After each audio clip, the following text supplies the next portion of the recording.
like a god and demon would be like absurd, right? Because uh, logic and rationality are like all held supreme to some extent. Uh, but not so with the Easterns. Like it gives you the pageantry, the leeway of sort of, uh, coloring it with your non-duality anyhow you want.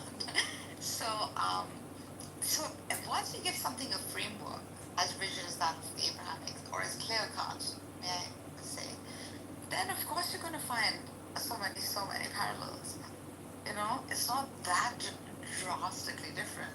Neither came to like build the wheel. By the way, many of the first Jewish philosophy books and theology books were written in Judeo-Arabic, starting from the 10th century, Sanya Gaon, the first Jewish philosopher, rabbi. Then you had Maimonides and many others. The Kuzari. Is it easy to get a teacher to study the Torah like you do? Sure.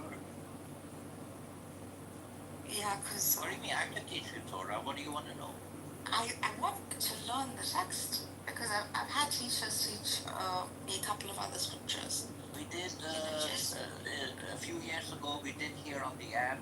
I did with Abraham. I did Torah. Yeah, I remember Abraham. Yes. It's still on the replays. All these rooms that we studied the Hebrew Bible. Still the replays. It's called something like Tanakh House, Torah House. Or, I don't remember the name. It's on your profile. It's you will also find it in my profile as well because I was teaching here a lot. Oh, perfect. Thank you. You sit so quietly in the audience, and I see you in so many rooms. I've even seen you like in Eastern philosophy rooms and stuff. Always wondered who you are, man, Brav, but I've heard you before. I'm a public figure. There's documentaries about me and my family. That's right, Rab. I remember you. Wow, you following me? Oh, how are you doing? It's been a while. I remember your story too. He's, in other words, not just a real rabbi. No, I don't have a Rab. Bro, I met Rab in 2021. Rab. Oh my God. Right? That's when you even told us your story. Did you meet him in person? No, on the app. Wow. The story is really cool. Amir, who was that JJ person? Did he have a different account before? I don't know. He probably did. He probably got clipped. I don't know who that person. I don't know. Some annoying people, man. Just He's really rude, man. I was Because like, I know the boys. Yeah, I just moved him down for a reason. Just a dumbass, man. You see, I was talking to him in the chat. Yeah, I told him as well, don't get triggered, blah, blah, blah. And he just kept on writing a bunch of shit. So, we have been on account. Okay, we got one. That's probably a normal somebody. There's some beef going on between that Pepe and that JB character. If you guys want to go ahead eat some popcorn and soda, if you guys want to enjoy some drama, I'm sure Royal probably went over there. Amir, why don't you remove the anonymous accounts? You can't, Rav. It's impossible. I click on it. Look, I'll click on it. It says anonymous listener. It doesn't give me the option to remove. It doesn't give me the option who it follows. It doesn't give me any, and that's, I believe, is abnormal. Because he can't live without my room, and he's been MIA on this app for 3-4 days. He hasn't been showing up in Zionist rooms. I asked some people around, back channeled it. I said, have you seen Abnormal? They're like, nope, not even. Somebody that was in a Zionist room today for about straight for 3 hours, I texted them. They're like, nope, Abnormal is nowhere to be found. And this is Abnormal that's recording the room. This is what happens with Abnormal, And he can't live without this room because in their room is just an echo chamber. Even Egal or Amos said it as well. They're like, in their room is just bullshit. There's nothing but bullshit.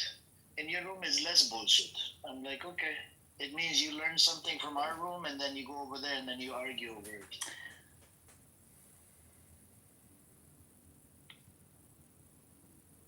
We got Devin coming up.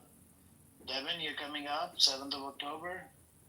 Oh, he asked to come up on stage? You consider bullshit. When's your I consider your voice to be bullshit. I consider you to be bullshit. You're a number one bullshit guy on this app. I consider to be an asshole. I consider to be a son of a bitch. I consider you to be a son of a whore. I consider you to be a burden on this fucking planet. I consider you're a burden on this fucking planet. You're a burden on this earth. I don't know why when you were born, why the fuck somebody would be happy, by seeing you fucking born. Why would you be here? Why do you come into the room? Why do you act like a cunt? Why do you act like a son of a bitch? Why do you act like a motherfucker that comes into this room? Always. Why do you act like a fucking cunt? Why do you act like a son of a whore? Why do you come into this space in the first place? Who invited you up here? Why do you come into this room? You're a fucking Jew hater. You claim to be, you're Jewish. I don't think you're Jewish from anywhere. I asked you what you mean. Prove it to me. Prove it to me. Provide me certificate that you're Jewish. Provide me certificate. Obviously, you can't answer the Provide me a certificate. Provide me a certificate. You bastard child. I was gonna throw you You under. can't answer a simple question. You can't answer a simple question. Are you a bastard child? Do you know who your dad You can't is? answer it. Goodbye. Devin, do you know who your dad is? Goodbye, moron. Do you know what your dad's name is? Bye bye. Fucking moron. Bye Bitch, get lost. He wants to do a drive-by every day. He comes in here and does a drive-by. I was gonna Every bring day. that joke when he said, "Show us a certificate." I wanted the certificate to see if he's Jewish. You can't be going around and saying that you're Jewish, and then you don't even practice Jewish. You literally follow all atheist.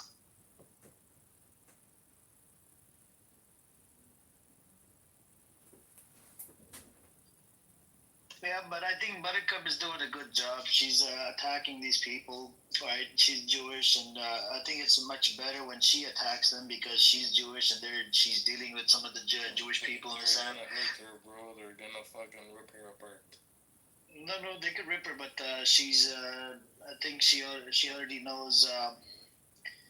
She's. I think she protected her identity, whatever. So she was good. Hopefully she doesn't fall for their filthy things. Even though we might disagree with certain things, but I think she does a good job. She does a hell of a job attacking these people. And I think Rap Dude tried it as well, but then they attacked Rap Dude, they attacked Sister Eze. Sister Eze, you'll never find her in their rooms. Bro, if you want, I can. Because... Never mind, nothing. You know that thing that I sent you? Yeah. I actually have 5 minutes worth of it. Oh, you do? Wallahi, if you hear it, ya Amir, it's they're filthy, they're disgusting, bro. They're literally animals. Yeah, I mean, they're the definition. They're the real reason why there is anti-Semitism and Jew hate. Is it does it have blasphemy in there? Oh my God, bro! Don't play it, brother. Don't play it. Don't play it. Yeah. I'm gonna expose them. I think I'm gonna ask Suki to expose them on TikTok and Twitter, and on YouTube, because they need to be exposed one by one. Because that's the only way. I told you on Telegram, bro, and to be honest with you, you can if Shuki is listening, Shuki can do a lot of things to them. Yep. It's true. But by the way, you have 5 minutes. I have 9 minutes. Oh, is it actually? I couldn't, bro, stay in this room. I couldn't. I never go to their rooms. Never ever go to their rooms. And when I went today, I was like, whoa. Yeah, I mean, this is the problem. Netanyahu is the one that's creating Jew hatred, right? And then you have people like Khaled, people that are like leftists. They don't even speak up because they're scared of their own brethren. They call them brethren, right?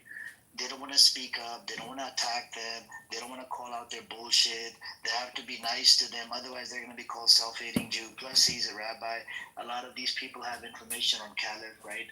They know Caleb's real name and real rabbi information. This is another problem, and I actually asked Bibi about this, right? You know Bibi Kapara from Canada? Yeah. He was. I said, I said, all of these people, right? Harry Balzac and all of these abnormals, whatever. I go, you met them in person. He goes, yep, I met them in person, and he's not. He said he's not. Yeah, what is it? He said about Yirmiyahu that he's not African American. He's not Black American. He's probably white. And I said, okay, just because you met up with them, you know them, and if they piss you off in any shape or form, you can't even do anything about it because they know your information. You see what I'm saying? This is why that they have a problem. They can't, speak up against each other because everyone has their own information on each other. You see what I'm saying? But we see those like when I lived in Canada, like I mean, like seriously, and I usually I normally don't really speak like this, but when I lived in Canada, the real Jews go on protests with Palestinians hand in hand, like no issues. I In hear the you. U.S., in the U.S., you see it. I'm talking Like, about Zionist Jews. I know, and you have people like Caleb. Like in a way, I think he's decent, but he's dumb as fuck. You know, like I'm not gonna lie. But you have people like Caleb associating with himself with these Zionists. You know what I mean? And he claims to be a fucking rabbi. Like you're claiming to be a rabbi, you're supposed to be a religious person. How the fuck do you associate yourself with people like this? Like it's just filthy, bro. Like it's disgusting what you do. They're You're an psychopaths, man. He's an embarrassment to the Jews, bro. Like even Caleb, the fact that he sits in their rooms and listen to all the filthy shit that they say, like it's disgusting, bro. Sorry, Caleb, but you know. Oh, we got Donald Jew here. What's up, Donald Jew? Hello, I'm a Zionist Jew as well. I heard you talking about Zionist Jews. Uh-huh. It's the Hamas Charlie. They want to kill us all. Uh-huh. And they feel no remorse, Hamas. They feel no remorse. All they know how to do is kill Jews. So, I do have this thing about, right, they want to, that's all they say, kill the Jews. I mean, you heard Shuki played the clip yesterday, right? That You was heard, my friend Euro. yeah, Eero was saying the same, he's repeating the same talking point like you yeah. repeat, right? It's a beautiful monologue. They just like, it's the same repeat, like what you just said about the Jews and whatnot. Right. But it hasn't been debunked, honest Jew. If they look on 7th of October, right? If they wanted to kill all of them, right? They have the access to it. They were given, full, access. They could get in, do whatever. Why didn't they kill all of them? Like kill half of the Jews that live inside Israel? Well, they would have had to send a lot more Hamas fighters, and then they would have left Gaza vulnerable to invasion. So they did everything they could. They couldn't have done more. They killed as many of us as possible because they knew we would invade the next day. I can't believe Nergis, you actually love Caliph. He's actually a Zionist. I love the person of Kid. He supports Really, he's very spiritual. No, really, I'm telling you. Underneath it, there is a, like, he may have calls different. women bitches and whatever. I mean, how could he be fucking, No, I've had very good interactions. I've had very like religious, spiritual learning. I understand, but did you ask him about his position related to Israel? Every time you bring up Israel, he I gets have, triggered. yeah. And we have also discussed it 3 to 4 hours. Maybe he gets triggered, and then he wants to talk over others, and he abuses the shit out of women. Yeah, I have seen him do that. I was concerned. And it's disgusting that he supports Israel in a shape that the way the state was created, because it's the secular society goes against the scripture. I know. Well, we've had that discussion. Yeah, We've had very long, back and forth. We've had it. I'm not scared to voice it. You're mad. Of course, but then again, I do like the person of Caliph. I just know So that. somebody that doesn't want to acknowledge it's a genocide, he says it's war crimes being committed. Of course, I'm asking you. I Somebody condemn says that. it's not apartheid in the West Bank. Yeah, Right? He lives in the fucking Lulu land of denial. How do you? I don't know. In real life, I would move myself away from these disgusting animals. Because the problem is, these people, I don't know where the fuck these people came from. They believe in genociding of one group of people. Leftists. Yeah, it's okay. There you go. See? Yeah, Islamism equals terrorism equals Nazism. Yeah, you actually believe in Nazism. Nazism and Zionism has the same. There's a lot of similarities. Caleb. What's going You know? on? Yeah, You want your Zionist people inside disgusting Zionist criminal entity. Hitler wanted fucking, what is it, Aryan race? There's a lot of similarities. You don't want to coexist with these people. Why do you have to fucking have a state when British decided not to give you a fucking state? After the Peel Commission report, after the white papers, I don't get it. Fucking asswipe. You're still talking about hostages. Motherfucker, your people don't want the hostages. They want to kill. No. Every time they mention releasing the hostages, you guys need to release the Palestinian hostages first. You scumbag idiot. Like this is a rabbi. This is supposed to be a rabbi. He's a licensed rabbi, right? Look at the mouth on him, right? Pious rabbi gets involved in fucking gay marriages or whatever, right? And half of his family is Israeli passport holder. A disgusting scumbag. I would never call these people friends. We can just have a conversation. That's about it. This is why I hate fucking. I would never come out with these Zionist scumbags. Disgusting. They believe in genociding.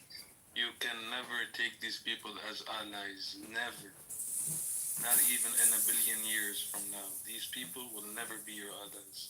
Bro, they turn on you. This Caliph, I used to respect him. You know what this fucker did? He went into the Zionist space. He said, Amir wants to kill the Jews.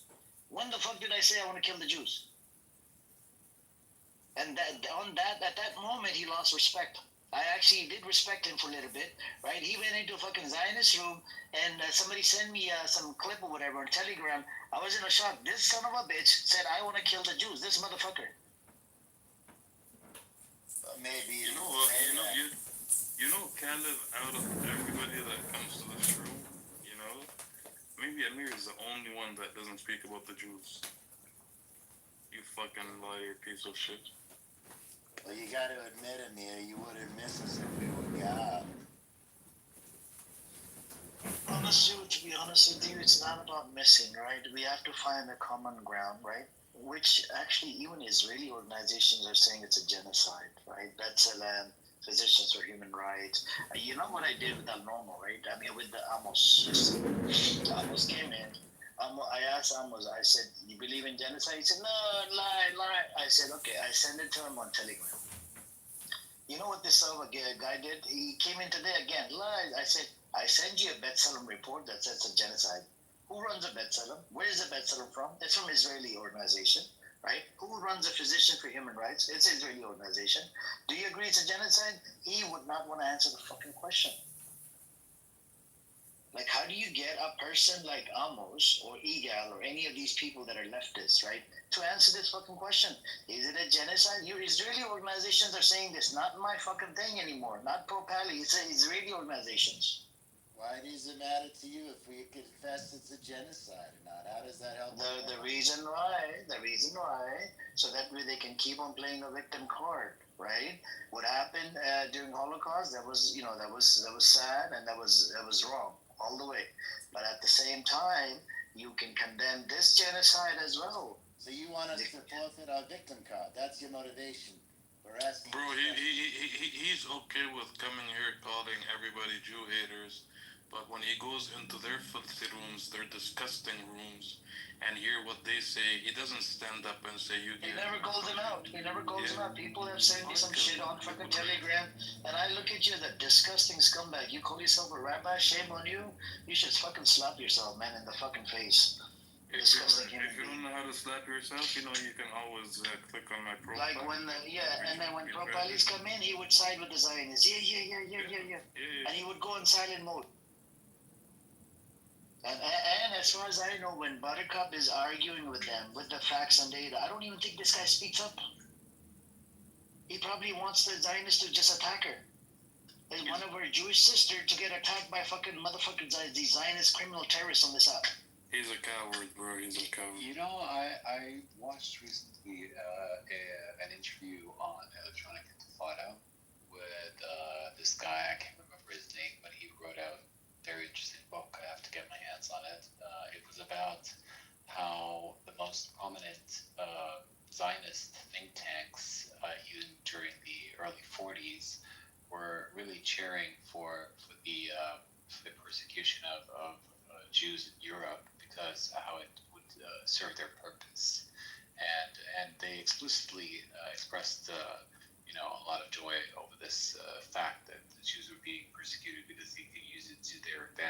to the establishment of the Zionist state. Very interesting interview. I highly recommend it, but I don't remember the guy's name. Maybe. Like, what is the guy? Palestinian, you said, or? No, actually. Well, no, he's British, actually. Right. I don't remember his name, but it was a very interesting interview about how this was used and how it was, cheered for.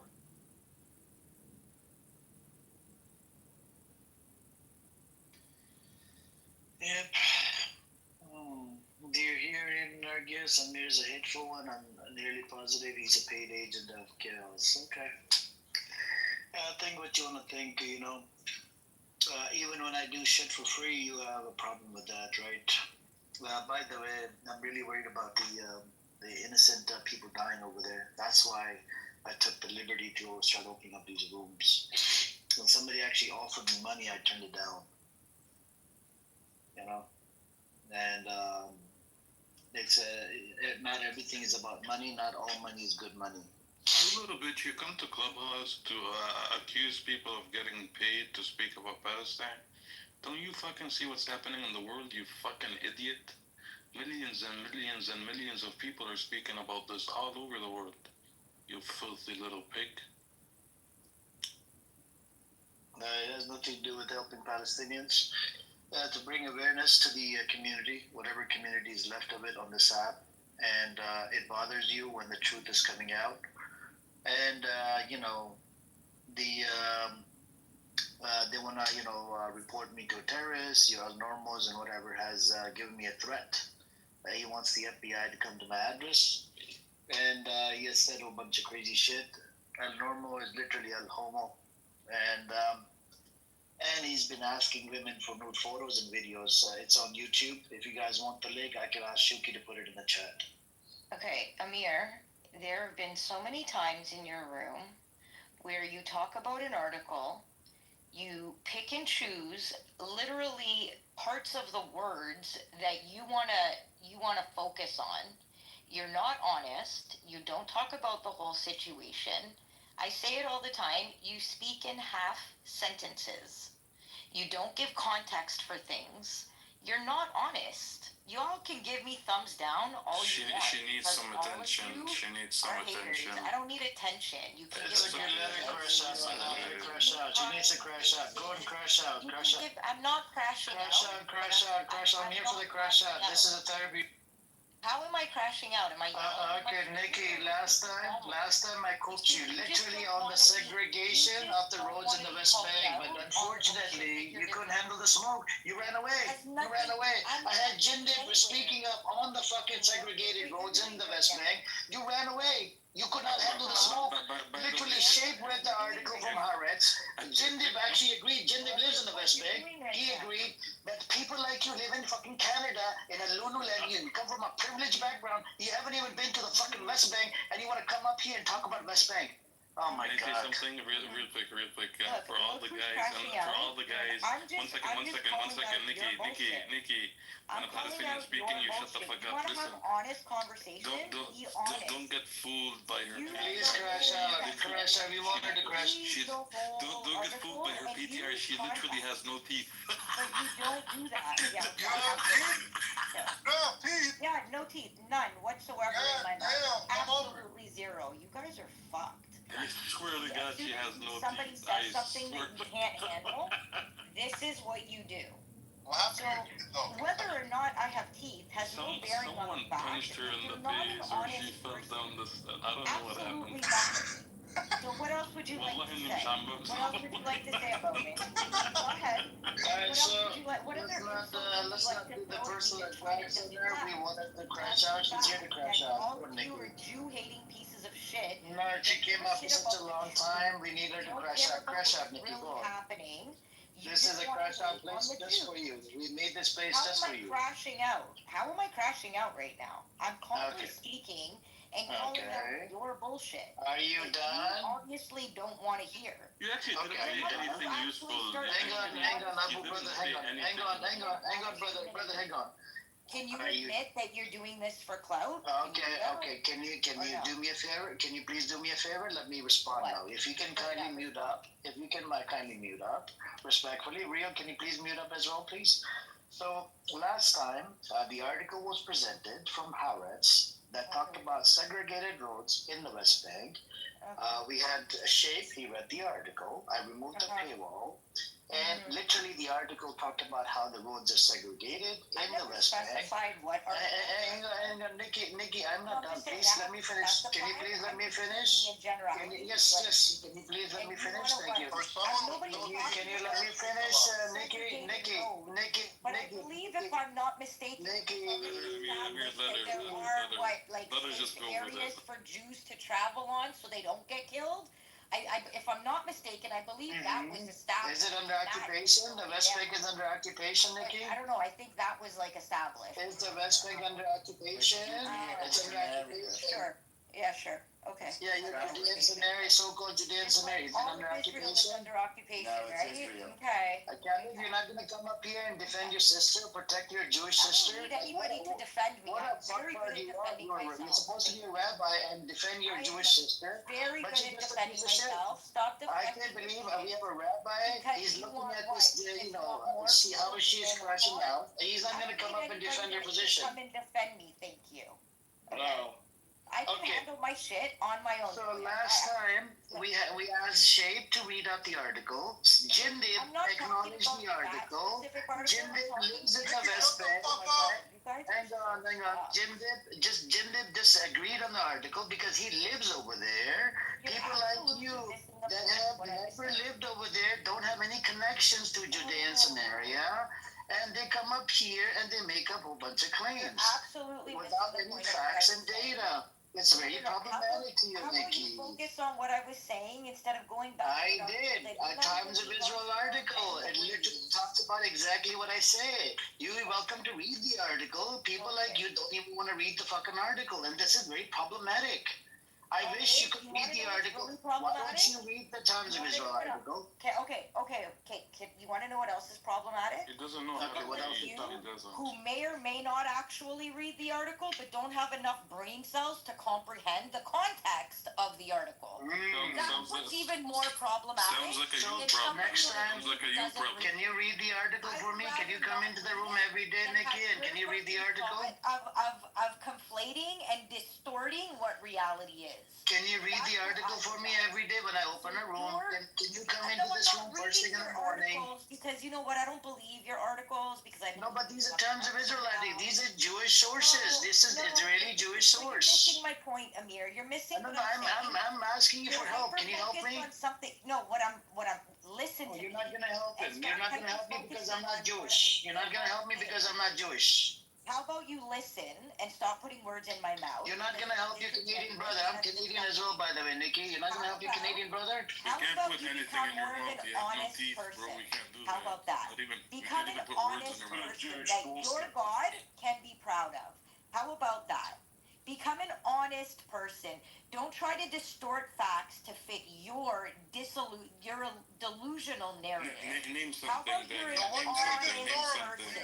Send out of you. Honest Real. person. Calm down. Let's not attack her. It's okay, calm down. Day in and day out. Okay, you're And accusing everybody him else with all that this. wants Are you to gonna name insult me something? simply Name because something. I'm a Jew, Yeah, go Jahsha. right the fuck ahead. Name Is it because I'm Muslim that I'm a threat to you? Is it because I'm Muslim that's why I'm a threat to you? Is that why? Am I Muslim that's why I'm a threat to you? Is that You're not a threat to shit, first I'm of a all. Muslim, that's why I'm a threat to you? Just like you're a For Jew, you, it's a I'm a threat to Jew, me. sweetheart. I'm the chosen Amir, one. I'm a let her Muslim. name You're the something. chosen one. Who chose you?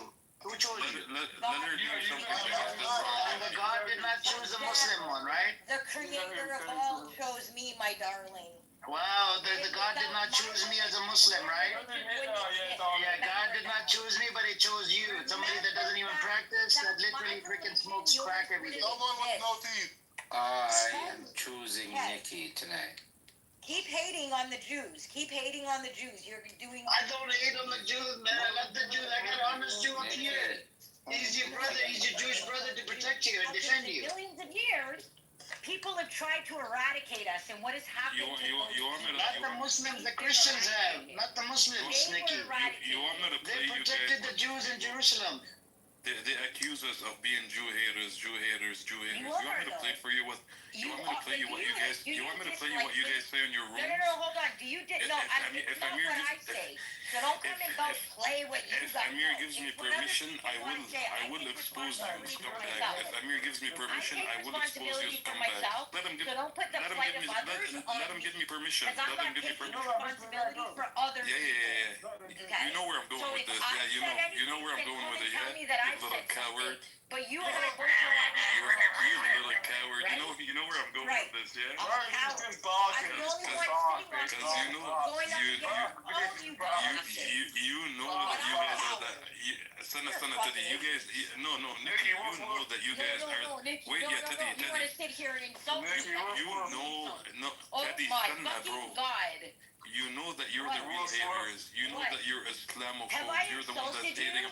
Have I You want me to insulted play- you in any way, you're- shape, or form? Yeah, Have I you're here insulted saying you in you're any way, saying shape, or form? you're saying that Have we're I Jew wished haters. death upon you simply because of your religion? Have I Who ever did done here? that? Who did I here? personally have never done that. But yet Who you did here? come in Who and did insult here? me simply because I'm a Jew.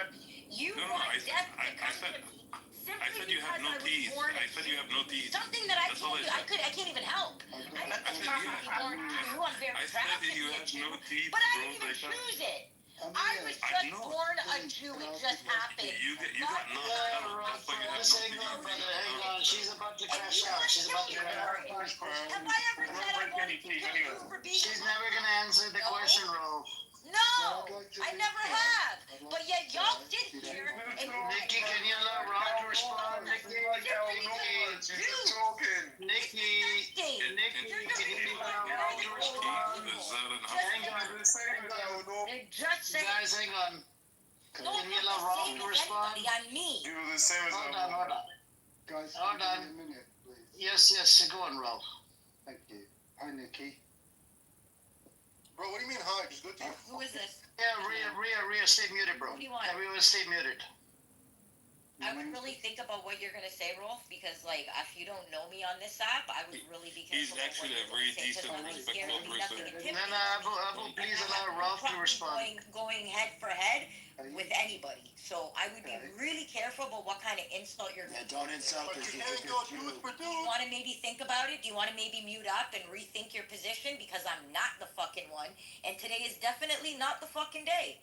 So how about you, let's not be, Captain fucking Big Man, because you're not. Bro, I didn't even And do just anything. mute the fuck up. Rhea, everybody stay muted, man. Oh my God. He's gonna say something stupid, then I'm gonna have to.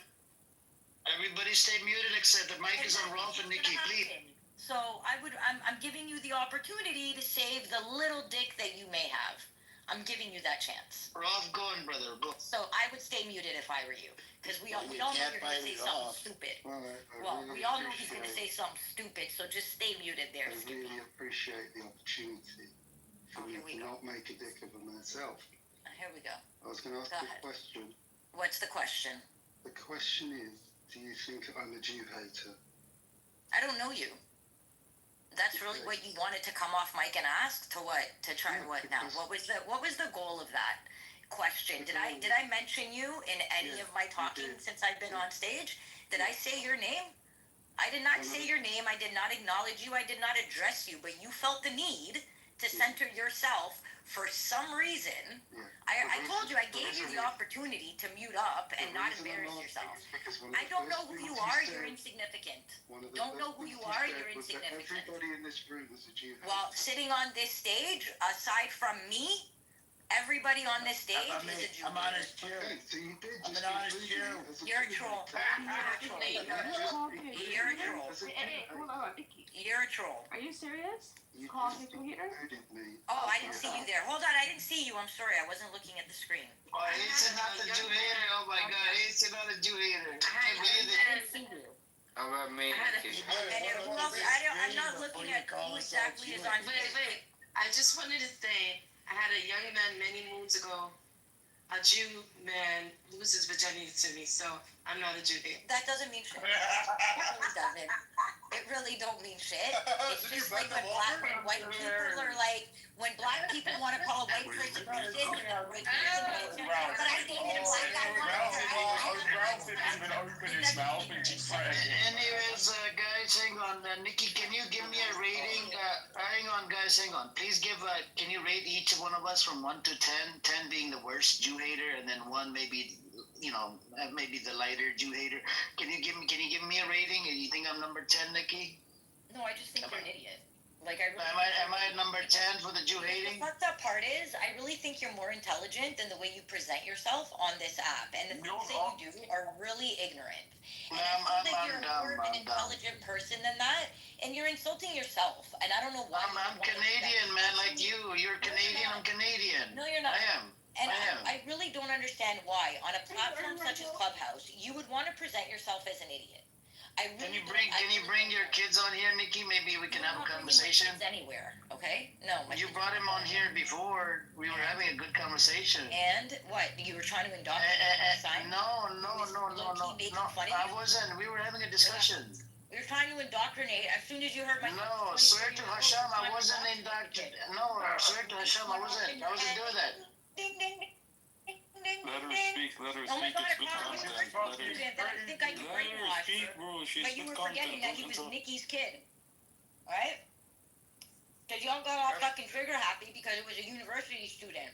And y'all forgot. Look, I'm not even moving you down. You curse me out. You curse a bunch of people. I'm not even moving down. I want you to sit here and listen to all of the pro-pally voices, but you're not willing to listen, engage in a conversation. Because there is no engaging when you guys don't want to be honest. If you guys want to be honest, I'm being honest. And stop insulting me. Because I'm not insulting you, Nikki. I'm not insulting you. Then maybe we can have a conversation. There's no victim card. It's facts. You see, I speak in facts. Where are the facts? I picked up narratives. But where are the facts? Where are the facts? Do you dislike me? Do you know me to even have an opinion of whether or not you dislike me? One second, Teddy. You said you're speaking based on facts, right? Do you dislike me simply because I'm a Jew? You said, no, listen, you said you're speking based on facts, right? Yeah. Do you have an attitude with me simply because I'm a Jew? Where are the facts? I'm asking you a question. Do you have an attitude with me simply because I'm a Jew? Listen. Don't worry. Don't worry you about my attitude. You have an opinion of me preformed simply because I'm a Jew. You don't know me. Don't worry. You don't know about me. You don't know who I am. Wait, Teddy. Okay, you all have these conceptuous ideas simply because I come in this room and I'm a Sephardic Jew. Okay. That's what you have. Sure, because so where are the facts? All of a sudden I'm a bad person. So where are the facts? As far as you're concerned, I'm a bad person. You don't know me, but I'm a bad person. Okay, right? But where are the facts? Yeah, where are the facts? That's a fact. That's my fact. You have this idea, this negativity towards me simply because I'm a Jew. It's a fact.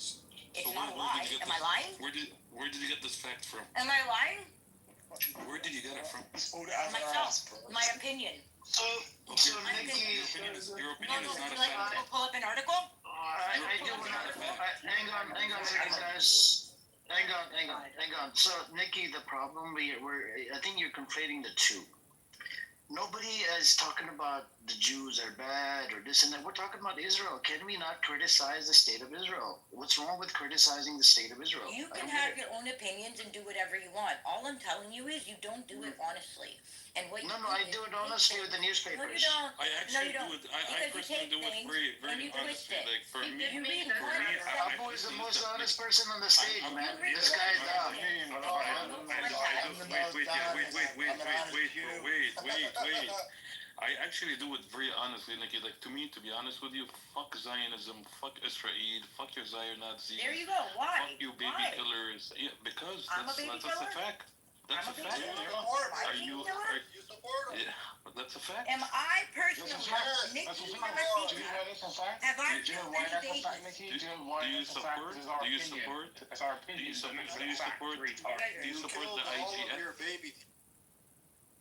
Okay. Do you support the Do you IGF? support Hamas? Do you support the Do you IGF? support Hamas? Yes. You answer me first. Yes. Then you're a terrorist. I never answered. Do you support You IDF? condemn what Hamas did on October 7th. No. That's deflection, Nikki. He asked you, So- you can ask. So, hang on a second. I'm gonna help you out here. So, Nikki, Netanyahu supported and funded Hamas. So, I'll stand with Netanyahu. Netanyahu funded ISIS as well. We have data on this. We have I'm data. sure you do. So, can we stand with Netanyahu and say that it's okay to support Hamas because Netanyahu did it? I mean, Netanyahu did it before prior Whatever to 7th your of narrative October. is, sure. No, I can Whatever provide you narrative data. Do you want the data? Do you want the data, Nikki? Can you promise me that you're gonna read one article from Times of Israel? Can you do me a favor? I think she can read, Martin.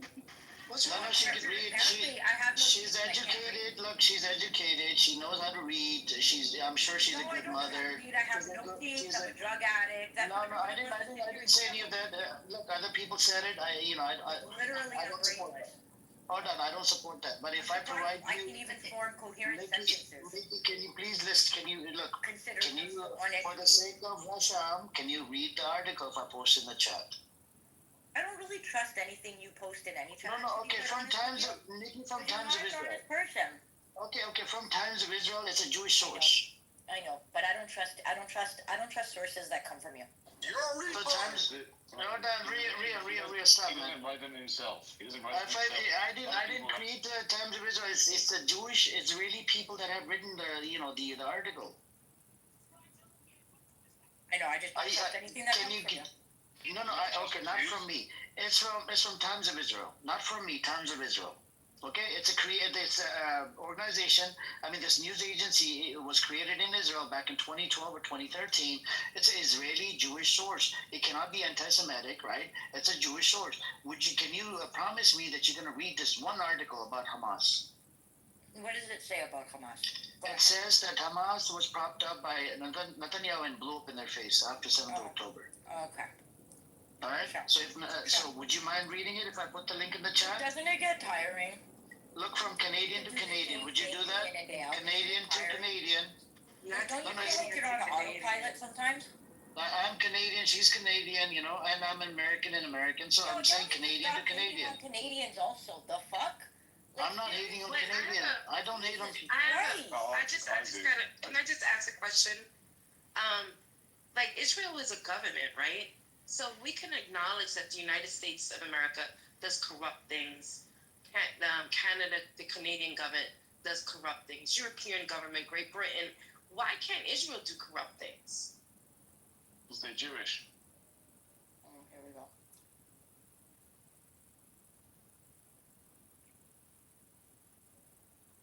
Okay, I posted the link in the chat, Nikki. It's Times of Israel. Can you look? You could read it with your son as well, and get back to me tomorrow. Not today. Sure. You can read up on it. If you can promise me, just read this one article, right, about Hamas, how it was propped up, how they funded Hamas, and it makes you want to question everything about Israel. That why did Netanyahu fund Hamas? And then if somebody supports Hamas, then that doesn't make them a terrorist because then Netanyahu is a terrorist by default, right? According to Canadian laws. You can't fund a terrorist entity and not be called a terrorist. I put the link in the chat. Save it. You can even get BB on here, and BB can help you with this as well. Like BB, your kids. And no. Let's not go down that path. Hold on. Let's not go down that path. Let's not go down that path. Okay, let them go down that path. That's all they know how to do is insult. Go ahead. You came in insulting Like, everybody. like, You came in insulting everybody. She threatened You came Ralph before in he insulting threatened Ralph. with No, I didn't threaten anybody. Calm you the fuck insulted down. Threatened Ralph before he even opened his mouth. Nobody yeah, I just gave him the opportunity to not make a No, you jackass out of threatened him himself, which before he he did spoke. anyways. Yet we call I gave all him of the us. opportunity to think about what he was going to do before he No, made you a made jackass the out of himself. assumption. But he You made the did. assumption. You made the assumption No, he was going sweetheart, to I insult already you, know and then because you I know threatened the him. mindset of Yes, you did, dumbasses. you Most of fucking the retard. dumbasses in I this said I'm not the one, and Yes, it's you're not a the day. No, I'm not the one. No, and then he What wants the to fuck sit is here. that? Do you think I hate news? Who the fuck is he? Was anybody talking to him? No, he just wanted to give himself that 15 milliseconds of fucking fame.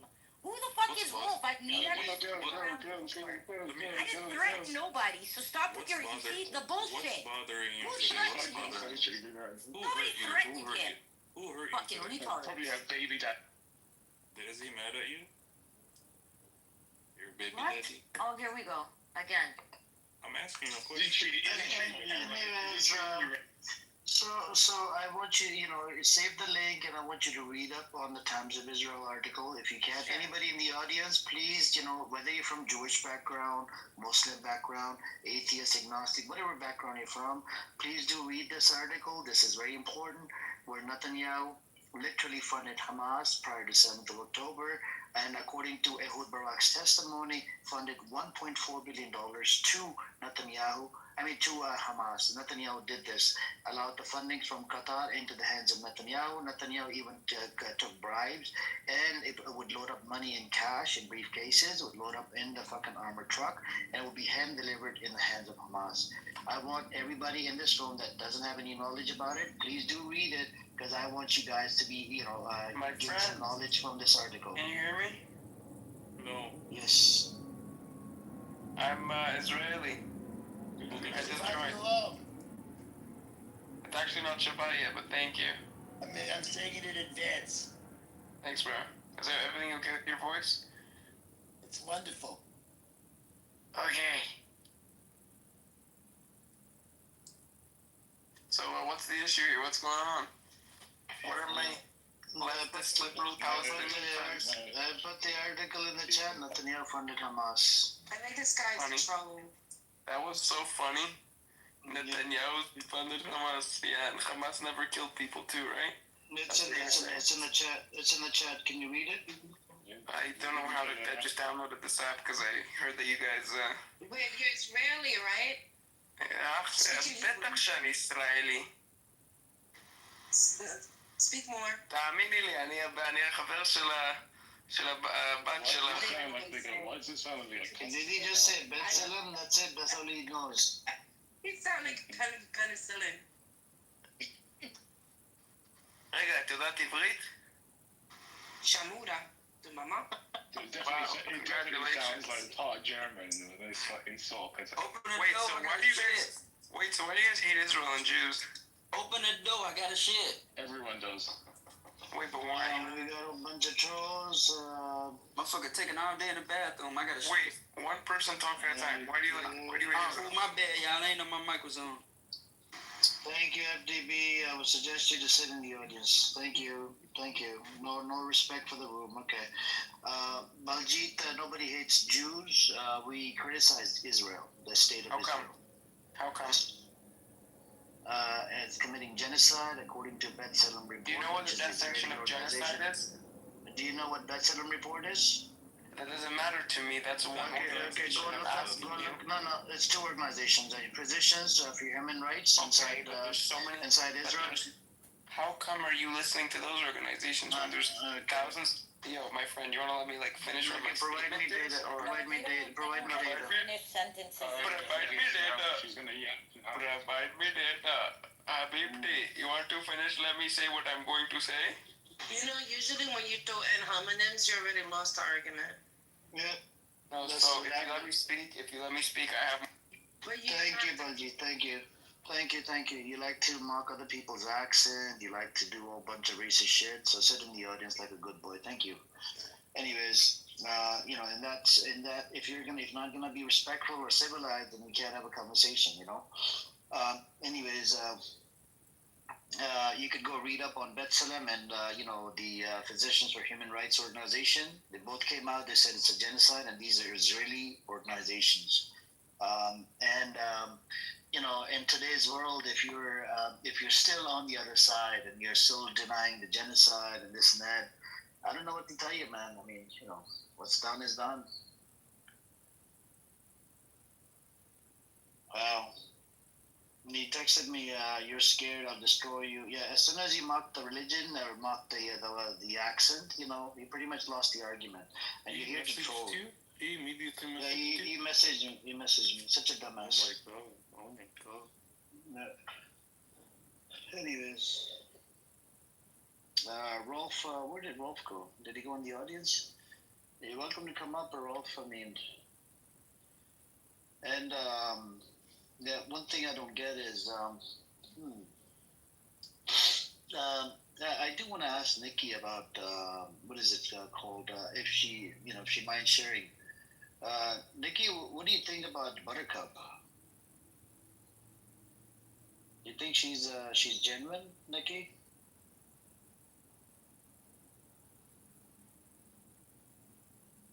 If you're available, you're welcome to come off the mic. Let me know because I like to know. I like to know from the from somebody that comes from the same background, right? That if Buttercup is genuine. Nikki, are you there? Did you pass out? Are you? Did you finish on night count? Hello, Nikki. It doesn't say. Like you just came here to crash out and leave, or like what the hell was going on?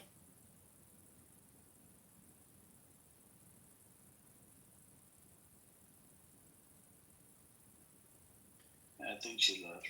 Anyways. Yeah, I mean, why do people come to your room and crash out? Zionist, to be specifically. But that's all I'm hearing. It's okay. I came back to the room and she was just fucking going off about it. Yeah, look, it's a weekend. It's a weekend, right? So it's okay. Let them crash out.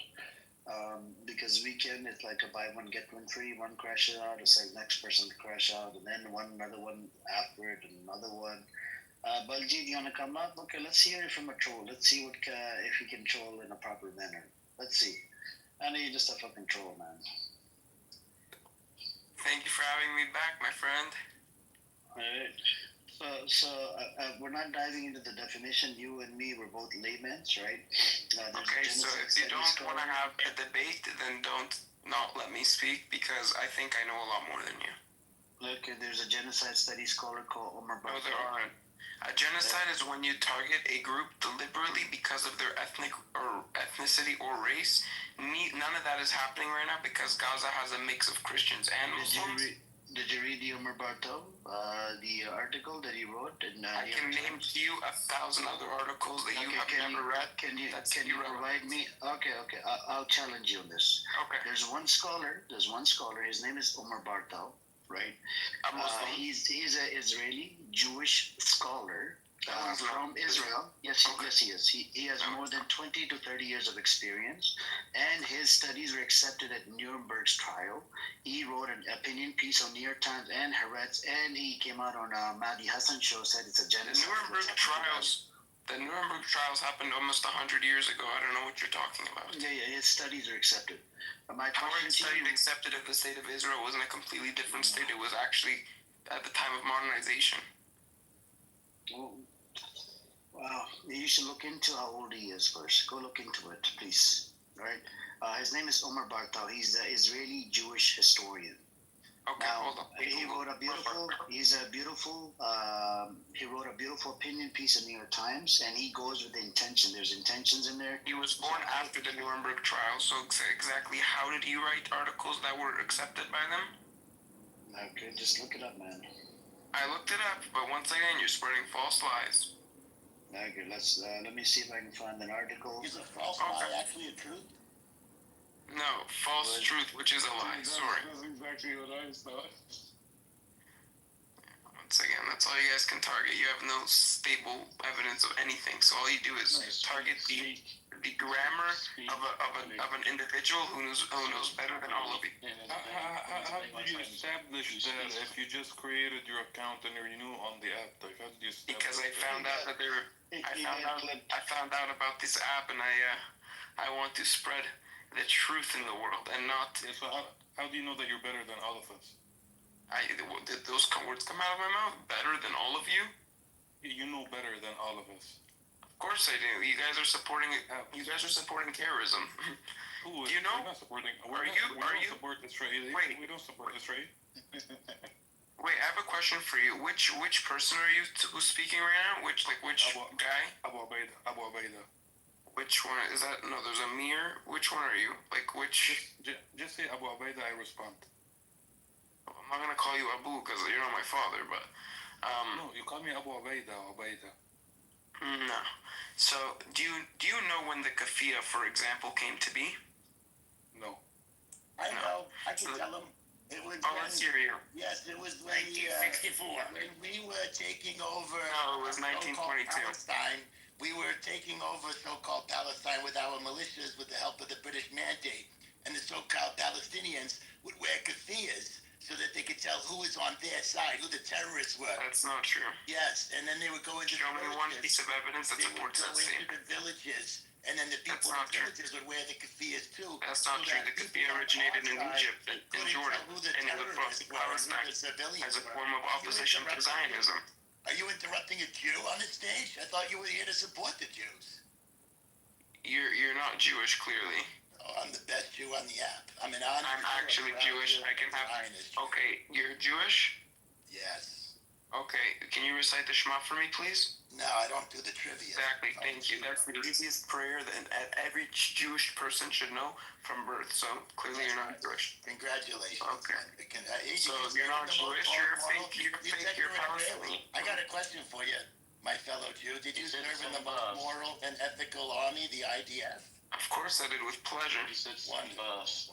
We got royalty in the room. I supported in the defense of the strongest and best country in the world, the state of Israel, a modern democracy within an evil Middle East. Thank you for your service. You're welcome. Honest Jew.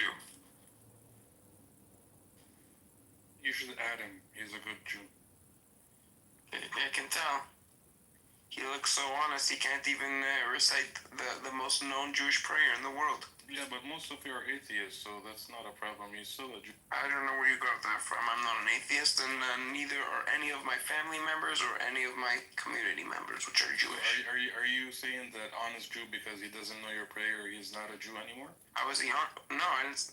Okay, that's your guys' problem. You guys like to twist words. That's a question. Tell me how he's so Jewish that he does not know the easiest, the most known, simple Jewish prayer in the world. Hey, I'm a Jew. I don't know how to recite. How honest Jew? How? Then you're not a Jew either. It's impossible. We're Show all me. Jews on here. Okay, for sure. What's the category of being a Jew? Being mother's Jewish? What is it? Or Yes, what is a correct. Jew? What is a Jew? Someone who is either born to a Jewish mother or is converted through an Orthodox. Retard. What if your mother is a non-practicing Jew, an atheist? She gives birth to another atheist Jew and doesn't pray. There's no such thing. There is no such thing, unfortunately. For you, not for me. It's just a lineage. Can you tell us about an average day when you were in the IDF, in the occupied territory? None of your business. Oh, come on. Dishonest Jew. Tell the room. It'll be fun. Honest Jew. How many nappies do you change? Honest Jew, I have a question for you. That picture on your cartoon, do you know what kind of Jew that is? Do you know what kind of Hasidic that is? That was from Haaretz. Okay, so do you know what kind of ultra-Orthodox Jew that is? I'm not sure. No, you'll probably tell us, though. Alright, I thought you were honest. I thought you're Jew. I don't have that Tell me which information. kind of Jew that is. Yeah, I don't have that information. I'm not big on Okay, the so that's- trivia. Okay, so exactly. So, like I said, you're not a Jew. Oh shit! You're Is not that a my Jew. It's very easy to tell a Jew from a non-Jew. Tell me one How? thing that only a Jew would know. Well, I'm curious about your service in the IDF. Nobody really cares about my No, but hold on. We're not talking about the IDF. The IDF is... Let's talk about that. Let's have a vote. Honest Jew, can you double check if you're circumcised, please?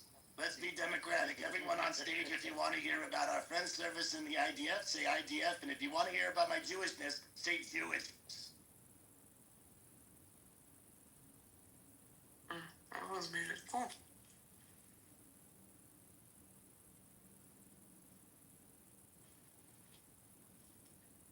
So while serving in the Israeli army, did you kill any? Have you ever killed any Palestinians, any kids, anyone?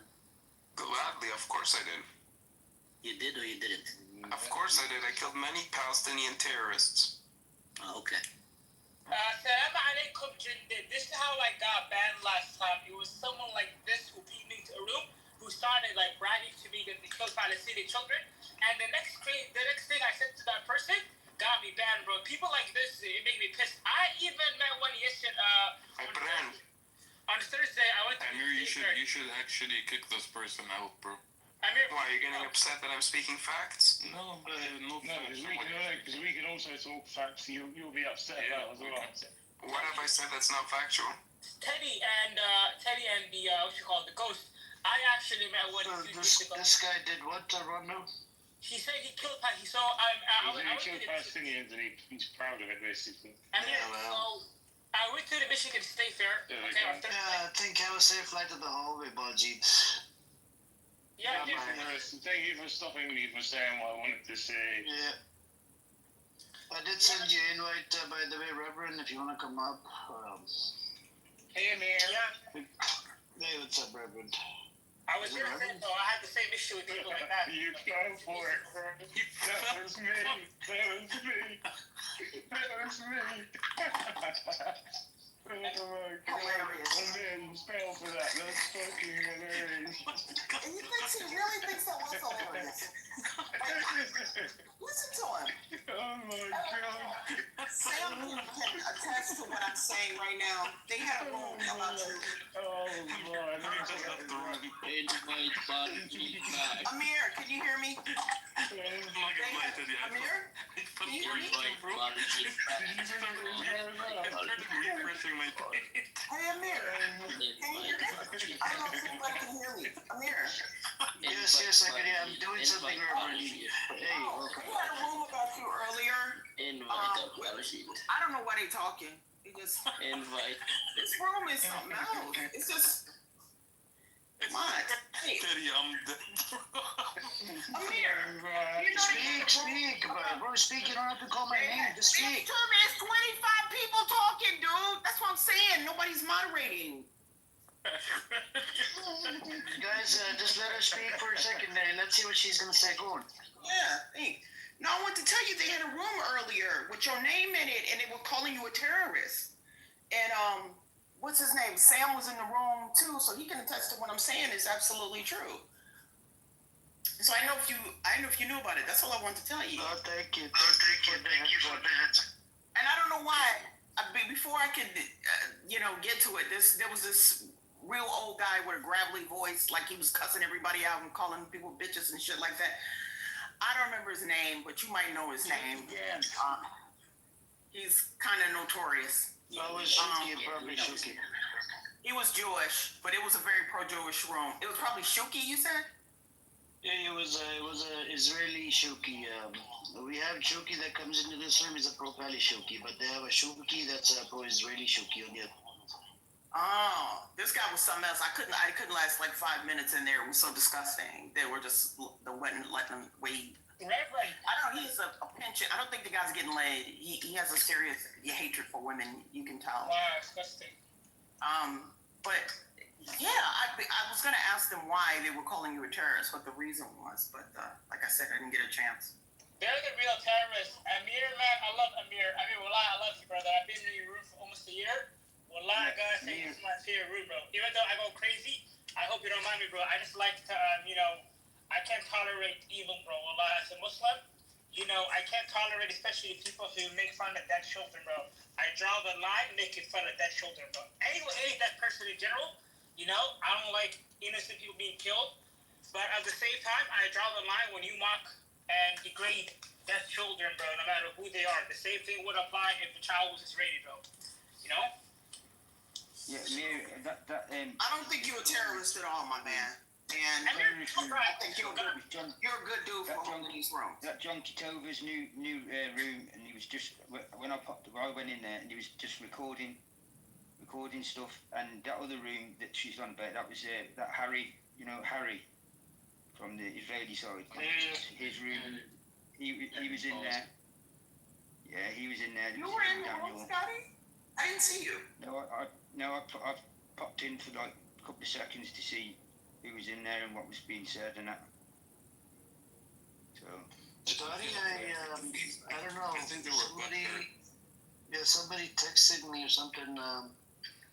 Were you apologizing to these people for not, for kicking them out of your room or something? Apologising to them? No. Apologising to who? No, I mean, I don't know.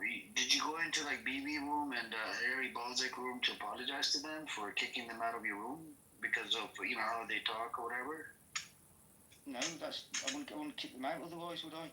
That doesn't make any sense. I don't know. It was Harry Balls. That was one of the names. That was one of the mods. That was to do with Harry Balls. I think you're talking about my friend.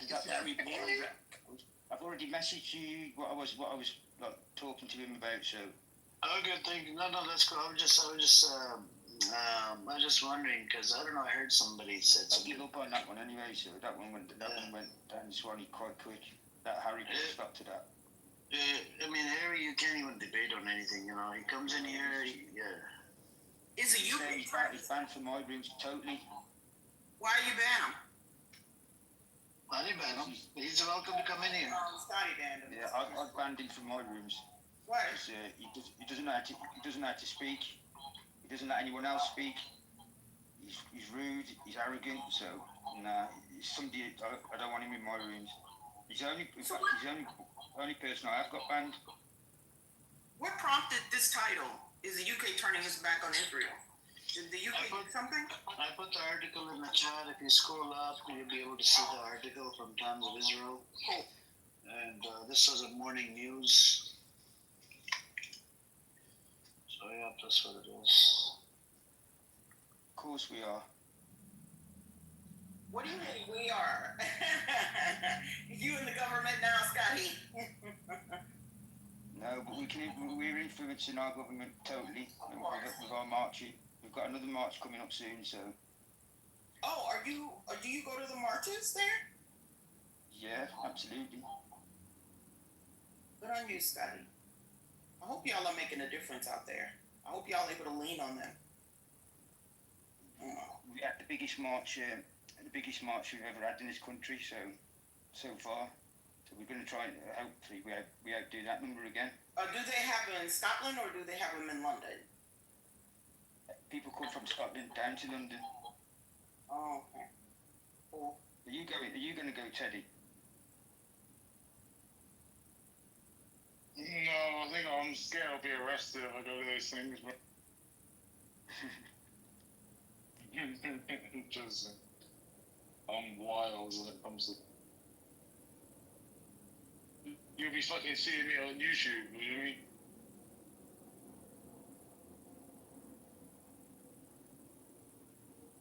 Hey, Scotty, do you have any friends currently in Palestine right now? Palestine or in Israel? Yes. Ones that I've met on here, yeah.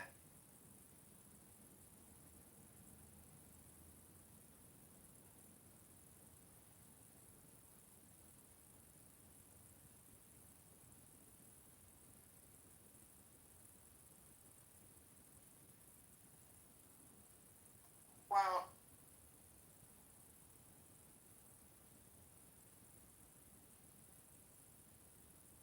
yo, good evening, everyone. Man, Amir, I love your room so much, bro. This is the only room that I'm the most speaking. Thank you. But yeah, Amir, I was gonna tell you earlier. I met one Thursday at the Michigan State Fair. Literally, bro, he said it to my face. He said, after October 7th, they deserve it, bro. Foreign allies. You said what, Rondo? I'm sorry. Your microphone up. Oh, it's my reverend. It's echoing. What I said was, Amir, on Thursday when I went to the Michigan State Fair, someone said to me straight up, the children of Gaza deserve it, bro. Like, who are being killed. It's a lot of them, man. These psychopaths. But the best thing to do is to still talk to them and expose the truth. And then, if you're out in public, I think it's better to have somebody record this conversation and put it up on YouTube. Fucking, might as well. Because these people need to be called out publicly. They need to be, everybody needs to know that these are genocidal psychopaths. They are, bro. They're disgusting. Wallahi, he got lucky. I wanted to knock him out, sucker punch him right in the spot, but then there were so many police on the state fair. No, you don't do that, Rondo. We don't support that, okay? No, of course. The war is in so-called war inside. It's inside Gaza, right? It's not here in America or Canada. So you don't do that in America or Canada. Because you're gonna get charged, and then you're gonna have a problem. And then you got your family, your mom, dad. This is why. Just don't get caught. What is it, Teddy? Just don't get caught. Lala, don't do it, man. Don't do it. I'm joking. Because in America and Canada, you end up getting caught no matter what.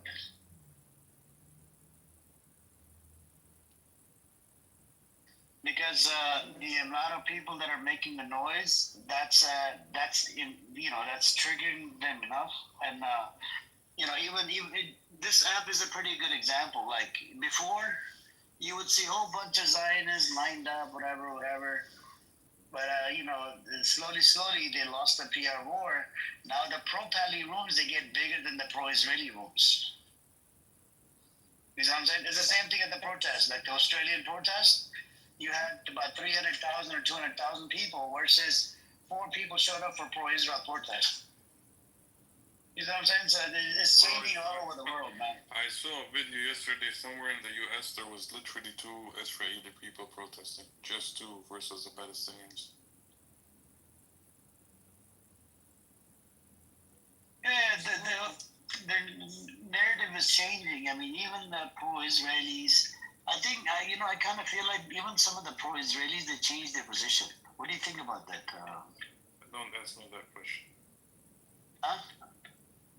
Do not ask me that question. No. Do you think that this is why they're not showing up at the protest? Because they kind of are, Maybe, I don't know. No, I'm saying not the Israelis. I'm talking about people that supported the Zionist entity. Those people, like from America, Canada. No, Israelis. Yeah, I can see that. I think there's a guy in the UK.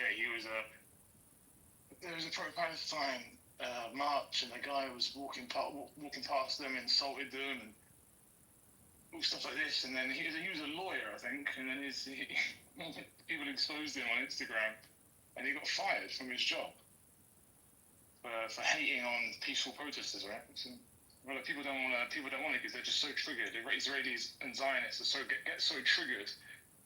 You see that on Instagram. They just fucking lose their shit and then get fired from their job or exposed online. So. And that's what Netanyahu is doing. He's losing his shit. That's why he's not going to stop. That's it, bro. For this, there is no way for them to recover. It's impossible. There's nothing they can do that will help them recover from this. Period. That's why they're going all in, bro. They give 0 fucks about anyone, any law, any international law, UN, any other country. They don't give a fuck, bro.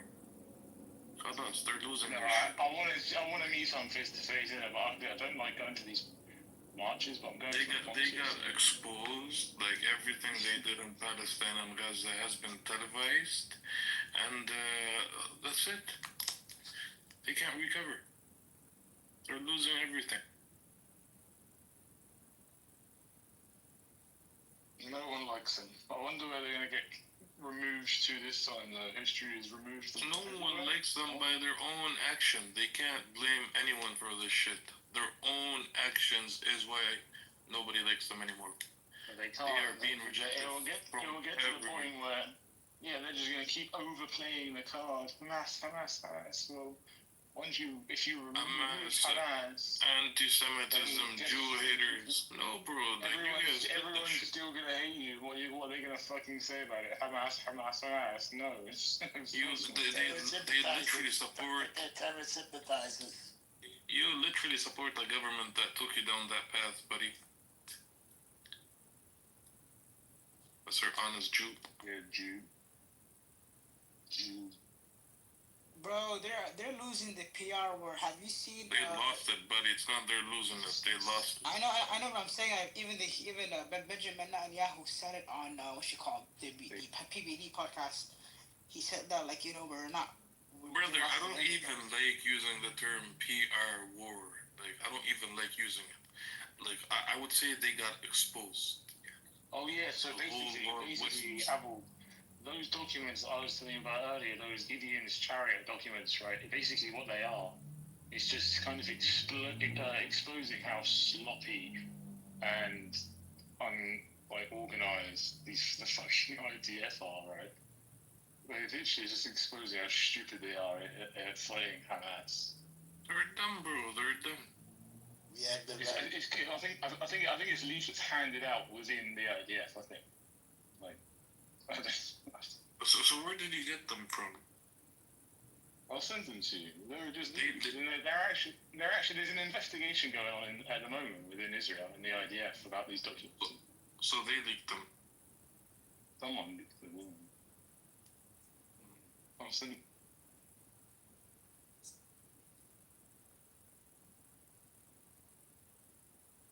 Now you have Greta Thunberg going again to on a flotilla.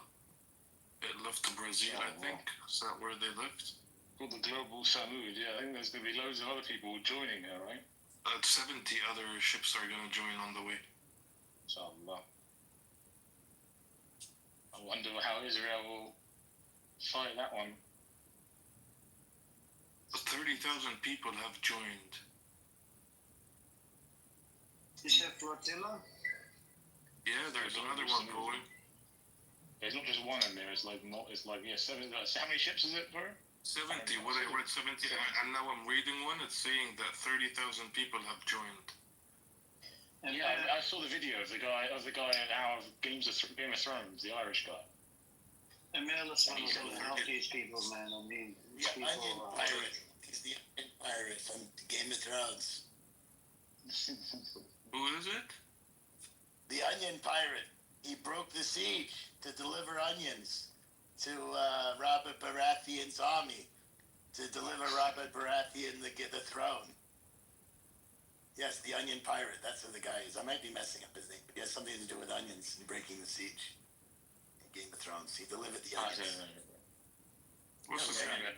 In the video, he said all the ships behind me are going to basically going to Gaza. So. Maybe interesting. Because the last one they had, how many boats did they commit? How many soldiers, IDF soldiers, were committed to like stopping the ship? I mean, if this is true, and they have if they have like 70 ships and I don't know 30,000 people, hundreds. They're gonna need hundreds of boats. It's gonna be crazy, and they can't. Where are they gonna maintain them?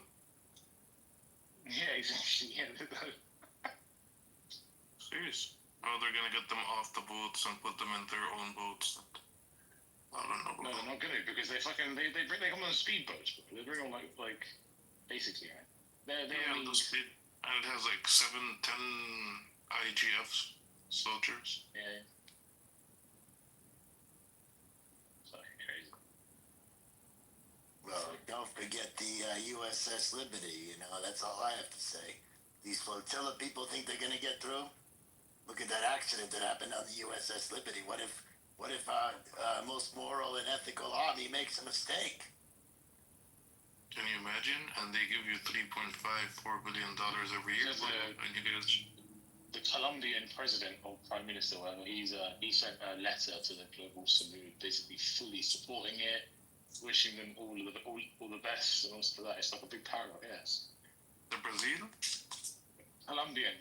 Yeah, the Colombian president is very paranoid. He said that this so-called genocide in Gaza has to be stopped because if it doesn't, then these people are coming for the rest of the world next. Very anti-Semitic of him to say that. What is not considered anti-Semitic?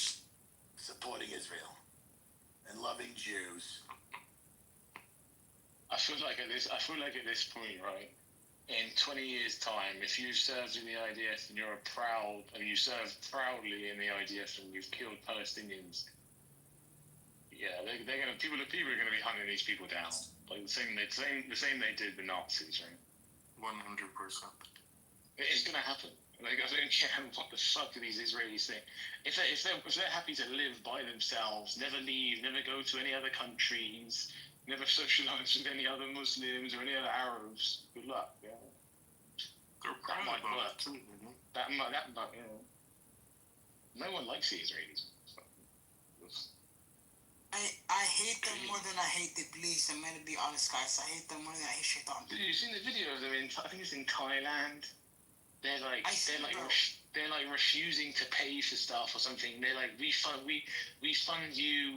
You wouldn't be what blah blah blah all shit like this. Like the fucking level of. They're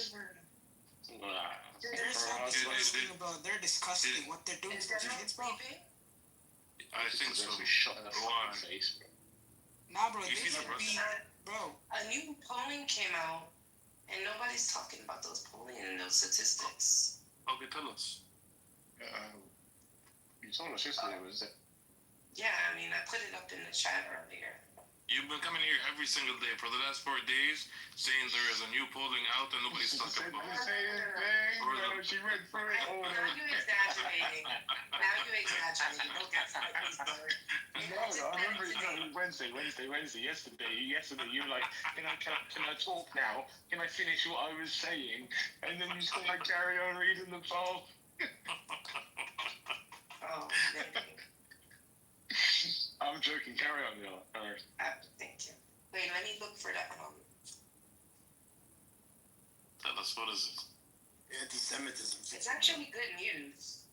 Anti-Semitism. She's gonna report on anti-Semitic trends. Anti-Semitic. Oh, it says here 6 in 10 voters, 60% oppose the United States sending military aid to Israel for their efforts in the war with Hamas, while 32% support it. This is the highest level of the lowest level support of the United States sending more military aid to Israel since Human University first asked the question if registered voters on November 2nd, 2023, in the wake of the Hamas attack on Israel on October 7th, 2023. And it is the report is really good. Like the polling, they even show graphs and stuff. Of course, they're talking about the Epstein files. Wednesday, sister, you know what's crazy? Did you see the leaks that they released? Peter Thiel, what you call Peter Thiel. I see the article, bro. And you know what's crazy, Wednesday? Have you seen the video where Howard Linick is laughing when Trump says don't talk about Epstein? That was literally Jeffrey Epstein's like friend and neighbor, bro. It's crazy. He had an office across the hallway. Yeah, that's funny, isn't it? And sorry, guys. Voters were asked whether their sympathy lies more within the Israelis or more with the Palestinians, based on what they know about the situation in the Middle East. 37% of voters say the Palestinians, while 36% say the Israelis, and 27% did not offer an opinion. This is an all-time high. That room's open with your name on the title. Oh, it's always. This is an all-time high for the Palestinians and an all-time low for the Israelis since the Quagmire University poll began asking this question of registered voters in December 2021. In December 2001. So this is like, they've been doing this poll since 2001. 50% of voters think Israel is committing a genocide based on what they know about the situation in Gaza, with 35% do not think Israel is committing a genocide, and 50% did not offer an opinion. Hamas and masters of propaganda, that's what that's selling us. No, this is good news. This is good news. If you're a supporter of so-called Palestine. I am. And Hamas. I am. I'm a supporter of the resistance. Amir, are you here? Yeah, I'm here. You know who? Sorry. Wait, Wednesday. Wait. You know who has that room open? Who? It's that person that I sent you. Yeah, that person is, by the way, you know him? It's the same person, John Kitover. Oh, is that really him? Yeah, he just changed the name. He's the same idiot. He just keeps changing name. Apparently, that the real guy that was with that name, he disappeared. Do you have this account blocked? Yeah, I got all of them blocked, bro. That's the worst thing I did. I checked on it. It's blocked. Oh, you're sure? Yeah. I checked as soon as I received it. I looked it up to make sure I have it blocked, and I have it blocked. Okay. I mean, to be honest with what they say, I believe if the FBI is to be contacted, they're the ones going under the bus. Seriously. It's alright. He can do whatever the hell he wants to do. Because they tried to do to that brother Suleiman on Twitter as well. They contacted his workplace. Because he's actually an investigative journalist. They called his workplace, and it's actually basically Islamic school. And they told the brother, they said that they're calling about you, whatever. And, and that's how you found out. So they're trying to go out, even though he doesn't work for them. It's interesting. They're pathetic, bro. These, I'll say quiet. No, but that brother made a big difference, man. They put a fucking his name on a rocket that they shot at Gaza.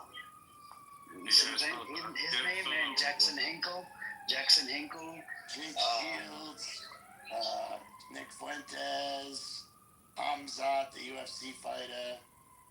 A lot of people are getting names on the most moral and ethical hobbies, munitions. Yeah, I mean, even it's good PR. Like, even when they do this shit, it's like good PR, you know? Yeah, hey, Buttercup, I heard they were attacking you. Is that true? Was Caleb defending you? Because he's supposed to defend his Jewish sister. How you doing? I heard you got attacked by a bunch of Zionists. Is it true?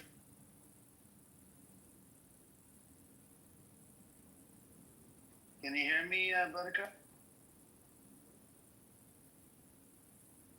Yeah, I was in the room. I was in her room earlier. I was trying to come off on stage for like fucking half an hour. She wouldn't bring me up. Yeah, we can't hear you. Oh. I was like, what the fuck? I said Khalid never defends me. No. See, this is the problem with Caleb. I don't know what the deal is, right? Now, if it was from my background, let's say it was a Muslim sister, and she's getting attacked by some demonic pieces of shit, I'll probably come up and defend her. But I don't know what the deal is. Yeah, Khalid, why don't you ever defend me? We also have a lot in common, you know? We both are well-educated. Awesome. That's the part I don't get. Callie, you're supposed to come up and defend, you know? Why don't you come off the mic and defend? Why didn't you defend her? It's okay, I'm a big girl. I can defend myself. Right, I guess.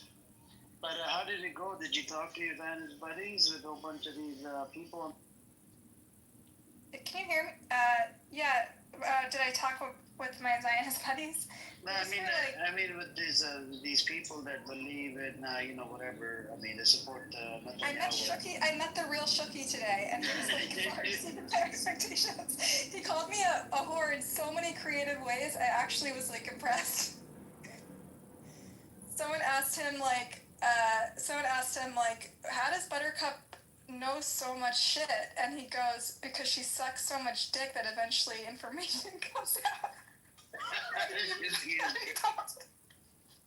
He's so good at it. He's like an insult to a comic dog.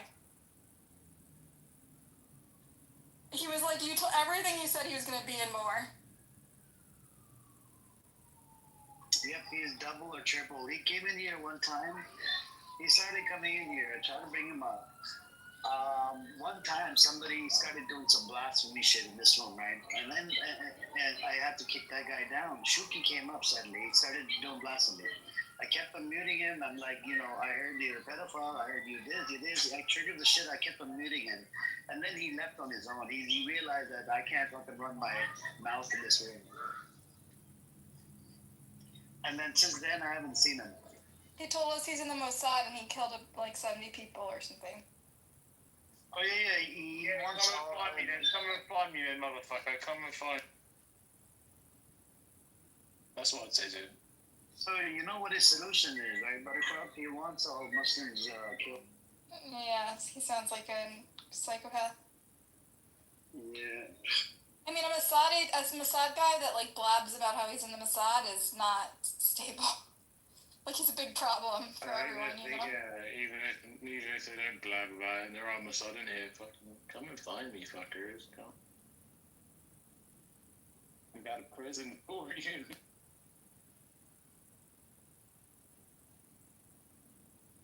So what I missed, it turns out these 3 kidnapped soldiers, what was the consensus? Did you find anything hard evidence on it? It was 4 of them, right? Or was it 3?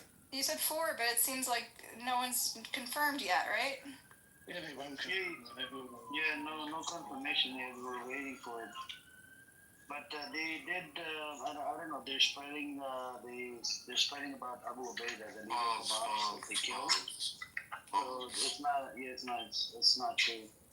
Oh, you don't think so? I heard that maybe because of these 4 soldiers, people reaching out to him for comment, it might have exposed him or something, because they were able to track him. From his first appearance until today's date, the Zionist occupation has announced the assassination of Abu Ubaidah over 23 times.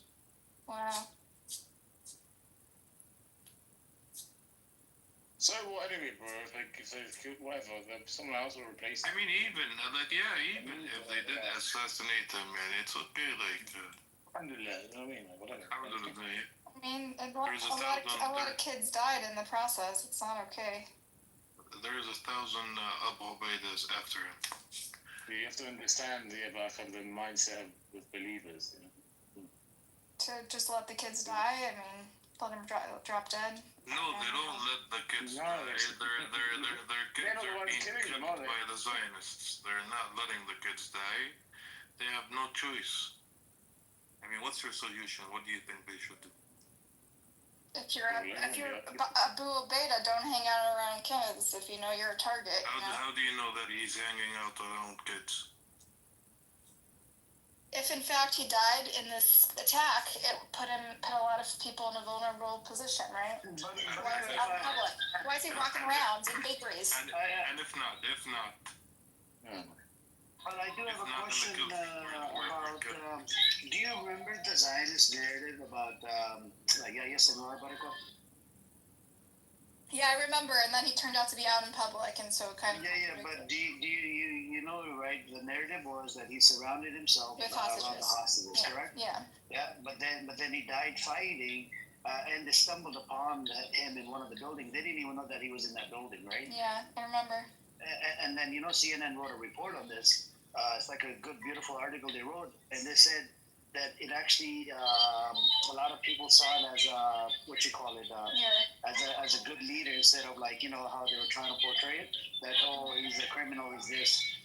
So he sort of turned the whole story. Yeah, releasing the video was kind of backfired on them for sure. It did. Bro, this was a cover up for what they went through in Hayy Zaytun 2 days ago. Like the ambushes that they did, which were 4, I believe, fucking ripped them apart that they had to fucking leave the area. Another thing, sorry, I'll let you go in a second. Another thing they do, these scumbags, is that they call they'll say that somebody got assassinated, high-ranking person, so that they panic, they get out of order, they gather intel, and then they actually assassinate them. And so far there is no verification of this from anyone but the Zionist media. And who controls the Zionist media? It's the military. You have to keep that in mind. Yeah, it's possible. I guess we'll find out. Yeah, we'll find out. Again, I'll pop up and be like, I lived, bitch. Again, even if he is assassinated, at the end of the day, it's a win-win. Whether he's assassinated or not, it's a win-win. Let's just put it that way. You can go ahead, Mr. Armstrong. Thank you. Speaking of Yahya Sinwar, have you guys ever seen the video? I believe it was on I-24 News, Israel 24 News. There was a great IDF soldier who interrogated him, I believe, 32 times or something like that, while we had him in our prisons. And Yahya Sinwar has so much hate in his heart that while he was being interrogated, he said he was going to get released from the prison and run what he did on October 7th. Did you guys ever see that interview? No, but you know, the I-24 is like the worst channel you guys have. It's a great channel. I love it. Yeah. My favorite channel. What channel? What? I-24. Oh yeah, I see that channel. Honest Joe, are you like this offline too? Like you're completely committed? Offline, I have to pretend to be normal all day. It drives me crazy, and then I come here and I get to be myself.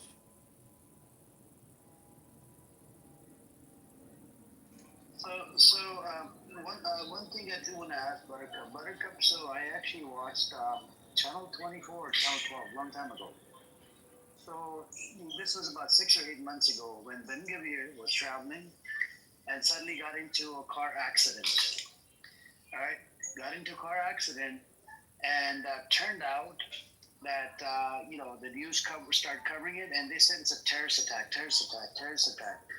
Is that true? That every little thing that happens inside Israel, right away they call it a terrorist attack? Depends on the news outlet, if it's like a sloppy, if it's like a pro, a lot of the TV channels aren't that great, but, some print outlets do have like some journalistic standards where they verify first and then report, but usually papers will, the appropriate, like as a journalist, what you're supposed to do is say, what appears to be, what authorities are saying may be, right? Like they put qualifiers in there. But it is an assumption that a lot of times the authorities might make, like, oh, we think it might be a terrorist attack because it's, tensions are high and there are terrorist attacks sometimes. But yeah, it is a problem with the media there. It's so heightened that the authorities that they cite will claim that it may be terror related. My favorite Israeli sources are all the ones that report first, verify later. I don't really agree with your standards on ethical journalism. How can you break news when you're always slow? That's right. Yeah. That's right. You gotta do the narrative first, fact check later. Exactly. And just wrap the story around the narrative that we want to convey. That's what I think we should be doing. Yeah, there's a lot of problems with the media in general there. There's like, I don't know, Harris is always doing these studies. So let me read you this after they put out that they assassinated. Now again, there's no confirmation, so whatever I say is just whatever I read. So first, the sources of these rumors is the occupation, meaning they serve specific intelligence and moral purpose. Second, the occupation's media is directed and subject to the order of the army and intelligence, and therefore it does not publish anything without security guidance. Third, experience has proven that the occupation spreads rumor about the assassination of leaders to influence them and their circles towards certain behaviors with the aim of gathering and updating information about them as a prelude to targeting them. Fourth, and this is not really relevant, but I'm going to say it anyways, we call on our people not to circulate the occupation's rumors, which are part of a psychological warfare aimed at destabilizing the internal front. Yeah. This was a security warning released by the resistance security. Yeah, probably true. All those things are true. If the same thing happens, by the way, when Hamas releases something shocking, like a video of a hostage, the Israeli immediately says, oh, this is psychological warfare, don't believe it. You get the same sort of response on the other side. Yeah, but they release the evidence with whatever they release. Yeah, but they say the statements were made under duress, don't watch it, you're feeding into the propaganda. You get the same sort of discrediting messages from the other side in Israel. I'm just saying there's a parallel in claiming, in people's skepticism of things that come from the IDF or Hamas, there's there's a mirror situation there. Yeah, but how do you discredit evidence? So like in Israel, they discredit evidence by saying Hamas run health ministry. That's how they discredit it. They make it seem like Hamas is not credible, and so that's how they discredit numbers. They discredit all kinds of things by claiming it came from Hamas, which is not credible. And the civil service, which keeps the body count too, that's Hamas run. Right, exactly, Jonas.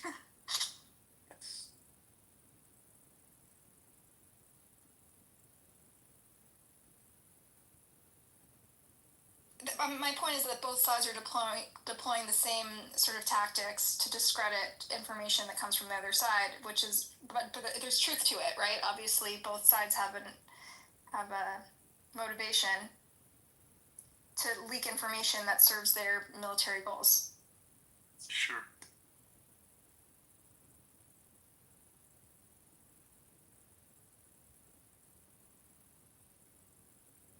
Honest Jew is a military expert. He could maybe speak on this a little bit. Of course. Sorry, I stopped paying attention for a split second. What would you like me to comment on? Nothing. I said you're the military expert. You can speak on this a little bit more. Oh, on the propaganda through the news, you mean? Yeah. Yeah, well, we have to convey a certain narrative to the world, of course, as well as inside Israel. That these people want to kill us. The Hamas charter is to kill all Jews worldwide and in Israel. And the more that people believe that, the easier it is for us to run our campaign, the Great Israel Project. And what do the Israeli Jews want in return? Or what's their views when it comes to Palestine? Which Israeli Jews? The ones that serve in the IDF, the most moral and ethical army in the world, the heroes of the IDF? Sure, Well, Well, the heroes of the IDF, I think they're on board with the Greater Israel Project, actually. What makes them the most moral army in the world? We have a very transparent operation we're running. We're very open to journalists, running with us. And we also employ an attorney. But why are you lying? Why are you lying? You say your name says Honest Jew. Why are you lying? Oh, yeah, sorry. He called me. But we actually do employ an attorney with every unit. Did you know that? No, I didn't actually. Because when we're doing our operations, we need legal advice. To sign off on it, give you clearance, yeah. To sign off and to guide us on how the trials will look afterwards. How to prevent war crime charges. That's right. That's right. So let me ask you this: if you guys are the most moral army in the world, why don't you allow international journalists inside of Gaza so they can share with the world how moral you guys are? Too dangerous. It's too dangerous for them. We care about their well-being. They can't be that close to an international terrorist organization. We love journalists and want to protect them at all costs, right? Exactly, it's for their protection. Okay, so what about killing the 300 journalists inside of Gaza? Those were unintended casualties of war. Not intended, yeah? Of course, we didn't target them. We would never target anyone except a Hamas terrorist. What about the ones you burned in tents? There was a Hamas terrorist underneath. What? We have the data. You laugh, but we have the data. We will release the data during the tribunal. What do you mean? There's a command center under the tent. Exactly, even better, yes. What about the hospital? Why do you keep bombing hospitals? You got rid of all the hospitals. Buttercup. Command center, obviously. Command centers underneath, and they're storing weapons in the hospitals. Didn't you see that guy when he was bringing AK-47s out from behind the X-ray machines? What about schools? Schools. Same. Shelters. Hamas uses the schools as command centers. Shelters.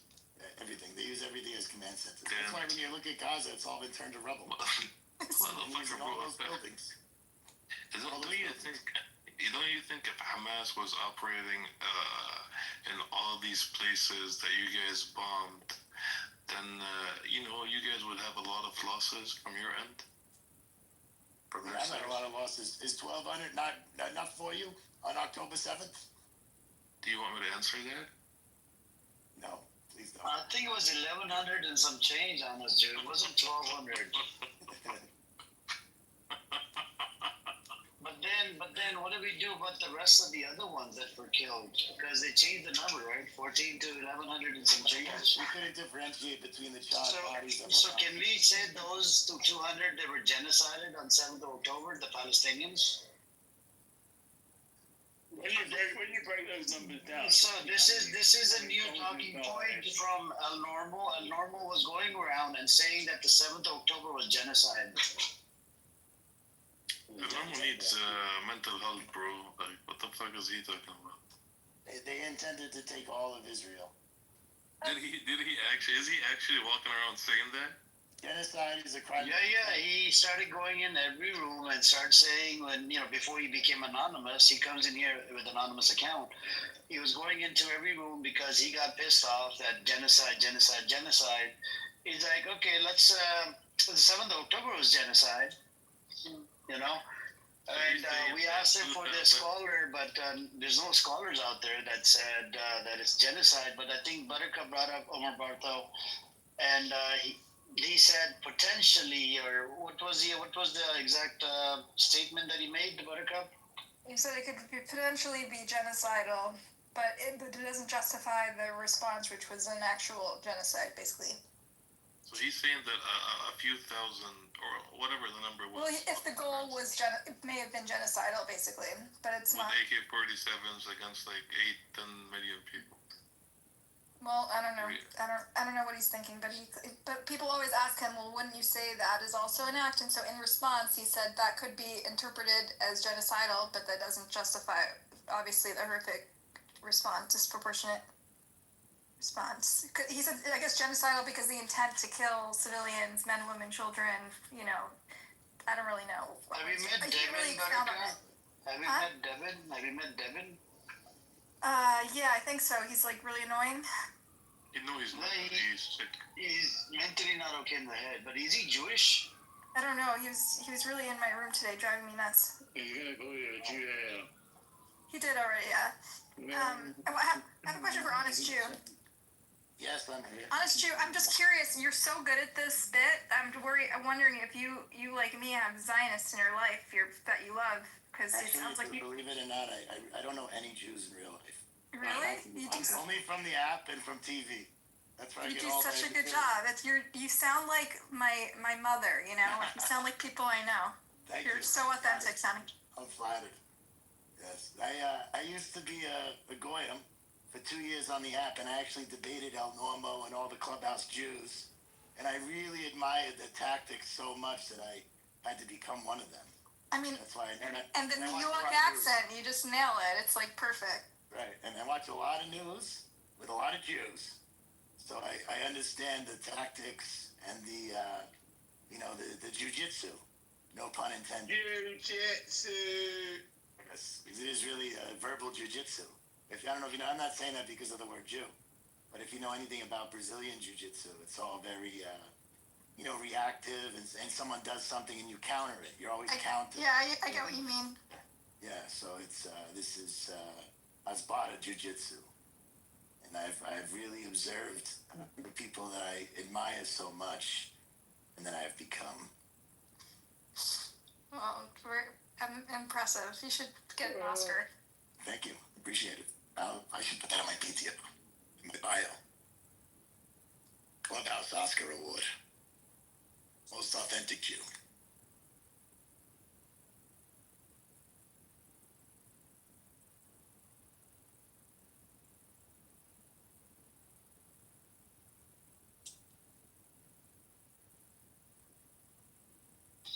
Anyways, I think Pepe versus JB and BB, there's some drama that was going on earlier.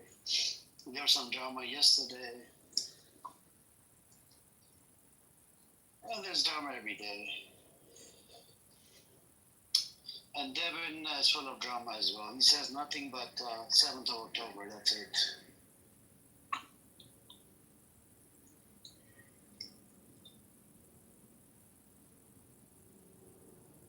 What did you say, Othello?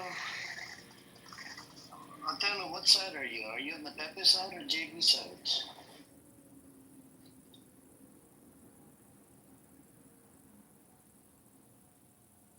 What the fuck? Devin said he's not a Zionist? I think he said he became interested after October 7. He's one of these like newbies, They just became obsessed. And that's true. All the Zionists are imploding. Like that's a fact. I think he's one of the people that were like swept up in the media frenzy and decided he's going to side with the Zionists. In the chat in the room today, it was clear that he only knew 2 dates, 48 and October 7th. Look at the chat. Look at the chat. How many messages he typed? Look, this is why we say that he's messed up in the head. He's gonna delete all of them before he leaves. I don't understand the point. I just saw a video. Wallahi. What? I just saw a video. Listen to this. You've probably heard this though. الجندي الصهيوني عند دخوله لقطاع غزة هي 4 خيارات، إما أن يسقط قتيلا أو يقع أسيرا أو أن يصاب بإعاقة مستديمة أو أن يعود بمرض نفسي إلى الأبد.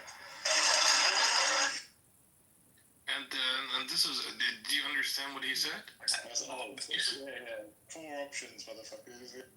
Yeah, but you know what the options are? They're literally what's happening. He said that when the Zionists, when the IDF enters Gaza, they only have 4 options. They would either fall dead, be taken as captives. What was the third one? Play it again, Teddy. الجندي الصهيوني عند دخوله لقطاع غزة هي 4 خيارات، إما أن يسقط قتيلا أو يقع أسيرا أو أن يصاب بإعاقة مستديمة أو أن يعود بمرض نفسي إلى الأبد. Or will either leave disabled or will become mentally sick, mentally ill.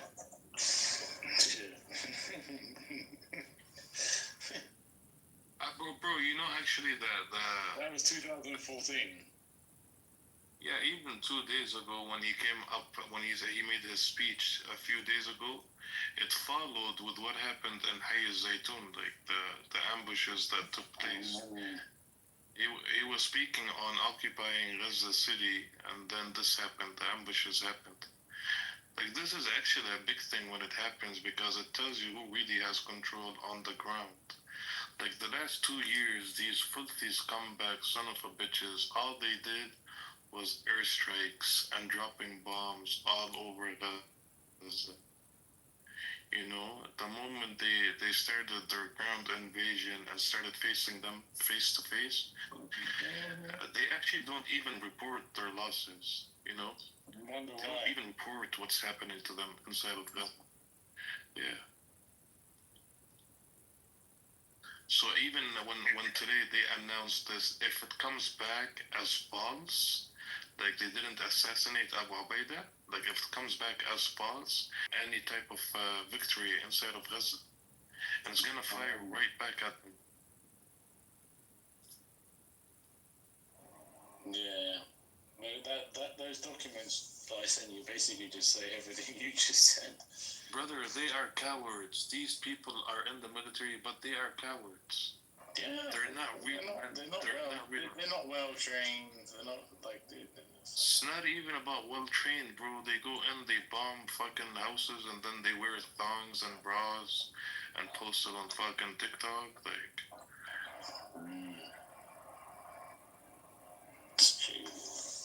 They steal. You're transphobic. You just want you to know you're standing very. Bro, it wouldn't let me join the official. What did you say? What did you? I said you sound transphobic, mocking our heroes because they're cross-dressing. Yeah, I mean, what moral army does that, bro?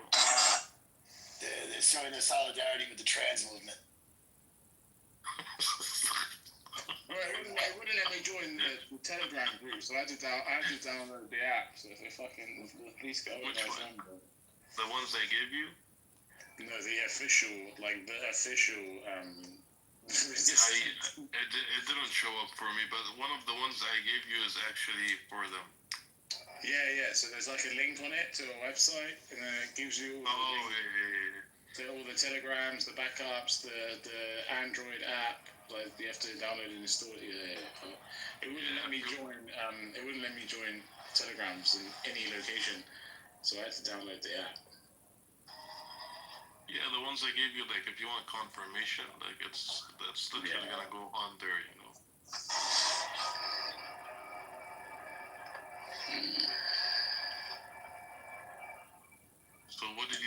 trans Jew, they're showing their support. Solidarity with the trans movement, with the LGBTQ plus community. They're one of the most marginalized communities in the world. Like us, everybody hates them, you know, and everyone likes to blame everything on the trans people. And that's just our way of extending holding a hand out to the trans community. You know, we have the biggest gay pride parade in the world, which per capita is amazing because, you know, we're not that big of a country. So to bring out 200,000 people for our gay pride parade, it's just really just is it like full of rabbis sucking children's penises and that? Like, I haven't seen that at the parade yet, but I admittedly wasn't looking for it, so I have to maybe closer. Anyways, what else is new with you people? Anyway. You woke him up. You woke him up. No, I was outside shopping, you know. I just came back. Oh, my God. But once the war is over, are you going to miss us on the zoo? Yeah, I mean... Where are you guys going to go when the war's over? They're gonna scatter and we're gonna chase them. That's what's gonna happen. I'm gonna talk about Iran, the Reza Pahlavi. I need to do a deep dive into Reza Pahlavi. Samir's gonna be in hot waters, bro. He's by you. Iranians are gonna be asking themselves, who the fuck is funding this fucker every single day? Reza Pahlavi, Reza Pahlavi. Amir, you go see him. His house is kind of close to you, actually. Amir, I don't need to go see him. I need to do runes on him every day, attacking him. His character, the way he walks, the way he eats. Reza Pahlavi. But man, his supporters are like, to be honest with you, they can be worse than the Zionists. Dude, I understand. He's the kind who say, like, who lives in LA and says, hey guys, what's Iran? I know, right? Like, he's that kind of guy. Yeah. Who are you talking about, Amir or like Pahlavi, Reza Pahlavi. Reza Pahlavi, brother. He's a lunatic, bro. Like, he's so dark. We need to, do some rooms on Reza Pahlavi, for about a week or so and see the climate, what happens, what changes it will bring. You know what? Have you seen a lot of supporters? I mean, because this is really... Yeah, I opened a room. Do you know how many showed up? Almost 80 to 90 of them in this room. Yeah, there's a guy that does rooms on this app. Every night he's got 110 people in there. Reza Pahlavi fucking supporter. Oh shit, which one? Is it the older guy with the beard? Yeah, his name is Payman. Payman, yeah. Oh shit. He's in my hallway. So I've been right here. Israel plans to imprison Greta Thunberg. And they're just, you know this guy that typed something in the chat about you? He's so rude, JJ, right? No. Who then? Caleb. Something I'm very concerned about, Caleb. Read it. What are you talking about? Read it, the last message in the chat. Okay. Double, did you see that Israel was going to plans to what does it mean? imprison Greta? The last message in Coffee. He's calling me coffee. Coffee. Well, I'm so confused. What are you guys saying? Yo, let me be saying to it, bro. What is he calling me? What is he calling me? He called you a bitch. What? Yeah. Oh, it's that freaking fool, Sultan and Sarah, man. Fuck off. Sarah, the fuck up, you fucker. Who is he? Like, what's his, like, how the fuck do I follow him? I don't even know who he is. Salafia. Salafia. He trolls me, bro. Oh, that fucking weird. Oh, okay, yeah. Oh, he's quite cool. He just trolls badly. Is he gay? No. Oh, someone that sounds good. He's very knowledgeable, actually. He's young. What were you saying, Teddy? What were you saying about this raid? Israel plans to imprison Greta Thunberg as a terrorist. Did they actually announce that? It says, I'm reading here the Telegraph, so...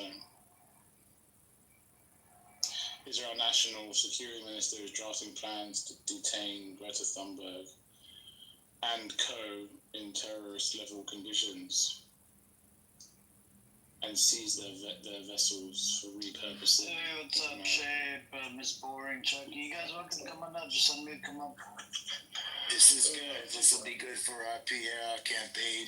When we Why show the the fuck world is we're not afraid to arrest. Like, I want to ask them about these hats, these fucking Jewish hats, right? Why do they have to wear it in the middle of the back of their head? Because every time I see a photo or a video of Ben Gavir, he's always fucking wearing it to the side, like 50 Cent, you know? We have different sects. And if you know all the different sects, I can explain it. I'm an honest Jew. We have a lot of different sects, and we all have different styles of yarmulke. And we can wear them differently depending on the sect. The different sizes, different materials, different patterns, you know, and different everything. Locations. It doesn't fall, honest Jew, it doesn't fall from your head? Well, you can use a clip to attach it to my hair. What if you're bald? Growing up, I was like, fucking, why do they wear that, bro? Then they take it off and there's like a bald patch there. It's because there's no sun to the area. That's what I used to think. I didn't know. It was Arabic, Nargis. It was Arabic. Yeah. And whatever Chucky's saying is in Arabic. Just do a translate. That's so gross, man. Chucky, it's not gonna happen, bro. What you said in Arabic is not going to happen. What do you say? Okay, I'm not interested. Wait for Caleb, bro. He's lost. Caleb slept actually. Sometimes he sleeps on pro-Palestinians and Palestinian voices. No, but this is not like natural for me to see. It brings comfort and teach peace to his classes heart. and stuff. Like, this is really not natural to see Caleb. He's a fake rabbi, bro. You really think he's a real rabbi? He's a different kind, like, of rabbi. Like, he probably can be considered like heretical in the traditional sense, right? He is, but it's not. This is not. I haven't seen Caleb like this before. I even texted him. I mean, and I said, like, is this strange? Someone is losing it in the chat. He's losing it. Yeah, this guy. I don't know the fuck he's losing it, bro. He's like trying to like. Oh my god. I know Chucky, but you know what to do, bro. There's a laughing that's really strange. Evan, bro, go take your pills and fall asleep or something. Why are you still here, man? How the hell does Chucky know Arabic? He doesn't. He uses ChatGPT to translate. What is he saying anyway? I don't know if he wants me to say it loud or if he's intentionally using Arabic. Forget it.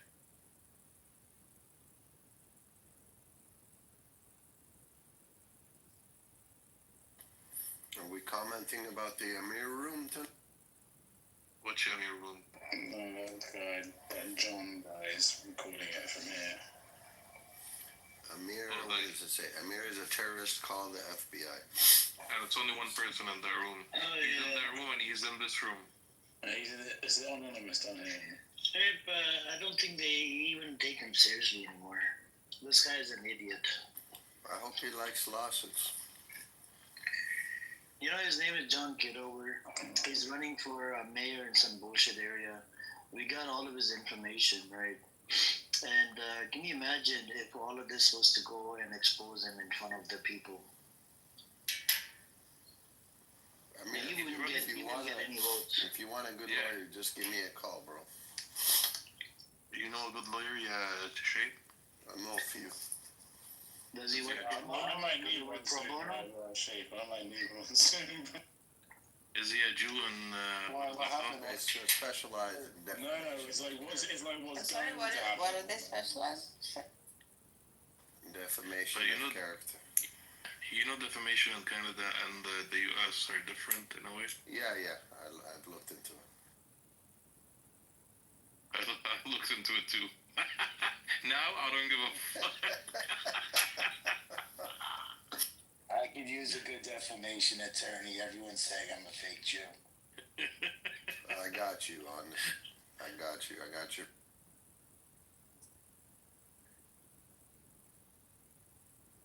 Do they even do those lawsuits anymore? The defamation? You can even do I don't know if this is the proper term for it, but it's like cross-border lawsuits, you know? Yeah. It's not a big deal. It's all doable. Intercontinental. Like the Intercontinental WWF champion of the world. Honest Jew, we need consultation and we need to start holding trials for Zionist criminals. I know. I'm worried they're gonna get me. We need legal advice from your friends in the business. That's right. There might be some interesting anti-Zionist Jews in this field. I got a question about the app. Do they let you kick people out who are anonymous? No. Oh, really? هذا جهاز تحت عم بيسجل وحطه على يوتيوب. بس ما عنده حدا يعني. حرام. Bro, like mentally fucked up. Sorry to say that, yeah. So how hard is it, or how easy is it to assemble a team of legal scholars to start holding trials? No problem. Scholars. I mean, legal people who are, in the legal profession. Yeah, بدك واحد بس you need somebody سياسي amongst. You don't need that many. Why you want to join a lot of things? So what does that call it? Many people file a lawsuit. No, we're gonna be arresting them. We're just gonna bring them in and put them on trial. Can we bring them in and put them on a ship? Is that an option? We don't know that. The punishment is usually hanging for murder and stuff. So I don't think we're gonna be needing ship. Yeah, that's true. But we don't even want their bodies on the land, so we definitely need the ship. No, I mean, don't be so cruel. You mean it metaphorically, right? Good Lord, I No, this is not metaphorically. This is gonna be real. Yes, it is like he's meaning it metaphorically. Lord, you guys. They'll be holding trials like they tried the Nazis in Germany. Same kind of idea. Of course.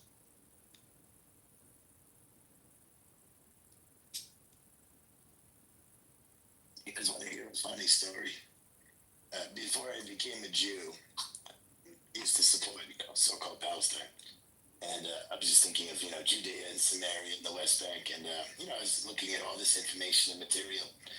And I didn't know the term Judea and Samaria. I didn't know it was the West Bank. So I was watching it was I-24 News, of course. And one of the IDF heroes was saying that there's this amazing armed resistance in Judea and Samaria that needs to be snuffed out. And at the time, like I said, I was a so-called pro-Palestine supporter. I thought the only armed resistance was in Gaza and the West Bank. And I thought, how exciting, there's a third arm of the resistance. And these Israelis seemed very concerned about it. So I was very excited to learn about it, and I was disappointed to learn that there wasn't a third arm of the resistance. There's still only two. Because Judea and Samaria is, of course, just the West Bank. One of the most disappointing days of my life when I used to be a lost soul supporting so-called pro-Palestine. Is that really one of the most disappointing days of your life? Oh, yes. Very, very disappointing. Yeah. That's like when I found out the WWF wasn't real. It's on the same level. What year was that? Too late to admit. 92, maybe. 92. Yeah, my parents ruined it for me when I was growing up. My dad tried to tell me it was fake, and I would argue with him constantly.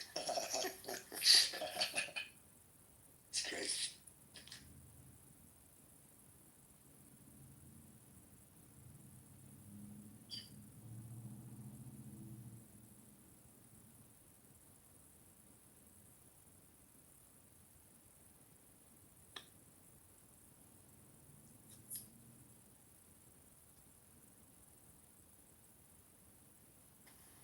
Amir, who's running the room that's on your name right now? اللي تحت. So that's John Kitover, the same guy that likes to go around record rooms. He's a low life, He's in the audience right now with the anonymous account. You see it? So it's a normal thing for these people. They got nothing else to do. Is he actually running for Congress? And by the way, Shapeshifter, do you know how Pepe and these people got into fight? It was because of John Kitover. Got to what? Got into a fight. You know Pepe, the guy Pepe on the side? Yeah. Pepe versus, Roger Mayhem, right? Okay. Yeah. They got into fight because of John Kitover's campaign. Because Roger Mayhem from Healthy Debates was promoting the idea to fund this fucker's campaign, this asswipe's campaign. And Pepe said it's skeptical, this guy's shady, this and that, I'm not going to do it. And then they started arguing. Roger Mayhem kicked him out of the room. That's when Pepe started opening up rooms on that idiot. And some of his nemesis, Roger Mayhem's nemesis, started coming into the room and they doxed him. Doxed his picture and everything. And then JB jumped in. JB came out of the closet after 7th of October. Right? He's a Zionist and he's Jewish or whatever. Nobody knew that he was Jewish. Right? And then JB started taking Roger Mayhem's side, opened up a room, bullshit. Al-Normo started siding with him. And then Pepe opened another room, and Al-Normo went into their room, and Al-Normo got called out really badly, and a whole bunch of other people got called out, and they got doxxed. They got released, you know what I'm saying? Bro. How do you know? Because Royal, right? Yeah. We have one of the moderators. She's into drama. And then we have Shuki down in the audience. He keeps an eye out. What's going on? What's popping right now? I bumped into the other Shuki. This is the Propelli Shuki. The other Shuki is a fucker. It's a fucking bitch Shuki. Yeah, he wished my family would die again earlier today. I made a joke about his prostate. I said that it sounds like he's always holding in a pee when he speaks, because he speaks so harsh. And it landed differently than my other jokes, and then I kind of felt bad because I think he might have taken his prostate out or something. You actually felt bad for Shuki while you were in that room today? You sound like he's got his mouth full of his dad's dick while he's talking. Are you serious? Are you No, but what if serious? the guy has prostate cancer and that Who makes gives a it- shit? He can have prostate in his fucking throat too. A slow and painful death. Who gives a shit? He's a low-life scumbag. I think he's a waste of fucking oxygen. He shouldn't be alive. Yeah, exactly. I sense something, I have a sixth sense about things. I sense that I touched the nerve. So you think his prostate is whatever is cancerous? I mean, look, most men develop it, and he's on the later years of life. So, I mean, if you guys talk to him, just be mindful of his prostate. Really? Yeah, okay. I'll be very gentle on him next time I see him. I talk to him. I thought you were gonna say you'll be gentle on his prostate next time you talk to him. Tickle. That's what I said. Tickle. Those people are fucking. You talking about animals? That's an animal. That's a fucking animal. Anjad Hayawan, he's really bad. Low life scumbag. Just like a scumbag. Like a real, that's when you open the dictionary, you look scumbag, you see his fucking picture. He has his kids around him when he speaks. Like, you can hear them. They're just listening to, the filthy things he says. It's really bad. Do we know any further on it? I do, but I don't use my powers for evil. Justice, motherfucker. Loan me whatever powers you have of evil. I'll take it. No. I don't use my powers for evil. Yeah, me neither. Yeah, bravo. Justice. But I want to have enough evil, saved away. So did they really take the prime minister of these Houthi people? Yeah, they killed him 4 days ago. Yeah? Yeah. Halas confirmed? You talking about Abdul Malik Al Houthi? No, not Abdul Malik. The prime minister who was I don't know, the administrative prime minister, not the Okay. the big guy. Ahmed, right? I can't remember his name.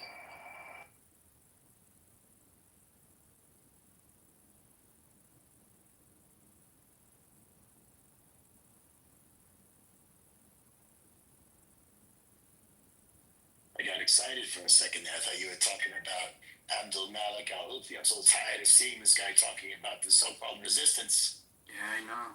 Me too. I'm really tired of him too. Yes. So much.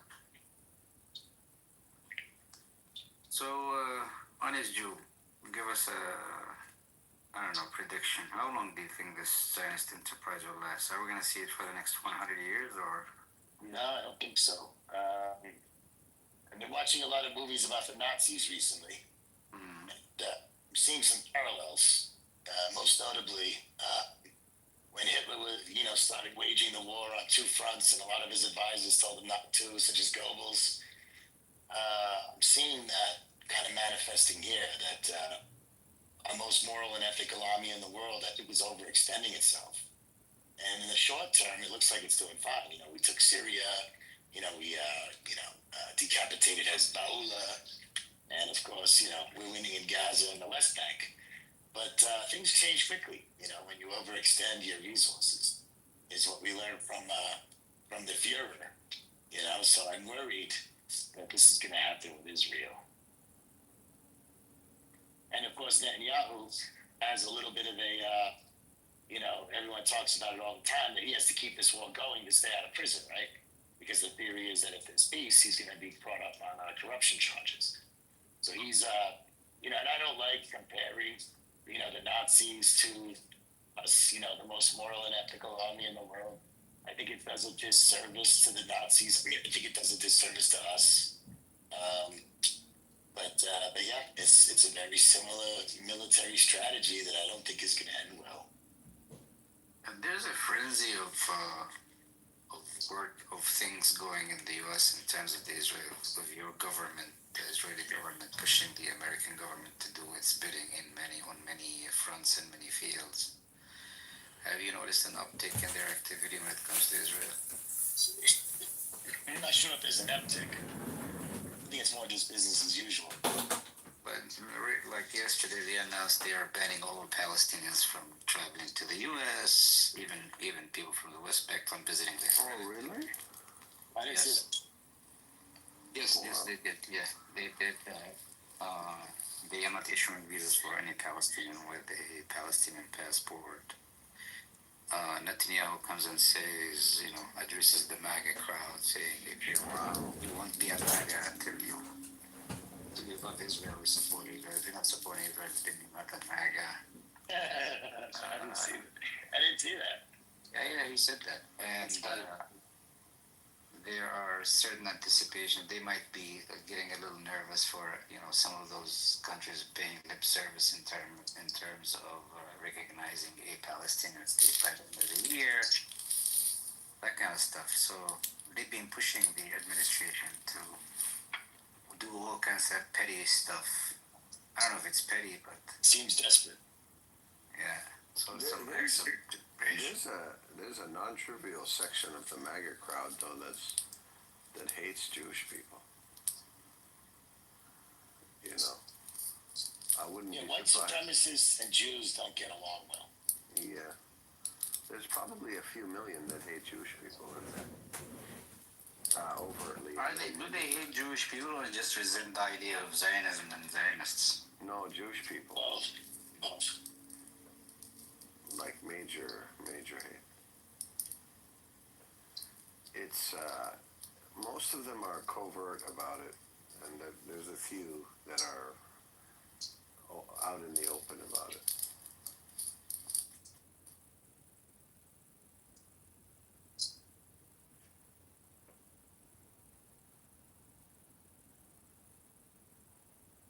Bro, what the hell were you guys talking about? Sure, you seem like you're freaking out. Did you read the chat? What happened? لا حول ولا قوة إلا بالله.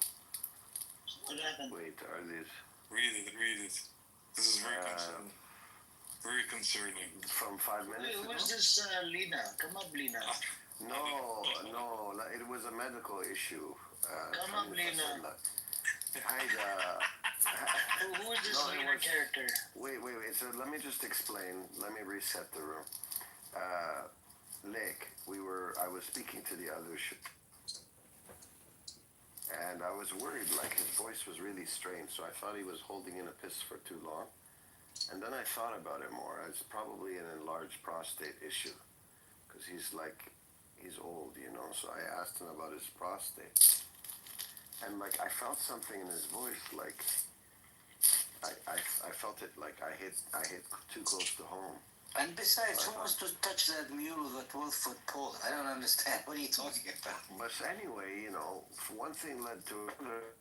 I started examining his prostate issue, pun intended. And apparently, some people in this room felt that inappropriate. Yeah, apparently some people in this room is you, Lena. Now, did you hear his explanation? Oh, no, I heard his friend say, I thought you were going to say that you stroked his prostate, and then one of the other guys on stage said, Richard? One of the other guys said, block, motherfucker. Richard, son of a bitch. 800 accounts. Why the fuck are you in this room? Get lost. That's the same Richard has, I don't know, brackets, some shit listed on his fucking profile. Oh my god, what the fuck? Islamophobic piece of shit. Islamophobic son of a whore. Is he a good Jew? He's not Jewish, he's Christian. And he's evangelical. He supports the Zionist entity. Oh, it's too bad we got it. Shape, as soon as Amir starts, as soon as he starts, is this? And I click on the profile and I block it. every time I just click on the profile and I block it, man. What does he have on his profile, Amir?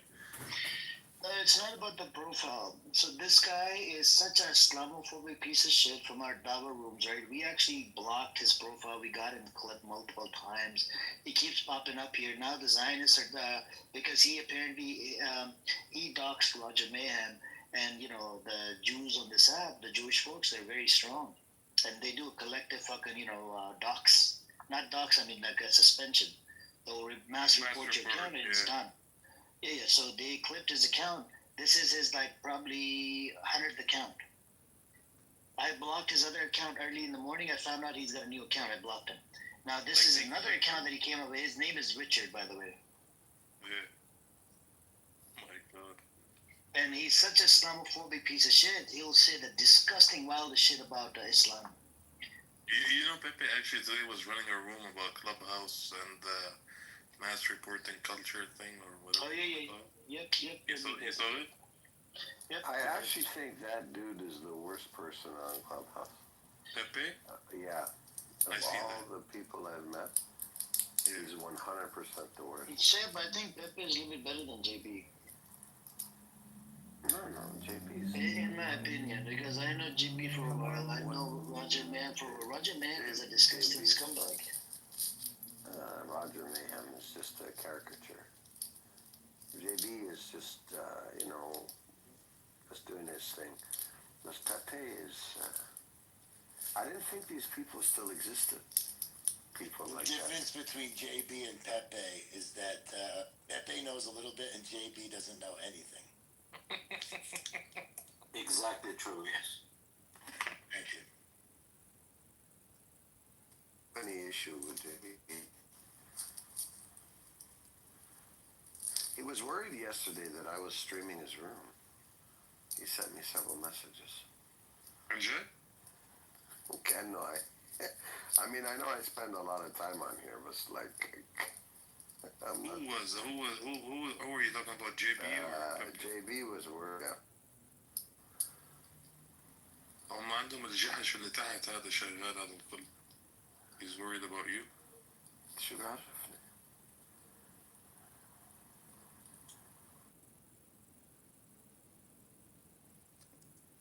Is the Black Rabbi hour over today? Did I miss it? I didn't really. I don't know if he came in and talked to them or not.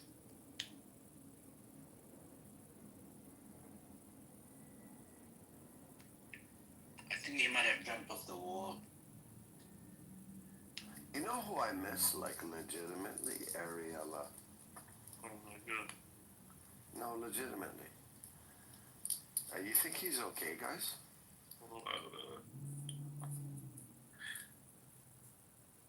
Certainly hope so. He's a good Jew.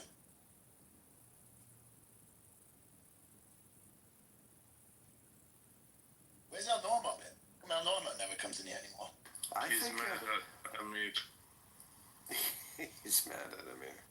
Wallah, like ever since that video of him circulating, you're right. stuff Amir. Yeah, you're right. But I think he does come in with his anonymous account. Shit, by the way, his video is getting a lot of views on TikTok as well. Shuki has a TikTok account? Yeah, Shuki told me he's getting views, a lot of views. I think he said about 100 or 200 views within 1 or 2 days. Does he use his good captions, Shuki, on TikTok to attract and locations and all that stuff? He uses the full name of the person. So if somebody wants to look him up, it'd be easy. It makes the job easy.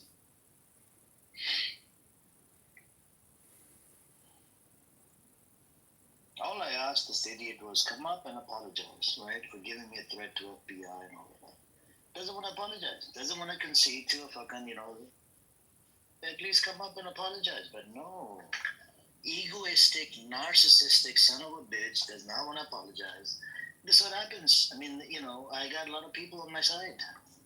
Amir, do you think he's mentally okay? Bro, he's mentally okay in the head. It's a Hasbara book that he plays along with. He knows he's got kids, and he's doing a good job defending Israel. Right? Do you think he's stable? Like, do you think he's stable? Let's ask Honest Jude. He knows him for 4 years. Honest Jude, you know Normal for a while, right? Is he okay in the head? Oh, yeah, very stable. He knows exactly what he's doing. He's very stable. He uses reverse psychology, and he'll pull a pretty good one on you, where he'll piss you off, and you'll start, cursing him out. But at the same time, he's keeping it calm. That's the number one rule on Hasbara book. I think it's rule number 5 or 10. Keep you calm.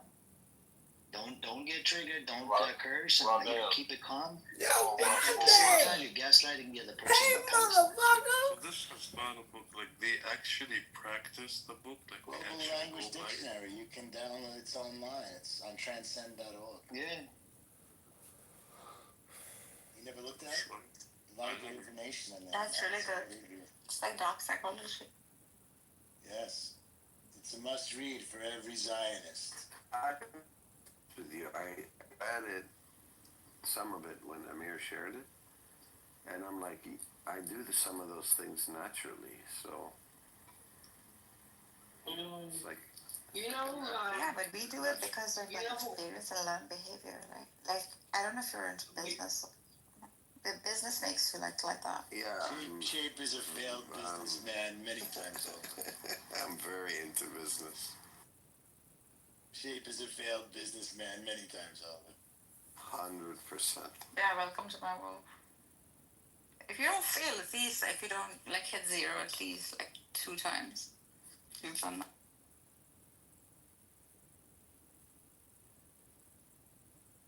It is actually, now that you mention it, it is a basically code for business people, in some sense. Yeah, but you can also be ethical about it. You don't have to be that dark. It's there is some level of manipulating, right? But it can come naturally. You could be a good seller, or you could be just charming. Mm-hmm. But here, it's forced. You're learning it, so it's yuck. And it's done with the intent to harm. So.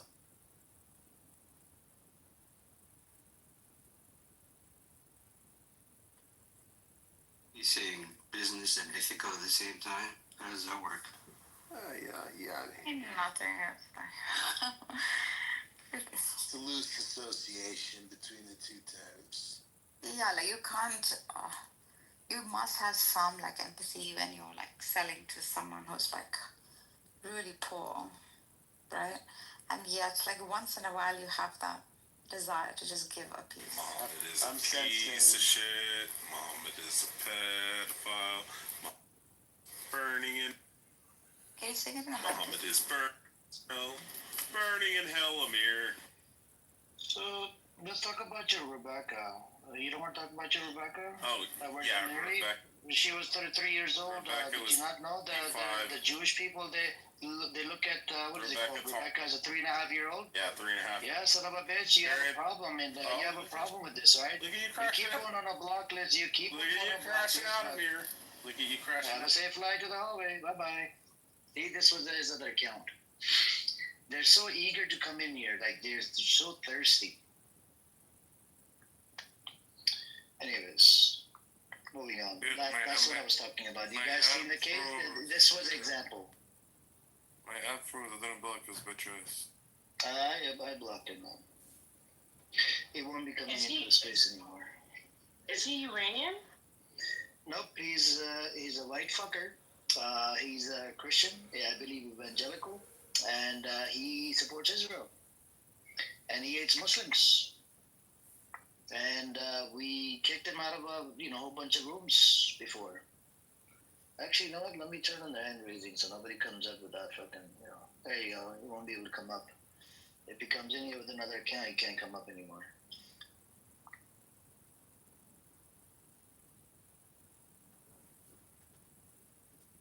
So this is a statement from IDF from a soldier. He says, like he posted, "Mom, I smell the smell of the bodies and I see the bodies all the time." And after this, he committed suicide. What was that? I was just posted. I don't know when did it exactly take place.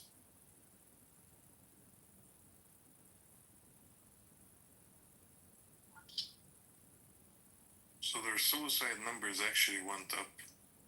You know the trauma that's gonna follow this? Yes, on both sides. Everyone has a trauma. Mm-hmm. Yes, on both this sides. Is generations, yes. On both sides. This is generations to come.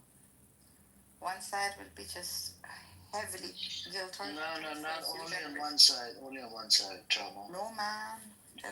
Yeah, well. It's only one side. America's the other side, just combatant. These fuckers, we don't give two fuck. That's true. You guys follow Telegram groups in relates to what's happening in Gaza?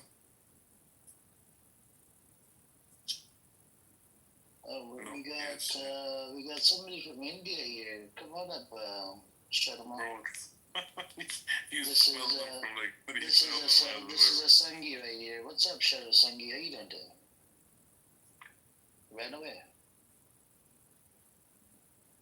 How do you know he's a Sangi? They're not all Sangis, man. Look at his name. Look at his name. So, are you Sangi, Sharma? Oh, my AI generates these accounts. I don't. Amir. Hi, Amir. Faggot. The fuck? I have over 1,000 accounts. That's what. How does he get all these fucking accounts, bro? The numbers, the phone numbers. He keeps changing the number on the app. He's got an app. He keeps changing the number, and then he'll come in and with a new account.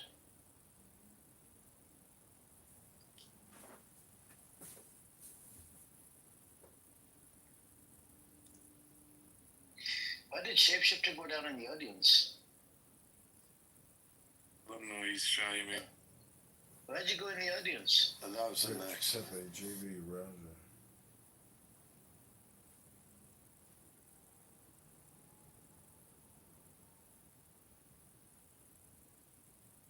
What about this Gul dude, Amir? Does he ever come up and speak, or does he come here for, like, I don't know, for comfort, I guess? Which one? Oh, yeah, he's actually a Zionist, I believe. Yeah, he's a Zionist. Yeah, he has these tanks. He doesn't want to come up, he's just scared. He's scared to debate on these topics. What's the I just looked up the percentage of suicide from the IDF. Late 2023, it's 7. reported. 2024, 21, increased from previous year. 2025 mid-year, 60 to 17, continue a rising trend, and total since October 23rd, 40 to 58 cumulative impact tied to war trauma. So that's the ChatGPT gave me. So yes, multiple sources confirm that suicide level within the IDF has been increased year after year, particularly correlating with the escalating of war-related combat stress. Oh wow, so that's to be done.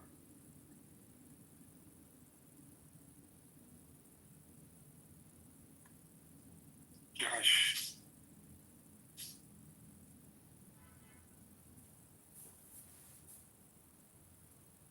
So, Mr. Shape, are you ready, bro?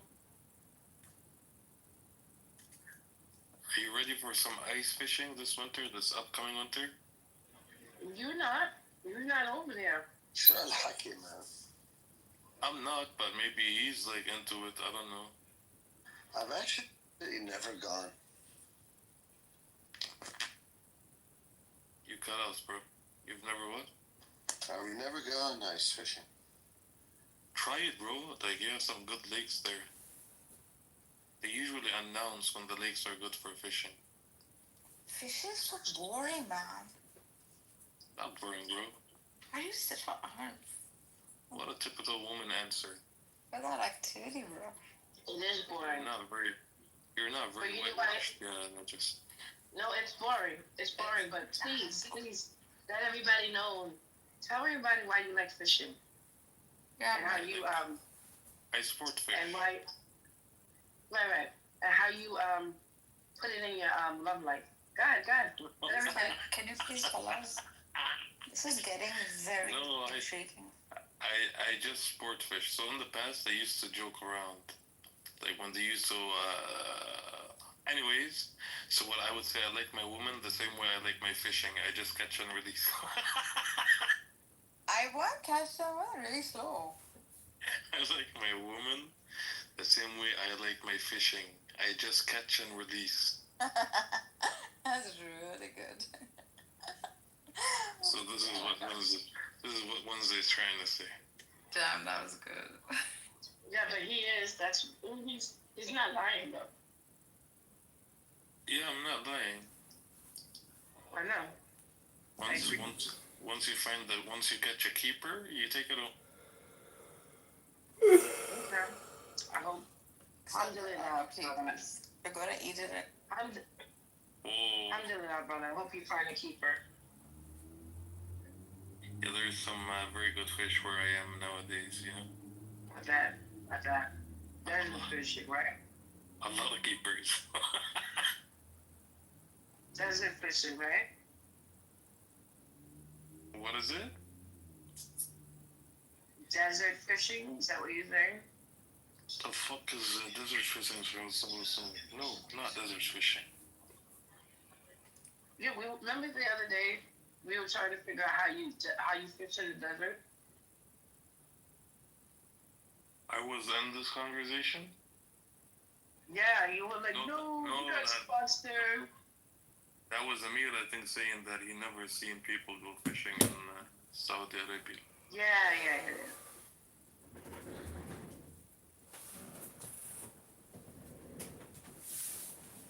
You know, fish tanks need a lot of care, right? If you're keeping a fish, especially when they're fine. Rare specimens. We've even demanded meetings at the highest level with Leave the crown. With Keir Starmer to get him to change his view and his stance on his view on Palestine. So we've been outspoken. Our ministers have spoken on it in the European Union. We've been invited to the European Union to speak on just that one. Why is that a pressing concern for the state of Scotland? Because we're normal human beings. We care about other human beings that are getting killed and genocided on a massive scale. Such as Congo and Sudan. Well, listen, that the Congo and Sudan is not It's the just issue. interesting what catches the But it's not, Scots attention. yeah, but it's not nowhere near as bad as what the Jews, what the Israelis are doing. You said Jews. You said Jews. You said Jews. They're doing it to children more than anything, because 50% of Gaza is kids, and it's the way they're going about it. So if you want to blame anybody, you need to blame yourselves. You need to blame yourselves and your government and Benjamin Netanyahu, because it's them that are turning the people against Israel, the people of the world, not just the people of Scotland. We're talking about the people of the world here. So I think you need to look internally when you've got an issue with that, Mixed. Yeah, no, sure. What do the people of the world want to do to help Gaza? Well, you know what they want to do. You can see what they want to do. They've stood up. Most countries now recognise them. I heard some of them announce that they will recognize the state of Palestine. Which means the list of 190 other countries. I mean, you could think this to be like of zero significance, but like, no, I'm asking. I know that people of the world are now in favor of helping the Palestinians. What are they going to do? Well, hopefully, the very threat of recognizing Palestine would help you connect the dots that you are bringing about. Palestine. I recognize Palestine. Well, how did South Africa fall? How did apartheid South Africa fall? Just let me land. Like, how did apartheid South Africa fall again? I don't know. They're still kind of reeling. Just one word. If you had to choose one word. Terrorism. I would say sanctions. Okay. Yeah, that's how apartheid South Africa fell. But so you continue to think of it as zero. Your end game is sanctions on Israel. That's your solution. What's your end? That's pretty much it. What's your end? Yeah, I don't see that helping the Samsung plan? Oh, okay. What's your end game? The Samsung plan? The Samsung plan, whatever it's called? Did you say Samsung or Samson? Samsung, my bad. Samson, I think. The whatever it's called, that fifth. Well, maybe you're Korean. The Samson protocol. Yeah, you have the fifth exile. Whatever it's called. No, I mean, my general understanding is that the Gazans will have to be placed somewhere, whether in like temporary housing or just like moved to a secure location. And then they're going to have to like clear all of the traps and bombs and explosions and then build something new. It's going to take time and investment, and then they'll be moved back in and given their own authority without Hamas. Yeah, sure, bro. You said move back in? Who's gonna? Yeah. You really trying to really? Are you really, man? Can we not do the really, man? Either like, I mean, either we want to argue against him, take him seriously, or But you really think that Israel, went and committed the Oslo one if you want to do that, just to like create the PA so it can govern the Palestine. You think that Israel in 2025 is going to go and bring back a scenario of pre-Oslo? Like, after all this, you think they're just going to rebuild Gaza? It's that easy, and then just like... No, I think it's going to take a long time to rebuild Gaza. At least like 10 years. Like, we just went back. You don't understand why this is so bad for Israel, because even in the best case scenario that you're talking about, Mixed, this is pretty much a major strategic setback, because you're going back. Yeah, it's wasting a lot of time and money. It's first Intifada. You're just reverted to all that time from the first Intifada and the consequences. I don't think Gaza's in a position to run another Intifada. I'm telling you that the progress that was made by Israel they're not even let me finish, to avoid the consequences of the first Intifada have now evaporated. So we're back to the first Intifada. That is ideal scenario for Israel. That's the best scenario. Intifada? I mean, we're just not going to let. So you're destroying Oslo. Oslo 1 mainly. You're destroying it, and so, which is actually in your favor to begin with. I don't care about Oslo. Israel's favor in Oslo won. Like when you destroy it and then you go back to a The settlers reality. have already destroyed. Let me just finish, bro. Like, why do you Jews like act like it's not that logical? It's very white and black, man. And even like you have historians and you have Zionists, like thinkers that literally tell you this. Like I don't understand, like, where is this like Zionist desperation to maintain some sort of like facade image? Like we all know, like I know Israelis, man. I know when they look at all this, they're not thinking, oh, Western media propaganda. They're thinking, yeah, they don't read most of this stuff. Fuck these guys, and this is, you know, Judaism and chosen people and seed of Abraham nonsense. We know exactly how Israelis think, man. They read about the stabbings at the bus stops. I just don't know why you care about, like, it's Amalek. My like, relatives? Yeah, Why would I care about them? Amalek and Edom. Dude, Israel, as in Israelis, want this to happen. They want it. This is what if we could clear out Gaza, that'd be great. Can I just back to you two as well? It just comes to my head. The more right-wing politicians are straight up just like trying to aim to destroy as much of Gaza as they can. Exactly. Or at least taking credit for it for political points. Just a quick one, yeah. Destruction, which is genocide. I'm glad you would. Yeah, some of the Israelis definitely want you guys gone. Oh, so now we want to say some.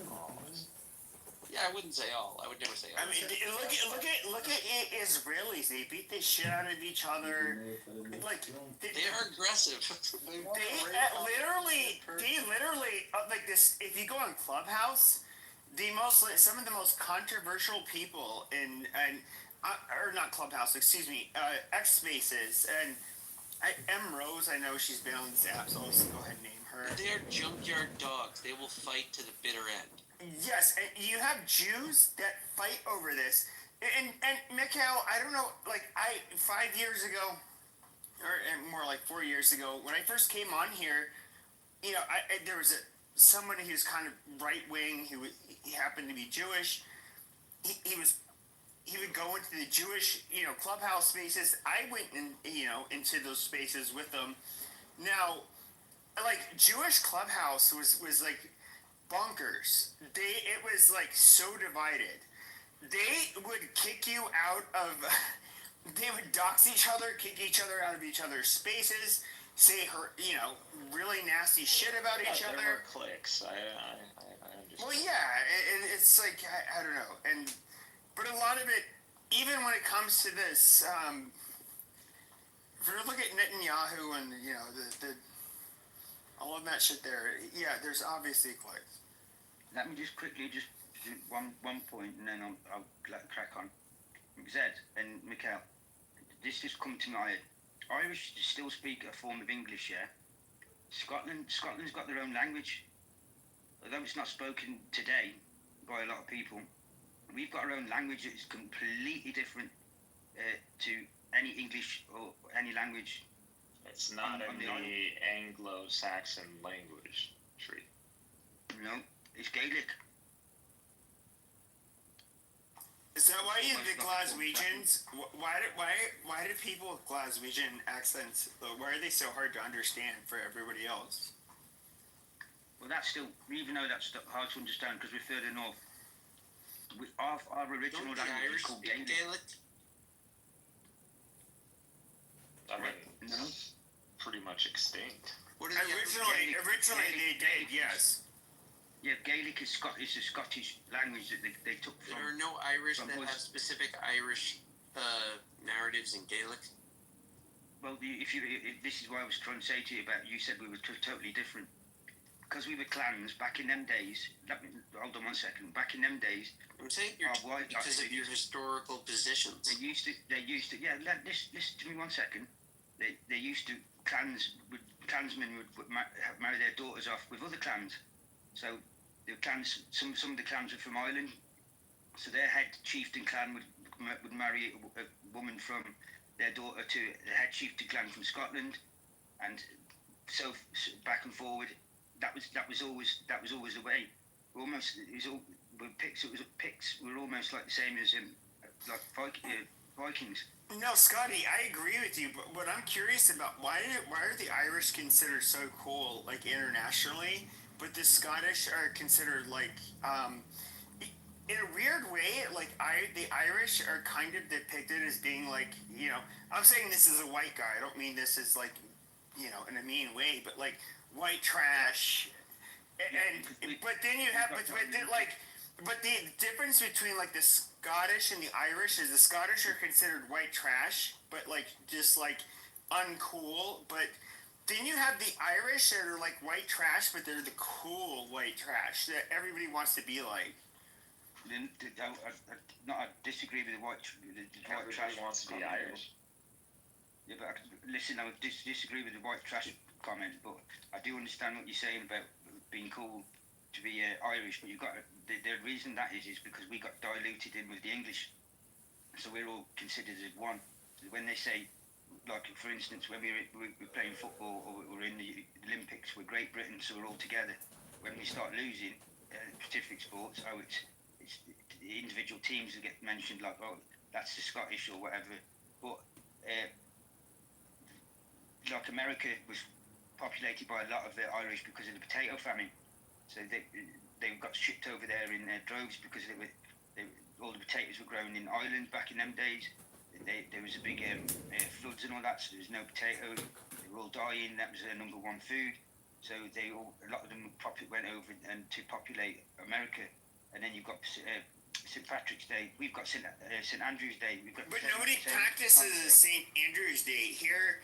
Like across the world, we celebrate the Irish. Everybody knows who the Irish are, but when it comes to the Scottish, nobody knows who the Scottish are. Like you guys are like considered irrelevant, internationally.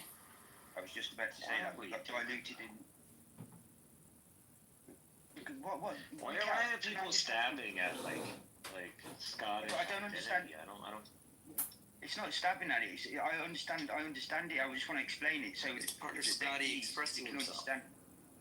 So that these can understand exactly what the Scottish have got a lot more of what they think, if not more, than the Irish.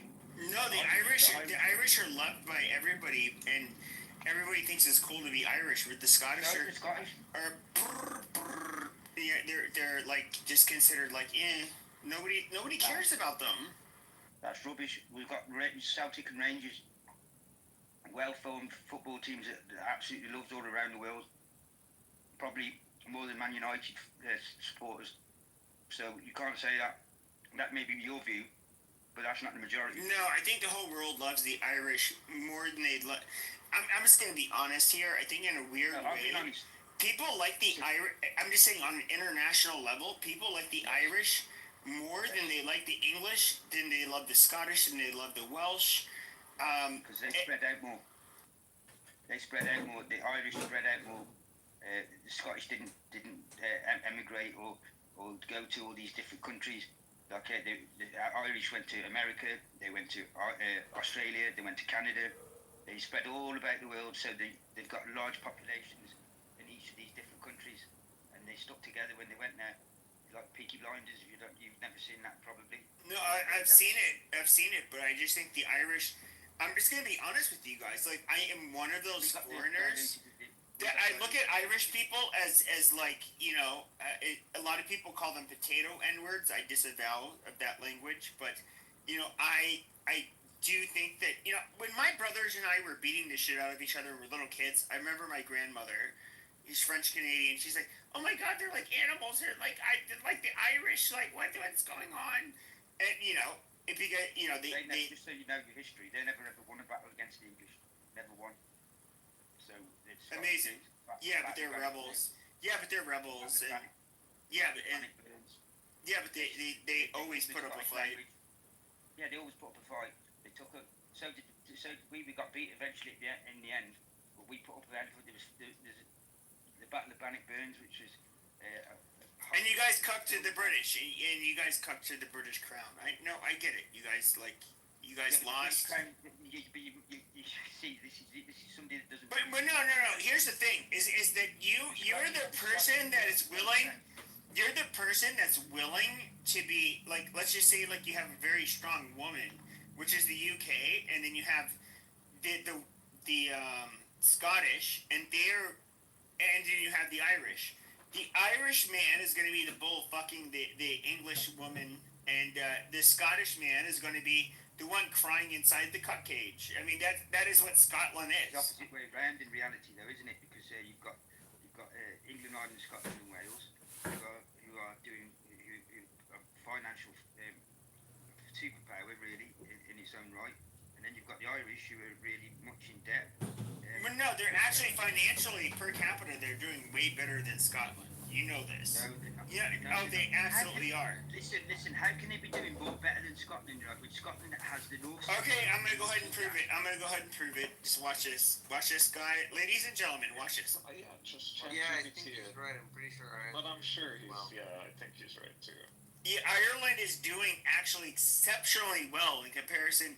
It is despite them being so poor in history, they are doing it phenomenally well contemporarily. That is a fucking fact. I mean, you can look past this all you want. UK's economy. I think he's doing better than the UK's economy. Per capita, yes. I said per capita. Maybe you don't understand that term. Per capita, yes. You're not dealing with Ireland alone. You're dealing with. They're benefiting by being close to England, speaking English, and being closer to the EU than UK, which did Brexit. So, and they're going gangbusters. Yeah, they get to monetize off being the link between the EU and the Isles. Yeah, it's a sweet spot. It is a sweet spot, yeah.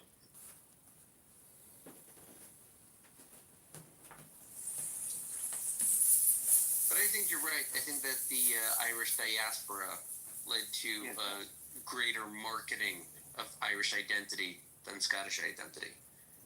100%. Like, the Scots that left Scotland either became Americans and lost all Scottish identity, or just became English and lost all Scottish identity, right? Scottish identity is up in Scotland. Yeah, what is Scottish? The Scottish are natural cuckolds, and the Irish are. No, that's historically what kind of happened to the culture. What was that? Natural what? They're natural cuckolds. What's that? A guy that likes seeing their wife dominated by another man and penetrating her in front of them. What the fuck? Absolute rubbish, mate.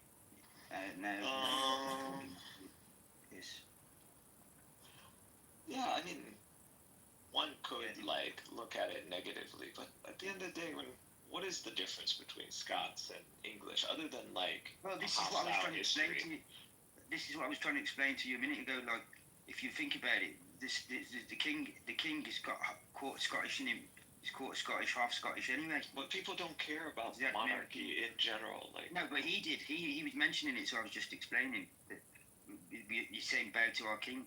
We ended up William Wallace ended up shagging the Princess of Wales. So, and then the kid ended up being half Scottish and so on and so forth. Amazing history.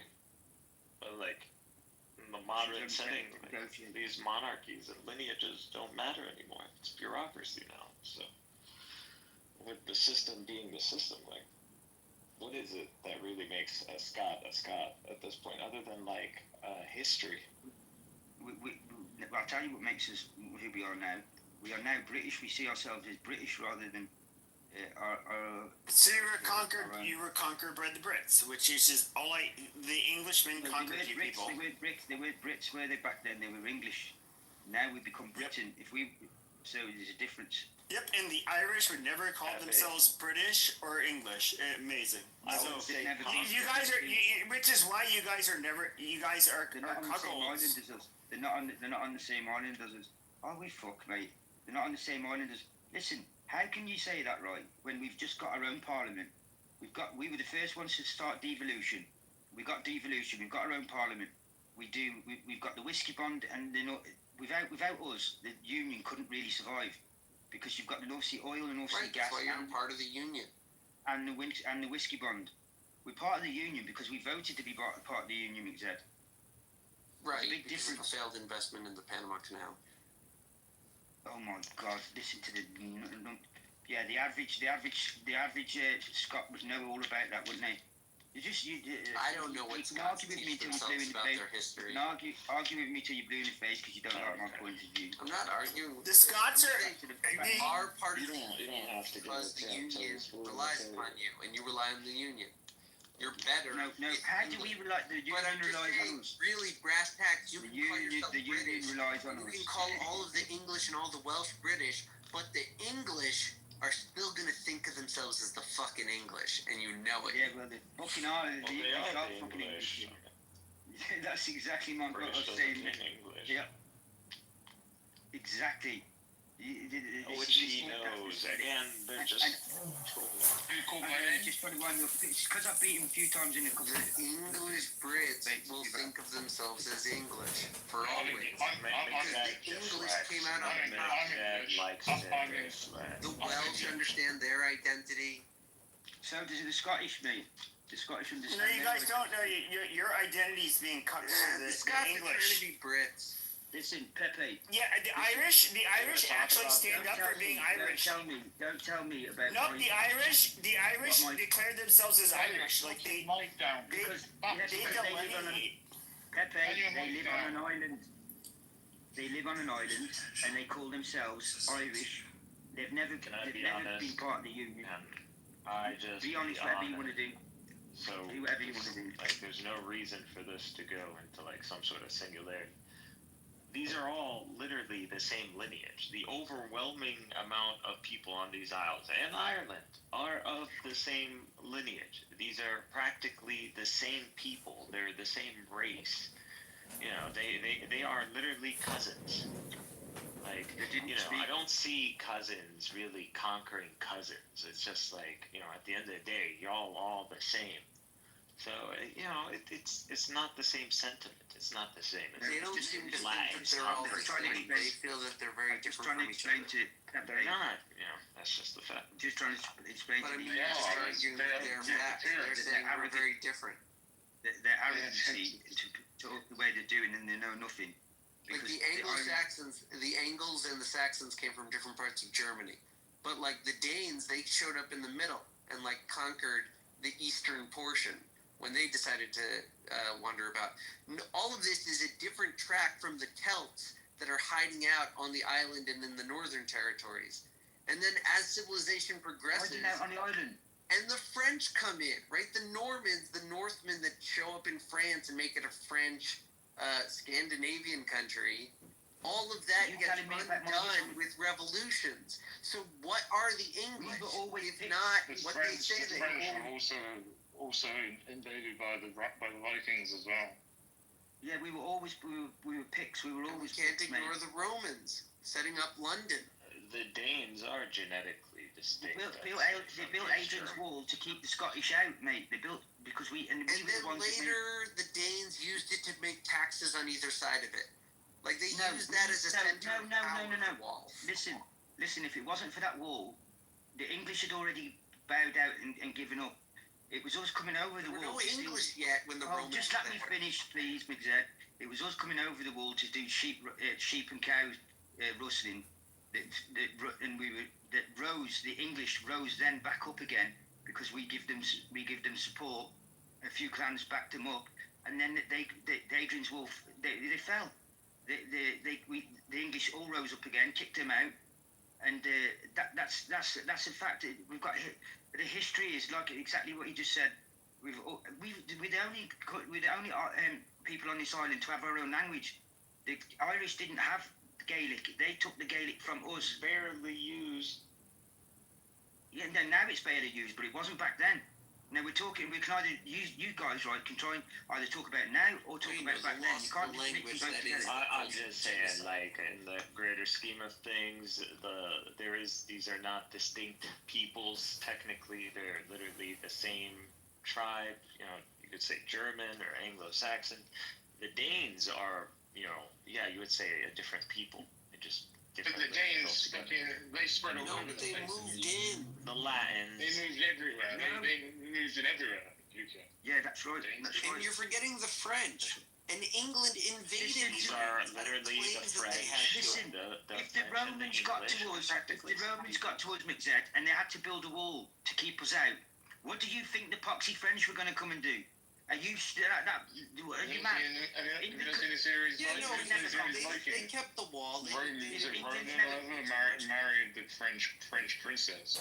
Viking married the French. And all of this, guys, all of this history, which is culturally relevant, you could all say gets undone by the revolution of your ancestors that decided there was a glorious revolution to be had. I understand. Yeah, I mean, one could say that. But again, need to emphasize these Anglo-Saxons are the same people. They're not. They're different. They're not the French. The French cannibalized themselves in fascism. They're literally the same lineage. England went a different way. Dude, I just look at things as lineages. Yes, there are monarchies and authorities, and what are you on that about? comes. Mixed. I don't know what he's on about. Trying to. He doesn't know. No, he's talking rubbish. This is why I want to make sure it's clarified. So, what are you talking about? The English went the other way. We've always had our monarchy. It's one of the longest monarchies to live on the planet because we always did our thing ourselves. We conquered all the planets. You probably come from our island. Not a surprise. So don't sit there and give me this stuff about we went the other way and we were this, we were that.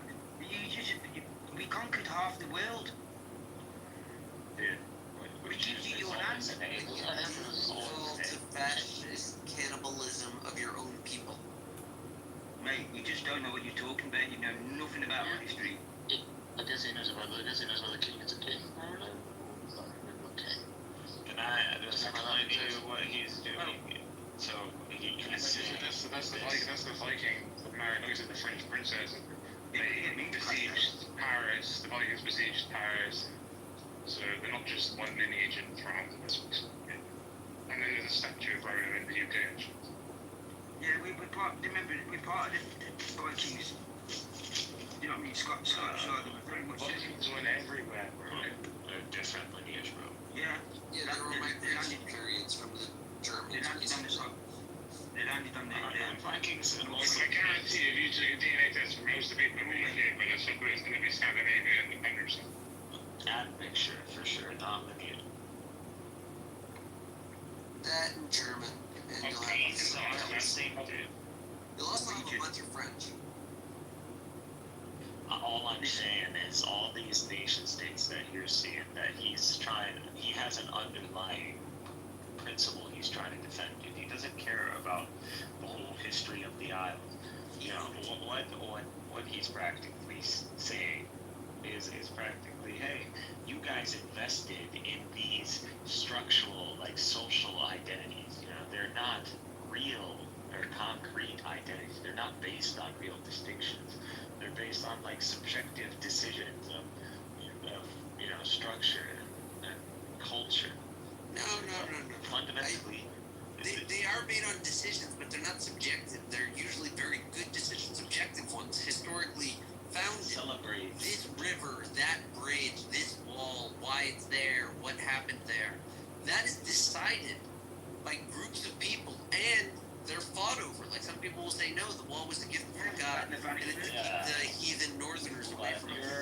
You're deflecting now. You were just ridiculing like the notion of like how all these different peoples are practically getting watered down into like one kind of. No, I'm saying you are not sensitive to the distinctions between the Scottish and the Irish and the English.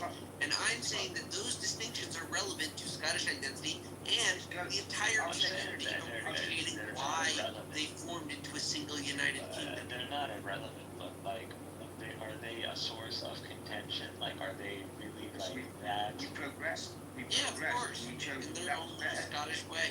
They're just like under the thumb of the crown. As an American, I stub my nose at everything. Just owning the army. Part of the crown, you moron. You know the monarchy has really no power. Those times are over. Yeah, the revolution was not about the crown. The revolution was about Parliament, because that house is a piece of shit. It's a democracy. When some of the royals travel around the world, the treatment they get is different to everyone. If you're a politician, they still have influence. Of course they do.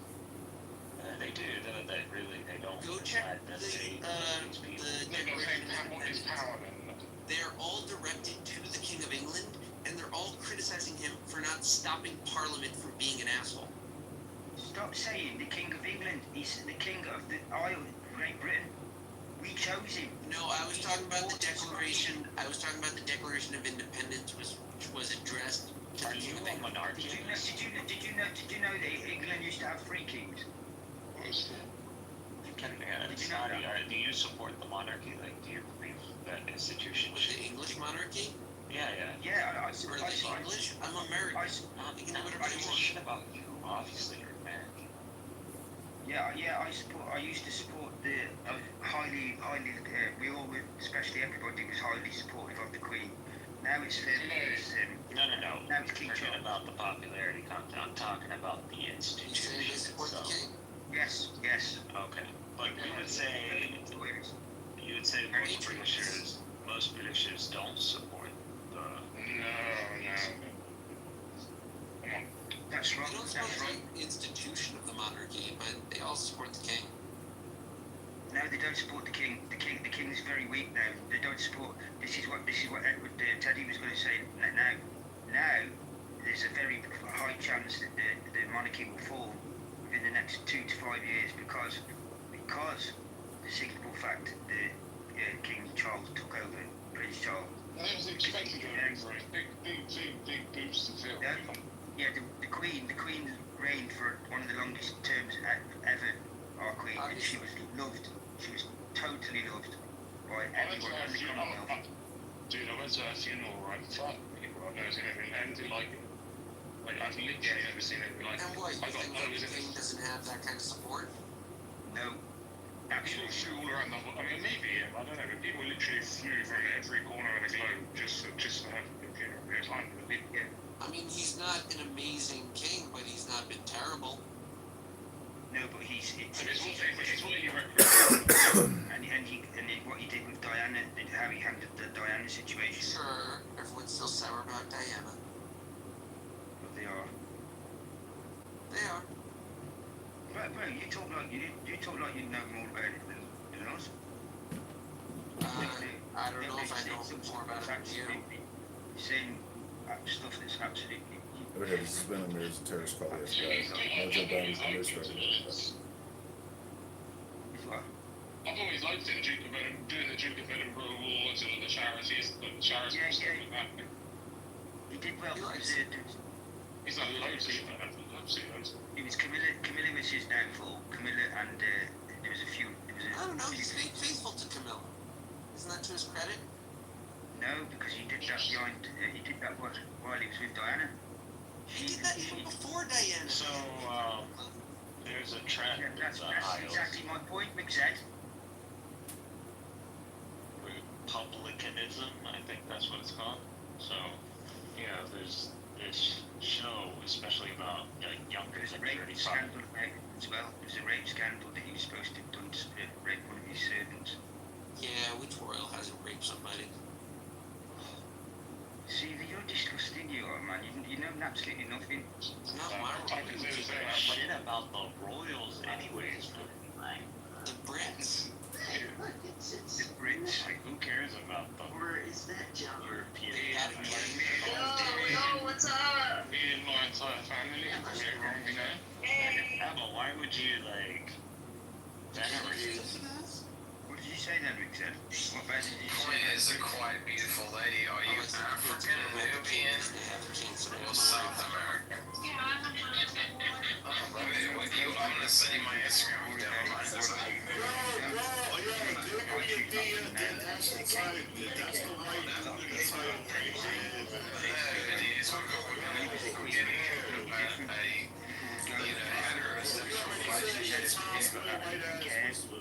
Don't care if it's always going to be the case. She knew that anyway. She could have stepped down and let him still been alive. I think they were shit testing me to see if I was still working. And my new manager called me Friday at 6 o'clock. pushing Like, is that a hard move, or is that like, not what the people wanted, and what's she was going on here? agreeing with the Friday, people. 6 So I've o'clock, literally met for, a girl from fucking Germany, right? She came here. She prefers the UK. Like, she's a royalist. She's born and raised in Germany. She's like, yeah, London is my home. Well, I don't live there. I mean, she told me, she said, Dude, shit, seriously. my new manager said, There are people around the world that absolutely love British wine. like, shit. Yeah, and that's a lot of the But yeah, it's good news that it's good news. Moved over to the flagship VIP team. Like, I hate to say, like, it's definitely gone. and we voted to stay. I don't want to say, like, it's And that's why jobs. we But voted. I think it's hard for people because the British Empire and the shit they have done before. I feel like, yeah, okay, because you're a fucking cunt. I agree. That's very little turnover. It doesn't say, As much it doesn't turnover as mean there they is only in have Auburn. it. There's so much We need to watch Greyboy, that's what we need to watch. But this team, like, they're pretty small. Long term, they're pretty, like, you know, it's the team that's, like, expected to do all the work. Queen Elizabeth, you could like the You want to say like dastardly, but like I'm not gonna do shit bad. if you were gonna Our Queen Elizabeth was amazing. She served the people, give up a hell of a lot. Her sister Margaret, who used to hang about with the Crays and went drinking and smoking every night and went partying, who died early. She was awesome. We loved her. But the Queen sacrificed all that. But she's gonna get charged. The Queen isn't some grandma. Like, at the end of the day, like, she wasn't woman who went. Tell us why she's evil. Tell us why she's evil. Tell us why she's evil. Tell us why she's evil. Presiding over, she served in the Second World War on terror is enough to say, she's pretty bad, actually. Listen, mate, listen. Lord Mountbatten, the king, her husband, the Queen's husband, Philip's brother, got killed by a rocket tied to a little speedboat and blew him up, and his kids, while collecting lobster pots. In Ireland, they blew him up. That was the IRA, blew him up. And he's the one he partitioned India and created Pakistan with a ruler, pissed up one day, and that's how. Yeah, Pakistan makes sense regardless of what happened. I know you think. No, I'm just talking about the character who got killed. He was the brother of Prince Philip, who was German. He was the brother, and he got killed by the IRA. So she's been through a hell of a lot. That Queen of Ireland. She served in the Second World War. She was a mechanic in the Second World War. Electric car. She was an amazing woman. So yeah, you understand that the world doesn't look favorably on the British Empire at the height of its power. Like, people have a negative view of the British Empire. Yeah, but our Queen was loved all over. The Commonwealth was held together by that one woman. Now she's gone. It's already starting to unravel. They've already got votes coming up for independence. You've got Australia coming up with one. You've got New Zealand. They're getting voting on it. So that was always, I knew that was always going to happen when she went. They were only held together from her. Yeah, it is uncharted territory for the British monarchy going forward. You don't have the CV of someone like Queen Elizabeth, even though I don't believe she's necessarily a person to be admired, but, especially with the history of the British Empire. But, I see your point. Well, more independent states will probably, from like a descendant of Anglo-colonialism, result in similar projects to America. America, America, are there because of us. Right, that's what I'm saying. You might even be a dependent, descendant of a Scot. Me? No. Yeah. Oh, no, he's the descendant of Aaron. Sorry. Yes. No, my more recent ancestors come from Czechoslovakia and Germany. I'm happy with like 4 or 5. I don't know. Also a lot of like placements. a I can have 180, so that's one place. So Austria, Germany, Curious about your address here. I'm sure I'm probably 50% Han Chinese. Yeah, and they wouldn't even admit that.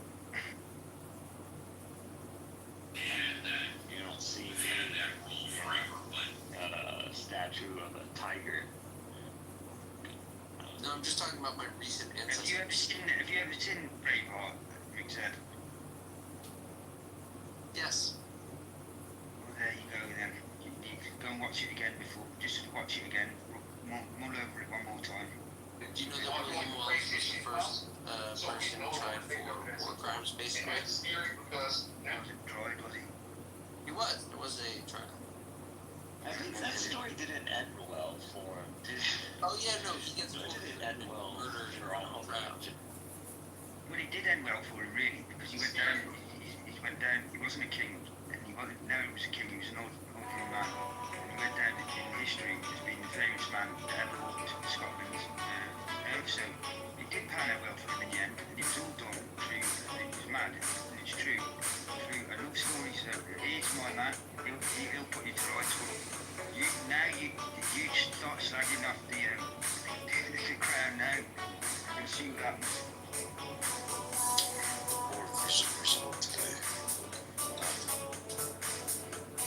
No, from executive. So if the Irish were able to, twist the odds, history changes, they end up, having a monarchy, and it's more powerful than the English monarchy, and they ended up subjugating the English. Do you think, Irish would have been more benevolent than the English? No. And I'm taking a copy of that PTR, just saying. I would say no as well. There's no evidence of that. Firstly, half the claims of Irish oppression are literally based on nothing. Right? Their own history. The worst one that they always cite is, the famine. Look at how many of us died. Their own historians acknowledge that the famine was not deliberate. Right? The famine was not a genocidal starvation policy. Yes, they criticized the British government for how it handled it, but none of them say that, the famine was a deliberate attempt by the British to starve us out. And why would they? Because at the time, there was no strong or particularly resonant anti-British sentiment in Ireland. Like I said, up till the late 1890s, 40% of the British army was literally Irish. I mean, in World War I or World War II, no, World War II, 200,000 Irishmen just volunteered to serve in the British Army, right? And this is genuine, volunteership, right? Not like Soviet volunteers where they're just, volunteering at gunpoint because Stalin and the Bolsheviks had guns at their heads. No, Ireland was already independent by then. But 200,000 Irishmen still served in the British Army with distinction. Why? Because they didn't really hate Britain. This whole, we hate the Brits, we hate the crown, we hate Queen Lizzie and all, it's just this gay, leftist, Marxist, invention of the 90s that, has just, unfortunately, it's become real because it's so ingrained in Irish conscious, right, that now they themselves have adopted it, but based in historicity, no, right? There's no real or evidence of that strong anti-Irish sentiment in Britain. See, yeah, because what they were basically saying that England and Scotland haven't got their own identity. We just got basically English. Well, you could actually argue that for Lowland Scots. I mean, Lowland Scots were already speaking English. I would say, yes. So we did have our own language. We did have our own language, I was arguing. Yeah, but no one speaks it, except the Highlanders. No one speaks it now. Yeah, no one speaks it now. 400 years ago, speaking it, except the Highlanders. And the Highlanders were irrelevant. The Highlanders, again, another thing that start with shit for me. Listen, the Lowlanders that you're talking about from Edinburgh and Aberdeen and all that, they still spoke it. They still spoke Gaelic. It's a fact. Yeah, but very few of them. Like most, if you look. Now they don't, but they did back then. Yeah, but if you look, Scots is still officially considered language. Why understand every single word of it because Scots is just English. I know that's what it is now. I know that's what it is now because we voted. I just did all this arguing. We voted to stay in Britain. I voted to stay in Britain. After just done all this, but we did have our own fucking identity. For fuck's sake. For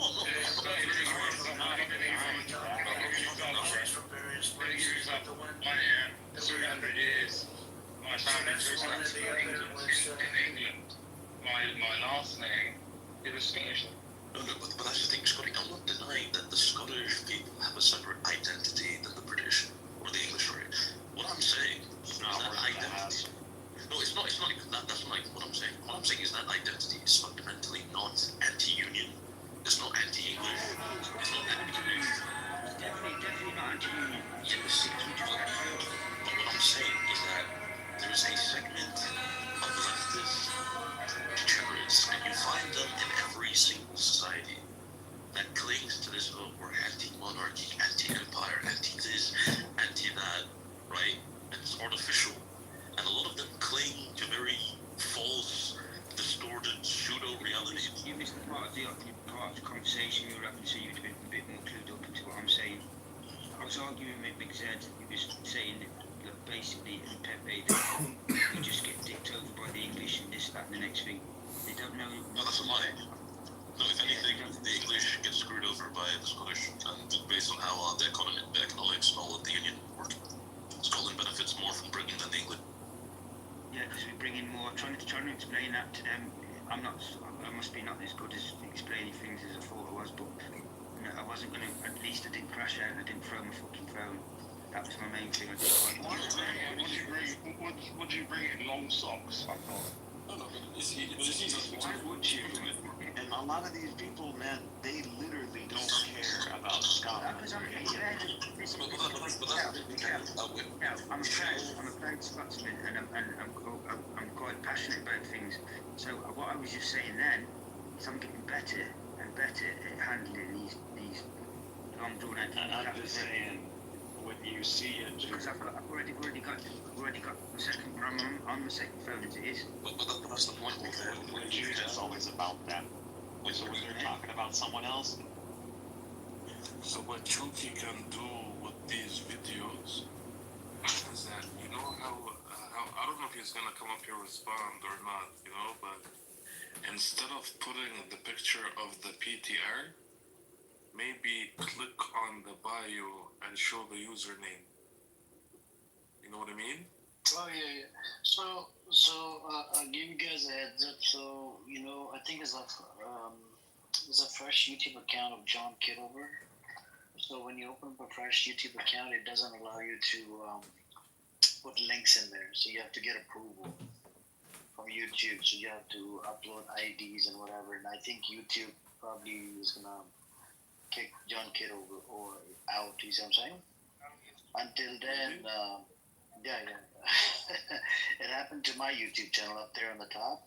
They wouldn't let me put any links. They said you don't have any views, blah blah blah, and you have to provide ID or some verification or some shit. If you had a lot of views on it, but in the meantime, I think it has plenty of information in there. What is this conversation between Bibi Kapara, Daniel, Dave? Did you listen to it? That one was, I think that one was from that, do you guys remember, last week? That one was, I think John Kitover, remember? He recorded, he likes to record rooms, right? Oh, got it. Yeah. So job, I think Shuki. slowly, we need proper information and some of these people, they deserve it. Yeah. Not some of them, all of them deserve it. Slowly, one by one. I think John Kitover is the one that's John Kitover is the one that's gonna, destruct. He's gonna destruct the other Zionists on the side. Well, they're so stupid, man. They don't. They think they're the smartest, but they're the dumbest. We got two in the audience. I think Normal and probably this other John Kitover. It's him. He's listening. John Kitover is listening to John Kitover. What's okay? What's okay? Share this. What is this thing? This is this guy called Shuki on this app. He did blasphemy. In one of the rooms, attacking the Prophet Muhammad, peace be upon him. And apparently, John Kitover was in that room. He recorded it. He enjoyed it. He enjoyed it so much. He put them up on his own account, on YouTube account.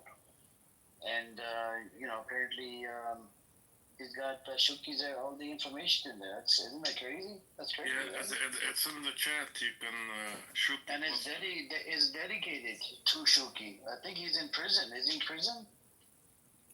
That's what the video says. Did you guys read it? I read the first screen. It says Shuki's in prison.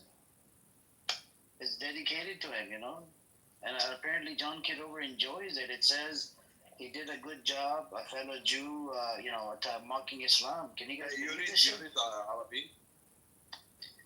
I could read Arabic, yep. What about it?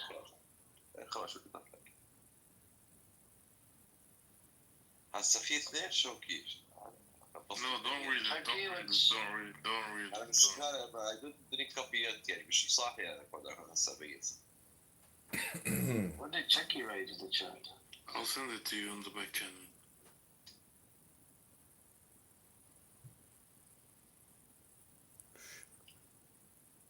I mean, Chucky, they can literally.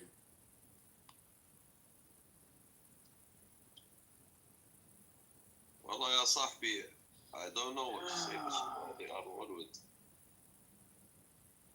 منورينا بس والله يبان صايرة بورينج هاي وقفتك انت برينك وين بدنا اكشن انا I wake up just thinking about you Amir Yes sir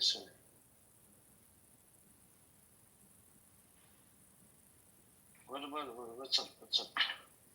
I tell you we need some action shows. Why did you put your picture dark? Why is it dark, brother? بدي اخلي حياتهم سوداء. I want to make sure.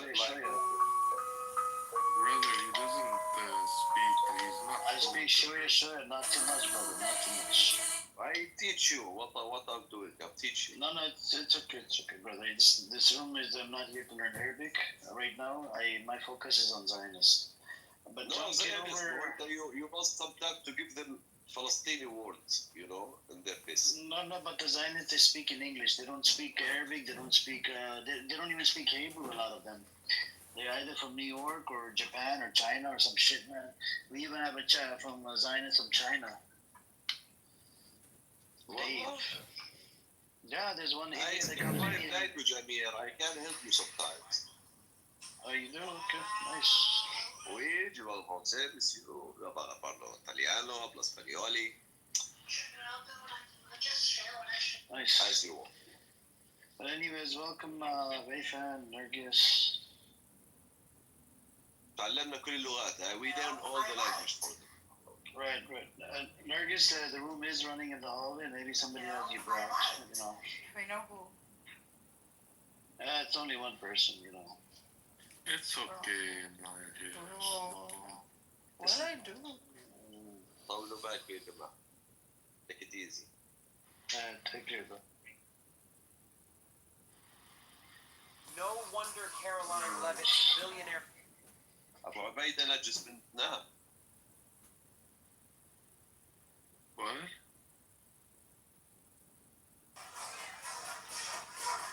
أبو عبيدة. What do you mean? يعني she Palestinian. Who? Nergis will only the name Nergis. Palestinian name. Oh, Farsi. In the lifestyle affect your فارسية؟ حلو صح. صح. نعم. الله ينعم عليك.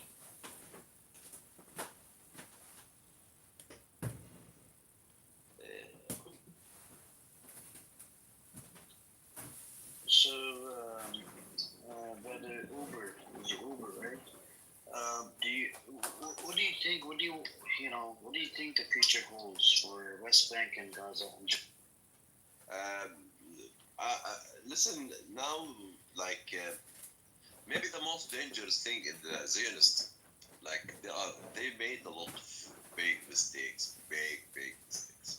And this mistakes is seriously, like, it's like gonna be a big benefits for not the Palestinian or Muslims.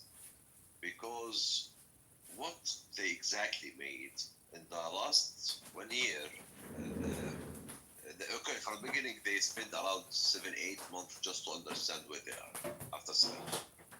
But after that they decide that there are opportunities to stake it, and this is what Netanyahu decide.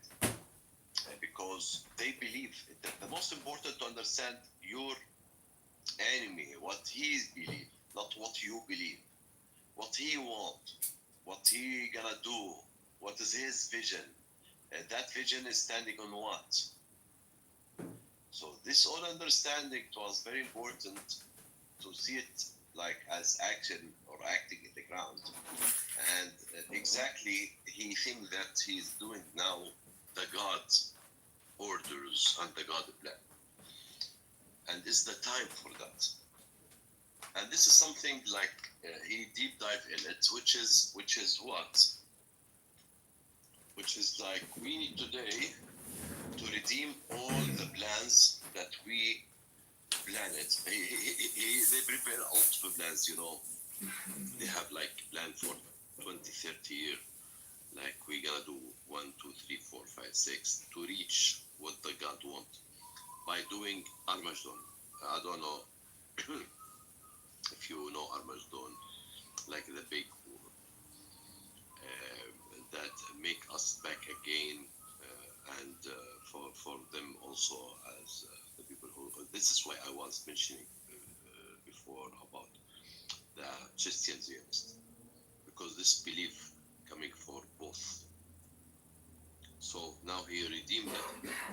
He will not stop the war. This war will be continuously going, and because they believe that we gonna finish this war with Armageddon. And from the good thing that also in Muslim, if you read Quran, go to Surah Al-Ahzab, and 7 October it was when? In 2023, correct? So go to 23, ayah 23, start read from there, you will understand what will happen. This is one of the things which I read it and I go through it, which is really talk very honestly about what is the situation. من المسلمين رجال صدقوا وعهدوا الله ومن قضى نحبه منهم من فلا ينتظر وما بدلوا تبديلا. يجزي الله المسلمين. Anyway, so you can complete it alone if you are interested to understand what happening and what will happen.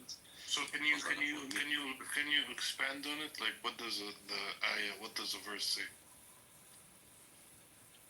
Ayah that say very clearly about each thing happening. It was like, I was shocked actually when I discovered it, but it was talking about you want in English, correct? Yeah, so that everybody can understand. So I must read it in Arabic, honestly. No, not read it, like based on. No, not read it. I read it in my mind just to add, I remember. And are you talking about من المؤمنين رجال صدقوا? Is that exactly? Yes. Okay.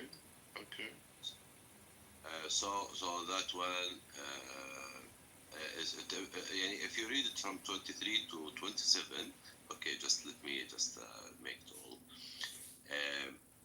So it's talk about the people who's there are a Muslim who really believe in God, and they are will attack somewhere. Okay, so some of them will die, and some of them who's honest mu'min, honest believers. Some of them will die, and some of them will wait, and this will not change 24, the year of 24, you remember 23 that happened. 24 it was really tough one.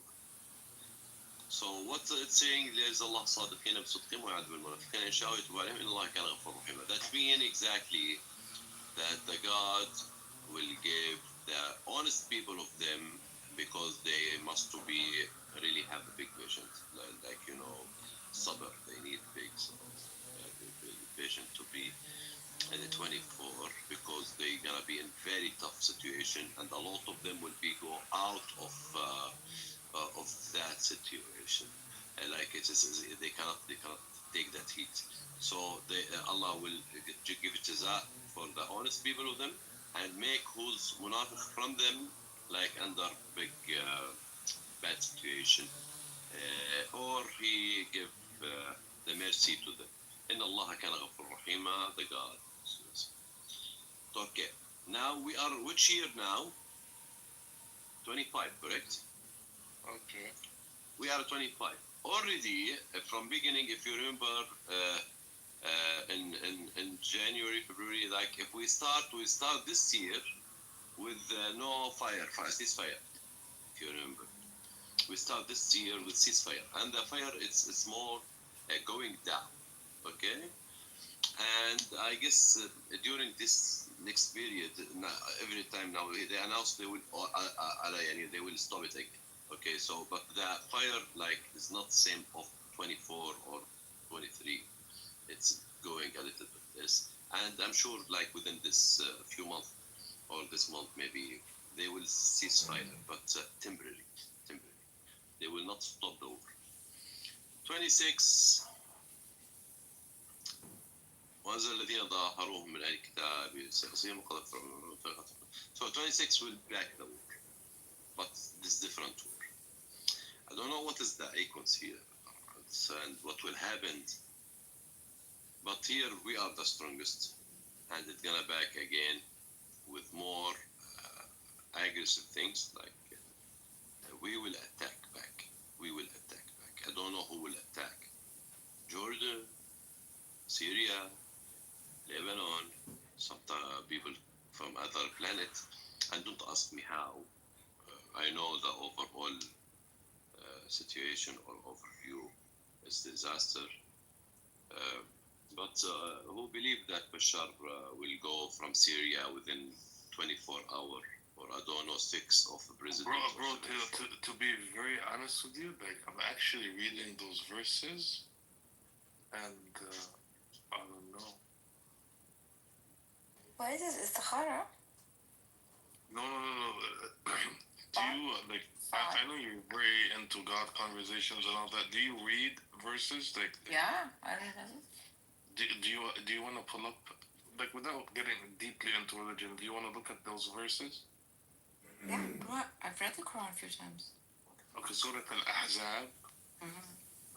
Which Look one? at Surah Al-Ahzab from 23 to 26 or 27. Good Lord. Today no one had used the word. They're short. They're not long. No, today no one had used the number 23. Every day I hear it from someone or I see it. You use it today. Surah Ahzab, ayat 23 to 27. Like, if you read them, I don't know, like, to be honest with you, there is kind of a connection. I actually sent it over to someone. I actually read it often, like. This first time you read it? So I never really focused on the definition. No, man, nobody read it. This is from my mind. I was read it, and I would say what 23 with the 23, 24 with 24. No, but if you read, like, if you look at the, like, I mean, why reading. Ahzab? Why you picked Ahzab? Is it Surah 23? Why not? If I picked any, how do you will? No, you did it like istikhara or like. No, he's connecting. No, you can't say that. Like fall of Quran. He's connecting. He's going. على فكرة ما بيصير يا أوبر. Even if kidding, it's not acceptable. What is it? Like to kid about religion. بس نرجس. Like if you read. He's a human man. I just want to know why. Yeah. No, I'm we reading. didn't, and I don't know. I think want me to there read is a that? connection. Huh? Yeah, of course. He's really good at. I really like this surah very much. One of my favorite ones.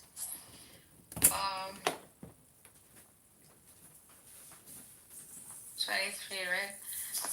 Among the believers are men who have proven true. This one, No, it should start. It should start. من المؤمنين برجالا. That's one. Yeah, are you gonna read it in Arabic or? No, I'm gonna read in English. Yeah, read the trans. My God, look at this 23.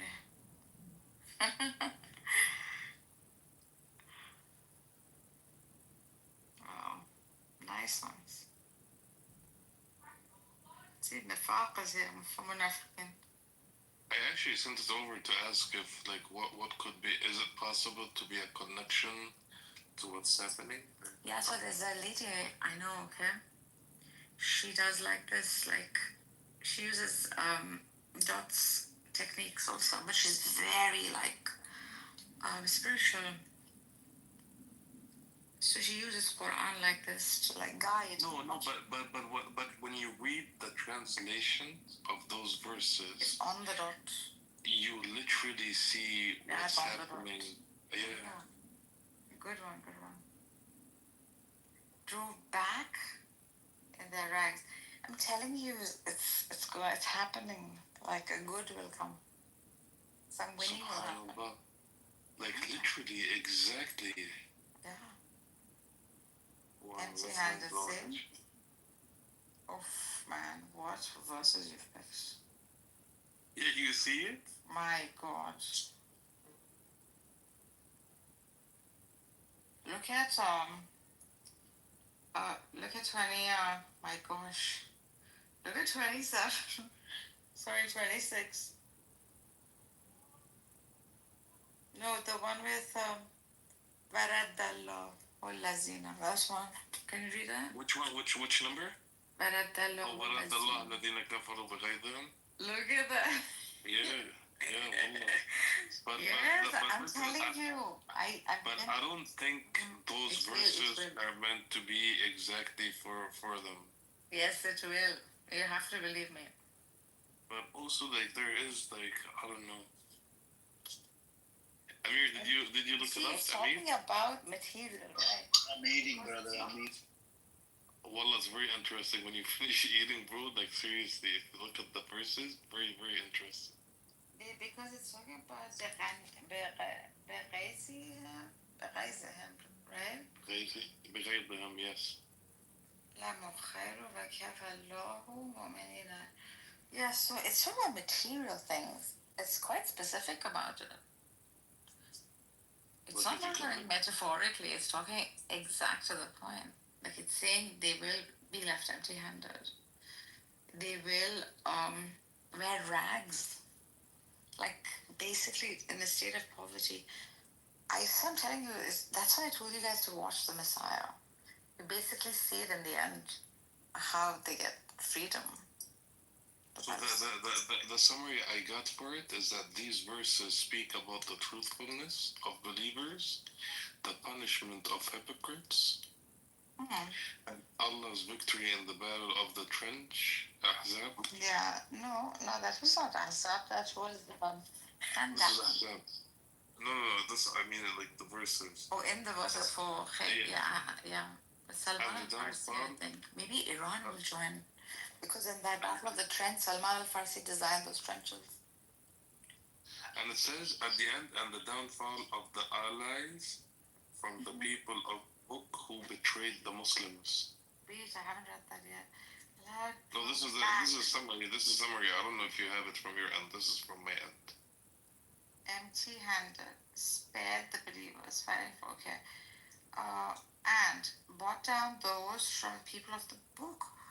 I got the thing. My seas. Oh my God, I feel like that you've woken up. Good Lord, what is this? How did you find it? It's one after the other too. It's Uber, bro. Like, I don't know how you found it. Bro, you should do. It's in Iran. Like it's called khurafat. Like some older ladies do this, but they're very like on the dot like this. Good job.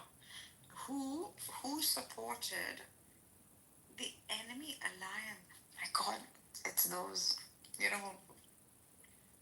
Say it. No, أهل الكتاب I can't. No, they are Ahl They are read and brought down from those people. Okay, so it's the Yahudis who supported the enemy's alliance. No, the enemy here is Yahudi. The alliance is a Christian. This Ahl al-Kitab is a Christian. They'll join America. So Ahl al-Kitab is both of them, like the Christians and the Jews. Yeah, but see what it's saying? In this case, it cannot be Yahudi. No. You Who have to supported the enemy? No, just relax for a minute because I don't know where you went right now. I don't have what you have. What you have? Which surah are you reading? Which ayah? Where are you? What are you reading? I'm reading the last ayah of As. I mean the 27. Oh wow, وأنزل الذين, that one. No, I don't have one. Oh, this is the one before 27.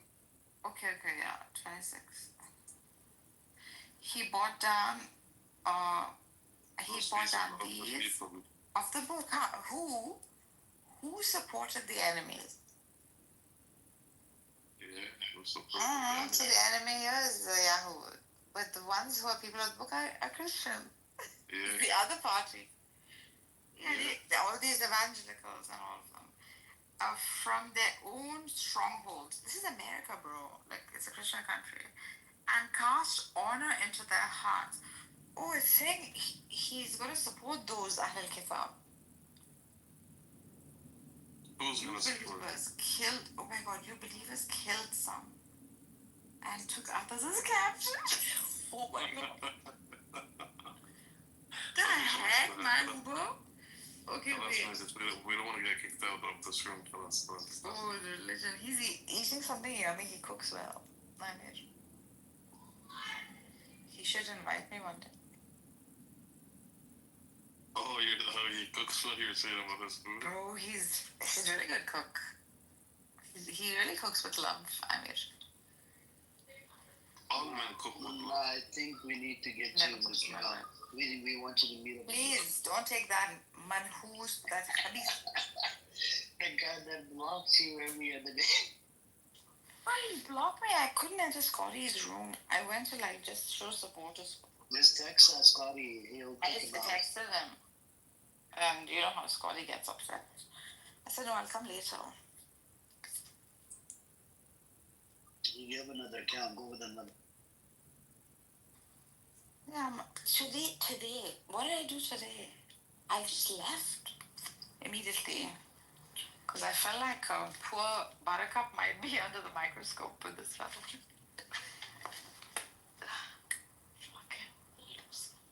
What's up, Josh? Welcome.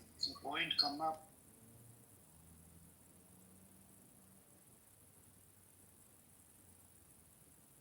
This meal was good. Cooked Egyptian nationalist in here. Abu, I think you fell asleep. The guy was defending, and he said that Israel is, it's a state now, it's a country, they can exist, blah, blah, blah. I'm like, literally Zionist talking points. So I missed that one, but I think I was here when you were calling somebody Zionist Egyptian or something like that. That's the one. Yeah, there's a lot of nationalists in Egypt.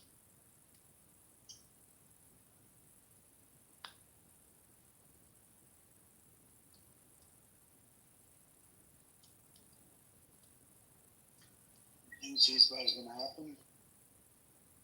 What? The ceasefire. No ceasefire, bro.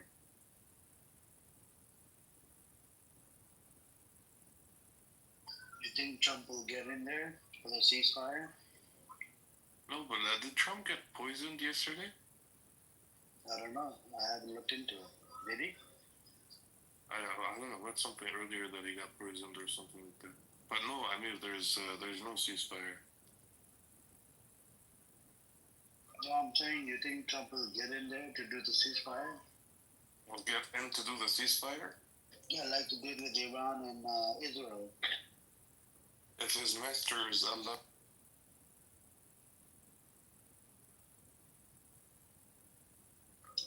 They forced Israel to do the ceasefire.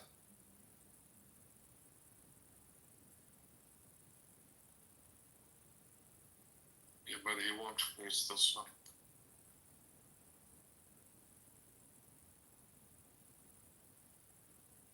What's up with you, Times Square? Oh, this thing like Trump had a stroke? Is that really true? Do you like I'm Trump? just seeing something in the chat. Do you like Trump? Well, I ran for president, I told you that. Man, I don't know, man. We need leaders that are, in their mid 40s and, understand the awakening of humankind, or we're gonna have satanic leadership. What's the name of that song? So, I mean, What's the name of that song?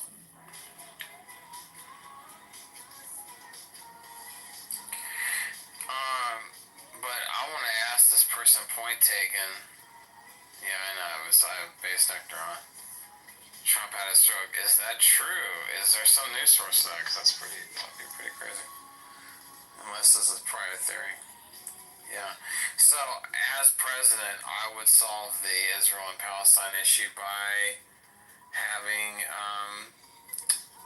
the wives of the Arabs marry That's not the logical. Jews. That's not logical, by the way. That's amazing because they'll be so distracted by That's not so many logical women answer. that they'll just.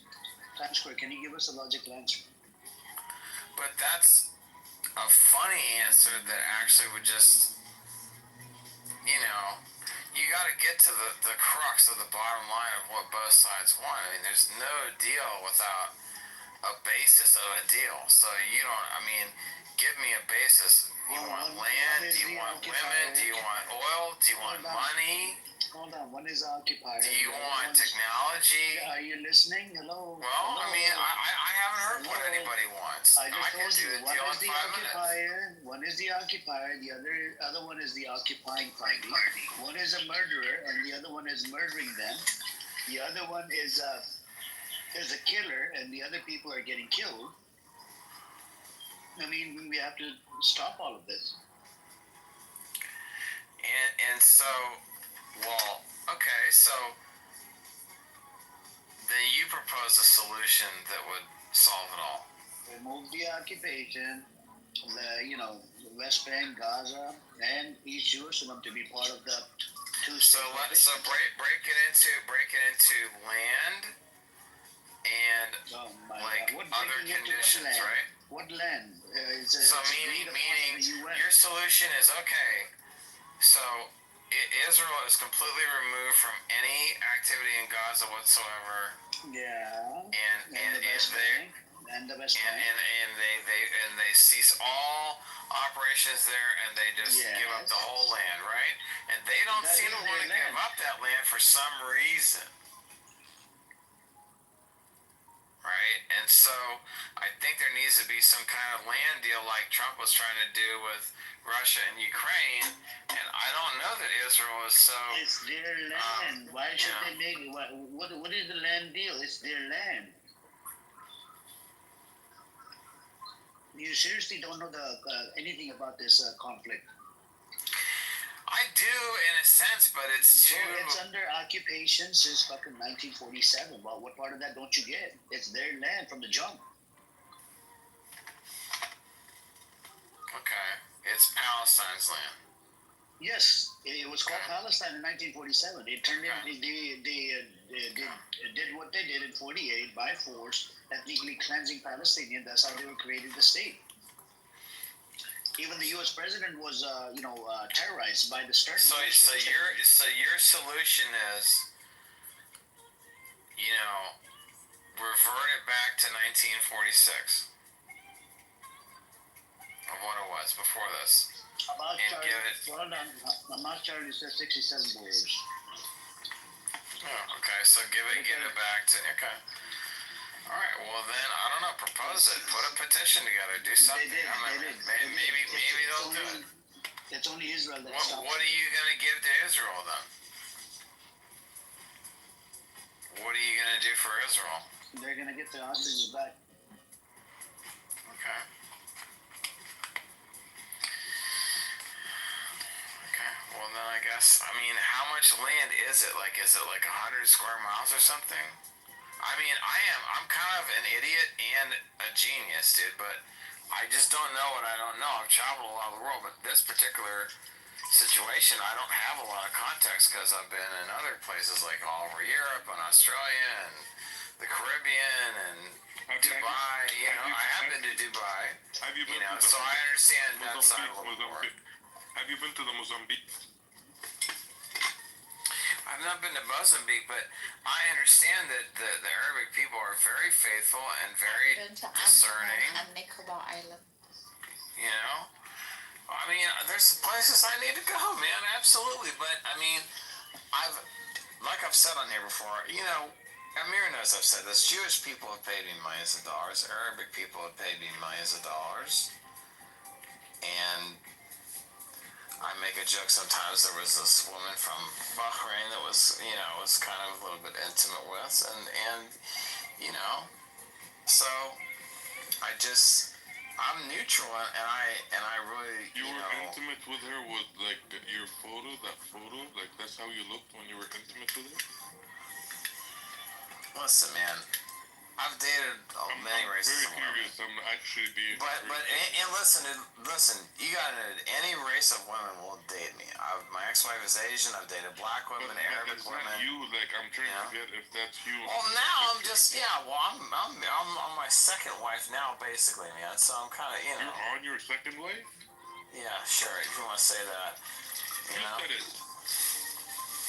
Well, you don't need to be so aggressive with me, man. I'm trying to be peaceful. But anyway, the point is... But what happened to your first wife? It's not... Well, if people want to hear a show, I'll talk about that later. But focus on the solution. The solution is propose something, start a petition, start something that's going to be heard by somebody. Because I don't think these people are going to solve it at all, and they want to keep it going. You know? And if there can be some peace, there should be, you know? And if it's over 100 square miles of land, I don't know, man. What's your favorite America drink? has that. What's your favorite drink? Let me get one together. On the rock. Yeah, you look like a vodka dude. Well, I'm mostly German and French, so I mean, I don't drink liquor actually. I don't drink at all. I just drink beer and wine. So that's all. All American girls, sir. All American. I'm kind of American royalty. I ran for president too, so that's why. But I had to think about an Israel-Palestine solution and a Russia-Ukraine solution. And it is pretty much. Do you think about them when you're sober or just when you're drunk? It's pretty much. Well, I guess, like, it's, when I've had a couple of drinks, I mean, certainly I'm going to tell you my raw consciousness of what I think, but, it kind of involves, like, land grabs, man, and so people want land, and it's like, but it's very primitive. The thing is that I view war as very primitive. I view physical violence as very primitive. About politics and wars and all that stuff. I would say right now I'm just on kind of like a Labor Day weekend thing. I had a family reunion I went to with my fiance basically, and I don't know. I'm just not really. Now, was she your wife or your fiance? My fiance. Congratulations. Yeah. See. Do you think this one is gonna last, or just? But I want to say the reason I care about this is because I'm a very compassionate person, and I had a development team in Ukraine that was affected by the Ukraine war. of course, I have many people that I know in Israel and, Palestine that are affected by. You know people in Palestine? Yes, of course, I know people all over the world that are affected by these world problems. And what I was going to say about Ukraine was that it kind of shut off my development business because I was like, oh, these people are at war. They can't really do coding right now, so it shut down all of what I was doing. So, like, war is like, look who makes money from the war. Let's say it that way. Because I didn't make money from war. So somebody does. So who do you blame?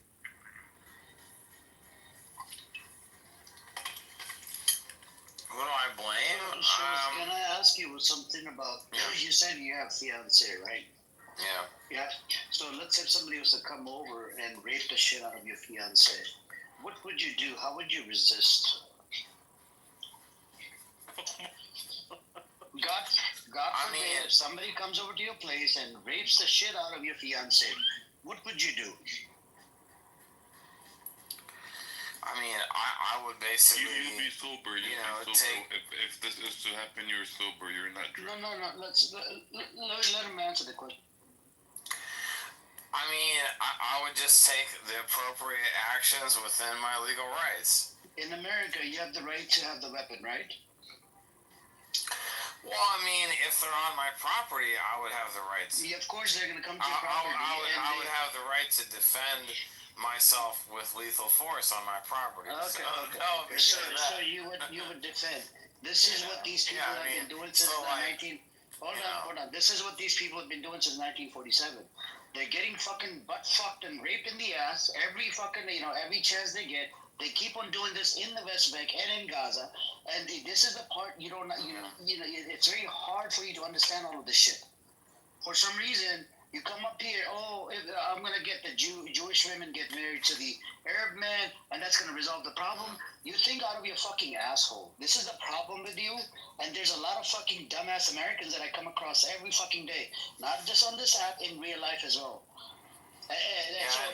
It's an insane joke. I know it's stupid. I know it's stupid. Was it a dumbass thing that we did? What we did in Iraq? Did we killed about 1 million people? Was it a right thing? Or was it a wrong thing?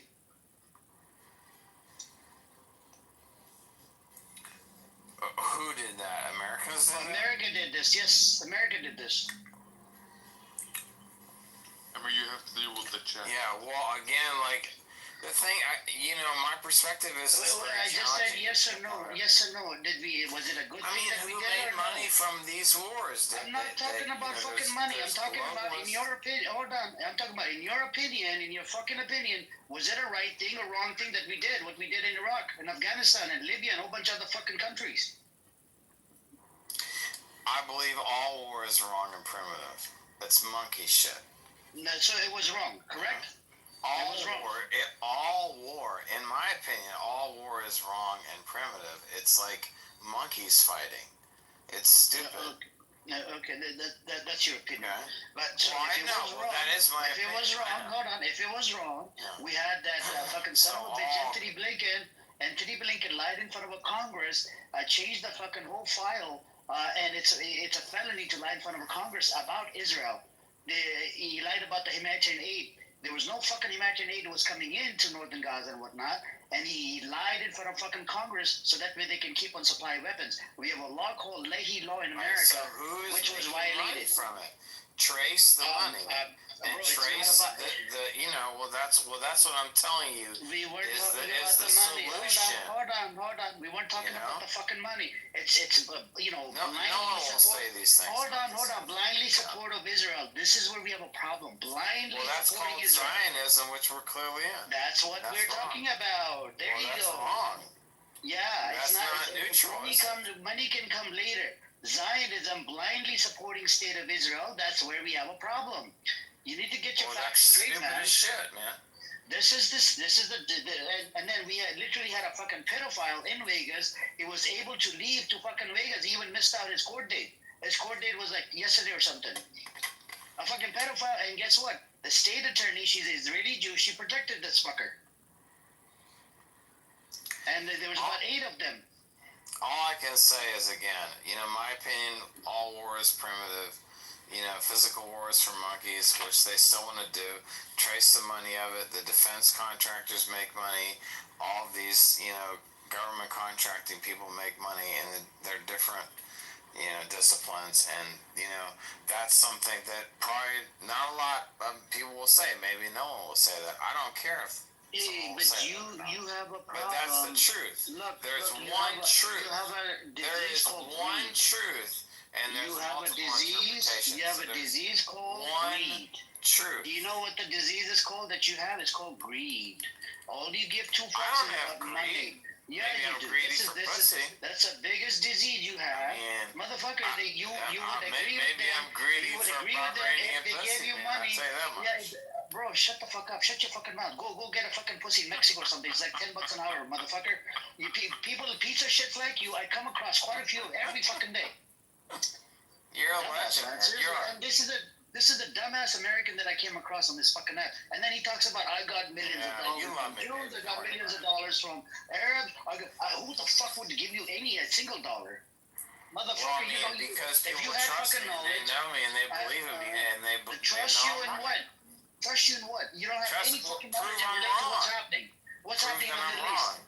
And then you Prove come up that I've here, said anything I'm wrong. gonna get the Jewish women to sleep with Arab men. I'm gonna get the Arab women to sleep with fucking Jewish men, and that's gonna resolve the fucking problem. You're just that's like a hippie solution, dude. This It's is like a dumb fuck. love Because you're a wins. fucking hippie. That's all you are. You're just a fucking hippie.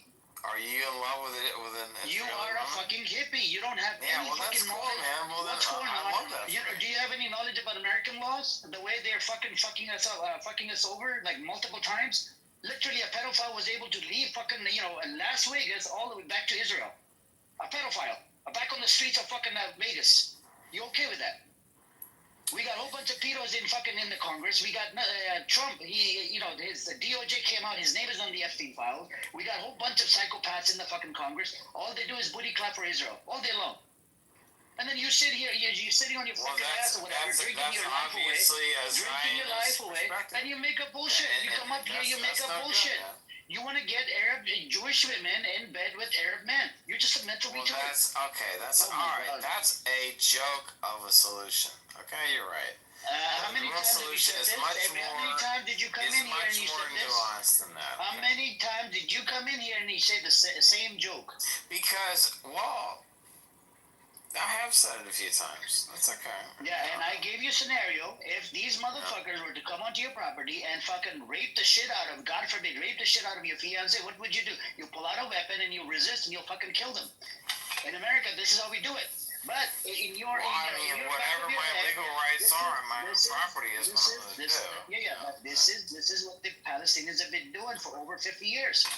But you can't see the struggle, right? You come up here, it's so easy, I'm gonna go pick this side. Arabs have given me money, Jews have given me money. Motherfucker, you don't have no moral code that you can go by. Okay, so then you give me the spread. Moral code would be humanity, so who's right? wrong? You should be pro-humanity, which means you want gotta support 5% the Palestinians. Arabic, 95% Getting Jewish. What do genocided. you want? They're fucking getting genocided right now. That's something like you. I'm gonna get I want to ask you something. I'm gonna get the Jewish women to sleep with there, man. That's it. Problem resolved. Okay, I know. That's just. You're just a son of a bitch, you dumbass. Well, because you're challenged by it, because you know it's a good job. I'm challenging you on your fucking bullshit. I'm challenging you, motherfucker, on your bullshit. You come up here, you say this stupid fucking shit every day. So you put the blame. What percent Arabic and what percent from Israel on the whole thing? 5% Arabic, 95% Israel. Man, listen, I'm not trying to get myself involved. What do you put it at? Just in case. I'm German. I'm Aryan, dude. I don't have a dog in the He's fight. proud of being a Nazi. He's proud of being a fucking his ancestors come from a Nazi. Run the numbers, Shut man. your fucking mouth. Run your numbers. Run the numbers about what happened to the Jewish folks during Holocaust. Go run it. Go run it. And you tell me right now what's fair. You told me this like a long time ago. You're like, my ancestors were served in the fucking Nazi. Motherfucker, are you proud of that shit? I am, because that makes me a peacemaker he's proud now. of being a Nazi. He's proud of being a fucking Nazi. Because that makes me a peacemaker now that I can see both sides. That's a peacemaker? That's a fucking I genocide am maniac. now. I am now because I can see both sides of me. It's in your fucking blood. That's how you're thinking right now. I'm gonna get the Arab men to sleep with Jewish women. Jewish women are gonna sleep with the Arab men, and we're problem resolved. What color is there in the soul? There is no color in the soul. You know, I mean, it's like, you know. Is there any good Nazis? But just in case you missed it, he did call you a dumbass son of a bitch. You know, I'm not trying to get involved or anything. I did call you a dumbass. You were a dumbass before. You're still a dumbass. You know, but the time's short. I agree, man. You can't because dumbass American, right? I want you to become smart and fucking go read up on all this. Well, teach me, and I will learn. Okay. Palestinians have been fighting for over 50 years, and they've been under occupation by who? By the Zionist entity. The way they did what they did in 47, 48, they ethnically cleansed Palestinians off their land to build their Jewish state. British decided not to give these fuckers a land, but they did it anyways. They terrorized the fuck out of the British. They terrorized the fuck out of the U.S. President, Harry S. Truman. They received letter bombs by a stern Jewish militia gang in 47. They even killed like 2 British mandate leaders in 47. In 46, they did the King Hotel, Hotel David bombing. They went after a whole bunch of, the train tracks and whatnot. They bombed the shit out of it. In 45, they killed a British mandate leader in Cairo. And not to mention, these fuckers even approached Hitler in 1933. They did the Hawaii Transfer Agreement. And guess what? They only wanted the Jewish folks that were actually well off. You see what I'm saying? They did not want any Jewish folks that were from the ghetto. They did not want any poor Jews. They wanted the rich Jews that were well-read, well off and whatnot. So I would suggest you go look into the history. If I provide you some books, can you read some books? I can, and I was just reading this guy's profile. His name is also the Ghost, and I don't know, his profile is very powerful, actually. Yeah. Yeah, you could probably learn from his profile. That's it. You don't need to read any books. Okay, so the question is, okay, so if Israel is 99% wrong, and Gaza is Palestine, is 1%. Wrong in the whole thing, then what does 99% recuperation mean for Palestine? Look, there are some bad apples, right, on Gaza side as well. Okay, I'm not saying these people are, the people. There are some mistakes that have been done in the past, but moving on, when you look at the whole this genocide that's going on, it's only one-sided. Getting genocided by the criminal terrorist motherfuckers, the Zionist fuckers, right? My problem is when you look at this whole conflict, America wants to give them full here. We're gonna give you a blanket green light to kill as many as you want to kill. They literally just killed a Palestinian American that owned the ice cream shop in Tampa, Florida. This was about 2 weeks ago. Who did this? The settlers in the West Bank. They beat him to death. And, even the medics couldn't even get there on time because of the motherfucking checkpoints they have in the West Bank. So many fucking checkpoints. It's about 900 and 920 checkpoints in the West Bank. And these checkpoints are only for the Palestinians, not for the Israeli fucking terrorist settlers. So when we look at all of these facts on the ground, how they're being terrorized, forget Gaza. Gaza, okay, they're making a claim about Hamas. In the West Bank, there's no fucking Hamas. It's the Israeli settlers. They're terrorizing the fuck out of the Palestinians. But literally apartheid system. 2 sets of laws. One for the Palestinians, one for Israelis. What I'm saying is, come on, man. You got to be so much more succinct and make it so that the average American can understand. And then that's a sellable solution, dude. The sellable solution is Israel's 99% responsible for what's happened here. Yeah, right. We're 1% responsible. In exchange for Israel's 99% culpability, we want this land. We want these regulations on, weapons, on nuclear weapons, on, trade. We want 1,000% tariffs on Israeli white wine. So write it up. And honestly, that would sell. I could sell. Times Square. Do you use AI at all?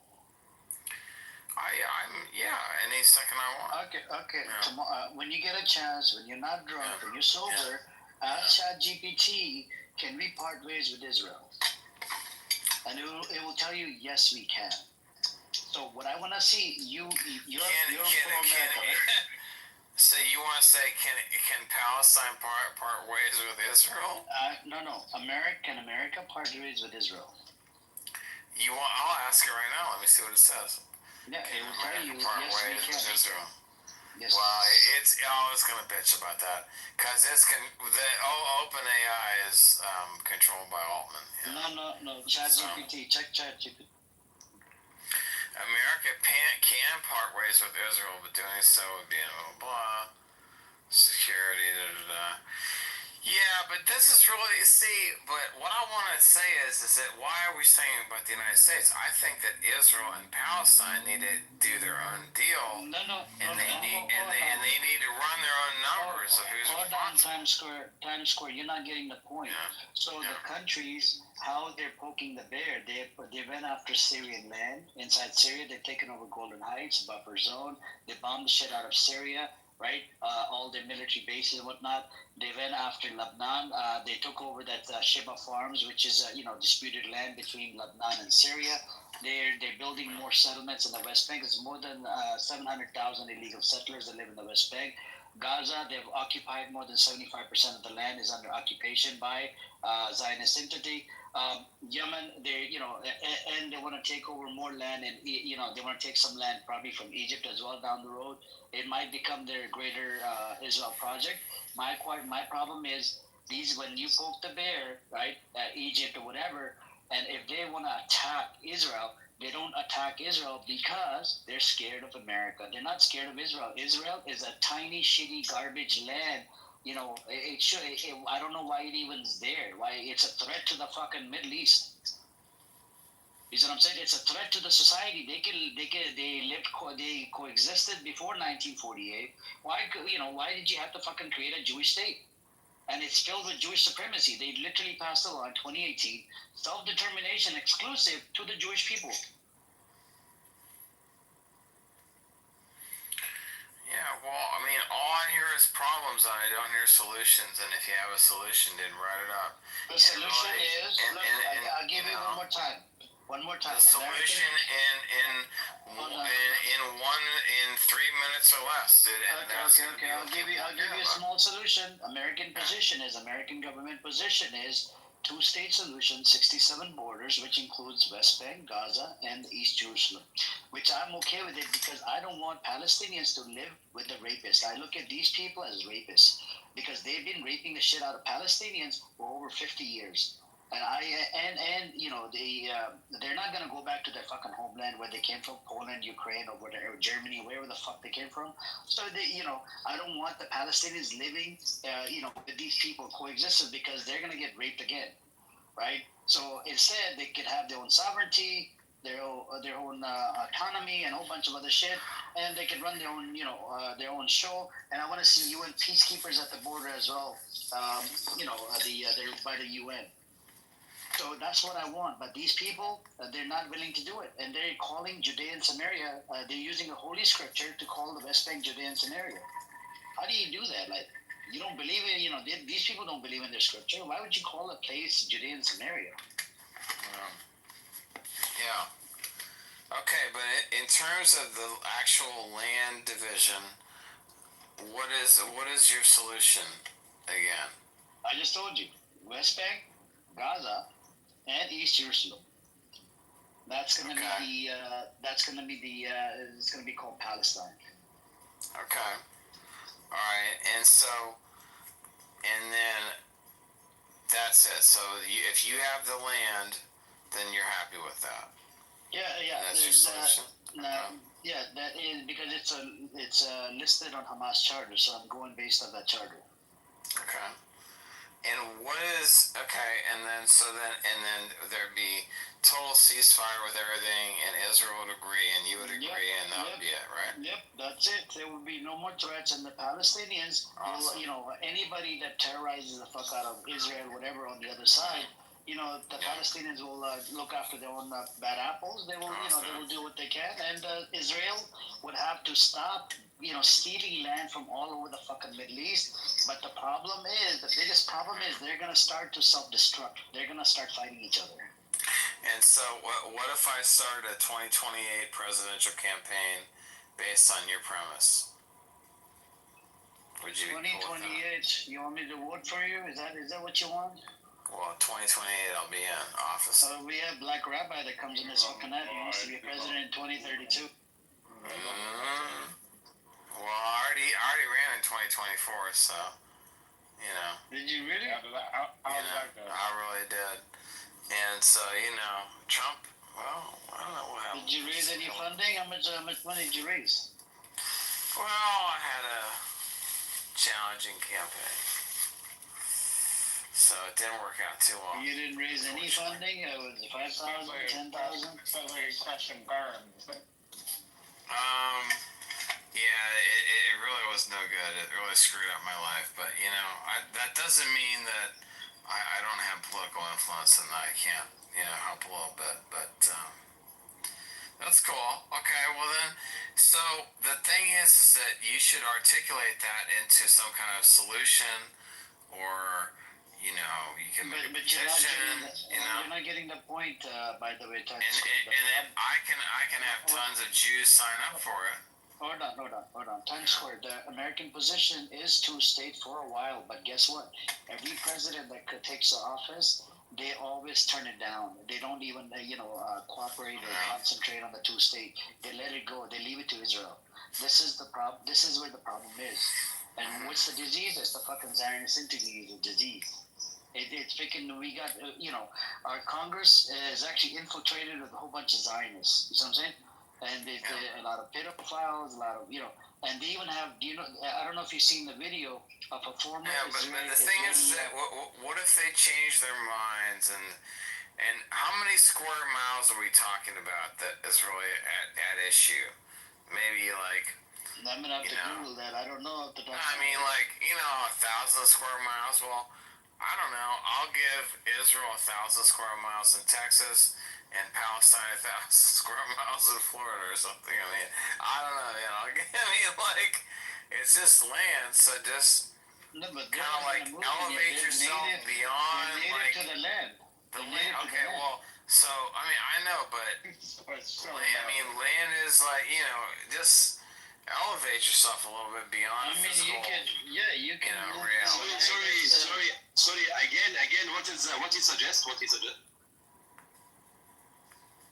I'm saying elevate yourself beyond physical reality, dude. And just, if it's a land dispute, give the land, divide it so that people will be peaceful, and give some American land to them. I don't know. That's it. That's what I would do. Why not? Fuck it. American land for Israel, you mean? Sure, why not? So here's the thing. I love you suggest. I love you suggest, man. This is really very nice suggestion. This is really nice, baby. I'm your president too. What I want to say is that sure you can, Israel has to sacrifice some land to Palestine, but Palestine gets a certain amount of land in the United States, or of what they want, and land is land, and people are people. It's all this stuff is just bullshit. It's just a construct. It's not real. It's just made up to piss people off and make people angry at each other, and it's just lies. Or something.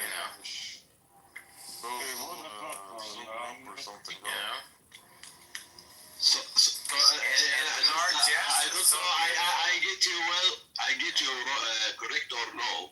You suggest to give Israel a land in Texas and let them live there. Correct? I mean, what? Why you're like? No, I'm saying that I asked Amir what he really wanted as a solution. American position is 67 borders. That's what I'm telling you. But we need to clean the house. Listen to me. I don't know, dude. You can't even understand. Like construct of reality is like just absolute, where I don't give a shit. Like, I'm an autistic person, so I'm like, if you're gonna give somebody some land, like Elon, I'm like Elon, dude, just give them fucking land. Just give them what the fuck they want. You can make, if you want to make fucking Texas into Tel Aviv, give me 1 fucking hour and 1,000 robots, and I'll terraform. So they tried this before. Look, they tried this. They tried this. Hold on, they tried this before. Hold on. They tried this in 1897. They were gonna go to Uganda and a whole bunch of other places. Listen to me. Listen. No. Hold on. 1 second, I was speaking, man. Please hang on a second. They tried this in 1897 or whatnot. And the Zionists were thinking of a way, how do we convince these people to come to the land? And they found Jerusalem, next to the British mandate Palestine. They're like, we're gonna make the deal with British, and that's how it happened. You see what I'm saying? Otherwise, they're gonna go to Uganda. I have another problem. Amir, I have big problem now. Big problem. Are you learning now? There are 20,000 kids killed, and you're learning. There are 15,000 women killed, and you're learning. Do you think it's really like something is a joke? There are people suffering, and you're learning. There are families cannot find their kids, cannot find themselves, and you are learning. We talk about killers. We talk about people like the devils even didn't reach their level. And you are learning. It's not a joke. Respect the lot of people. Yep. Yeah, it was pretty disgraceful. What's up, Matthew? How you doing there, bro? Doing all right today. I doubt that whatever his name is a spokesperson or speaks for anyone, because not a single articulated thought made any sense. Anyways. Well, you're right. You should. I'm not laughing at the people that have been disadvantaged, that have died from this, that have been, whatever persecution they've had in any way. And I'm trying to laugh at an overall solution, because I don't understand the problem, and I don't understand the fighting, and I don't want the fighting, and and it doesn't make sense to me. It's not a fight. Do you think it's a fight? You think it's a fight between two military? It's one side not kill. It's a genocide. You know what the meaning of genocide? While you are here in this history, in this time in the life, while we are all as a human are born in this period, in this history, and we do nothing, while people kill everywhere without any reason. What is the reason of a baby who's born there to kill him without reaching even 1 year old?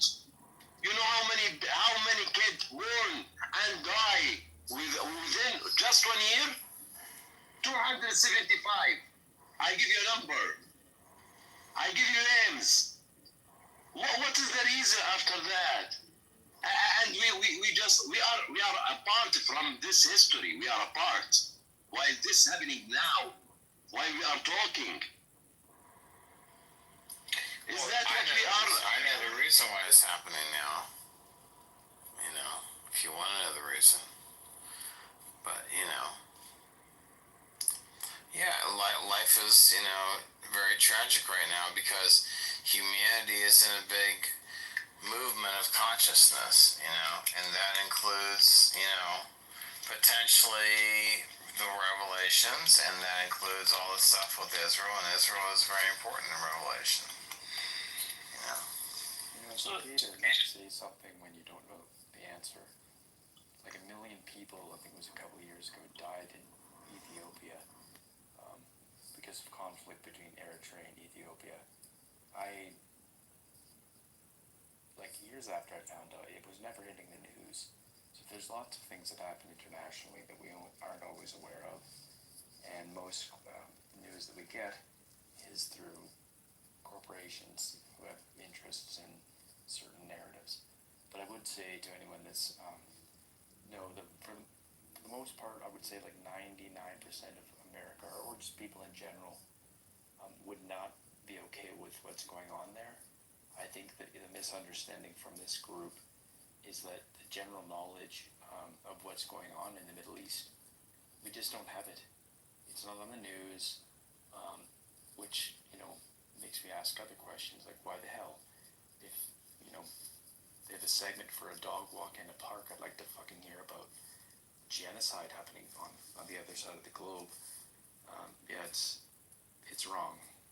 It should be stopped, and the only way I think is to put pressure on the American politicians. Yeah, I agree with you, Matthew. It's just, you're right, man. So, back in the days, right, there was a problem. A lot of stuff wasn't coming out.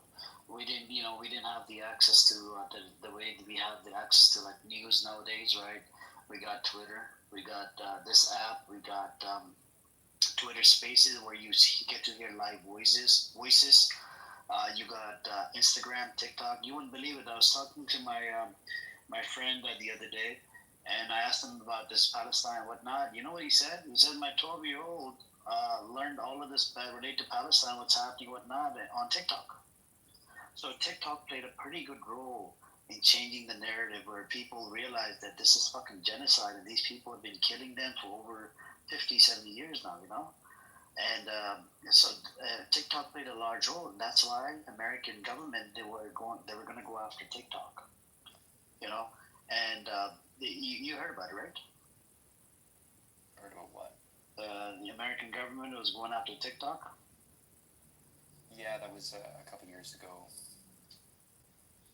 Well, TikTok was taking down all the personal information and sending it to China, which I'm sure they're still doing. No, that was bullshit. It was about changing the narrative of the Zionists. They played a large role changing the narrative. Well, that's the thing about international relations. Honestly, baby, I love you, baby. Email me the solution. Matthew can help too. Bro, there's no girl in here. Your girlfriend's not on here.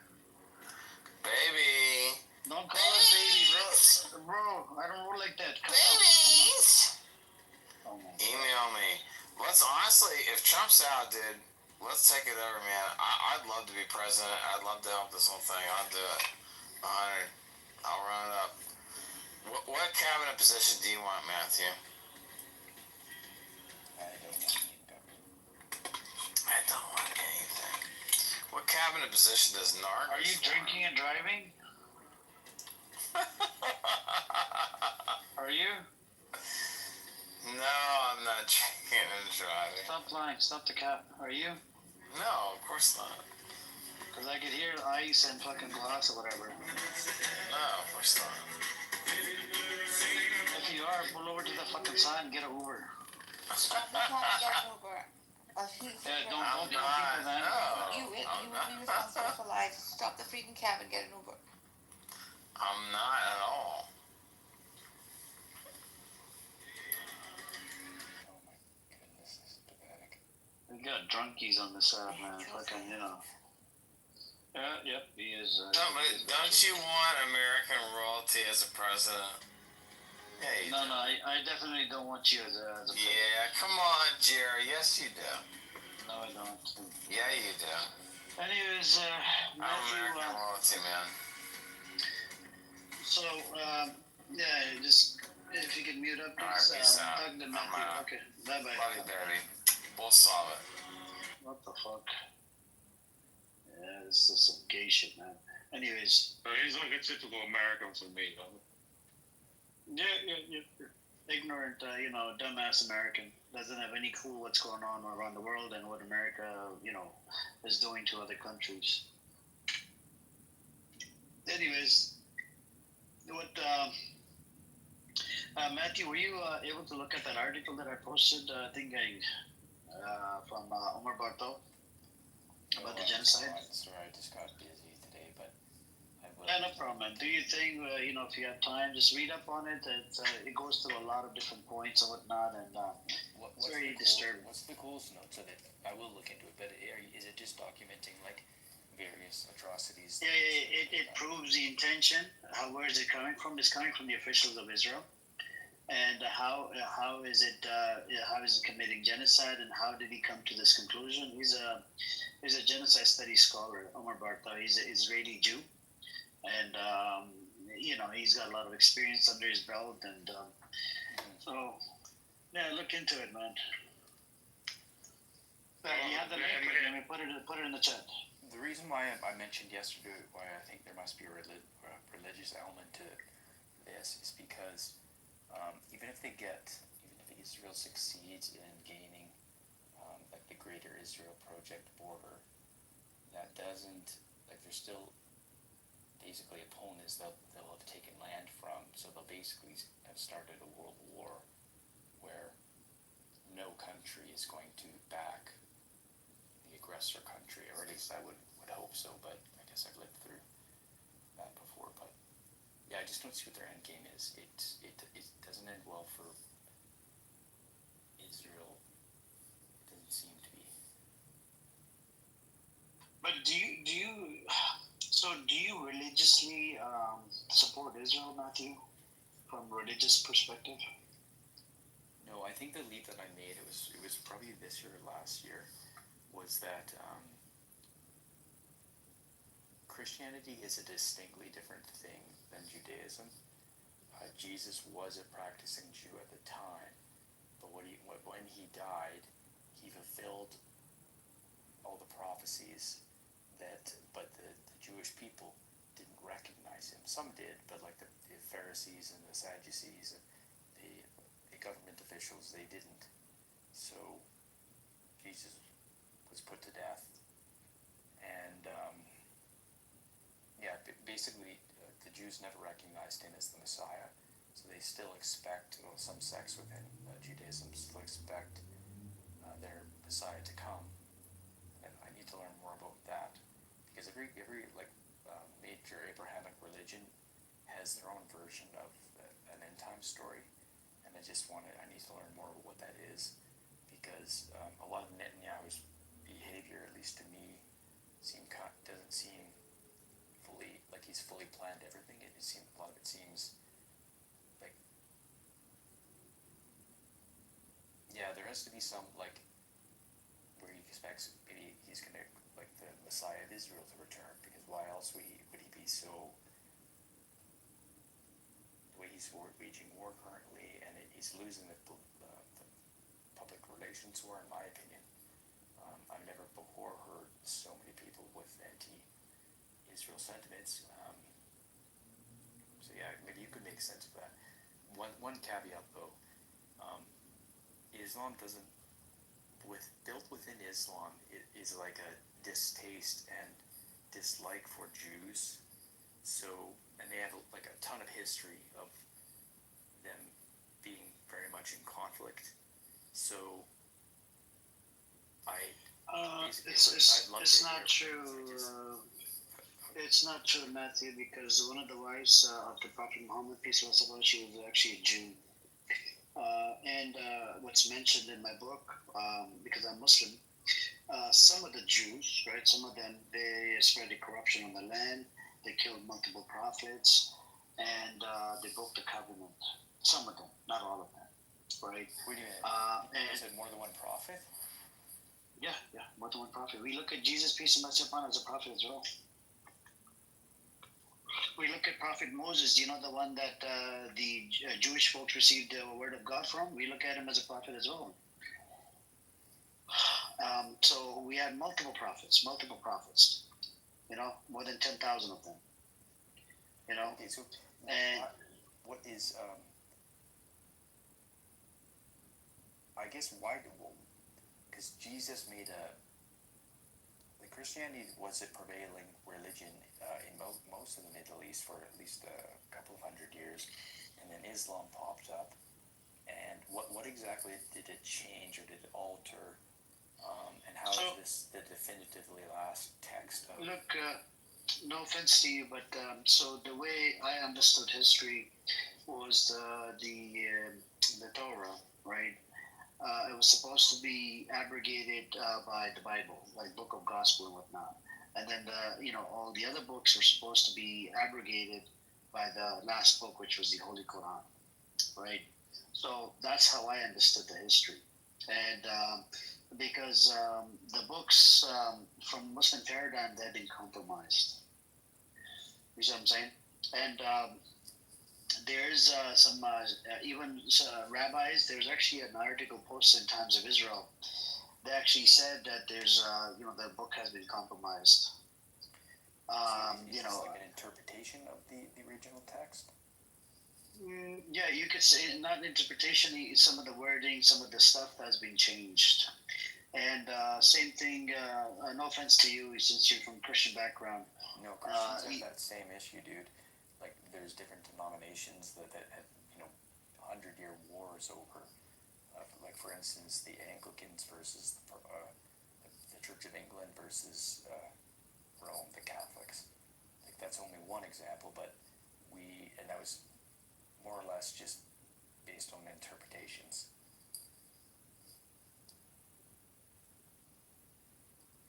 So I don't know, man. I would have to look into it. Look, I haven't looked into Christianity or Judaism as much, right? So that's what I learned, like on top of my head, that it was supposed to be abrogated each other book because the books have been compromised from Muslim paradigm. But other than that, they're all part of the Abrahamic faith. Right, like in my book, it says I can eat it from Ahlul Kitab, which means I can go to a kosher place, right, a Jewish place, restaurant, whatever. I can eat their food. I can go to the Christian place to eat their food. What else? As a Muslim, I can marry a Jewish woman. I can marry a Christian woman, right? Because they're all part of the Abrahamic faith. You see what I'm saying? I see. So there's a lot of stories that are similar as well. In Islam, Christianity, and the Jewish book and whatnot. So from Muslim paradigms, about 5 books that's mentioned in my book. But anyways, I don't want to dive into too much into religion, but the Zionist narrative is they bring up this one hadith that talks about the Jewish person, every Jew is going to be hiding behind a rock, tree, whatever. It's not true. It's for the combatant. So let's say for the end times, if they're fighting, it's for the combatants, not for the. Just like it's mentioned in my book, some of the people, they did spread corruption. They killed multiple prophets. It wasn't all the Jewish folks. You see what I'm saying? And that's what it is. But anyways, they take it out of context. That's the problem, man. And the Zionists, they tend to do it on purpose. And right now, if you go on Twitter or whatever, because the Zionists, they lost the narrative, right? They lost the PR war. It was listed in Times of Israel. So what they're doing is, because since there's Palestinians that live inside Gaza and West Bank, majority of them are Muslim, so there's a lot of Islamophobia all over social media. They're attacking Islam for no reason. You know what I'm saying? And they're taking things out of context to spread, the BS. Yeah, well, I don't know how old you are, but I was in junior high when September 11th happened. And Yeah, I was here in California. I was here in 9/11. Are you familiar with the term or concept of psychological operation? Warfare, yeah. So what that did to everybody in my community, in the city I lived close with, all my family that lives in California, everyone, regardless of their political stripe, everyone became like a zombie in a way, where their critical ability to think about things on a deeper level just went away. So personally, I was because I was young, right? So I was super enraged, and I basically hated Muslims for 10 years because I didn't really do much thinking. But the media, just the way they portrayed Islam, it was just a gross oversimplification. Now I know it was all, the propaganda was to make. They did a pretty good job, man. They did a pretty good job. They did a bang up job. It was. Do you know what they told us at the mosques, right? So they told us, invite your neighbors. Even right now, during I'm sure you heard about month of Ramadan, right? We have to fast from sunrise to sunset. So you know what the imams they tell us to invite the neighbors over, invite your neighbors' friends over, and show them, look, these are the Muslims that we're not bad people, we're not extremists, we're not here to kill anybody, we're not jihadists or whatever. Because even the term jihadist, right, it was literally coined and invented by the mainstream media. We do have a concept of jihad. Jihad means I heard a really good. So Canada as a national broadcaster, it used to be really good for their content. It used to be fairly balanced, but in the last decade it's been garbage. But prior to that, I listened to this weird radio episode where they were talking about sort of the psychology of people in the Middle East and why they might be attracted to extremism. But one of the things that they talked about was the concept of jihad. It just means like struggle. Your struggle. So it right, can be applied. Right now I'm talking to you. Yeah, right now I'm talking to you. I'm just struggling. That's it. That's the jihad. Or if you like walk to work or. Yeah, that's a jihad. That's it. That's it. Yeah, so I get that. Even you do jihad as well when you go to work, right? That's a struggle right there. And this is what they did on the mainstream media, Matthew. And you wouldn't believe it. They did that, and a lot of people they bought. So there's a store close to 9/11 site.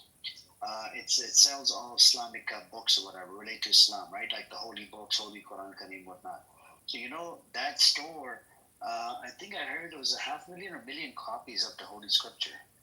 They wanted to open it up and read it, and there's so many people that converted to Islam because of 9/11. Because they saw what mainstream media was doing was bullshit. There's no term called jihadist in the book, and they keep saying jihadist, and they read the book, and they're like, what? This is just a holy scripture. That's it. There's no term jihadist. They don't want to kill people, this and that, because you have to read the whole context of what it talks about, what happened back in the days, how what was going on, and what the Prophet Muhammad, peace and blessing upon him, did. What he was sent to do, and you see what I'm saying. There's a lot of this stuff in there. And I would suggest you as well, if you want to get like a deep dive into it, you pick up a copy of the Holy Quran from a local store, right, if you come across one. In Canada, there's a lot of stores there. Yeah, no, I definitely think it. So to like have an intellectual discussion, and have an honest one, you should be able to understand the nuances of the opposing viewpoint. So whether or not you like or dislike, you should understand what it is that they like and dislike, because otherwise you're not actually there to have a conversation. It becomes into a religious mocking show, You don't want to do the mocking show. Yeah. I hear you. But, down the road in Canada, there's a lot of mosques. I would suggest you to even walk into the mosque and ask them, can you tell me about it, and can we have a discussion? And because there's people at the mosque, they're like, some of them are scholars, right? They'll sit down and they'll, go back and forth with you, and you can do the religious comparison, right? Like Bible versus Quran. What's different and what's not different. You can do that as well. Just go in there, and they'll be happy to, host you and whatnot.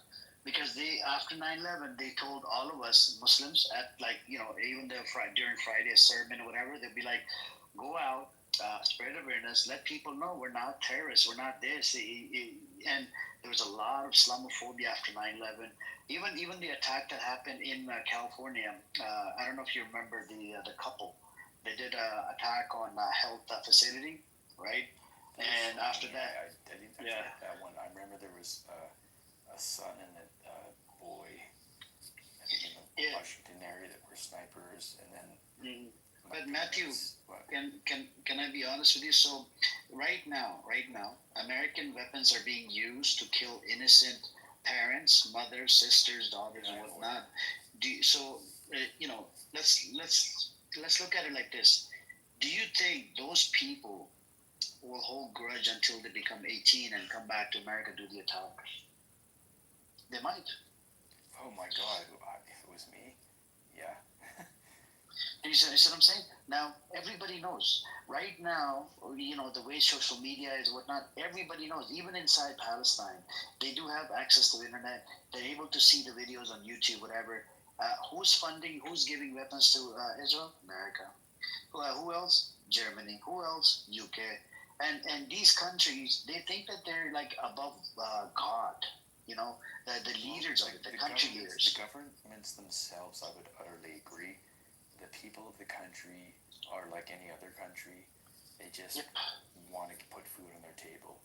And of course, you're going to get some bigots across, the spectrum of people. You'll have some feminine guys, some strong guys, some fat women. You'll get everyone in any culture. Yeah, but America creates terrorists.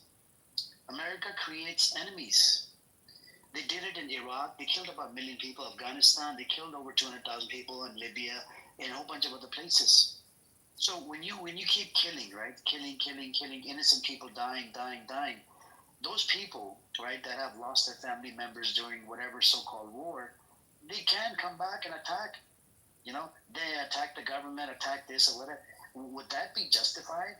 Because you killed their parents and their family members? Well, You see what I'm saying? nobody wins when you That's what I'm saying, Matthew. Logically, that would lead to that. That's what I'm saying. So, American government, we have leaders, right? They don't think twice or thrice before giving weapons to an entity that's committing crimes. They wouldn't think twice before killing anybody or throwing a bomb at somebody, because you got to keep this in mind. There's families living there. There's people live over there, and for some reason, I just don't get this about the Western society. Some of the people, they think that they're above people that live in the Middle East. That these Arabs are terrorists, these Arabs are terrorists, these Arabs are up to no good, and there's so much shit that came from Arabs.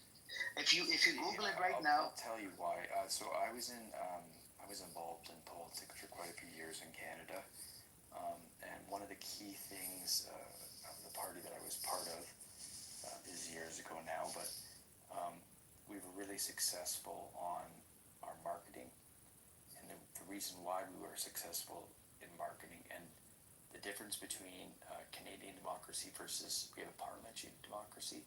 So basically anyone that's elected can speak their mouth. But what our party did was we stayed on message. So because the reason we did that, everyone was exhausted about it at the time, but because the average person thinks about politics, I think it's literally like 30 seconds or less once a year. That's how little they think about it. So we stayed on message all the time because we wanted that 30 seconds when they eventually did decide to pay attention, they were going to hear the message we wanted them to hear, that we knew was going to resonate. I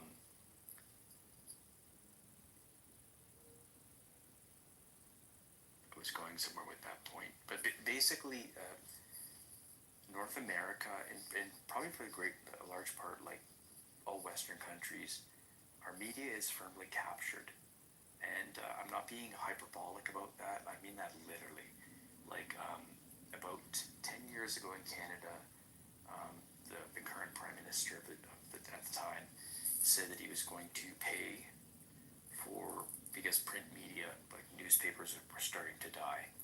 And so the line, the message that they went with was, we need to subsidize these industries, all of print media, and help out different news in Canada. So we went from having one government,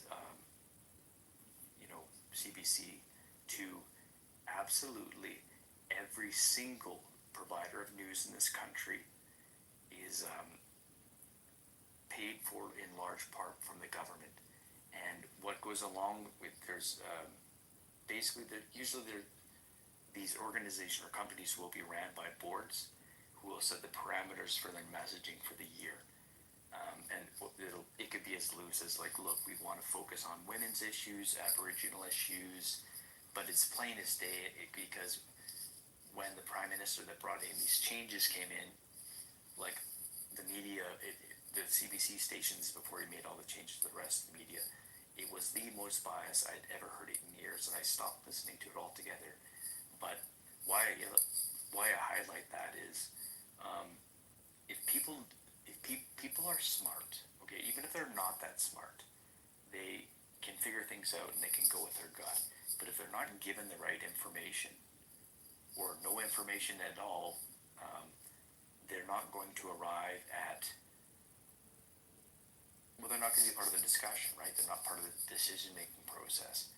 And so I think that's very much what's going on in North America.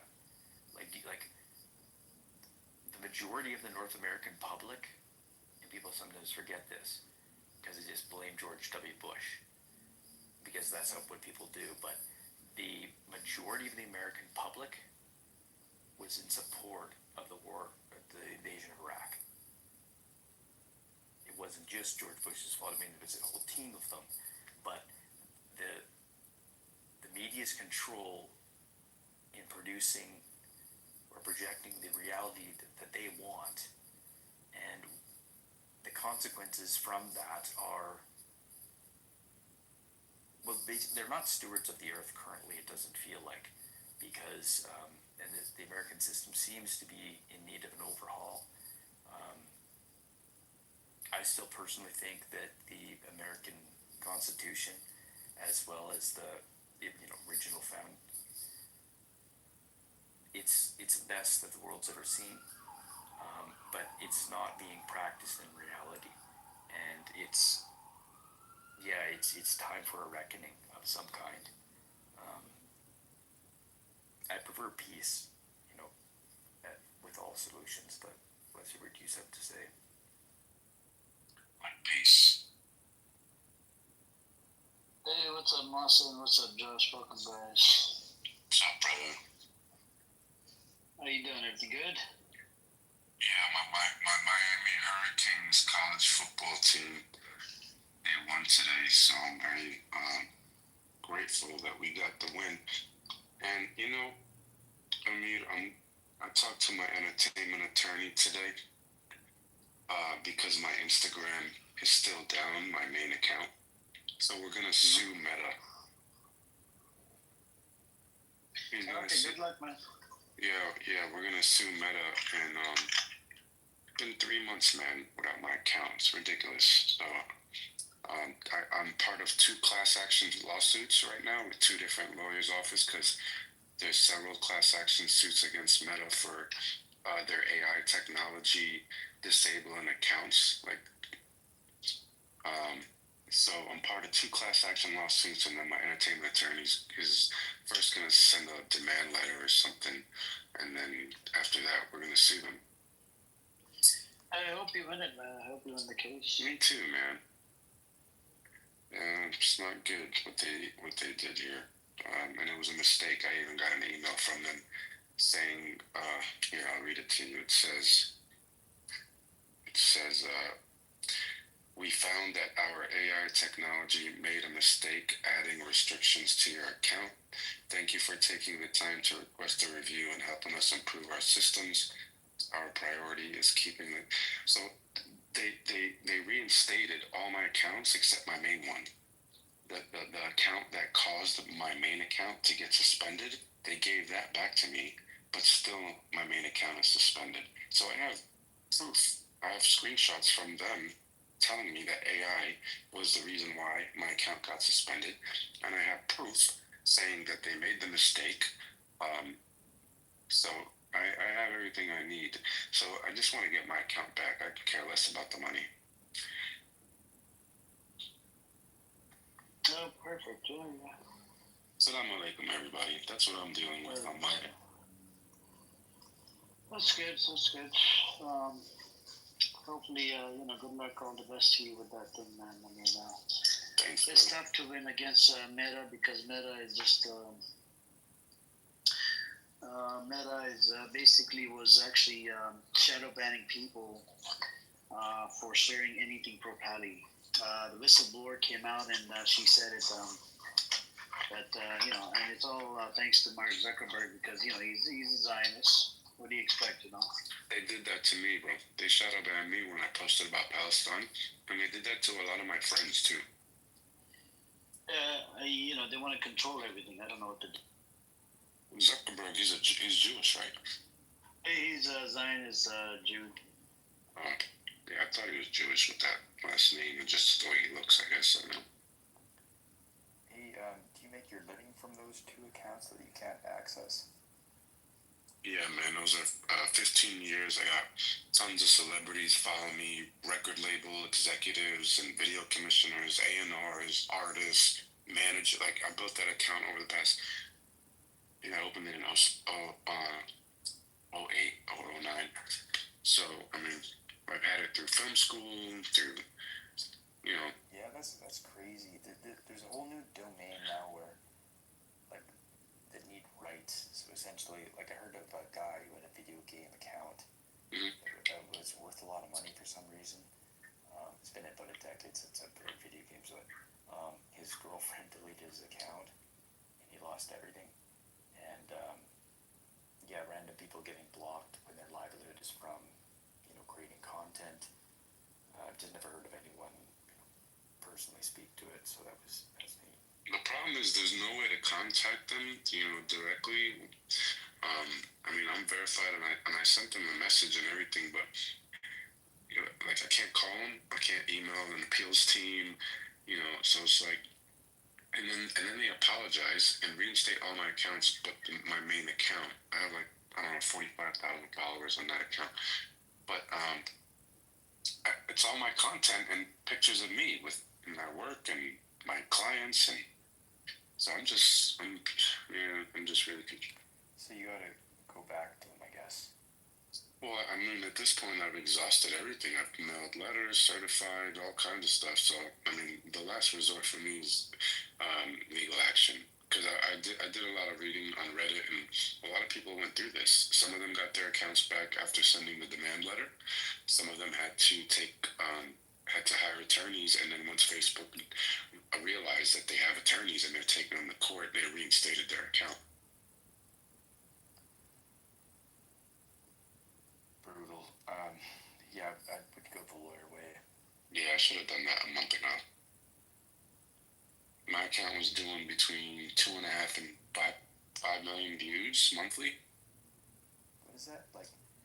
I was considering doing something with social media, but not become like an influencer. But is that like actually a viable? Yeah. To make a living. I mean, I was doing like 5 million when I was doing 5 million views at my highest. I think I was getting like $1,200 or something. It wasn't that much, but yeah, you could definitely make money. But you can get brand deals also. It's a whole world, man. I used to manage a popular influencer and a rapper, and I see. That would make it a lot easier.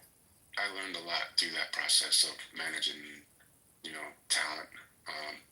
That's aside from producing and directing all kinds of stuff. Okay, well, this may seem like kind of a sideways question, but it's related. Yeah. My dad is he's retired, and he's got a shop, and he's like a brilliantly accomplished cabinet maker. I could go on about his credentials, but he wants to make guitars in his retirement. So he made one successfully. Like took him 4 years, but it's like one of the most well-built guitars I've ever seen.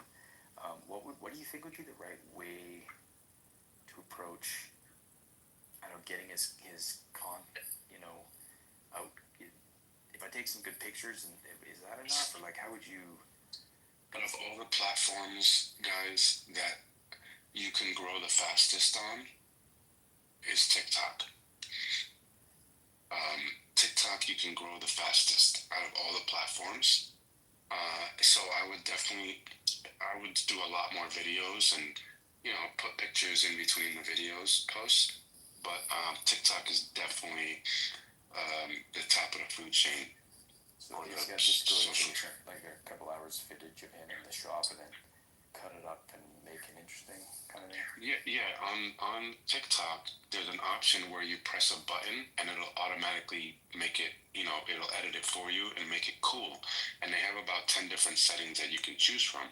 So let's say you shoot your dad creating the guitar from like 4 different angles, and then you take those 4 clips, throw them in TikTok, hit the auto trim button, and then auto trim will take those 4 clips and chop them all up and suggest songs. You pick a song, and then bam, you have your post. So what I would do is I would and the same with Instagram and Facebook, is create a schedule. So go spend, I don't know, go there every few days, rack up the content, and then just set pre-scheduled posts. So Facebook allows you to do a planner where you can pre-schedule your posts. So Facebook and Instagram both together. So you can do those too, where you only have to monitor it, just schedule it, put up like a post a day for a couple of weeks or 3 weeks, so you don't have to deal with it, and then work on the other accounts. All right, so you do TikTok, and then YouTube is another great one. That's what's gonna happen. Like he's got a lot of talent. Like, just to put in perspective, he's the only Canadian to be that was inducted into the North American Woodworkers something kind of guild. Anyways, nice. But he the only reason he became a cabinet maker is because he wanted to have a family. So he was a musician and was in that lifestyle. But I'd like to help just help him, because he doesn't have much social media knowledge, nor do I, frankly. But I know that's the road to him turning this into something. Like if he sells 2 or 3 years, that'll be enough. One of my clients is a sports apparel company, and we're starting a podcast, and I actually need a cabinet maker to create a. We have the podcast desk from his old store. He used to have a store at the Hard Rock Cafe, and then when they built the Guitar Hotel, they kicked half of the vendor or the store owners out, and he was one of them after being there 10 years. But we have the podcast desk, but it was destroyed over time. So I need a cabinet maker to either rebuild it, because it's really nice, or just build a whole new one so we can start a new podcast. But yeah, it's funny you said that. I do want to kind of get back to the topic of the book. Thank you, Amir. Yeah, no problem.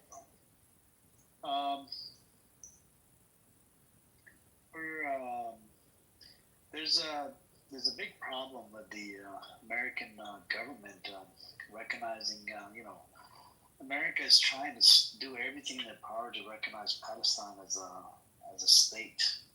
This is the main reason why they actually blocked, sanctioned Palestinian Authority that runs the West Bank, and their officials. It's like more than 80 of their officials have been on sanction list. And I just don't get it. I mean, because according to the UN, you're not supposed to block the members that are coming into, to attend the UN meeting, because that's all agreed upon, by all these governments. But apparently, U.S. is on the other side. Hey, I mean, I read the other day that Trump had congestional heart failure or something like that. I read it in a few different posts in the comments.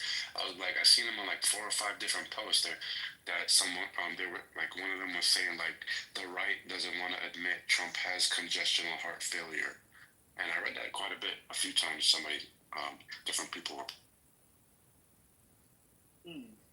Trump is saying that never felt better in my life. Donald Trump admit he's dead viral trend. I just don't get it. Donald Trump at risk of reputation. Doctor issues warning amid concerns. That's coming from Mint. You have the Hindustan Times. That's just from India. It says amid Trump's health concern, J.D. Vance says he's ready to serve. J.D. Vance is ready. He wants him to. He wants to push him down the stairs or something, I think. Economic Times. It says Trump dead rumors when White House offered head scratching excuse for. The Independent. Trump claps back after weekend of speculation about his health. Never felt better. Daily Mail. Trump brushes off health concerns with defiant message after rumors swirl. What else do we have?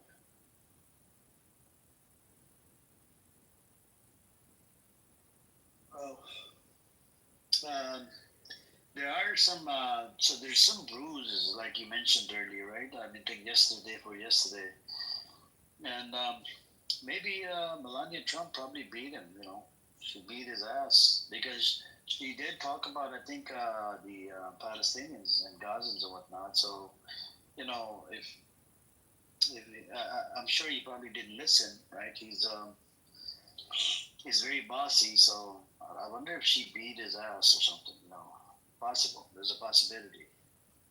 She's bigger than him. She could do that. Yep.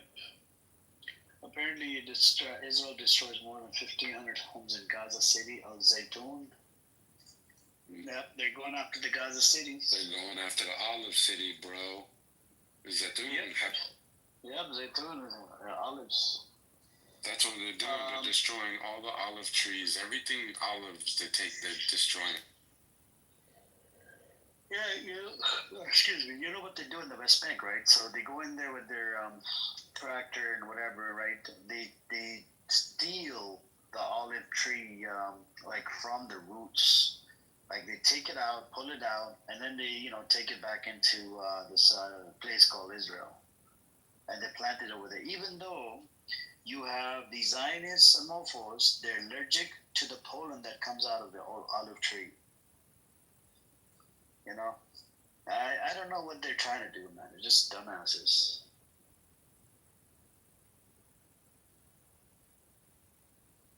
And definitely dumbasses. Yep. Now we have the Catholic Greek Orthodox clergy to stay in Gaza City to aid weak. So there's a lot of people that are hurting, weak people and whatnot, and they're apparently they're not going to leave from Gaza City. They're inside the church. Did you see? Pretty sure they're standing their ground. Did you see Netanyahu's said something today or yesterday about continuing to move forward without U.S. support? That I haven't seen it. Was it reported like yesterday? He said. Yeah, I think. Let me see if I can find it. Hold on. Give me a second. Yeah, it said something.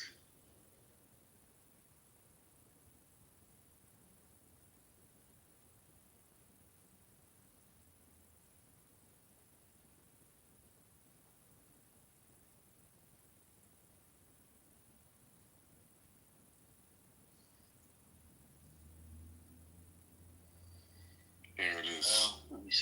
In response, wait, hold on. Netanyahu says he's moving forward with, hold on, Rafah offense, hold on.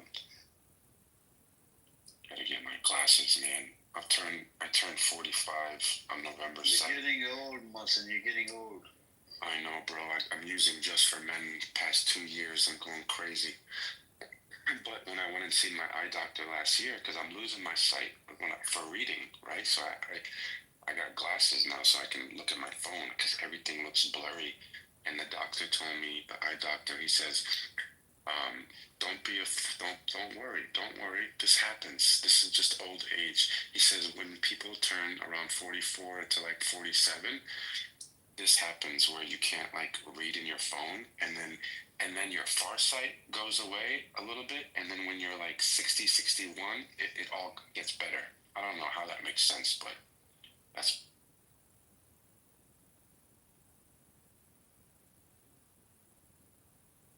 I'm gonna see if I can find the article. I'll be right back. No problem.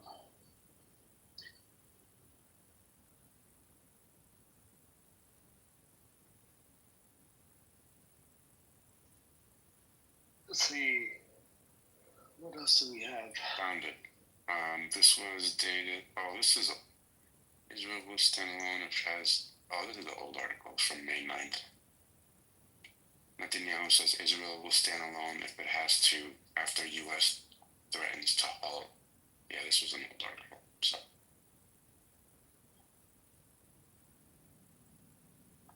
Yep.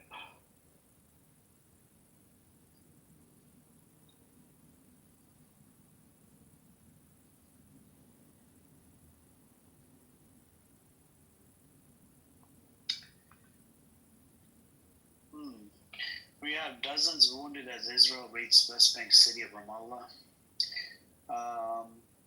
Yep, they keep on taking over more properties in the West Bank. There's no Hamas there, they just want to take over more and more land. Did they take over Rafah?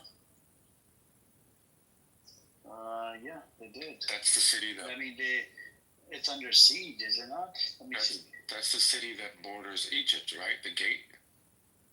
Yeah, it is under their thing, but Egyptian, they could still open the border, can they not? I'm gonna have to look into that. And they took the border over. They took it over. Mohsen, you missed out. We had a Zionist Egyptian here yesterday, bro. I tell you, man.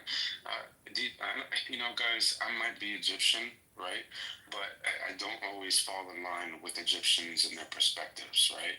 So I'm a little different. I'm on your side. I don't know about these Zionist bullshit. No, I hear you, bro.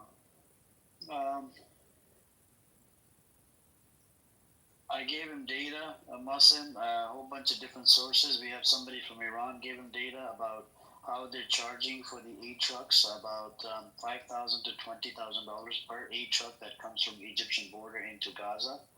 The guy wouldn't even, wouldn't concede to the point. He's like, no. How are they carrying money? The truck driver, I said, they've already set up offshore accounts or whatever. They'll just, deposit the money right from the airport.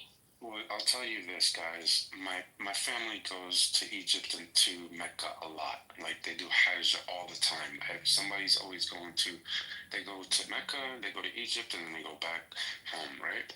Or vice versa. So I asked my cousin Sharif, right? I said, I asked a couple of my family members that went there. I said, what's the temperature like with people and how the Palestinian conflict with Israel is right now? And they gave me like some mixed answers between the people I asked, right? Some of them said that a lot of the Muslims are upset that the government is not standing with Palestine. But my uncle was like, also, he says, people in Egypt are starving. They don't have, there's a lot of poor people there. And that new city, New Cairo, so they built a new city in Egypt because they moved the whole government complex from Cairo to New Cairo. And the soldiers are being used to build buildings and sell vegetables and like, it's so weird, the shit going on there. People don't have work, like, it's bad. So I had gotten different responses, but overall, I think the citizens of Egypt are just confused on their leader's stance, with this. He's got no balls. What another weird coincidence. Sissy. Sissy's got a perfect name. About a year and a half ago. He's a really nice guy. He moved to Canada. But he had told my sister that he had participated in the Arab Spring there, but that it was a complete letdown and that it actually is worse than it was before.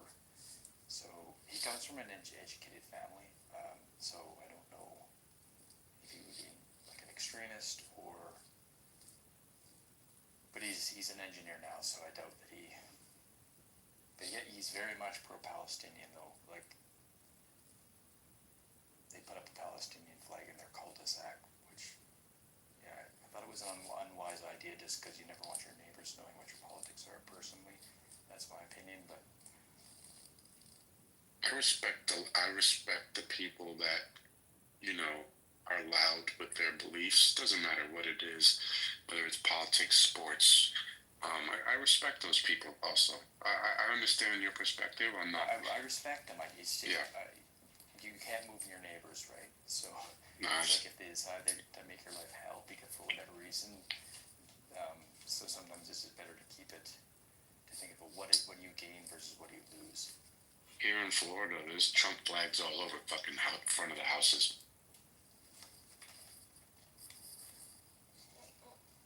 At least there was. I don't know about now.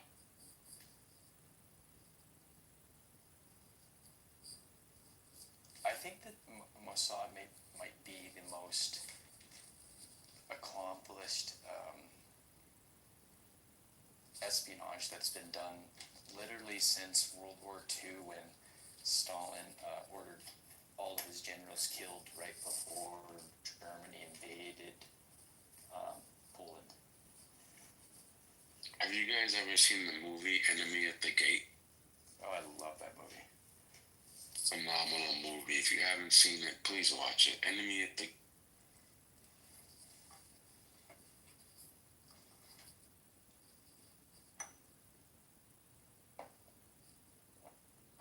know what's funny? The attack they did on the hospital, right? That killed about 5 journalists, or whatever. You know, it just had to do with the cameras. That was it. The cameras that were being used by Hamas. So it's okay to kill like 5 people. You know.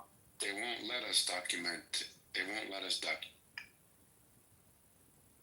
Yeah, but then, you know, if you have a problem with the camera, go fight the cameras, man. Why are you killing innocent people? My sister was telling me that there's like upwards of like 123 journalists on 7 No, more than 250. Matthew, 250. That was insane though. Like that does. You said that. Aliens are targeted. You said that's how many they killed. Like it was higher than 100. You know. It's higher than 250. It's about 300 and some change. Journalists? Yeah. What? That means that they're actively killing anyone that's going to spread. Not to mention they're killing their family members as well, Matthew. So there was a case. Not only they killed the person, you know, the camera lady, the journalist, the family, the kids, the whole fucking apartment blew it up. And they did this multiple times. These disgusting.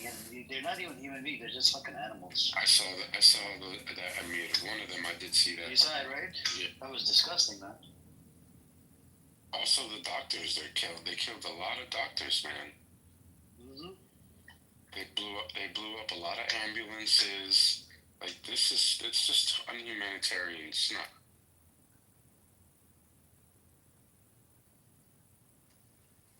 I wish there was a Jewish person on this chat that could help me understand if Netanyahu is trying to play out the Judaic version of Armageddon by bringing about things so that the Messiah will come.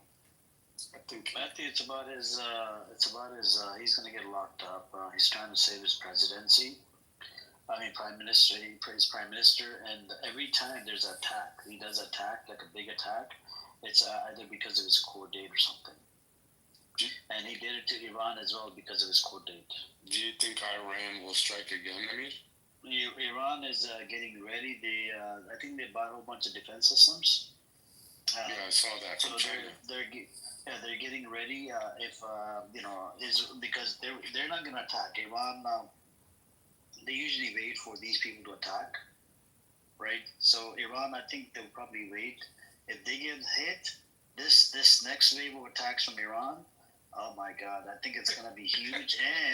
And the Rabbi Shamuli's dildo shop got attacked in the last 12-day war. You guys heard about it? No. Yeah, so Rabbi Shamuli's dildo shop is located in Tel Aviv, right? During 12-day war, that shop got attacked. You got a whole bunch of people inside the bunker. They're talking about orgy and whatever, right? They're trying to do orgy, right? And then you had, what was it? You had a whole bunch of people from the black community. They weren't even allowed inside the bunker, right? We've seen some of those videos as well. Bro, is this for real? This sounds like an Adam Sandler movie, bro. Oh, no. You didn't see the Twitter thing all over the place, Muslim, about the Rabbi Shamuli's dildo shop? I didn't see it, no. Okay, go on Twitter right now. Just search for it. Rabbi Shamuli dildo shop during 12-day war. It's the best dildo shop. They do international delivery. Oh my God. I wrote so many good reviews. Yeah, it's his daughter that runs the shop, and he's so if somebody comes up to him that if it's a husband and a wife, right, to Rabbi Shamuli, and for some reason he can't satisfy his wife or wife can't satisfy him, then Rabbi Shamuli signs a prescription. Here, take you to my daughter's shop, and she'll hook you up with the thing for the men, thing for the women, so you can be satisfied and stay together. Instead of fighting for divorce. Absolutely. Let's see, a famous dildo rabbi confronts Sneeko while simultaneously acting like a victim. This guy looks like a schmuck. You seen it? Yeah, I'm looking at some million posts on here. He's doing so many interviews too. Yeah, so he won the best dildo award of the year. I'm looking at that right now. He's taking the Are you award. serious? It's there. Dude, I'm trolling all this. I swear. You won an award? Yeah, I'm looking at it right now. And the award for dildo of the year goes to Rabbi sex toy seller Shamuli. Probably. Yeah. So I put an article in the chat yesterday from Times of Israel. His daughter's shop was actually literally promoted through Times of Israel. Let me put the link in the chat. Yo, that shit's wild, bro.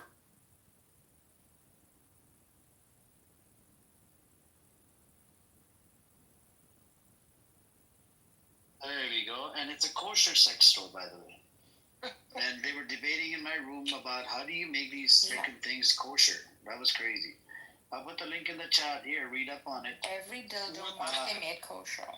This shop was owned by Rabbi Shamuli's daughter. This article is from 2019.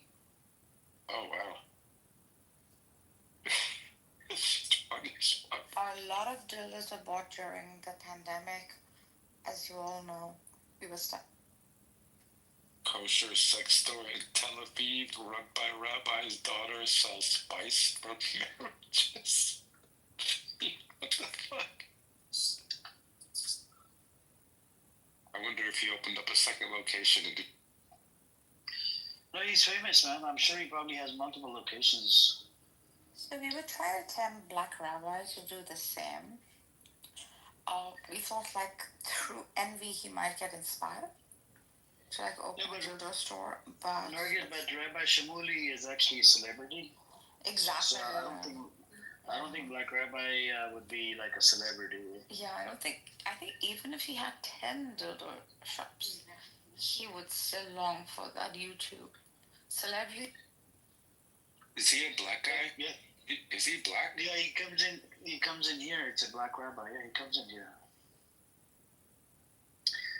But he doesn't think he's black, according to his tweet on Twitter. So, there's a lot of these things. What else do we have?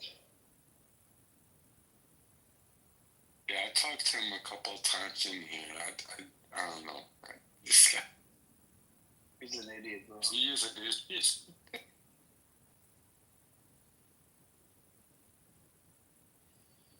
Let me see what's new update on my Twitter feed, if there's anything new.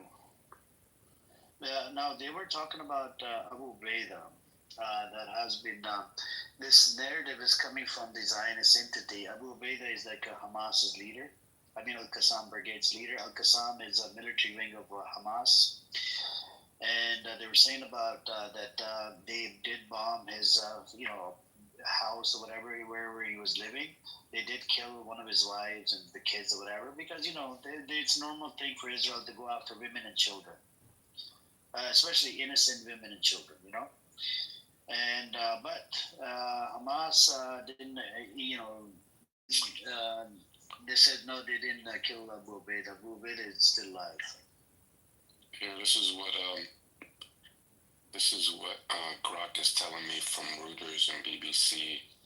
A week and a half ago, Israel reportedly began the initial stages of this offensive, mobilizing around 60,000 reservists for early September, while strikes such as a controversial double tap on Nasser Hospital on August 25th that killed 22 people, including 5 journalists, have drawn sharp international scrutiny.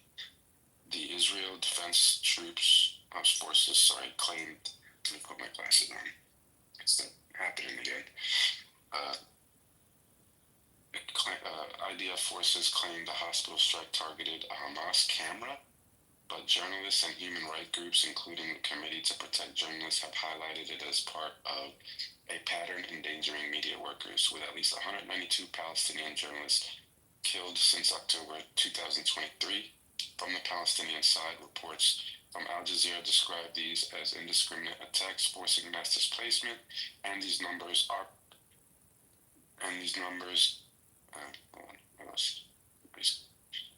describe these are indiscriminate attacks forcing, and these numbers might be much more inflated, which Also, at least 86 Palestinians were killed in raids since dawn on September 1st. So 86, they killed 86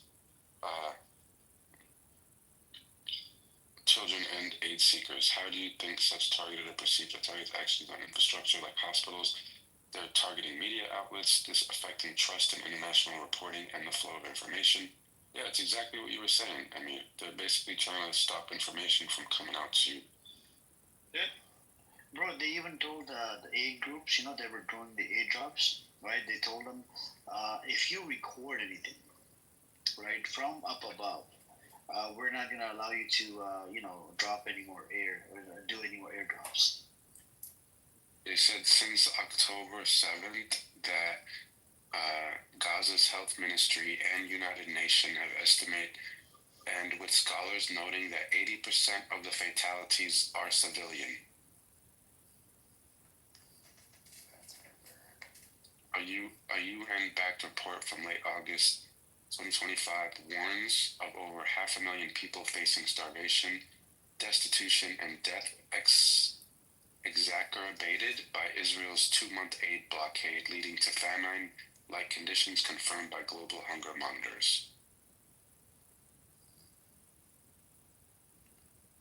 Like, is the entire Israeli population as asleep as North America because their news is also lies? Or are they aware of their government's actions? I don't see how it couldn't be at this point. I think that they're aware. We have burning the Israeli flag. That's a crazy one, right? Where? You can't burn the Israeli flag in America, but you can burn the American flag. Yeah, that's complete account. Isn't that crazy? Yeah. Well, that shows you who's the boss. It didn't pass, Misha, but I don't know. There's a mix. Can you send me the link, Misha? It didn't pass the law. Can you put the link, Yeah, Misha? yeah, if you have a link for it, let me know. I found a link that says yes, and then another one said no, you can't burn the Israeli flag. The Israeli flag just became the only one. This was I have an article from August 16, 2025. Let me put the link in the chat for you guys so you guys can read up on this one until let's see.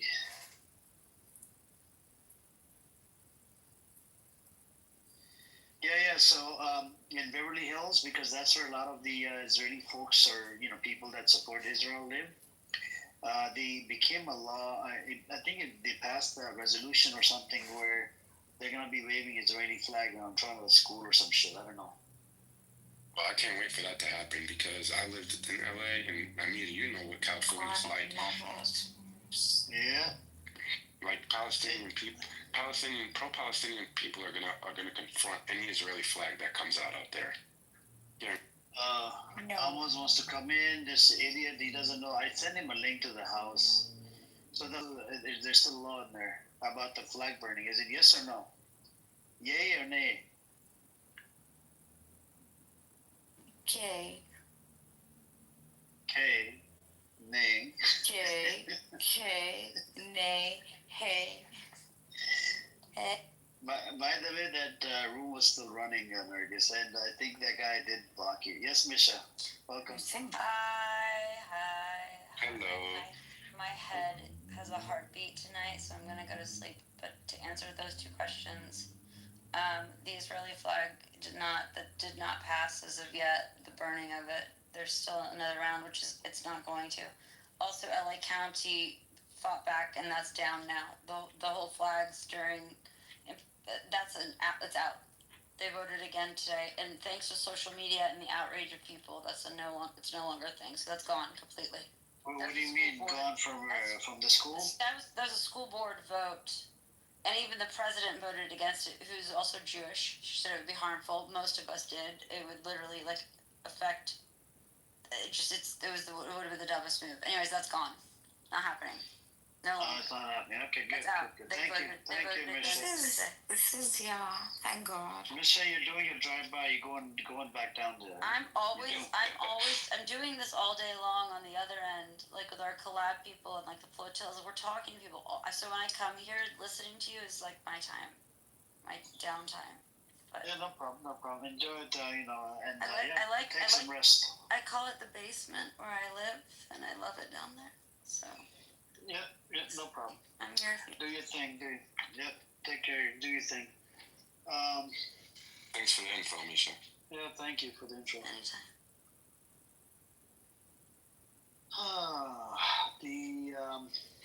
They killed a whole bunch of people in Yemen as well. Like it was about 10 or 15 officials. They're going after Yemen hard, I guess, and if Yemen starts shooting freaking 10, 20 missiles into Israel, I think Israel's gonna suffer a lot. You know how I feel about Yemen. What did you say, Nergis? I said, you know how I feel about Yemen, right? Oh, were you there? We were speaking of that. How do you feel about Yemen? Bro, they're gonna take the cake in the end.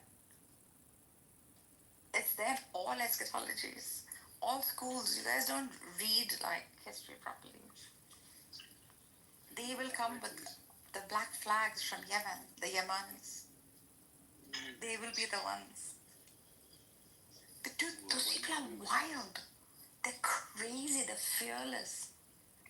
Yeah, but the thing is, Nergis, if you read inside what's happening on internal side of Yemen, there's people who've been they don't like Yemeni Houthis. So I know those will be the ones. Yeah, but when we look at it, when we look at it from the outside, that they're attacking anything that moves in the direction of Israel, we kind of feel good, okay. But then when you talk to people that do not support it on the inside, it's just because they're kidding their own people. All right. Are you serious? Yeah. You should ask. You should ask that guy. The guy that speaks slowly on this app. What's his name? He speaks really slow. What kind of scripture is this? Like, give me some more description. I actually have him on block list. Let me see. Oh, he was. Because he's annoying as hell, and he came in here quite a few times to gaslight the stage on purpose. Oh, was that? The last comment he made is the kids that live in the subcontinent, right? Kids that are, that have ADHD, that don't, that are loser kids. You know what their parents do? Their parents put them in madrasa. Who said that? Which loser said that? Yeah, this loser said it. This one loser. He's from Yemen. Oh, hold on. Is this that? Yeah, who's this?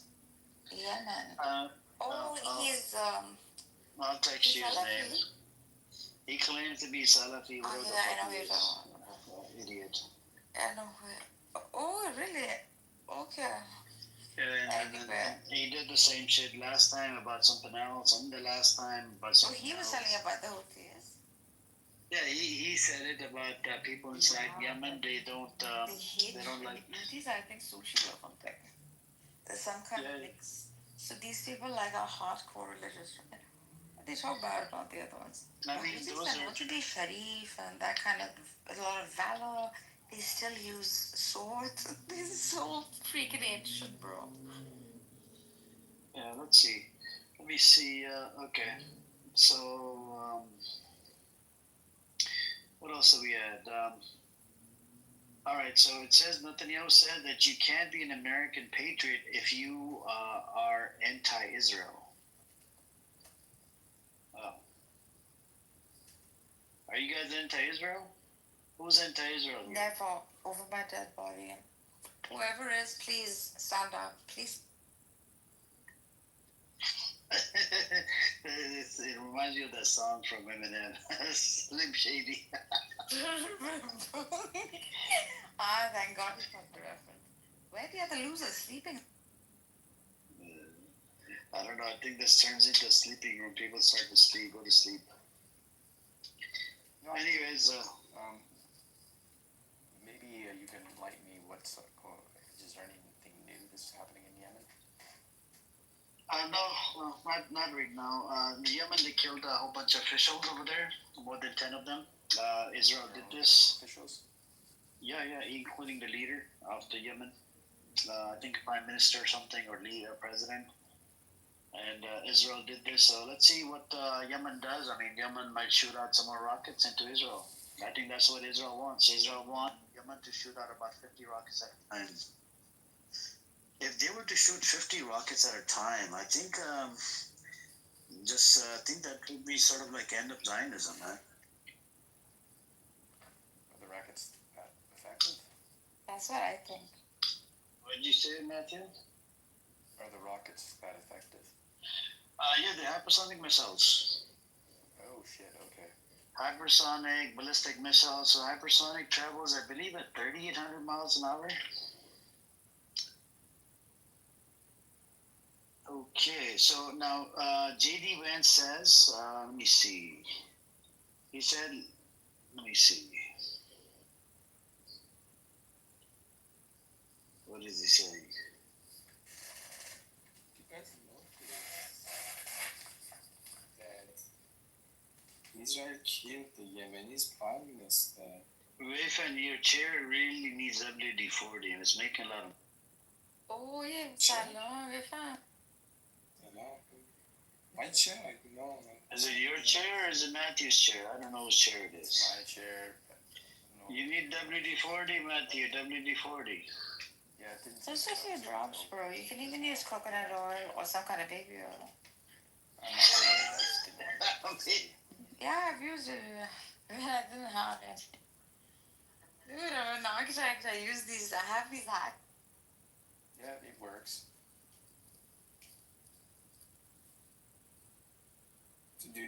So the coincidence was this prime minister of Yemen was just a couple of days after Russia killed I think high-ranking Ukrainian politician. Hey, they go for Yemen should not have been like, they hardly waited, bro. How bloody bloodthirsty are you? Should have taken a breather, like a smoke break maybe. No. Why? Like they didn't need to like. You know they attacked Yemen, right? Rifan? I know, but I'm saying it. میگم یه ذره باید نشدم. خوب یه ذره باید میستم. Like they rushed in. Hey, they got what I was. Tit for tat. Yep. Let's let me see what else is on the Twitter.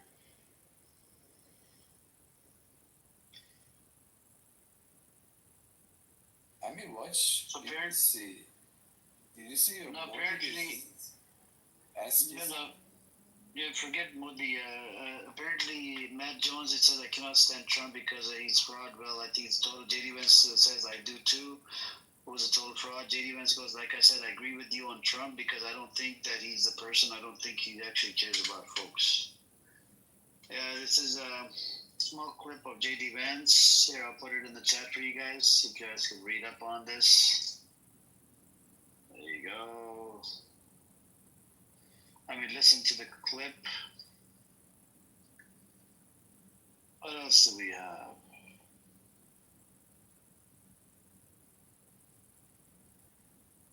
Oh. APAC is not dedicated to peace. They're dedicated to this nexus support in America. Okay. We have the former U.S. President Jimmy Carter. He said APAC is not dedicated to peace. They are dedicated to inducing maximum support in America, the White House, the Congress, and the public media for whatever policies the Israeli government has. This was his video on Twitter. Let me see.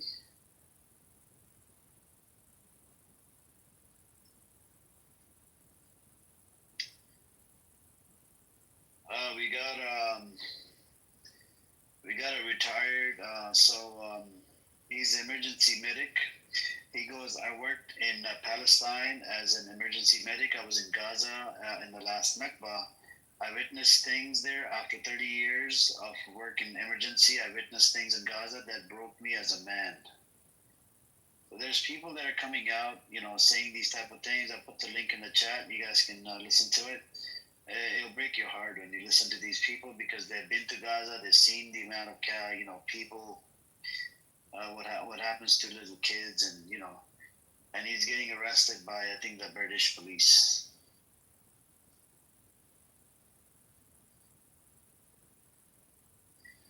Greta Thunberg, before setting sail to Gaza, she goes, Palestinians have been dehumanized to such an extent that they are only spoken of in terms of numbers and UN resolutions. That is true.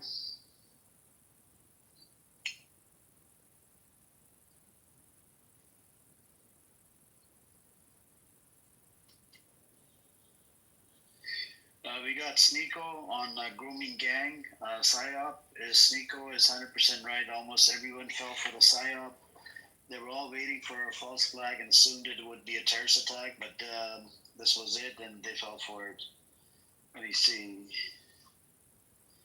I'll put the link in the chat. You guys can watch a small clip of what is it?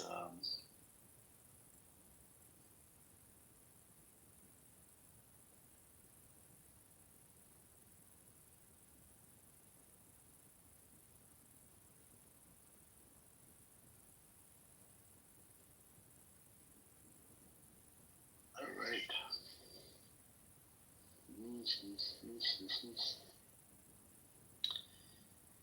What else do we have?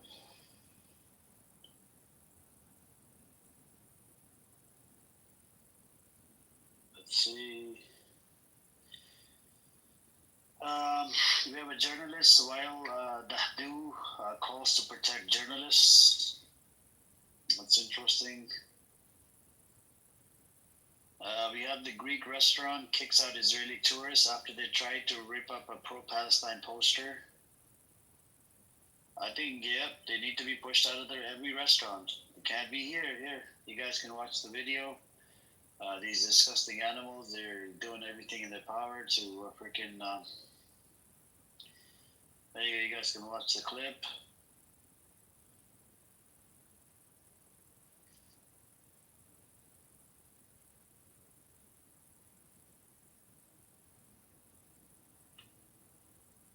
Well,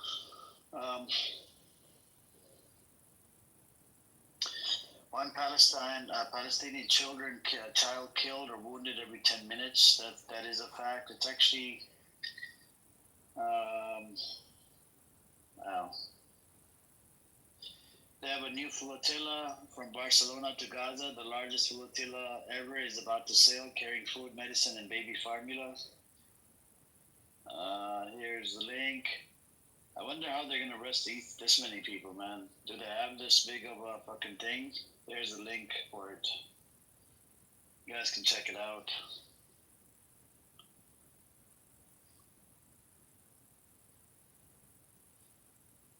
What else do we have? What else? Domino's pizza valuation drops 20% amid boycott over its stance on Israel. I don't know what the deal is. Why the fuck are you supporting Israel, man? It's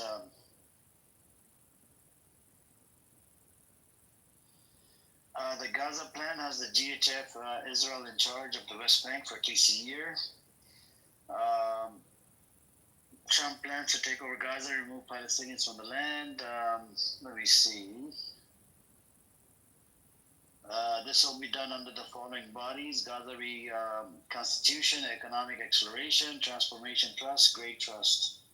I'll put the link in the chat for you guys. You guys can look at the picture. And he was talking about something along the lines of that today. It was mentioned in terms of Israel. And it's very disturbing.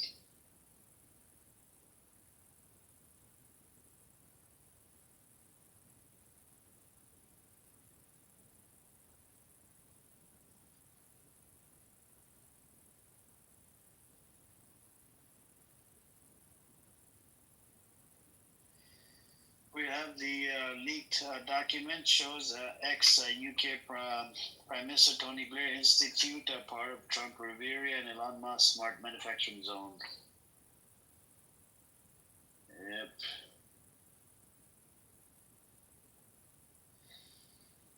Well,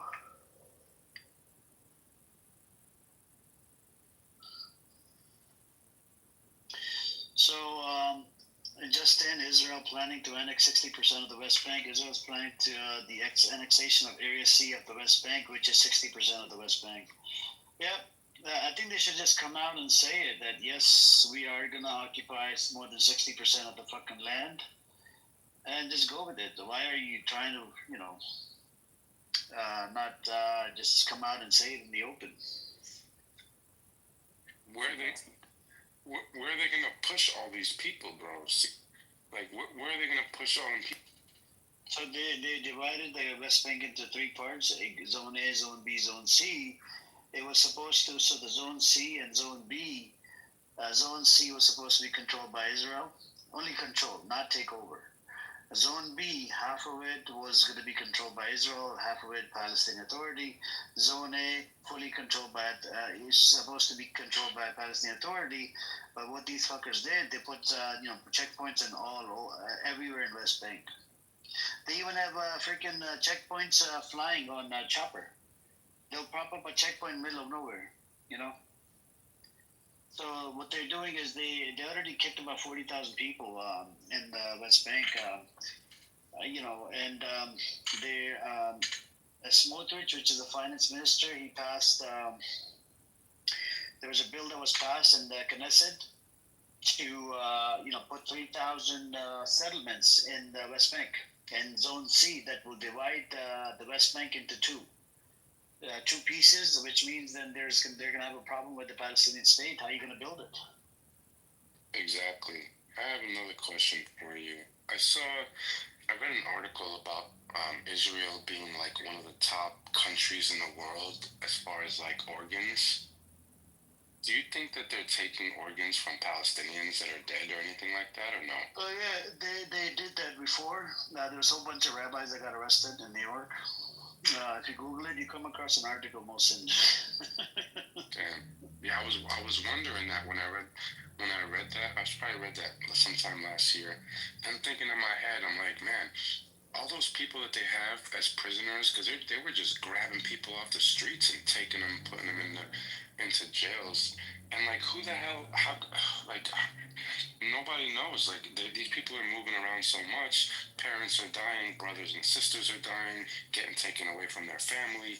Like, I was just thinking in my head, like, damn, I wonder if they're like, taking their organs and fucking, doing that black market shit. That would be evil as fuck.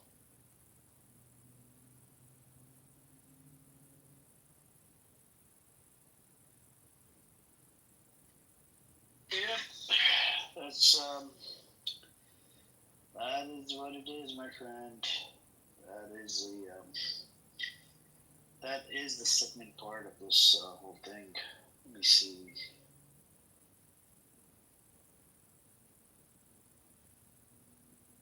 Well, what else do we have?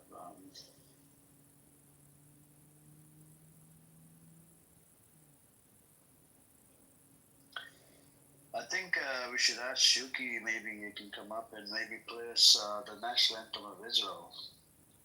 Might as well, we got a lot of people in here. Is this Shuki or imaginary friend? Is this Shuki or imaginary friend? Imaginary, no. It's a real friend. Is it male or female?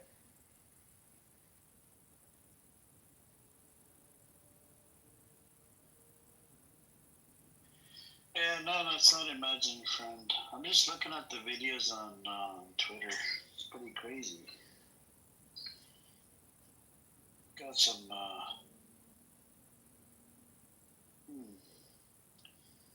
You guys wouldn't believe it, right? So there's a video that's has gone viral on Twitter. A young German policeman takes a Shahada and accepts Islam on the street. Can you believe it? It's interesting.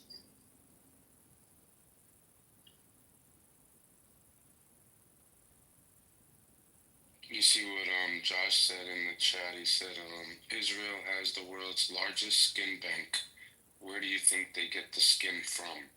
Ex-business partner of my dad was this Israeli guy, and he got a liver off the black market. Alhamdulillah, he woke up from surgery in handcuffs.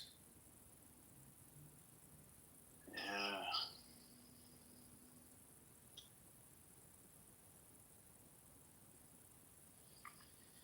Well, that's really crazy.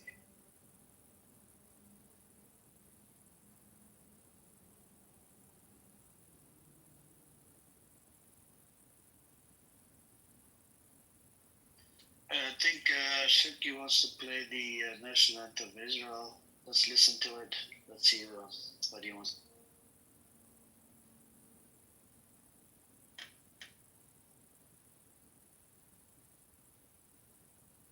2,000 years ago, Iran planned to build a nuclear bomb. They promised it. Free, free! Free, free! Have you heard this one, though? Death, death to the IDF! Death, death to the IDF! Death, death to the IDF! Death, death to the IDF! Death, death to the IDF! In the name of peace, thousands were bombed. Mission successful. To shut us up when we call it out. This ain't about hating Jews, it's about what genocide lets them do. Palestine believes in your saying you watch our offense forces left. Hell yeah, from the river to the sea. Palestine must be, will be, inshallah, and will be free. Palestine, free, free, Palestine, free, free, Palestine. Have you heard this one though? Death, death to the IDF! Death, death to the IDF! Death, death to the IDF! Death, death to the IDF!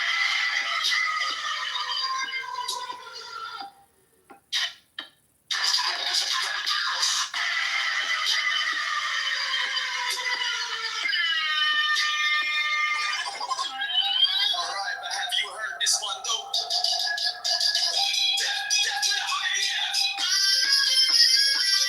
death to the IDF! Death, death to the IDF! Death, death to the IDF! Death, death to the IDF! Death, death to the I to the D! That's not war we see! Kids get bombed, so does Christ! Truth gets smashed, fuck all the rest! From the river to the sea, Palestine will be free! Fuck your Zionist tyranny, we're done with all your hypocrisy! Have you heard this one though? You don't get a pass from past pain when you hand it out again and again. From hospital ruins to Gaza's tears, we fight through blocks and broken years. Fuck all the rest!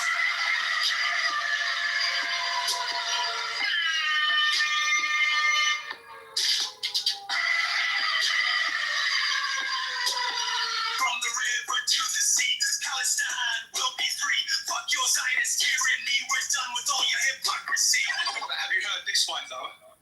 I must admit we have lost the war to Iran. I burned the Epstein files and joined the IRGC. Death to the idea.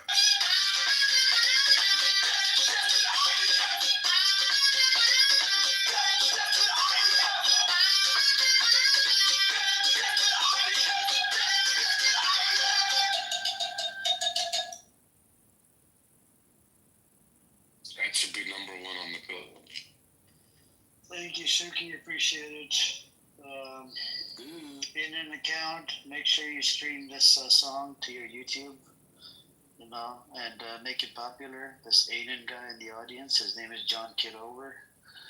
He's begging to raise funds for his campaign. He's running for somebody, I don't know, mayor or some shit in, I think close to Chicago or somewhere.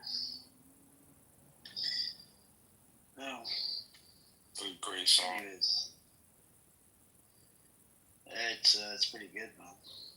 I mean, you even got to hear Netanyahu said that to the idea. I was in shock. Yeah. Nowadays, you can get anybody to say anything. Brother Netanyahu, he's not part of IRGC. BBB, brother BB. Amir, what do you think his ending is gonna be? This guy Netanyahu. What It's is it? gonna be like Hitler, you know. Whatever happened to Hitler, we just don't know what happened to Hitler. Do you guys know what happened to Hitler? He killed himself. I think that's what's gonna happen to Netanyahu. Are you sure? Yeah, he shot himself in the bunker before they come. Yeah. Where's his body? I don't know. Probably burned it or buried it. Somebody. I don't know. They burned their leader.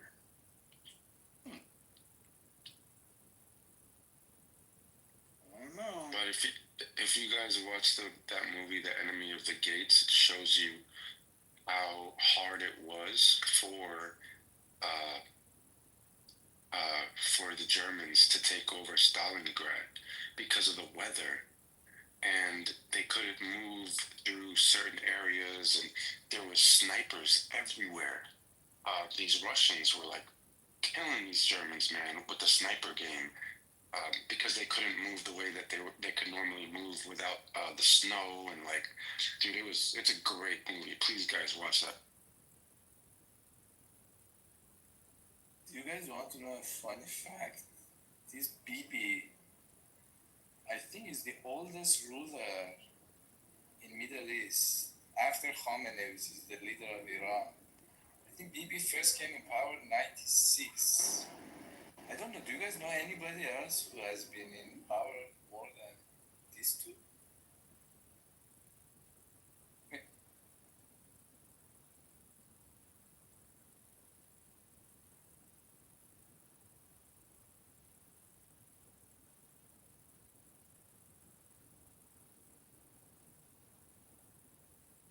You guys want to know? They're running a space on Twitter about Epstein files. Isn't that crazy? It's like I think that brother Truth Teller is running the show over there. That's interesting, Maxwell. Yeah, I mean,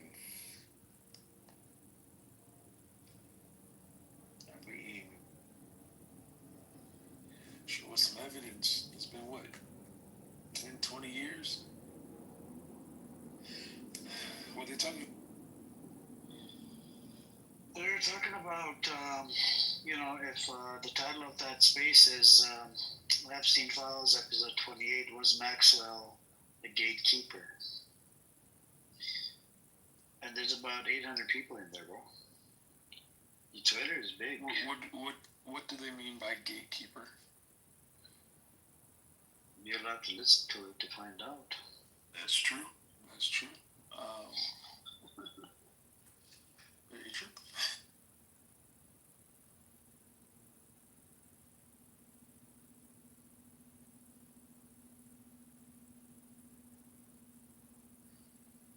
Let's see.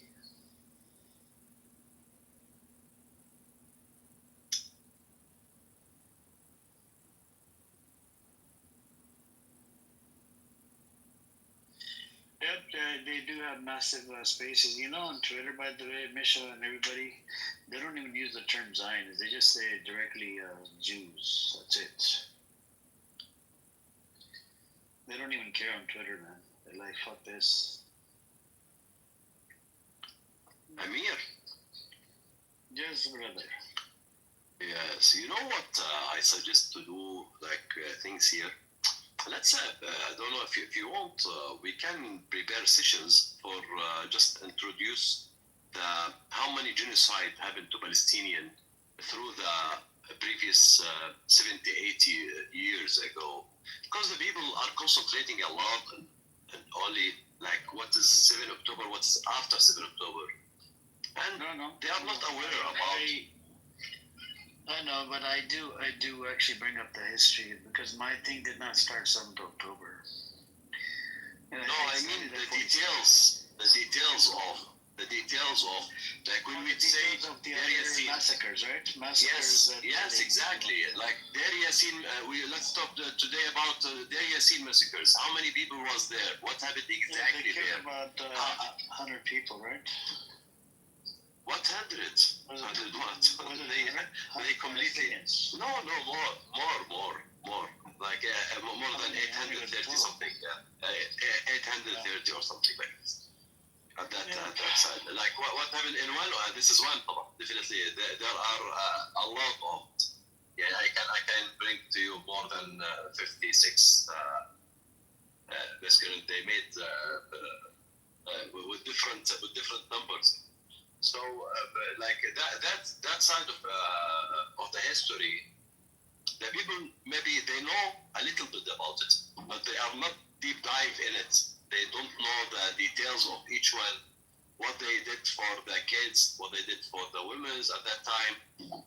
Because I'm like, if you want me to say who I am, I'm a survivor from a genocide happened before. I'm only survivor. Like if my grandfather, he have the chance for run before they kill him. If they kill him with those people, I will not be here now. So a lot of us are only as survivors.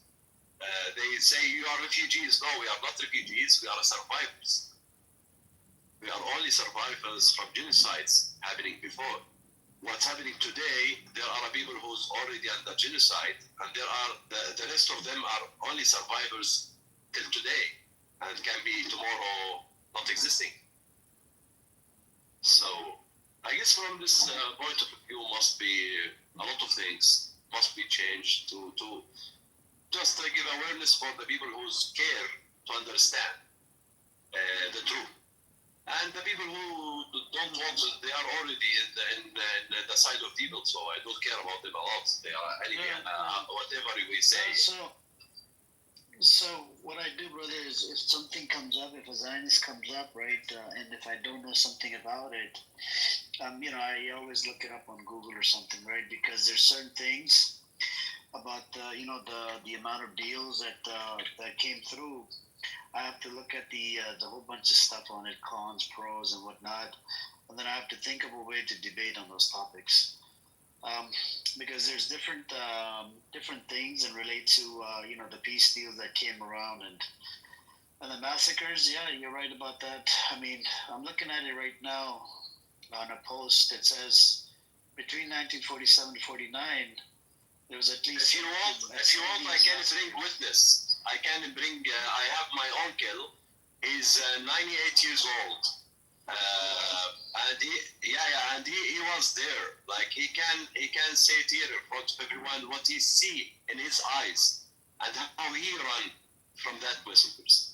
We can bring witness in front of everyone to just say what happened. They never listen. He forget a lot of things with this age, but he never forget what happened to him. He never forget it. Right. No, I hear you. Let's see. Maybe we can do it sometime this week, inshallah. Let's see. Sure. Anytime. Full support. Inshallah. We already record. We record.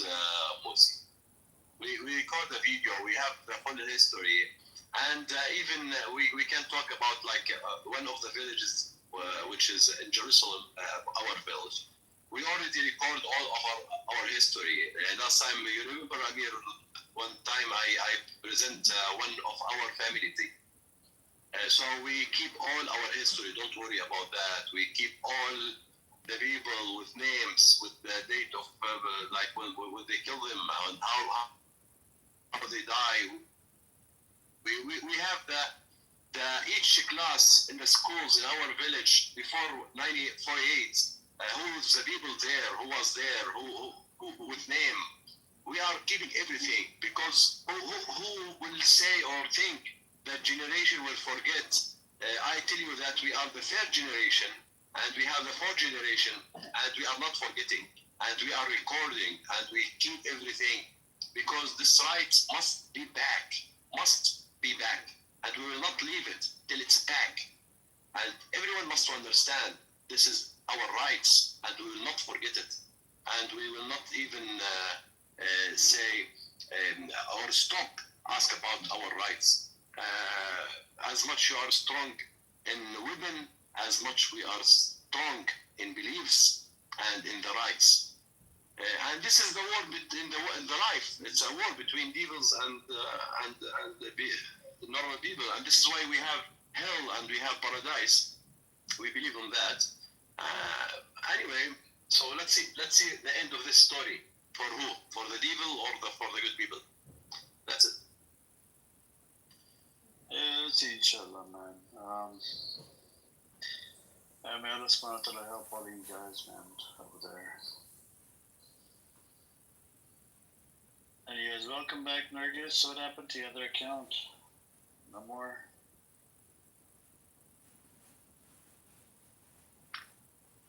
Amir, can you help me in one thing, please? Yes, brother. I have a video, but I don't know how to. I really love it. This is presenting us. This video presenting us. The video is for a child.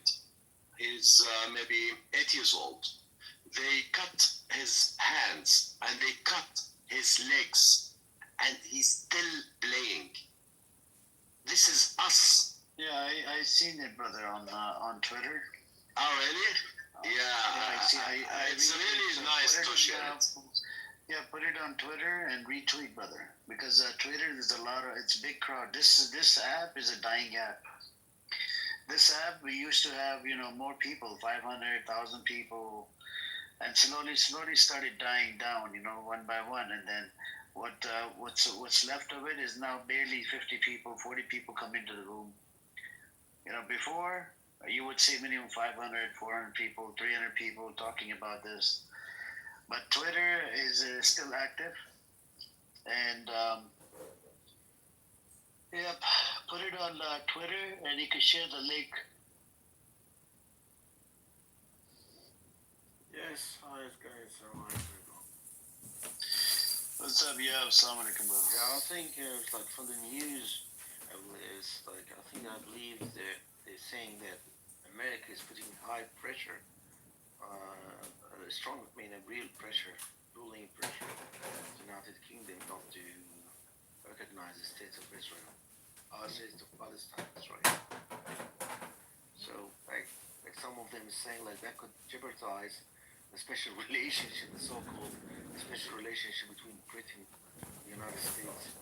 So I don't know, right now Britain is under intense pressure, bully pressure. They're bullying them, really. Either you be your friends or not. That was actually the What's your point, bro? We know that there's varying prices and cities. My point was, his point is that his friends don't mess with broke ladies. Well, I don't abide by the patriarchy, man. Because in real life,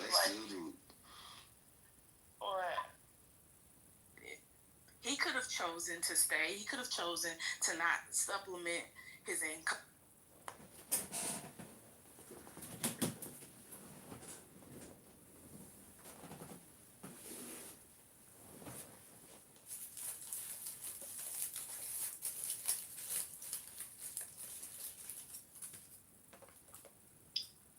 It depends, let's see what comes out of it. So every time Donald Trump or U.S. government does something stupid, right, what ends up happening is it's like a reverse, it's like a thing that happens in a reverse manner. So when Trump comes out and says to FEMA, I'm not going to give you $1.9 billion for disasters. So what ends up happening is MAGA comes out and they start saying they become anti-Israel. That because during disasters in America, a lot of people can lose their lives. And he said if any of the states boycott Israel, I'm gonna take away the funding. So the MAGA and people that are pro-America, they're like, what the fuck is Israel? Fuck Israel. We have to worry about Americans. We don't care about Israel. Fuck Israel. We're gonna boycott whatever. So then more people are starting to become anti-Israel. It's all thanks to Trump, and Trump is using sort of like reverse psychology. Whatever he's doing, I think he's doing a good job, where more and more people are hating Israel, which is a good thing, right? It is a good thing in one way. Like Trump himself is like militarizing United States. Like you've got all the armies. Like you've got armies in, you got troops in Washington D.C. You got troops in Los Angeles. Why they are there? Why you've got the National Guard there? What for? I mean, what Trump is basically, to my understanding, is undoing United States. It's actually breaking it up. But the things about coming back into the issues of Palestine and October the 7th, I seriously believe that Gaza, what's happening right now in Gaza right now, is not going to be back to normal. Even if they're going to be like, yes, Gaza will be occupied again by the Israelis, there will be no, it's not going to come back to normal. There will be like there will be cancer all over the place. The cancer will spread all over the globe. It will be different. The post-war World War II globe will be over. The international order will be undone, completely finished. We will go back again into a so-called global chaos. There will be no state either.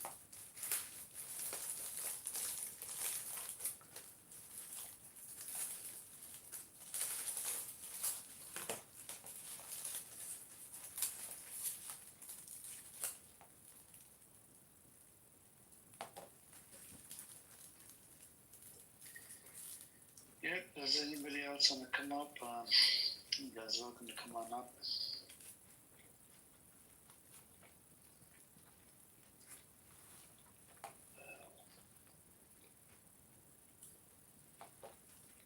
Yep.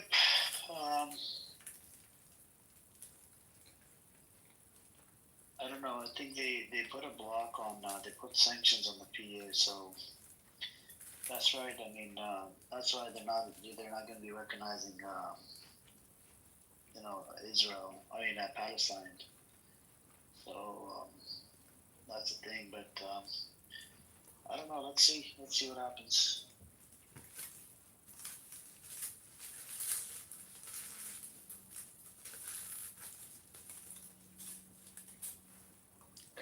If you allowed me, Amir, to answer this song Goko who's right in the chat, because it seemed that he's one of the smartest people who's, and he's not as he say I'm not a Zionist, but I understand that between Palestinian and Israeli, he say it's because of 7 October, because of Hamas. So it seemed that just I will tell you, okay, Hamas have 20 years only existing, and this occupation and killing Palestinian have 78 years. So before that, like, there are 55 years missing in your life, man, without Hamas. So what you would say about that? No Hamas to blame it, but there are millions of Palestinians who pass away, who killed by them. What you would call, you would blame who? Okay, in West Bank, no Hamas, and there are more than 600 something. They are dying there. Why? Today, they're suffering. You know why? I tell you why. The only truth that you want to support them, and you are a Zionist from inside, but you don't feel that. But you try to have excuses like this, there. Okay. Anyway, so let me make my things more. I just do another tweet here. I like it. Like someone he's also put it in Twitter while I was looking for the video, which I tell you that I put it. Imagine this kid with no hand. He have some bag in his hand, in the other hand. You know what inside this bag? this is the wrist meat from his family. He collected from the ground and he put that bag and he have his family in his hands. Definitely, I'm not talking with the Zionists now. I'm talking for the people who love to see that.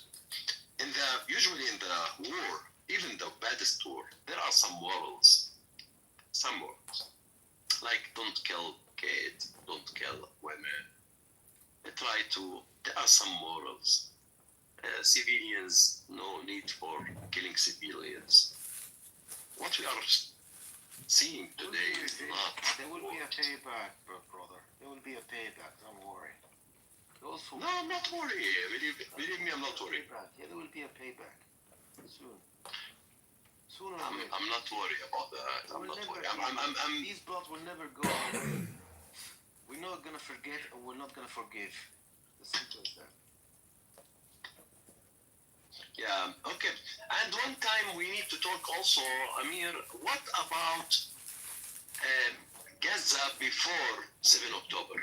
What was the situation there? What about the jail? What about people cannot work? What about 85% from the people cannot work, cannot exist, cannot go anywhere?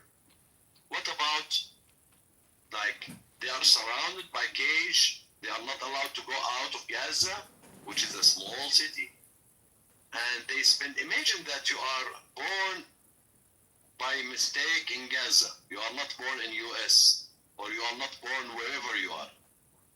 Only the destiny, the only difference between you and them, that their destiny to be born there, and you are born somewhere else. This is the only thing different between you and them. But because they born there, they cannot survive, they cannot live, they cannot do anything. They are just born to die. Imagine that when you're born, you have this image in your eyes. I'm born to die. Why? Because there are devils decide I must to die. That's it. Nothing different. Imagine that, I don't know.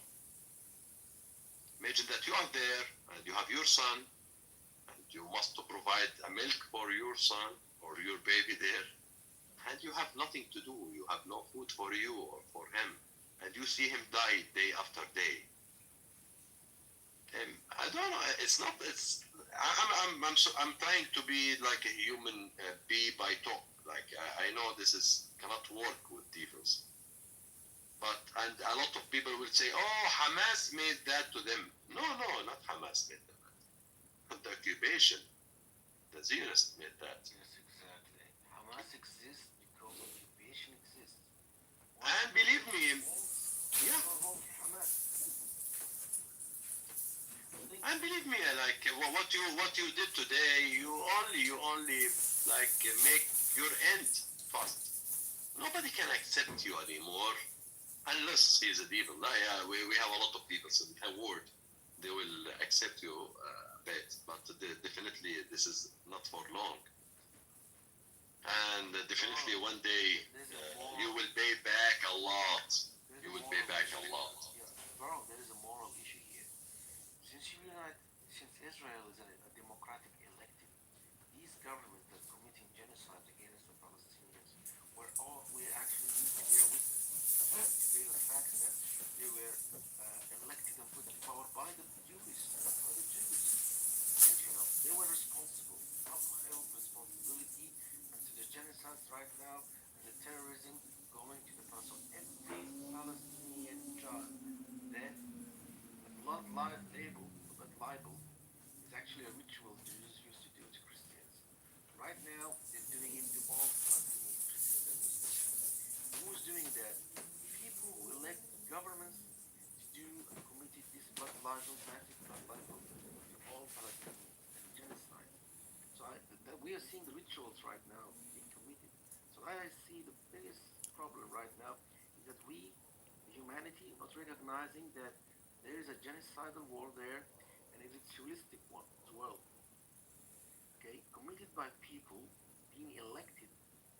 Okay, democratically being elected. This is not just a dictator sitting there like Pol Pot or like Stalin. These people are put there by election, chosen by people. Okay, and you've got that things to bear in mind. You've got councils, you've got towns, you've got electoral electoral college in Israel, or people democratic.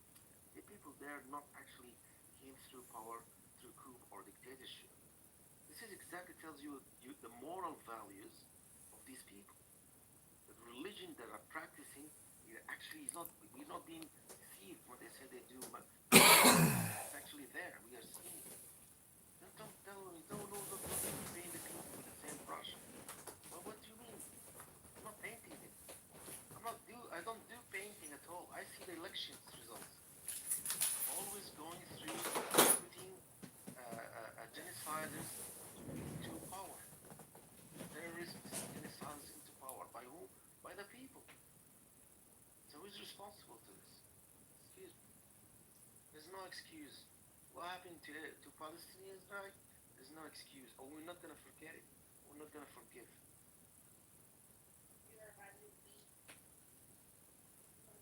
The problem if tomorrow someone of them, of those people, or somebody, will die, do any reaction, if any one of them do any reaction, oh, he's a terrorist, he made something bad to us. No, kill him silently. You have to be silent while you kill him. Yeah, Immediately there are reaction. They're actually practicing their religion. They're practicing their belief. That's again, I'm telling you, these people are not there. They're chosen by them. They're chosen, selected. Netanyahu won the election, just like the Nazis did when they put the power. The Nazis were elected. And when you people are evil, that's what you see from them, right? This is the thing. The people are really causing this problem. Are the people themselves? That this is the thing. I would say like, no, this is Netanyahu's and his government. Fine. We'll put them in power. I'm seriously, I believe the only Jew who's not responsible is a Jew who's not living in Palestine. Who left Palestine, living away, and is not responsible for the genocides happening right now. If you are in Palestine, you're electing someone like Netanyahu and someone like Smotrich, right? Sorry. These people I tell you something. Nice also. Okay, first, Amir, I already give you the link. Please, if you can share it, it's gonna be nice for you. Amir, are you here? Yeah, sure. Where? You can put it in the chat, brother. Put it in the public. I try, but I don't know why. Yeah, it's there. I see it in the chat. Okay. Sorry, maybe I should. So this is very nice because this is presenting us, and this is for our enemy, who's okay. This is who we are. If you cut our hands and our legs, we will keep it playing. We will keep presenting our humanity. We will not stop to be human. So do whatever you want. Stand with whatever you like. We will stay and keep standing with the human rights, with the people rights to be surviving and to presenting himself. This is a kid, maybe he's 8, 9 years old, but he play without hands, without legs. Amazing. Amazing. This person, his only mistake that he born in this life in Gaza. This is his problem. He didn't do any mistake. Unless you can tell him, oh, he's a Hamas, I don't know. They can say that. He's the reason of, I don't know. Anyway, they can, always people have their excuses. But anyway, let's back how for what you was mentioning before. Actually, what they are doing now, because those people only act and they put everyone in reaction place. So you cannot do any action against them. They do the action and you are only reaction. They make the whole world as a reaction place, reaction position. So they made the war, you are surprised with the war, and you have to defend yourself. They made, I don't know, whatever, they control this, and you are only reaction. The only action happened to them wasn't calculated. 7 October. So they become crazy. How that happened to us? They act like a human. They defend themselves, you know? So all what they are doing now, just to try back the image of we are a power, you know? We gonna skirt you again. This is this shit. Because what's happening is unbelievable. Nobody can believe this is happening in front of everyone in the world with live show. It's live. Like just open it every day, you can see it. And everyone is not moving. They are not moving enough. So you will ask yourself what happened. A lot of people today knowing that they are occupied, not Palestine. Our mind occupied, our life occupied. Who tell you that you must to study 22 years or 25 years spending from your life? They occupied your life. They occupied your mind. They occupied. You don't have that fake freedom. And if you say about children rights, human rights, I don't know rights, whatever you say, this organization work only to them, to serve them, not to serve the people, not to serve the world. The world start to understand all of this.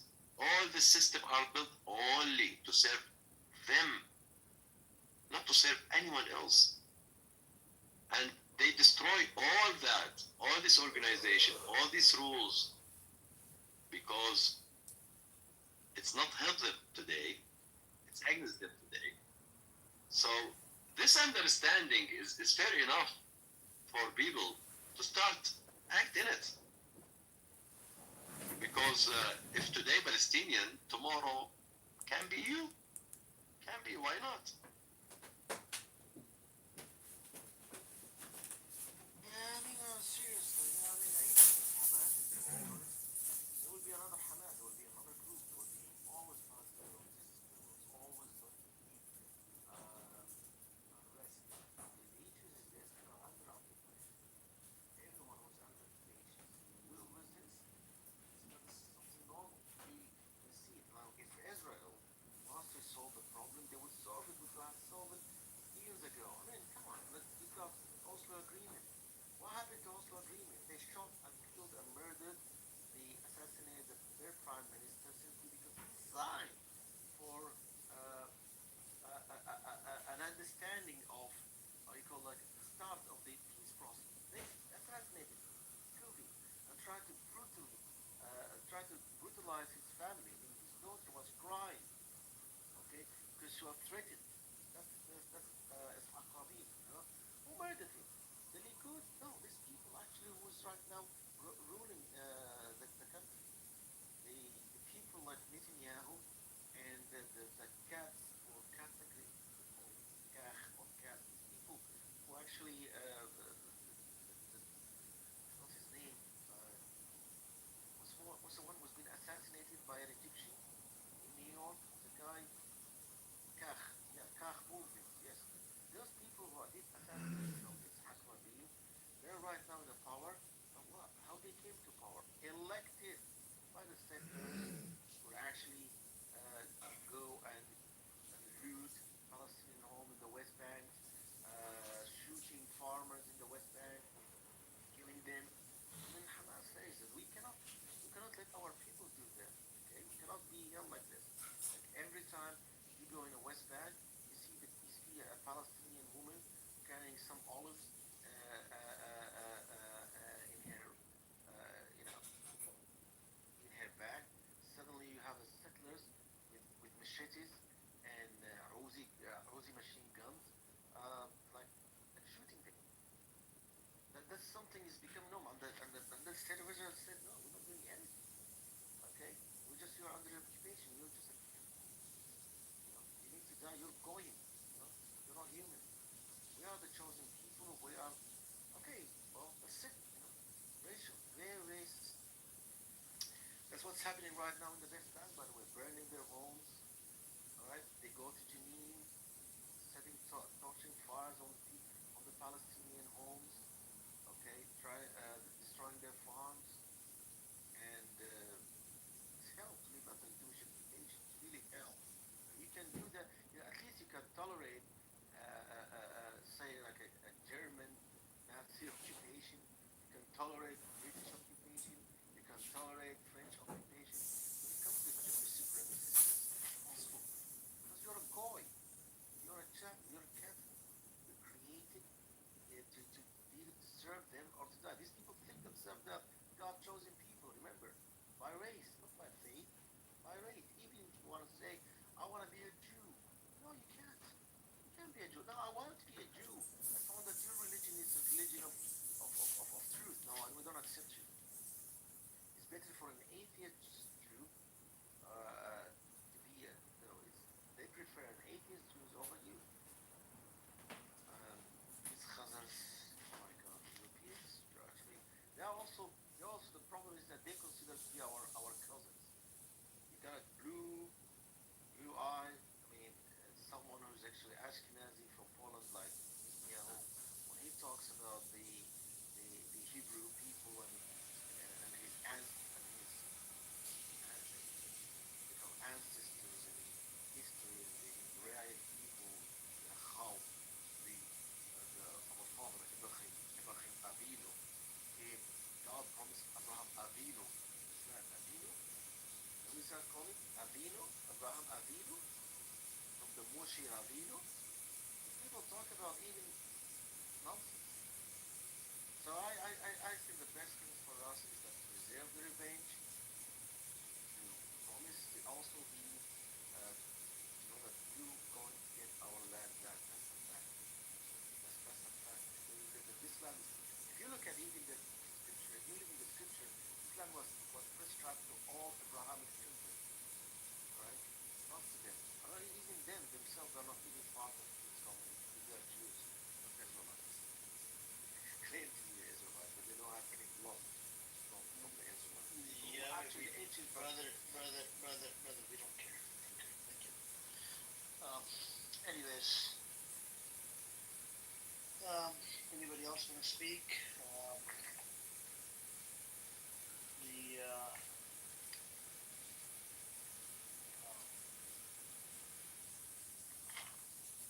I guess they want to speak. Apparently, Hannah in the audience, she doesn't want to accept that Netanyahu funded Hamas. After giving her evidence, by default, it makes Netanyahu a terrorist. I mean, this is mentioned in the Times of Israeli sources, not my source. But it's very problematic, when you keep denying the facts. Literally, I provided you the data. Literally says Netanyahu funded Hamas. Ehud Barak says it. But, apparently people just fucking deny the facts. First, you create it was propped up by Netanyahu. Netanyahu funded Hamas to keep the divide. And now it's giving, weapons to ISIS, Abu Shabaab. It's mentioned in Times of Israel as well. How do you deny that? You can't deny it. But this is all factual. And this is what I don't understand. It's like you're living in denial. Like you're provided facts and data. I don't know how the Zionists think, man. You're supposed to be able to agree to it because you have evidence that shows yes. But you want to keep denying the facts. I just don't get it. I just don't understand. And at one point, you're like, okay, the whole world looking at the facts. There was one Zionist that came in here a long time ago. He said Hamas is terrorist, blah, blah, blah. After I gave him the Times of Israel article, I said, can you please tell the room, did Netanyahu funded Hamas? He said, yep. He said, I'm going to do my research. He actually, he went on quiet mode. He didn't want to say anything else. Because the evidence shows Netanyahu funded Hamas. It's your prime minister that you guys support funded Hamas. What do you expect other people to do?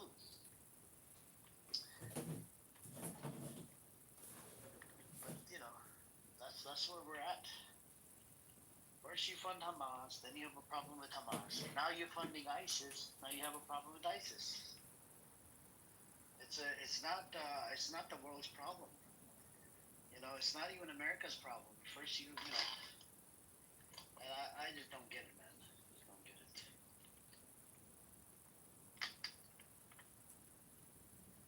A lot of the Zionists either they're living in denial or they don't understand. How can you deny the fact? Just don't get it, man.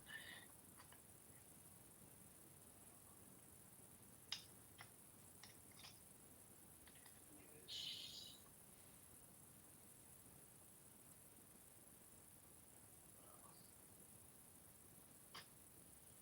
okay.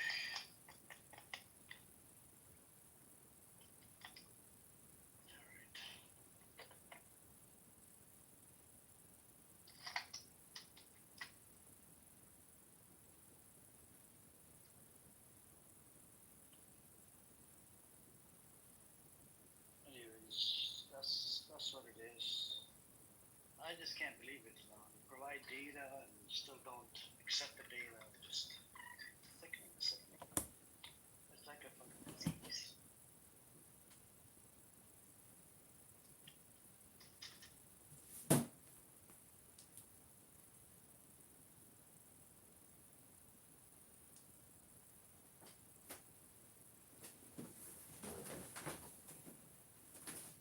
Well, this colonial enterprise is not going to go anywhere.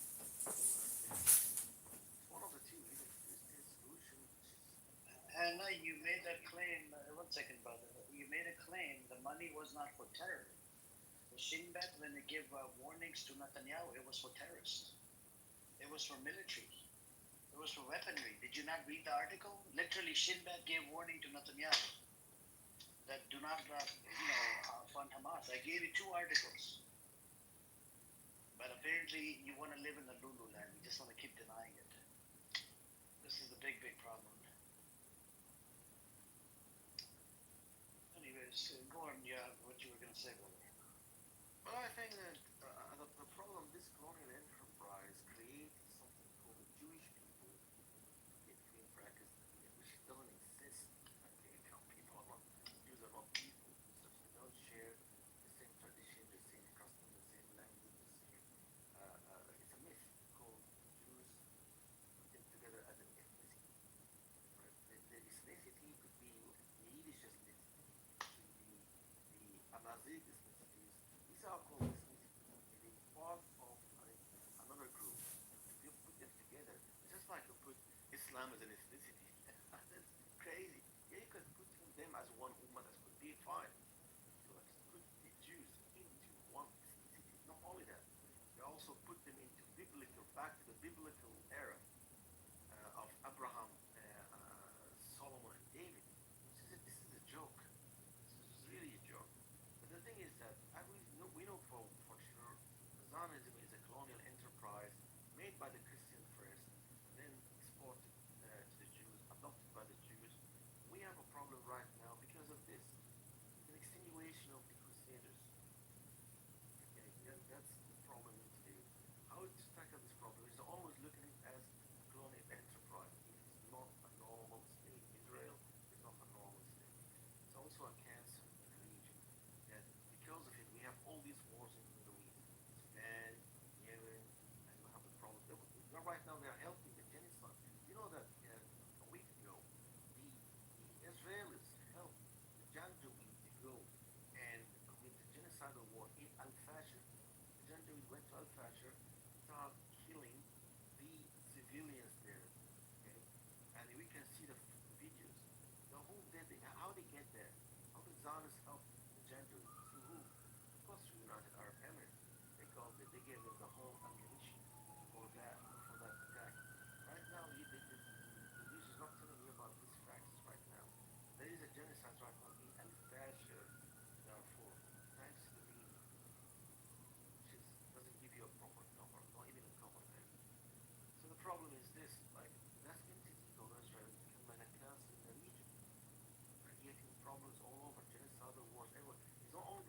not only in Palestine.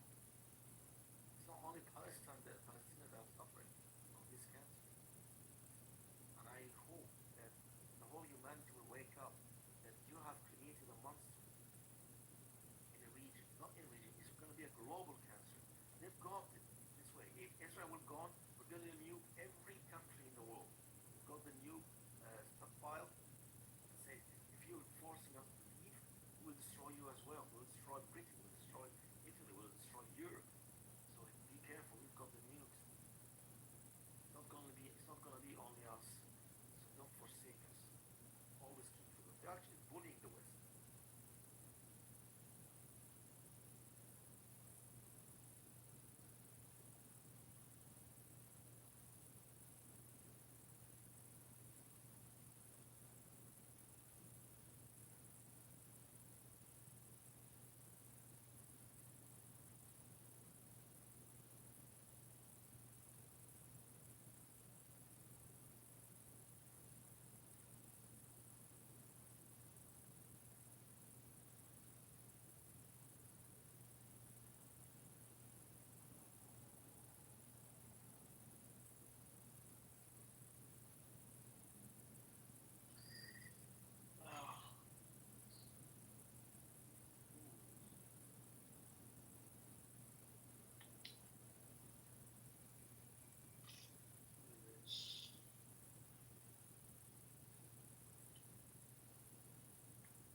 Alright, let's see. Anybody else want to come up? What's up, Layla? Assalamu alaikum. Do you want to speak, Layla? What are we talking about? We're just talking about, where did these people come from? And, I provided data to Hannah in the audience, but she doesn't accept it. Two articles of Times of Israel. Oh, is this the Israeli? Yep. Oh, ew. Hannah. Hannah, get a life. Get a life. You're from fucking Poland, bro. You You little want to German. live? You would think you want to coexist? You want to coexist with Hannah? No, fuck no. I'll coexist with Hannah, but she needs to clean my toilets. No one wants to clean everyone's toilet. We just was saying that it's not for them to coexist with us. They were not going to coexist. No, I'm telling you, I can coexist with Hannah, but she needs to clean my toilets, and she needs to, clean my sinks and do my dishes for me, and she needs to, drive me around everywhere. Even I don't even I wouldn't even give her the privilege of driving me around everywhere. She needs to take my trash out. I'll coexist with her. I have no problem. Where's Abu, Layla? Isn't he? Isn't he in the audience? Like, not isn't he on the panel? I don't know, is he? He is. You're very quick to recognize it, even with a different name. Yep. It's not just the name has changed, not the profile picture. But it's more easy to coexist with the cancer rather than coexist with the science ideology. And there's no room for. No, I'm saying, like with the Germans, right? I think they had to re-educate them or something, right? So if these people get re-educated, I think. In the meantime, people like you are cleaning our toilets. You dumb bitch. You dumb bitch, bro. You don't even have toilets where you live right now. The fuck? Shut up. Hannah, do you wash your back when you go to the toilet? Because I know you. I think we should have like a little back and forth with Layla and Hannah. Hannah, do you want to come up? Hannah, come up. Don't be scared. I won't. And I won't get in the middle of two women fighting. Hannah's a woman?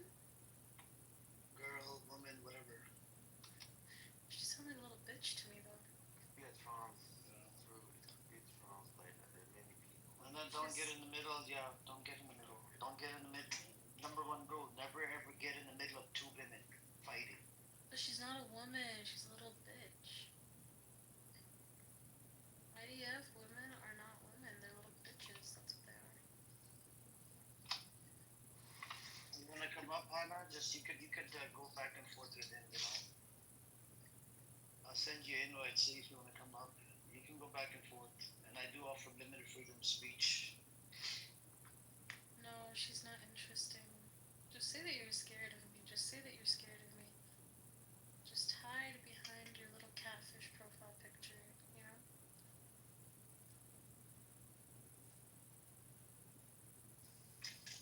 You know for a fact that I'd eat you up in an argument. What'd you say? She knows for a fact that I'd eat her up in an argument. I gave her 2 articles. She denied it. I just can't believe it. She's a little bitch. That's what it is. No, I mean, I want people to be able to accept the article and concede to it because it's from Times of Israel. It's an Israeli Jewish source. Yeah, exactly. That's what I'm telling you. She's a little bitch. She's a little bitch. You know, catfish little bitch who cannot accept facts and truths and the fact that she is part of the biggest terrorist organization in the world.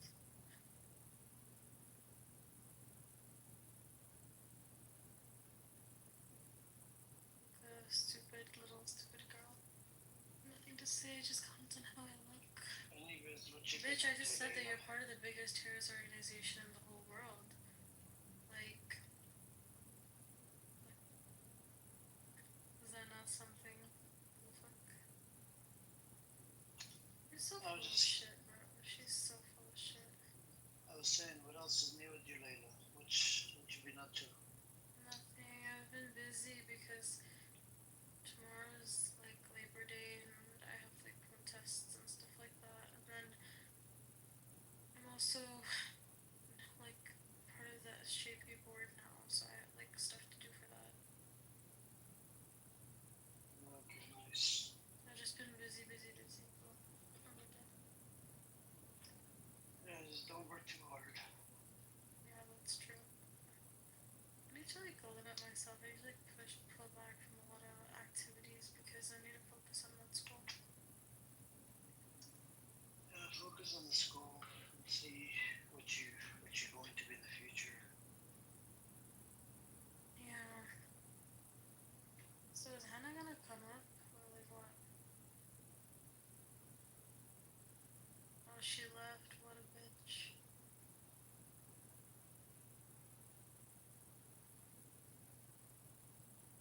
I did send her invite, but no one She's come a up. bitch, bro. She's not gonna come up. Has she ever come up on here? She used to. She came here like twice. What a bitch, bro. She hangs out with Shuki Guns. Shuki Guns. Ew. Yeah, design Shuki.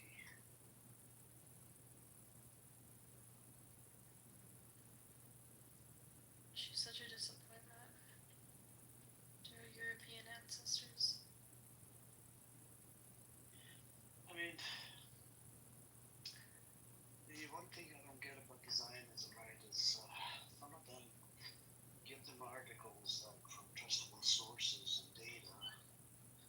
They just keep denying it. And Exactly, because they don't like to be called out. yeah. And I think what they probably, I think some of them even call them anti-Semitic. These sources are anti-Semitic and anti-this and anti-that. But you know, there's a lot of things coming out of the officials of Israel. Oh, they want to, go after Gazans and kill them. Netanyahu doesn't want the deal. But there's other people. There's people inside Israel that want the ceasefire deal. And Hamas is ready to make the deal. Cairo said they're not coming out and to make the deal, ceasefire deal.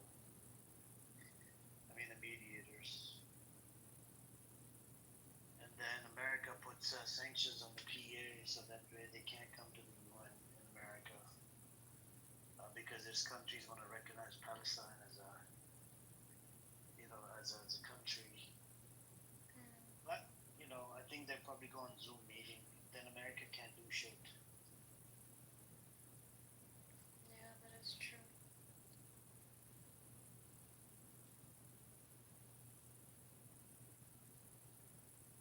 Yep.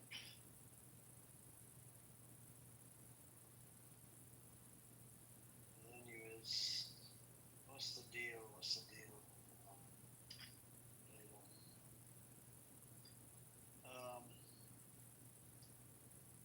What else do we have?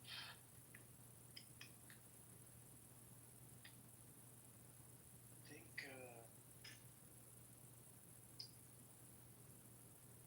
we have the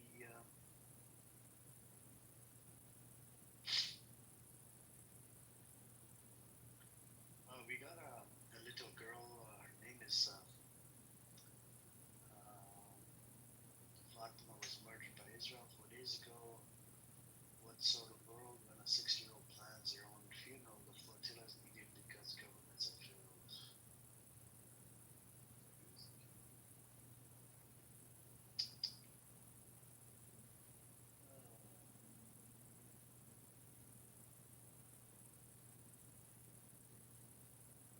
Let's see. All right. Let's see what we have. Israel is just, you have that Israeli politician. The guy that worked directly under Netanyahu was able to leave Vegas and go to Israel. That was disturbing and disgusting. How do you allow a pedophile?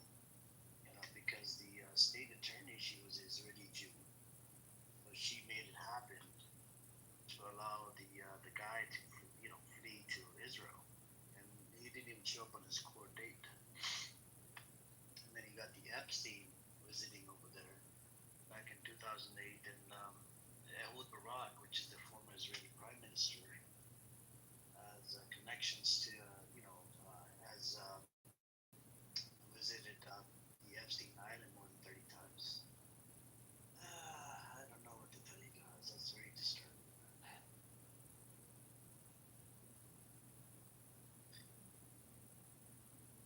Yes, we have this small planet called Earth, very small in the universe.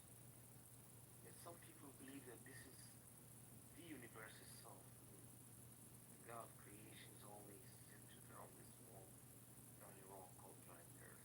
Within it, there are some few people consider them chosen over the whole creation.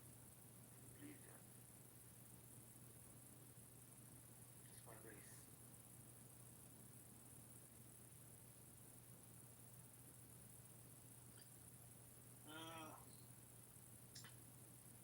Let's listen to JD Vance. I'm gonna ask Suki to play the clip of the JD Vance. It's interesting that we have a testimony from JD Vance.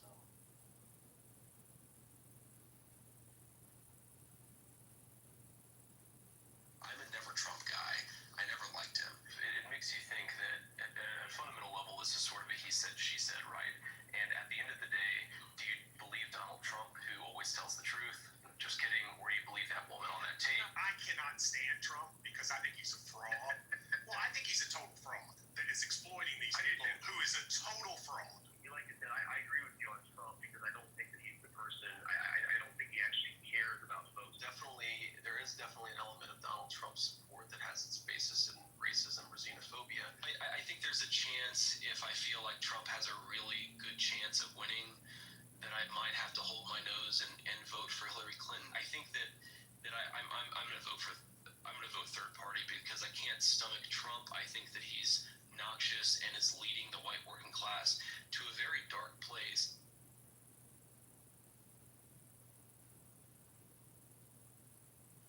You guys heard it. Now, this was before he became president, right? And a lot of people, including the people that he hired, they did not like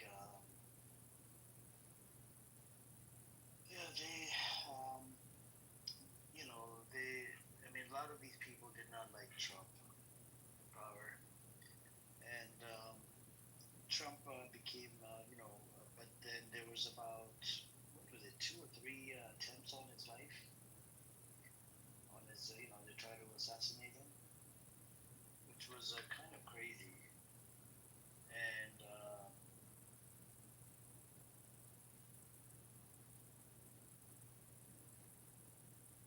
so,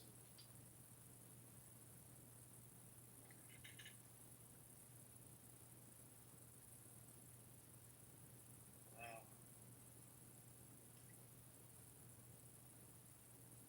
What else? Okay. We have the yeah. So but I think JD Vance is waiting. There's some rumors out there that I think he got diagnosed with something poison or some shit from Trump. JD Vance is probably waiting. He's gonna be ready to take over his position.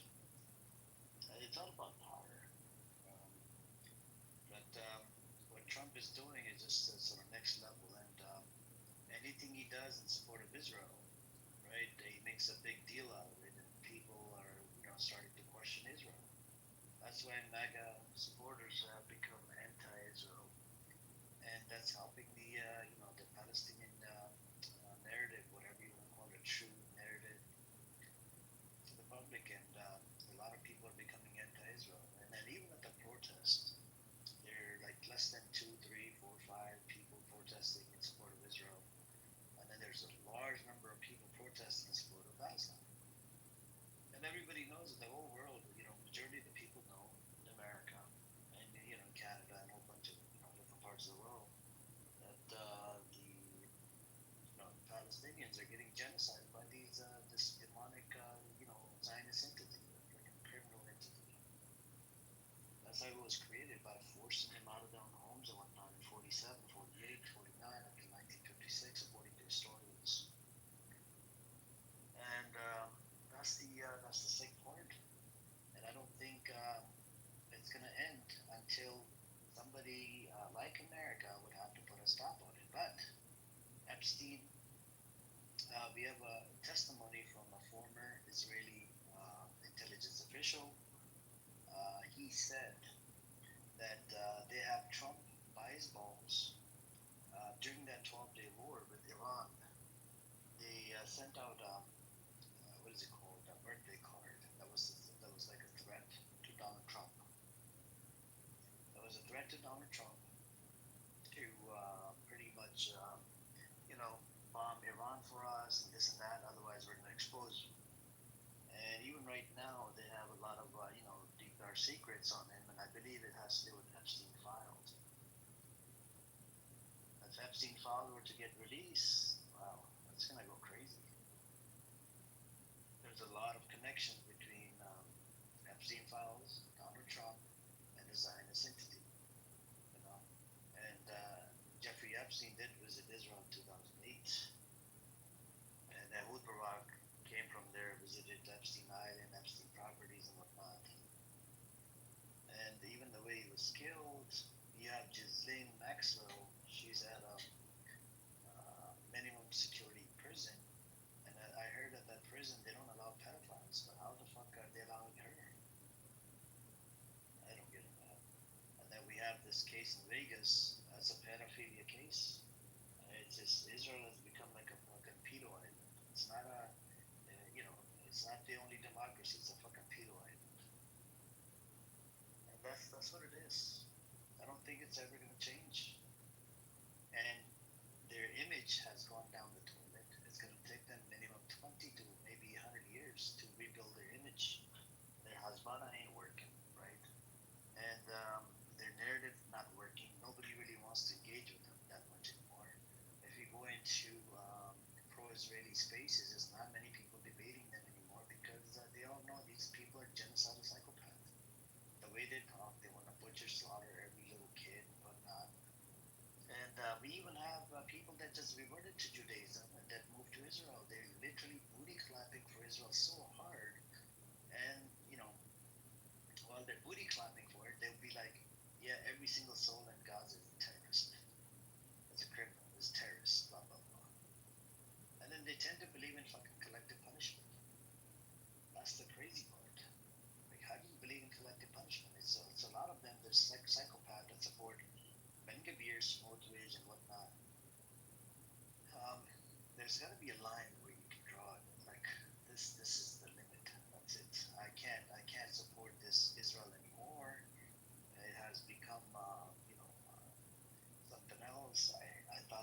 religious place, but it cannot be a religious place and do killing of innocent people.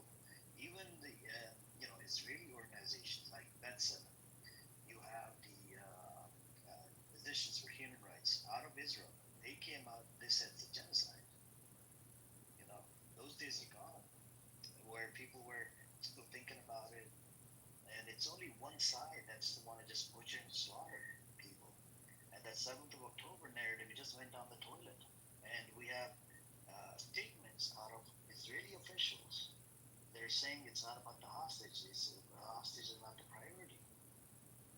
Smotrich, Ben-Gvir, Netanyahu, a whole bunch of other psychopaths like Amici Eliyahu, that's a heritage minister, and a whole bunch of other psychopaths as well.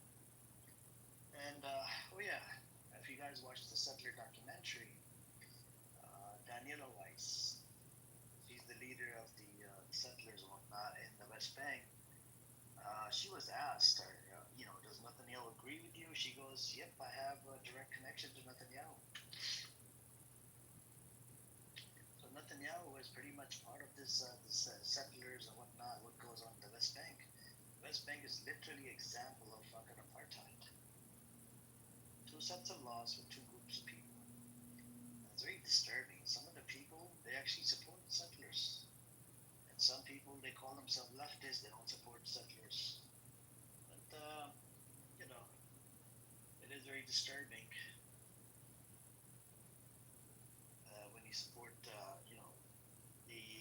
even if you don't support it, but when it comes down to fighting against Hamas or AK babies or kids or women, children, whatever, they all stand against it.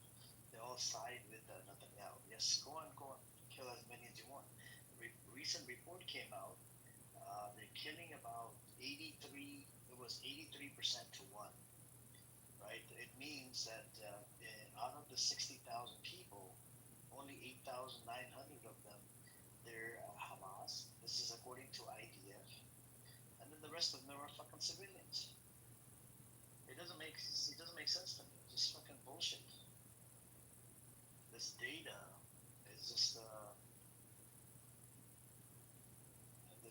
some bullshit. Hey, what's up, Bima, Palestine, or anybody doing that? If you guys want to come up, just come on up. I actually turned off the hand raising. You can just unmute and come on up.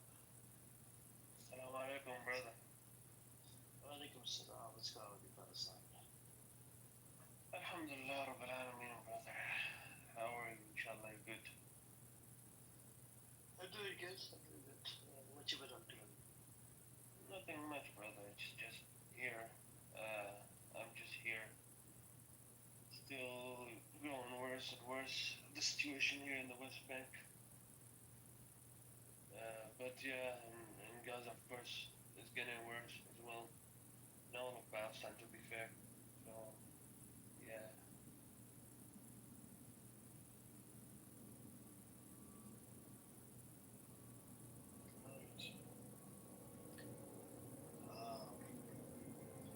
So in the West Bank, I heard they approved a bill in the Knesset. They're gonna divide, I think, the zone C into two pieces, which is the 60% of West Bank, right? And that would mean no Palestinian statehood. This was passed, approved by Smotrich and a whole bunch of these genocidal psychopaths in the Knesset. Yeah, and they did it because they're scared that the countries are coming out to recognize Palestine as a state. Yes, You know what I'm saying? Yes, that did happen, yes. And I have heard, I'm not sure how valid that is, or like if the news is true, they are also thinking of annexing the West Bank, the whole of the West Bank.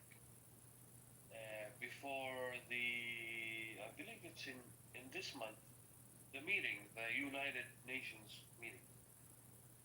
Since the countries that said that they were going to recognize Palestine as a state, they were going to recognize it this month, I believe.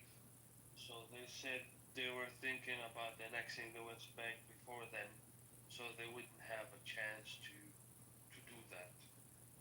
or something like that. I don't know how true that is, but I can see it happen. They have presence here. The army has been, the activity of the army here has been increasing. The other day, actually, a couple of days ago, the army was in the place that I live in the place of my residence, not in my house, but in the immediate general vicinity. So I do believe that that is going to, like, I wouldn't be shocked basically if it did happen, if it ended up happening.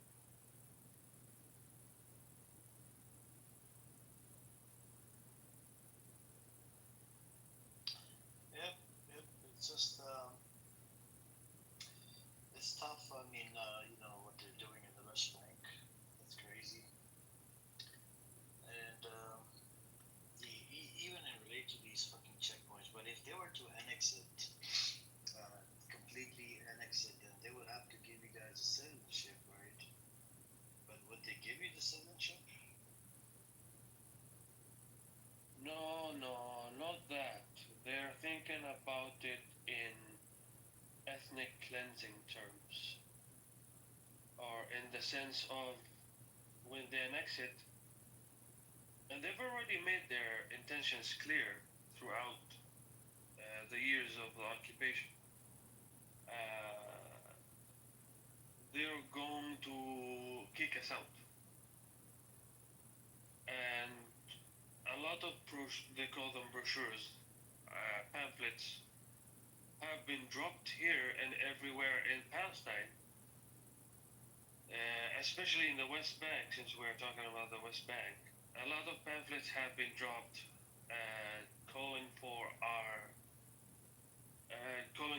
for us to immigrate, or they will force us to, in their own words. So yeah, they're not gonna include us in their so-called state. They are going to kick us out and then take the land that we had after we leave and take it for their own. And they're already in the process doing that even before they supposedly kick us out.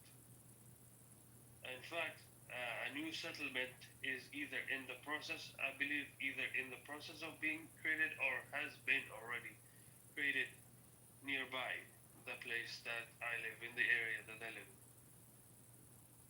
So yeah.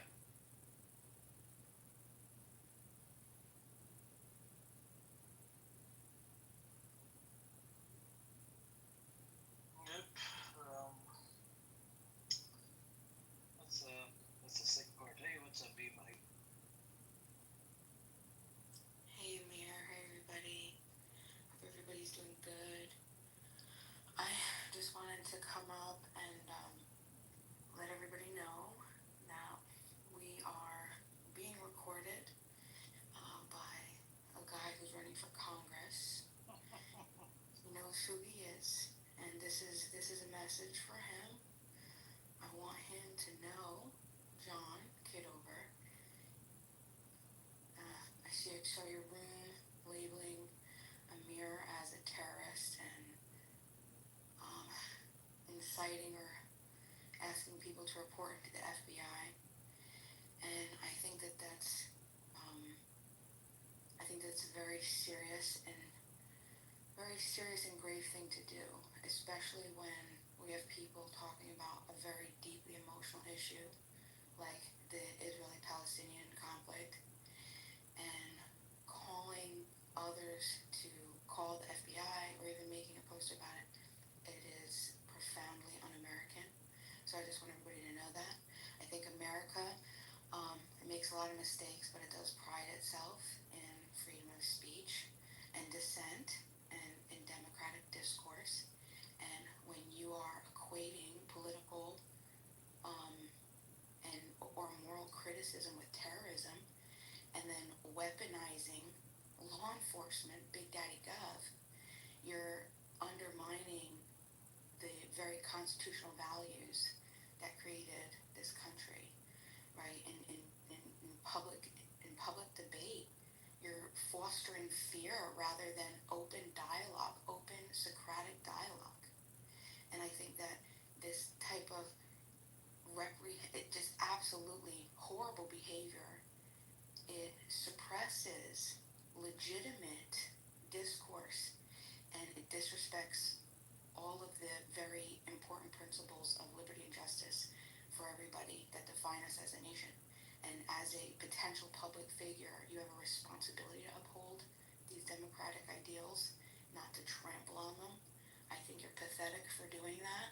I think the threats of violence for people having open dialogue, I think that's also disgusting. So I just wanted to let everybody know. Thank you. Oh, thank you. Yeah, it's John Kitover. I served in the military, and he's just a low life, bottom of the barrel piece of shit. He not only this room, he records every room. He's got about 30, 40 phones. Even the people from his side, from the Zionist side, they hate his guts. I mean, if you run into Jeff's room, they probably hate his guts as well. Because this idiot records even the rooms that are like any rooms, he just records it, live streams it on YouTube without their consent. And it's just a matter of time. He can save all these clips and shove it up his asshole. He was a son of a bitch before. He's still a son of a bitch, right, John Kitover? Just an idiot. You're never gonna change. But anyways, yep. Bima, are you still debating the Zionists or no more? Oh yeah, of course, naturally. I'm never gonna give it up. Justice is justice. No, I've been doing a lot of research. I have some. I'm gearing up for a second. Well, I got to be careful what I say because jokes can be taken out of context. So unfortunately, we can't even joke. But no, on a serious note, yeah, I've been doing a lot of research, so I'm excited to open up and host, some good discussion. We'll bring it in here. I don't think that generally the people in here really need what I have to say, but I'm excited. I was able to get in contact with some people that I really, really value intellectually, that are high up in my, I don't know, just my own personal value.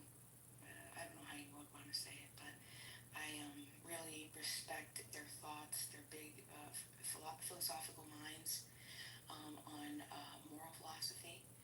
And, we're going over right now, actually, we're reviewing morality of war. And you guys, if anyone's interested, you guys could take a look. It's like a 2-hour video. It's from Ayn Rand Institute, and just war theory. And I'm gonna have a lot to say on that. So yeah, that should be coming up here in about a week. Nice. All the best to you. Thank you. I'm a Randian objectivist. I have been so for the past 20 years. I'm very happy. You still awake, Marcus? I thought you fell asleep. Oh, and I'm an architect, and I became one after a rich family. And you drive cars. And you drive to downtown every day or every other day. Oh, I just sent the drawings. No one works on site anymore. They all get printed. I mean, Nice. And you come on Clubhouse. And you talk with people. and you just like you. And you talk to that person all the time. That blocked you. Can you imagine? Yeah, I can't. I'm in a shock. I mean, you, out of all the people, he did this to you? Can't believe this. Me, too. You thought you're special to him, he's special to you? Like,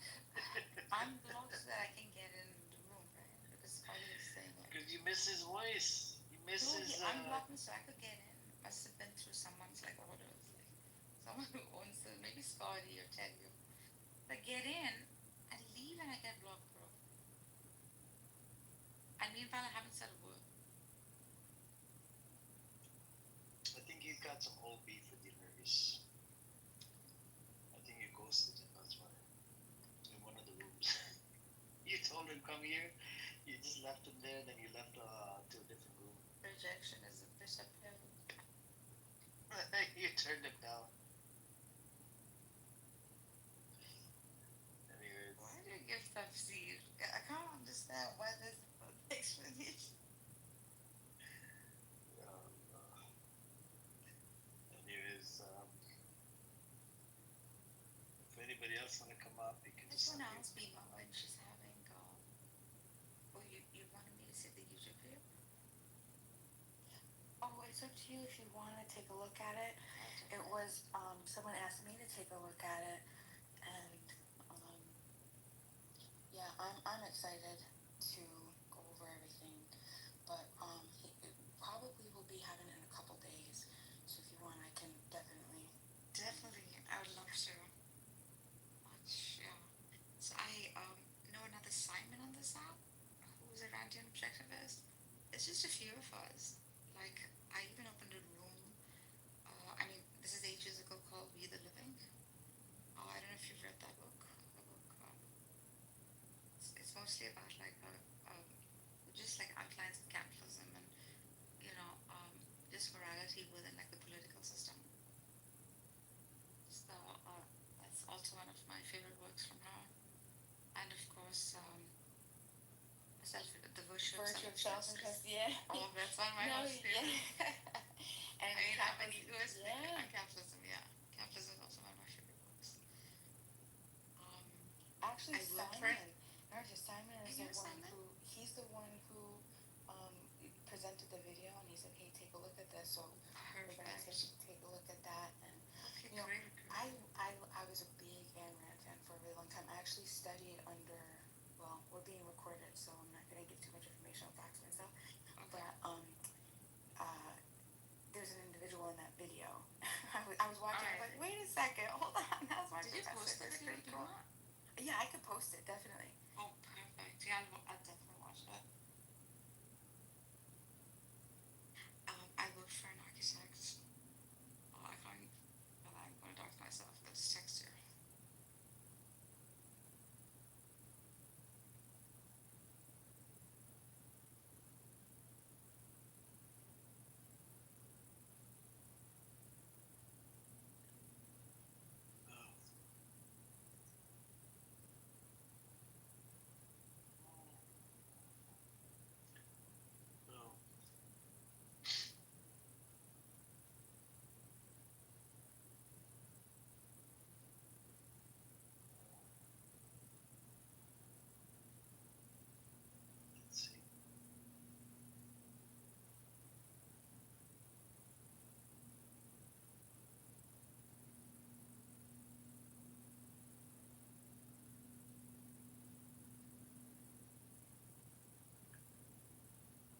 Americans don't want to know, and many Israelis don't want to know what is going on inside Palestine. It's a terrible human rights persecution that far transcends what any outsider would imagine.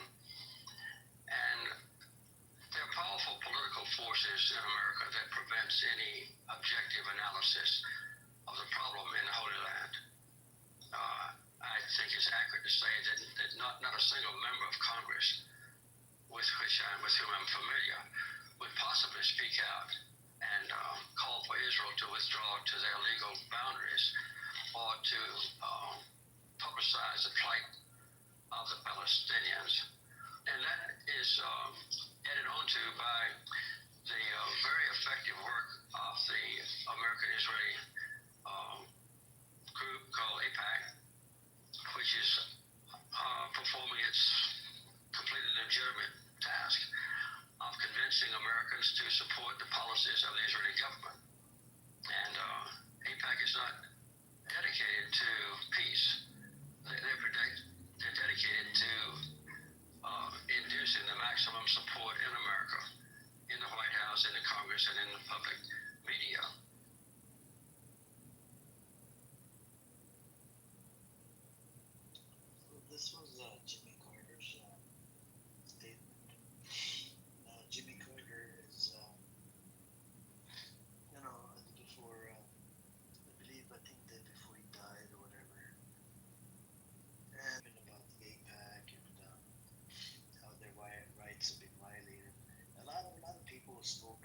this, right? On the amount of rights and whatnot have been violated, Palestinian rights, for years and years at a time. And AIPAC and their Hezbollah bullshit, and not just AIPAC, there's more than 20 Zionist lobbies in America.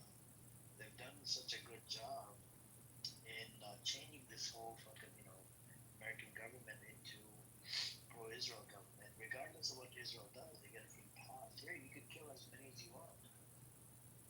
And, up till 2018, any aid money we would give to them, they were, according to the law, they were able to use some of that money in cash for their own expenses. Israel was the only country that was given this right. All the other countries, no, hell no. And even in relate to, since 7th of October up till now, last time I checked, we funded them, I think, $66 billion or something, and we give them in credits or whatever, but there's still, it's the tax dollars that's going over there, right? And a lot of people are not happy. And the recent surveys that came out there, a lot of them are, anti-Israel. More than 50%, majority of the people are anti-Israel. And, they don't agree with this bullshit war. It's not even a fucking war. It's literally genociding one group of people on the same piece of land. And that 7th of October narrative is just not working anymore. So they need a boogeyman. And even in relate to aid, for a year and a half, they kept on blaming Hamas. Hamas steals the aid. Hamas steals the aid. U.S. aid company came out and they said, nope, Hamas is not stealing the aid systematically. And apparently, Lieberman came out. He's one of the Knesset members. He said that I didn't know that we were, transferring weapons to Abu Shabaab. And Abu Shabaab is identified with ISIS, and it was posted in Times of Israel. And then Netanyahu comes out, he doesn't even deny this fucking fact, So first you funded Hamas, right, which was terrorist entity. Now you're giving weapons to fucking ISIS members that have been stealing aid from Palestinians and selling it in black market for 5 times the price. And they not only they gave them weapons, even the uniforms. And these ISIS members, they were locked up inside, Gaza prison under Hamas until they flattened fucking Gaza.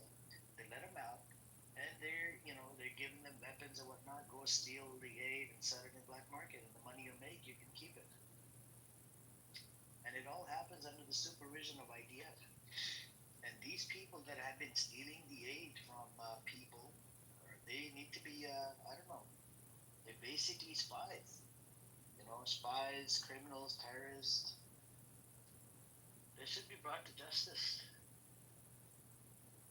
Disgusting human beings. Yeah, Netanyahu, he's a criminal. Yeah, it's not just Netanyahu. Ben-Gvir, Smotrich, Michel Eliyahu, a whole bunch of other fucking ministers. The whole Zionist entity is fucking full of criminals. Nothing but criminals. IDF was formed out of 3, Jewish militia gangs. That's how IDF was created, right? And there were some leaders, even, what was it, Menachem Begin or one of the prime ministers came out of the gangs as well. And British looked at these gangs as terrorists. That's why British decided to not give these people a fucking state. But they forced their way in, and even in relate to the partition plan, UK was, British wasn't part of it. After the Peel Commission and the White Papers in 1939, they decided not to give these people a stay, but what do? These people are just, don't get it, man. Sickening.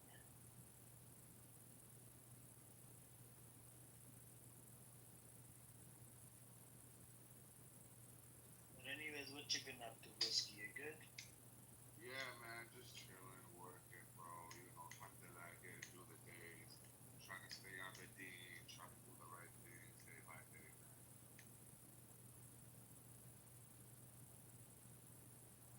I just found out today, it's not related to the topic, but I found out that it's 9 billion people on Earth, and 4 billion of them is Muslim. So, alhamdulillah, we're strong.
arresting emergency medics and arresting retired medics and doctors for holding up a piece of paper with words on it, whereas they sell weapons that kill people from outer space. I've seen drones burning children in their beds, and they were provided by this country, no other country. They were British made. This is a proxy British Americano genocide. And I am proud to represent Britain, and I am proud to represent Palestine. I'm a Welsh British trained nurse. Why do we cage? They're saying now they need cages to put peaceful, retired medical protesters in. You know things have got bad when my colleagues, my emergency colleagues, had arrested us for holding a bit of paper with words in.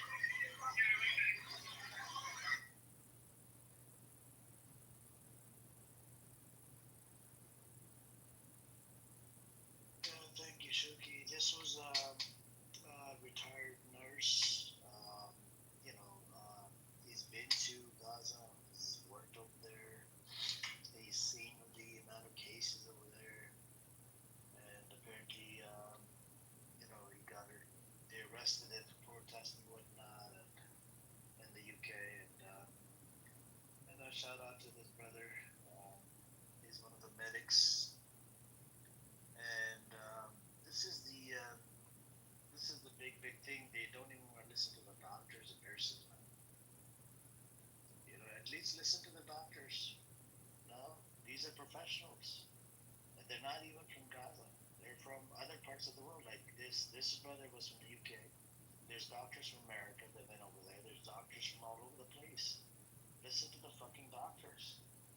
Nope. America is just going to be America, and this government, the hypocrisy of democracy that we have in America is very disgusting and disturbing.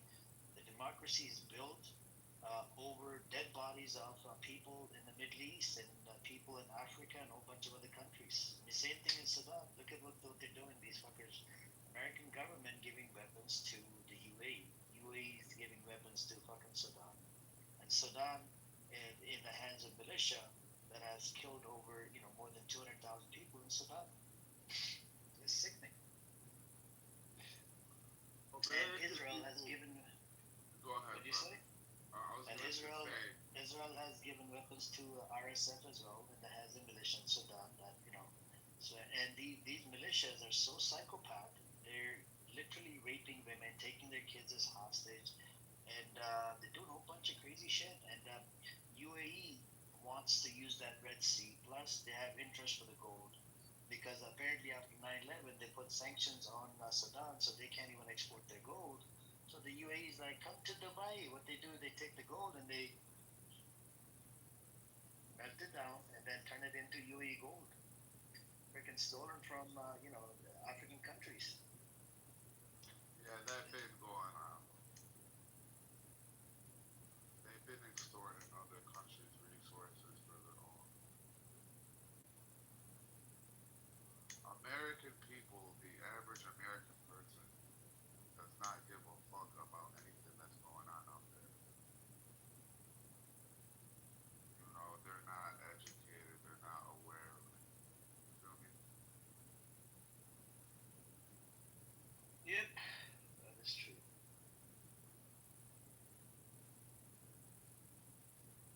Yep. Al, did you want to say something?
speak, you're welcome to speak.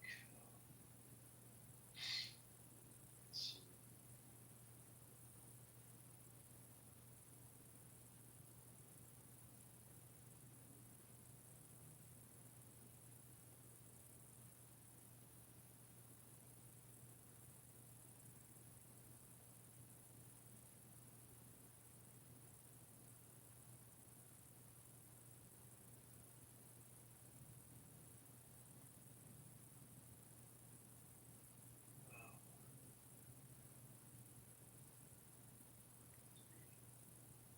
We have the new flotilla from Barcelona to Gaza. The largest flotilla ever is about to sail, carrying food, medicine, and baby formula. This would be interesting. What else do we have?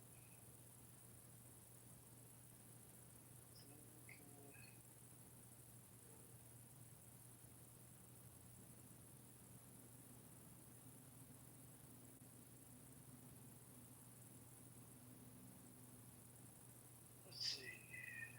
What else do we have? Oh yeah. So Israel hatches plan to throw Greta Thunberg in terror cell. Um, let's see what happens. You know, they might throw her in there. The activist.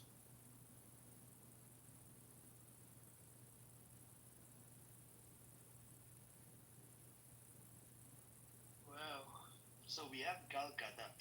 Gal Gadot. She's an Israeli actress.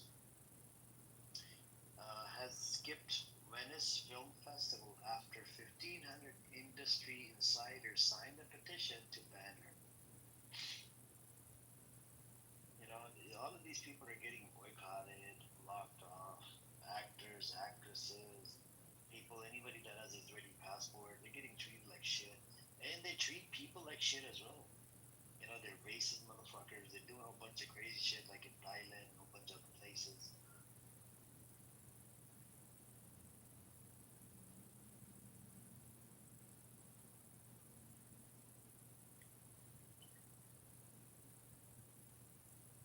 Let's see.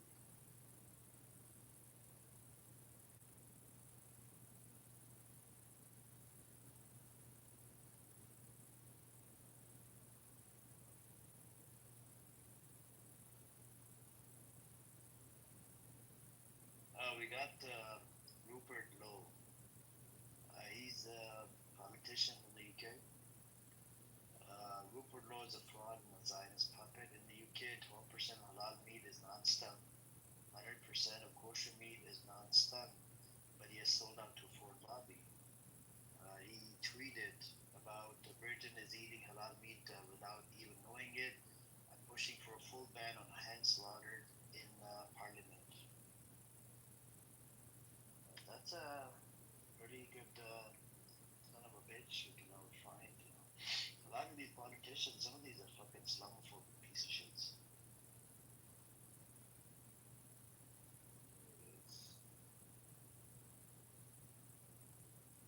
In 2016, JD Vance said anybody that voted for Trump is an idiot. And here he is, he's like a vice president. Dumbass.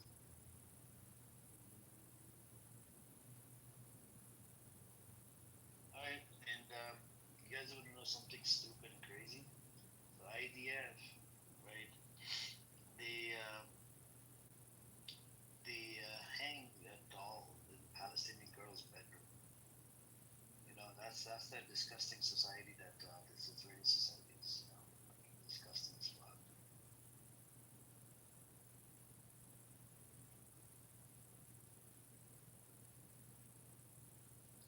Wow.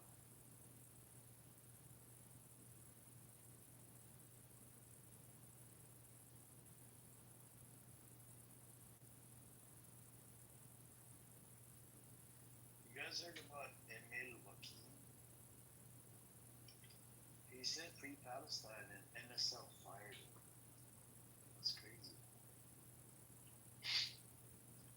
That is fucking crazy.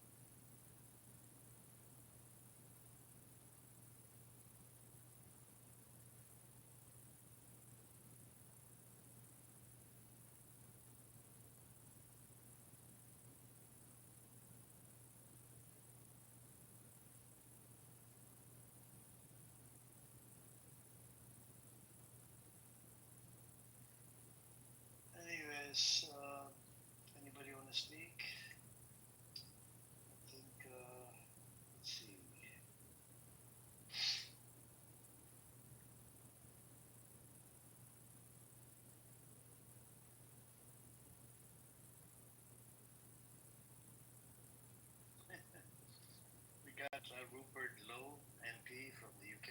He's saying he's tweeting about it. Our cowardly government must find the courage to stand with Israel.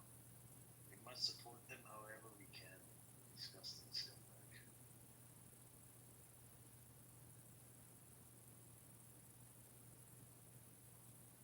What else do we have?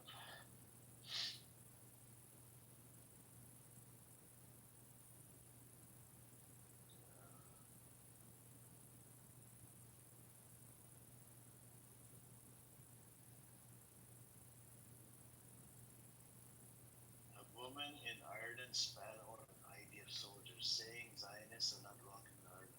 Wow, that is that is something bold.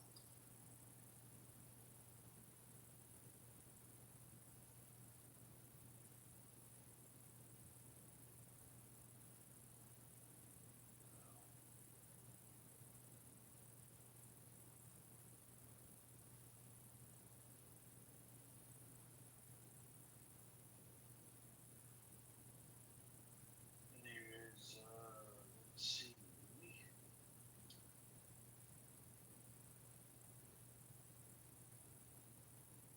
Greta Thunberg says, "Fuck Germany, fuck Israel." That's good, man.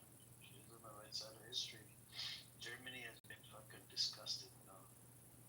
Even Germany's like, nope, we're gonna do arms embargo if they take over Gaza, which I think it will happen. It's just a matter of time. Anyways, let's see.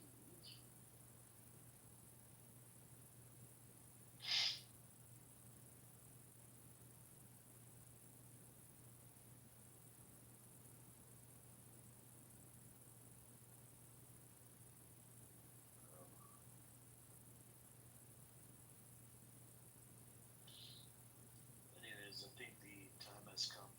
It's been running for 13 hours. So I'm gonna open a fresh new room later today. I'll talk to you guys later. Assalamu alaikum. Take care. And hopefully we'll have some good news later today. Take care. Bye. Of little YNs that think it's cool. Take kids to be right there where they selling crack. And your wife to go to the store and people are offering her drugs. I don't understand where they do that at. It's not making sense. That happened, man. I'm gonna tell you right now, man. It was a simulation that was ran in 2004. A lot of people don't know this because time keeps on shifting from us. But in 2004, there was a hood that went around in all in America. All the major hoods had a hood video out. And when I got older, I went back and looked at that video. Now I went back and looked at it. I was 24 when I went back and looked at it. Right, I was 24 when it came out, but I was older when I went back and looked at it. And what I seen was this: in Chicago, in 2004, the feds came in there a couple years before that, took all the elders away, all the OGs, and they left these neighborhoods with baby moms, customers, which are the addicts, and guns and drugs. And then it went up from there. It went up from there. There was no more rules. There was no more chain of command and no pecking order. And that's what happened all through America. Once you take the head away, the body is going to just go wherever it want to go. And that's what happened. So the YN's been running around for a long time, lawless, with no laws, to the community or to the laws of the land. There's do's and don'ts in the streets. And I don't think they got a good grasp of the do's and the don'ts. Well, the problem with those do's and don'ts is that they're subjective. What might be all right to one person might be not all right between other people, and then there's sub rules that brothers will abide by in some cases, and brothers won't in other cases. Just like I mentioned with the Cameron thing, Cameron said without a shadow of a doubt he would not tell nothing, nobody about nothing. If there was a serial killer next door, he'd do it. But to you, that's not acceptable. But both of those are street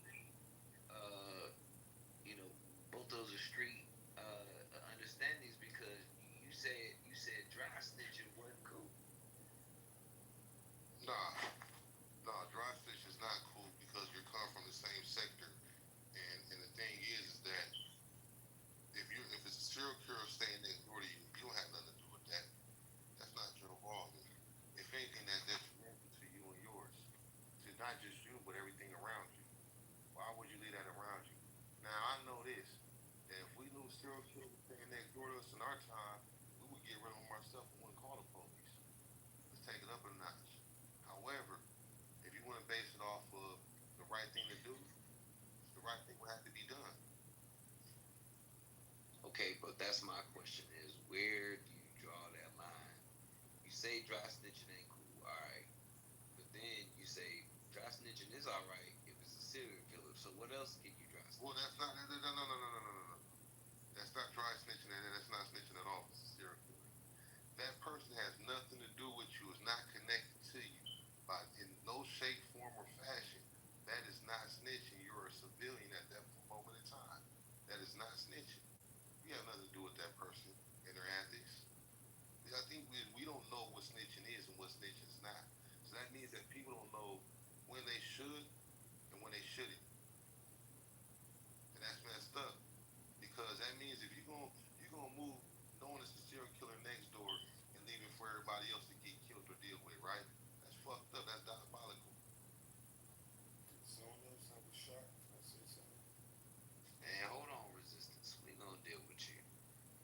So that still brings me to my question though. What? All right. So maybe I'm misunderstanding your definition of dry snitching. What do you think dry snitching is? When you're involved in the same arena. So, like for instance, with the interrogation video, right? Let's use that as an example. Doug mentioned Rick Ross. He mentioned everybody else that was in the entertainment game that had nothing to do with him at that time, but were connected, or he knew something about them because of the connection of the arena he was in, which was entertainment. That would be dry snitching.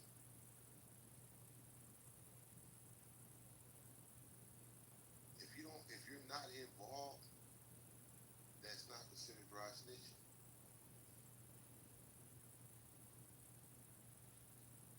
Okay. So again, that brings me to the question of where do we draw that line? Then, let's say let's say you involved and you know, like with the neighbor. What? Let's say he you this is a wild example, but let's say you fake. I think I understand. Let's use the video. What Let's you use the say. video because we all watched the interrogation video, right? So let's just use this video, right? All right. So in the video, the cop asked Doug. She said, "What about Rick Ross in Chicago and the beef they have with him?" And he said, "Oh no, he popped the Molly." No, they asked him about. They asked him about no, not Rick Ross. They asked him about a beef with somebody else, and he threw Rick Ross and said, Rick, oh no, they did say about Rick Ross. They said, "What about the beef with Rick Ross in Chicago?" He said, "Well, he threw a Molly. He talked about putting a Molly in her drink, and she didn't know it, taking her home, and she didn't know it." Hold on, brother. That was two different situations. The Molly with her drink, that was a song he had with 2 Chainz that came years later after the beef with Chicago. The beef with Chicago was with him doing a song called "The Biggest Boss," and Chicago wanted him to pay because there's a gang in Chicago under Gang Street South was called Brothers of a Struggle. They said, since you're saying you're Brothers of a Struggle, you're a boss, you got to pay us for using our likeness. And that was right around the time he did that song saying he thought he was Larry Hoover, Big Meech. Chicago had a problem with that. That's what the police asked him about. But in return, he mentioned the stuff with 2 Chainz, a whole other situation about putting a Molly in a girl's drink in a song. That ain't have nothing to do with that, but if it did, you're trying to put this man in a rape situation, rape allegations on the low to divert the attention away from you. That's dry snitching. See, brothers only going to tell when it benefits them. So we need to draw the line and say, like, look, snitching, 9 times out of 10 only comes in to benefit somebody. That's the only reason why they're doing it. They're not doing it out of good faith. Yeah, but so-called snitching ain't exactly doing anything but self-service anyway. You trying to have some benefit for yourself. You're not really trying to necessarily help the person you supposedly snitching on. No, just to benefit you. Yeah, three get you free. Three set you free.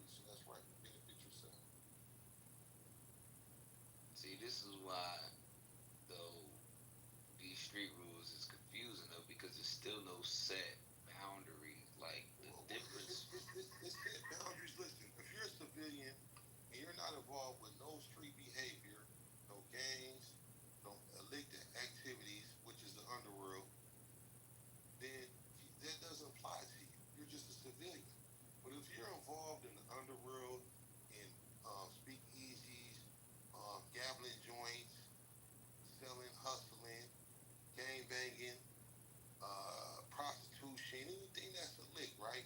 Anything that's illegal, and you step out and say something to somebody else, to the police about somebody else's dry snitch, if you tell on somebody that you're doing crime with, or on somebody else, and you're gambling the situation, that's snitching. That's when it becomes snitching. I believe that snitching only applies to people that's involved in street theater. But if you're not partaking in street theater, then it doesn't apply to you. Right, but even then, you still got different street rules. Not everybody abide. There's not like a booklet we can go to tell us what exactly dictates how you moving in a certain Well, situation. believe it or not, once upon a time, the street rules were discussed. It was called a G code, and every G, every person involved in the streets knew them codes, knew what they were, do's and the don'ts. But if you know, you know. If you don't, you don't. That's what I'm saying. That you can't have civilians and people that are not involved. And it's nothing to be a square. Square is a good math equation, two right angles. There's nothing wrong with that. But when you have people getting involved with things they shouldn't be involved with, that's when it becomes a blurred lines.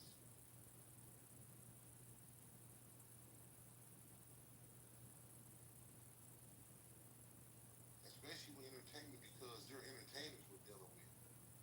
Takashi 6ix9ine, he wasn't no snitch. That dude was victimized. He was a victim. And I done talked this over with many street people, man. We don't think he's no snitch. There was no loyalty between him and the so-called gang he was repping. They did it. They rob him and try to bag his girl. Yeah, they did all that. They victimized him. Yeah. Right. That was no gang shit. Gangs don't listen. Your boys don't do that. That's a brotherhood. You don't do that to one another. Nah, that'll cause a war. That'll end up with blood being shed. So nah, that. And they called him a snitch. Some dudes would have took your life for the stuff that they did to him. Right. And I think he had every right to do so, right? That's the streets. The streets would have handled it that way. That would have been a street dude would have responded that way. But since he wasn't no street dude, he responded likewise. Which was when the feds picked him up and let him listen to the recordings, like these are your mans in them. You really respect these dudes and they talk about you like this, they left him no choice. They forced his hand. You can't be loyal to something that's not loyal to you. Let's start there. Yeah, that's why he said, y'all expecting me to go to prison. He said something like, I'm not going to jail for them. And he described the stuff that they did, and it makes sense to me. Right. I'm not going to keep my mouth shut and do a bid like a G for niggas who was grimy to me. That make no sense. Nah, that's retardation, bro. So what is people signing up for? I mean, listen, man, that's beyond hazing. That's beyond being shunned. That's just being victimized.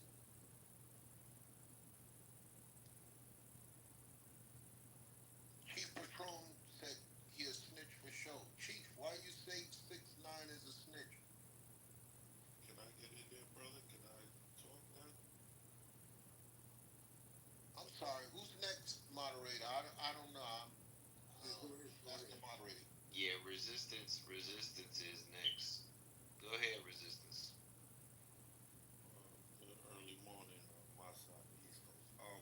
Yeah, I think some of the things that being said, I think actually ain't clarity because I don't think someone has the proper perspective on what snitching is and what a rat is.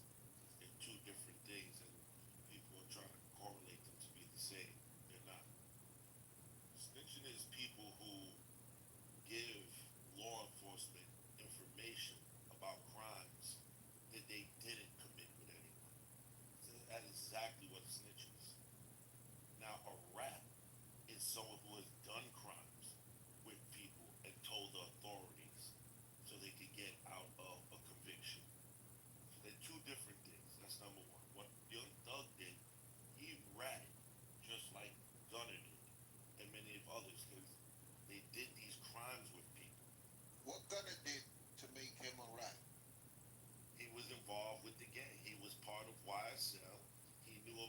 the alleged criminal activity of Young Thug and the other perpetrators, according to the government, and he assisted on the convictions when he took a plea.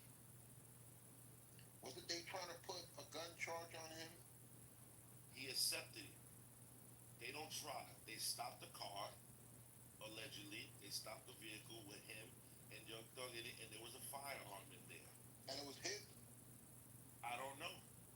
That's what I'm hearing, that they complaining about him, saying, look, that's not my gun. How is that snitching? Well, It's not his gun. This is why it's snitching once again. And once again, he ain't even snitching. He's ratting. Because he's in the vehicle with someone that they would call a co-defendant, a co-conspirator. Someone that is his friend. So we don't muddy the waters. You get in my car. I got my burner under my seat. And I know you got your burner, yes. And our police come and I take the burner and I throw it in the back. And I'm like, it's not mine. And then they tell you, are you going to say, it's not mine also, and that's it? That's what you're supposed to say if you're in the underworld. Listen, if it's me, I'm going to be like, yo, it's my gun. Now you're going personal. Put it on my Sir, man. sir. I'm not putting it on my man. That doesn't make any sense. You're asking about the underworld rule. You can't. No. You're trying to say something about what you would do. I just gave you a simple scenario. I said nothing about underworld. Me and you is in the car. You get in my car and it's my gun. And when the police come, I don't own it. I try to make it look like I don't know whose it is. And you may go to jail. You're going to stay quiet and take the charge? Once again, sir, you're trying to answer. No underworld, sir. It's just me and you. It is. No. There is an underworld because they're criminals. They're engaged in criminality. You can't change the scenario. I have the gun for my protection. I have the gun. Is it legal? Is it legal? The gun is illegal. So then you're in a criminal act. You're in a criminal. What part of that you're not understanding? Sir, you're getting emotional, and I'm asking you a simple question. You get in my car. You know that I have a gun that's illegal, and the police come. They pull us over. I throw the gun in the back. They arrest the two of us. Are you going to take the charge if they're putting it on you and not me? Yes or no? You cannot tell the police that the gun is not yours. I just did answer. I just did. They pin it on my story. They believe my story. They don't believe yours. Are you going to take the charge and do the big yes or no? I'm going to fight the case. I'm not telling them that the gun belongs to me. And if you lose and you take you face the consequences. Okay, so you're fine with that. Yes, if you're in the underworld, yes. Y'all believe him? Y'all believe this guy? No. You lying out your ass. That's bullshit. Lying. Sir, once again, it doesn't matter what you think, what someone's lying or not. This is what the facts are to anyone who's been in the underworld. We're not talking about what you would do in your personal life, and we're not. Sir, you were talking for the longest. I'm talking now. Don't interrupt me. I ain't interrupting you when you were talking. No, we don't want to hear what you were saying. You were talking already. No, nobody want to hear what you saying though, bro. That's bullshit. Yeah, because they don't like dealing with what the facts are. It's people like you who are a rat and who are a snitch. Because you are a rat and you are a snitch. This is the way you would do things.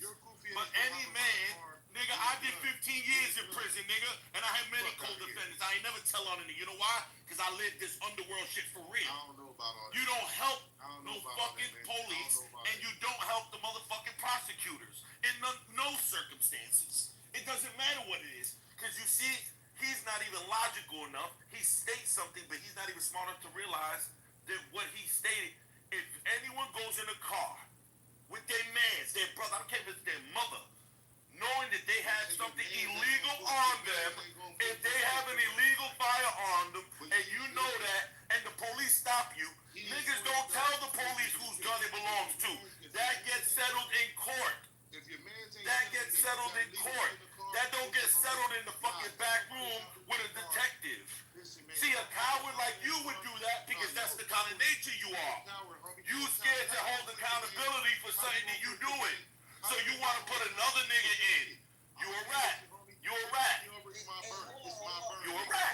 That's what makes you a rat. That's what makes you a rat. You are a rat when you do that. You a rat. Yeah, you knew it was his burner when you got in the car too. Hey, listen. Coward. Calm it down for a minute. Calm it down. Wait, hold on. So, wait,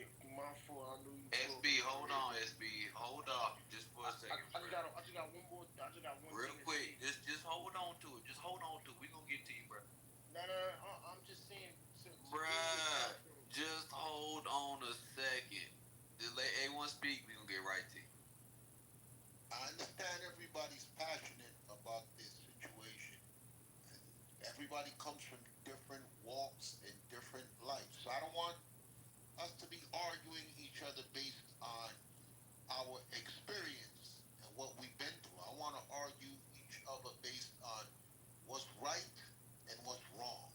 And I just want to say to the situation, if it's my car and it's my burner, I'm taking the fall for it. I'm not putting it on my man.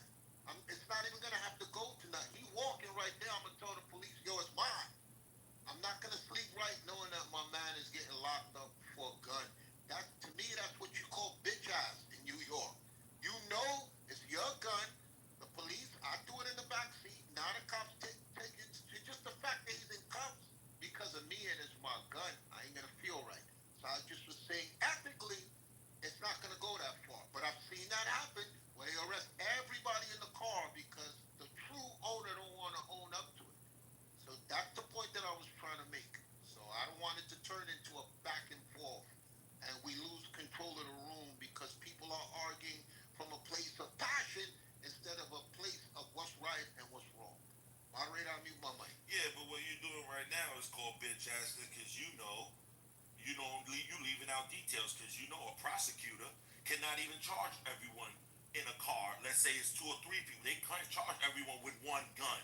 They can't do that legally. Sir. So what you're doing is bitch assness because even if you don't help the police officer and state that that is your firearm, they cannot then go to the district attorney and charge everyone.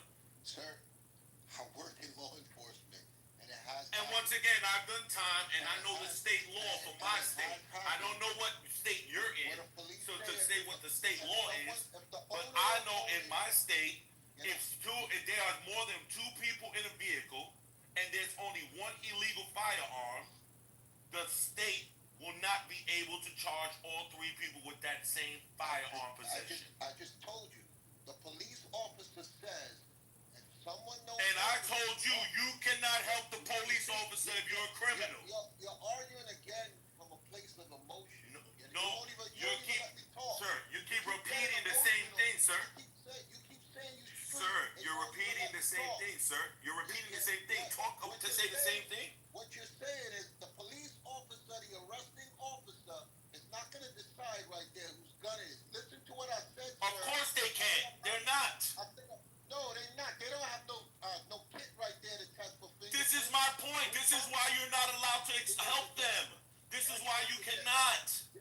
You're not listening. You want to be right so hard that you. Because I am right. The only person that can take responsibility of that gun is the gun owner. But if the gun owner doesn't want to, you cannot go help the police. What part of that is too hard for you to comprehend?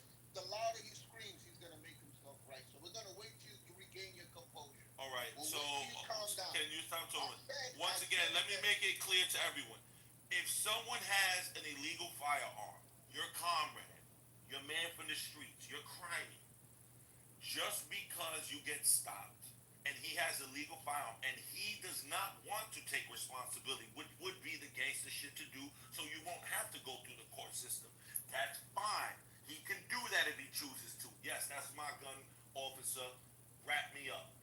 But in the event that he does not take responsibility for his legal firearm, you as his comrade in the streets cannot assist the police and state that that is not your firearm. You cannot do that if you're part of the underworld. And I land. Okay, now I'm going to give my scenario again, audience. It's my gun. It's illegal. The cops pulled me and my 3 passengers over. I put the gun in the back seat, and I'm not owning it.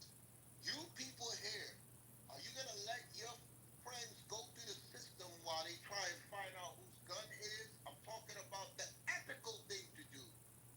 As a person, that's your man. I've seen it happen. If you don't take ownership, they say everybody going to jail. We're not talking about the prosecutor.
block if we see them.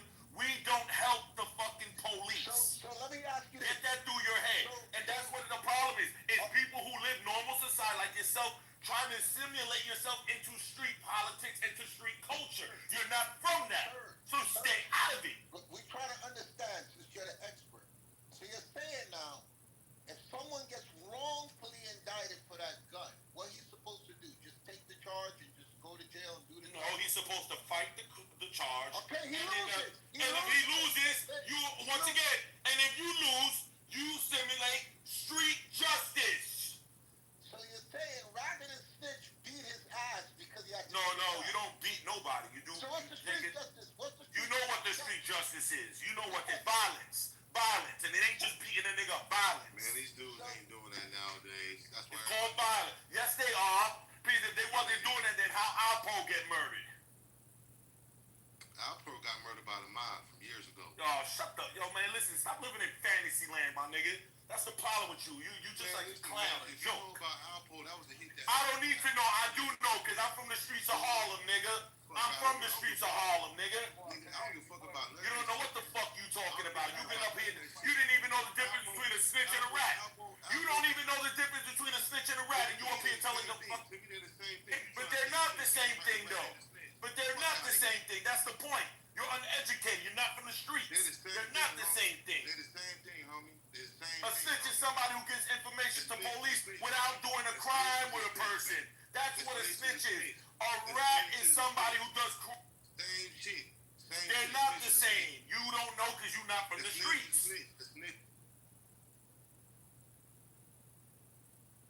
And this is why street rules are retarded. They're retarded to people who are not from the streets. Hey, resistance. I can understand that. Resistance. One more. They wouldn't make sense to know when it's not in the illegal underworld. Resistance. One more question. If there's a dude in your neighborhood and he's selling heroin, you got a long line of heroin addicts around the block. It's wrapped around the block, and he lived right next door to you. Would you tell the police that he's selling heroin, or just leave him to sell heroin? Am I a criminal or am I a civilian that pays taxes and work every day? Listen. No, that matters. Once again, that matters. No, it has nothing. It does. What you say doesn't make sense. It does matter. Okay, listen. You got people that are classified as criminals for not paying taxes. So yes, you're a criminal because you didn't do your taxes. Now explain it. Go ahead. White collar crime ain't got nothing to do with street crime. Alright, If you work, they're not full of shit. It's once again, I deal with logic. It's logic. You ain't gonna get no real If answer. because you don't want the real answer, you want this fairy tale answer, and it don't exist in this world. We're dealing with reality once again. If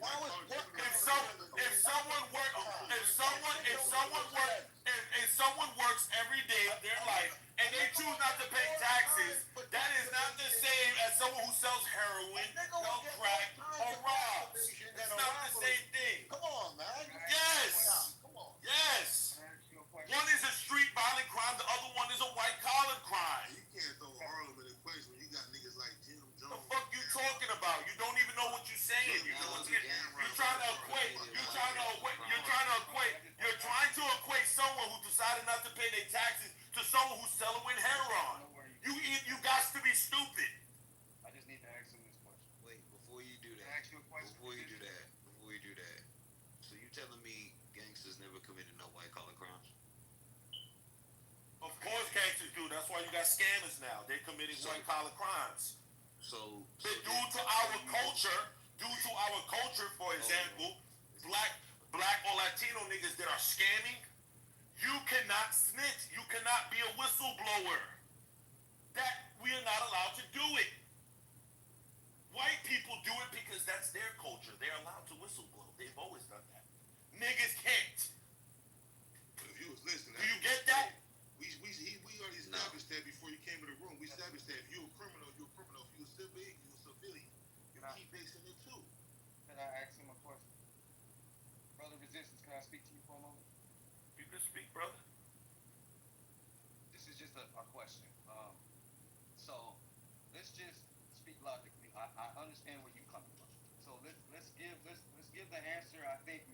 hoping I'll get the right answer. Maybe if I ask this question from my point of view, I have 2 jobs. I work them hard. I'm not involved in no gang, so I'm not in that.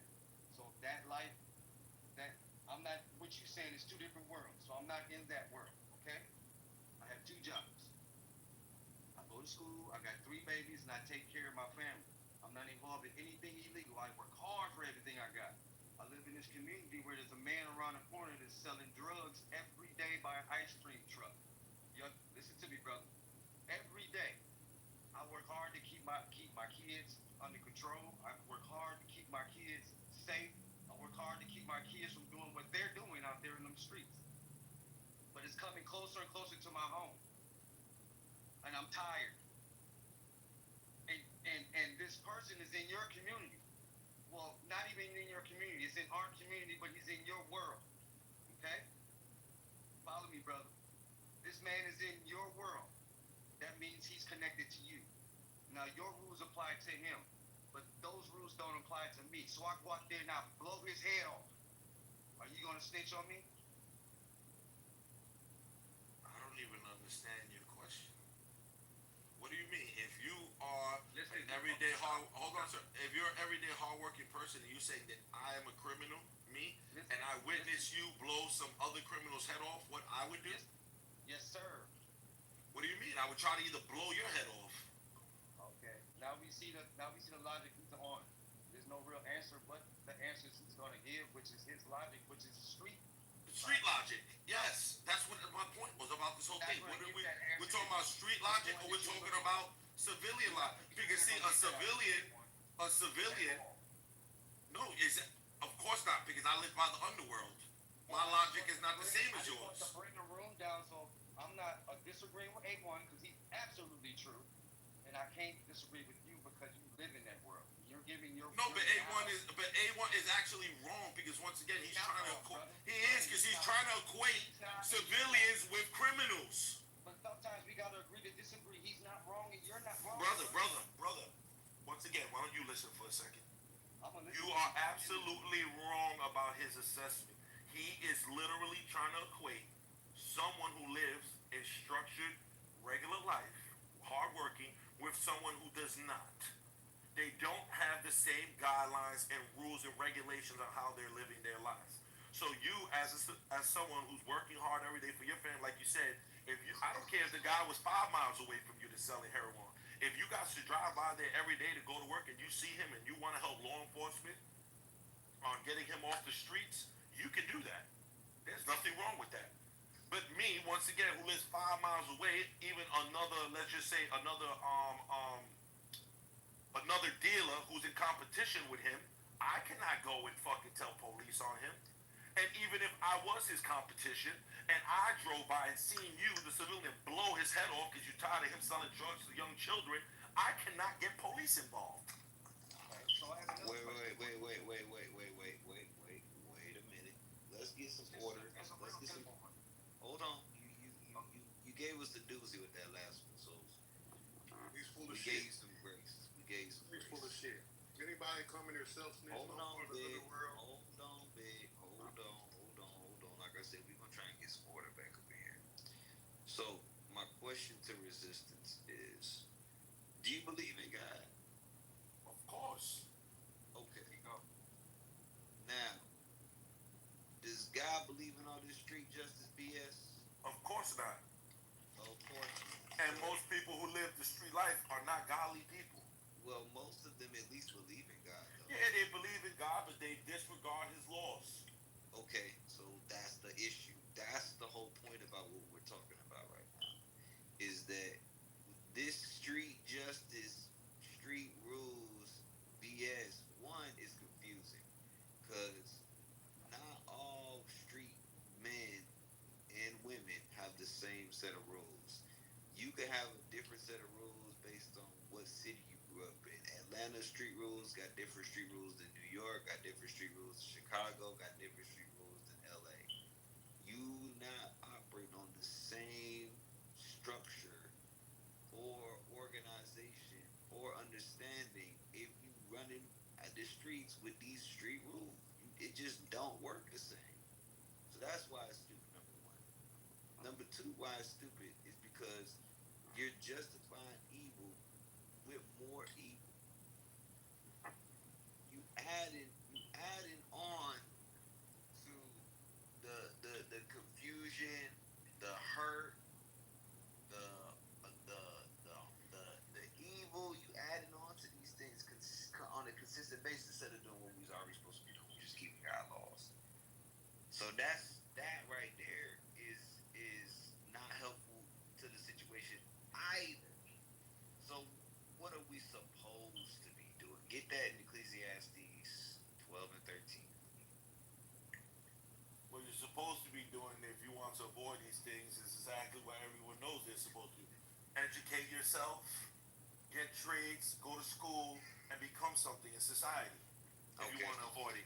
But if you don't, and you consciously choose to live this alternate lifestyle that is ruled by hatred and the devil, then you are part of the rules and regulations of it. And there are international street rules that govern all of those states you just said. They might have different versions or something that they what you would call it implement, but universally the street code, especially when it comes to helping authority, is universal. Okay. All right. Go ahead. No. Jesse, we gonna read the Bible now. Thank you. The book of Ecclesiastes, chapter 12, verse 13. Let us hear the conclusion of the whole matter. Fear God and keep his commandments. So this is it. This is all we need to understand. I don't care if you young thug, little thug, fat thug, weird thug, gay thug. I don't care. The Bible says you got to keep God's commandments. That's whether you a street brother or not. To hell with all that street shit. The streets ain't doing nothing for the black community. So why would we continue to subject ourselves to a code that gives us no sort of tangible benefits? I don't care what your motivation for doing it is. There's a speech that's at the beginning of a Dead Prez album. Talks about how black people, because we want to follow after what white people do, because that's really how gangs came about in a sense. We wanted protection for our people, but we didn't go about doing it in the right form or fashion. And then it evolved into wanting to get on the same level as people. So we do things like we sell crack. We have territory over where we're gonna sell crack because we're trying to sell it in a particular neighborhood. We got guns. We're trying to sell guns in a particular neighborhood. Things like that. The reason why these things don't work out for us is because the same thing that white people get away with, we not supposed to be able to get away with. So the analogy was about a wolf. The wolf, people in the Arctic, they hunt wolves by doing this. They put a blade in the ice. They put blood on the blade. The wolf thinks he's getting a good meal. He's licking the blade the whole time, but he doesn't realize that he's killing himself. He's bleeding himself to death. That's how we do with the shit that we partake in. We think that we're doing something good or just something that's gonna benefit our family long term, but I ain't never seen no gangsters retire.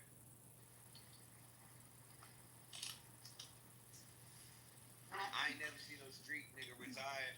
That's false though, because no one in this street think they're doing what they're doing is good. No one does. They think that it's a means to an end. Yeah, they think at short term that it's beneficial at the time they're doing it, but they know it's not good. So don't equate that. Because no one in the street think that whatever they're doing, they know it's not good. No, what I'm saying is by good, I mean that it's good for the ends that they're trying to meet. That's what they use it for. They have to see some sort of tangible benefit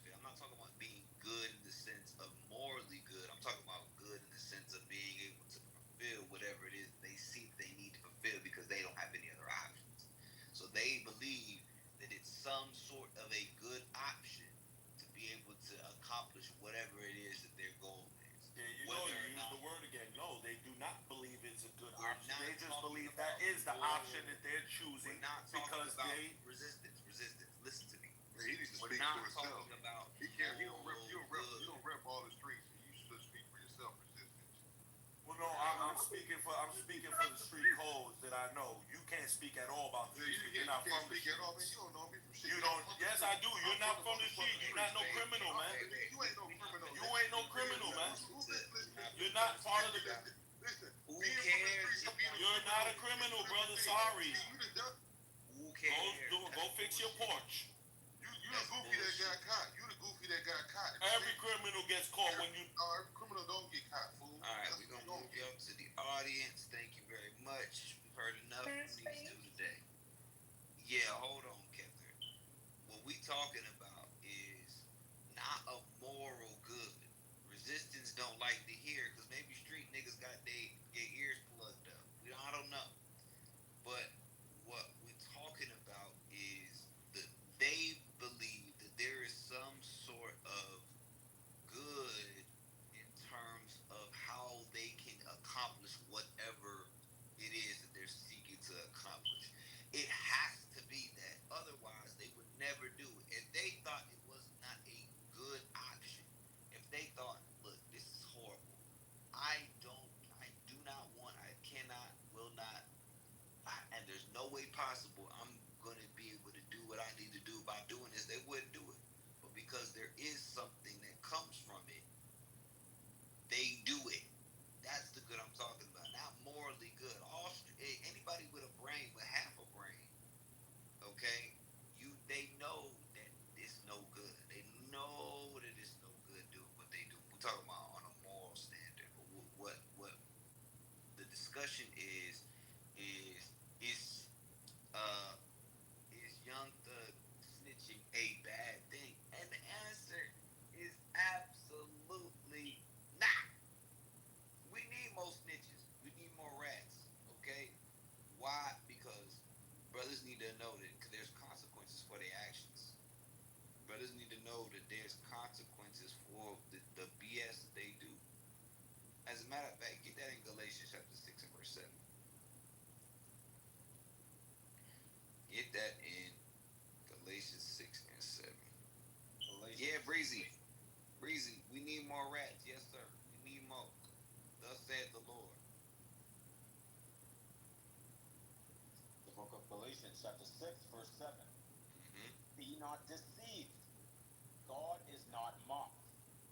For whatsoever a man soweth, that shall he also reap. Yeah. Hey, so whatever you sow is what you're going to reap. Whatever you decide to do, you always going to get it back to you in spades from the Most High. So, and that's why I said what I said earlier. God does not deal with these false. He does not deal with these false understandings. It's confusion and it's evil. That's why we can't be wrapped up in this stuff. This street stuff is for the bird, man. God, wow. More snitches on the way, and rats. Praise the Lord. Breezy, if we want to talk about it, I'm right here. All right, we gonna say goodnight to Big Leaf. He gotta go in timeout for a little bit, and we gonna say goodnight to what's the name? We gotta say goodbye to Resistance as well.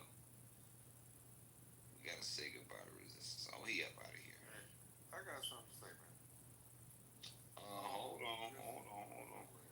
Carl Hicks said he produced that album from Dead Prez. Oh, goodness. This man said he produced the album. Well, I'm a fan of your work, sir. It's bigger than hip hop, okay?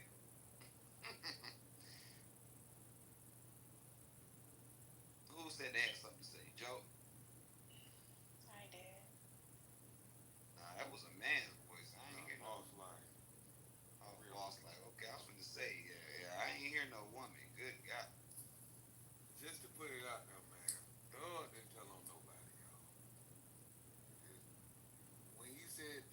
Roscoe name, Pee Wee was already serving time in the jail before the shooting. Well, So our Doug resident ain't told us. expert, our resident expert on street life ain't here right now, but that being resistance, since apparently he knows all when it comes to street life. But he is it?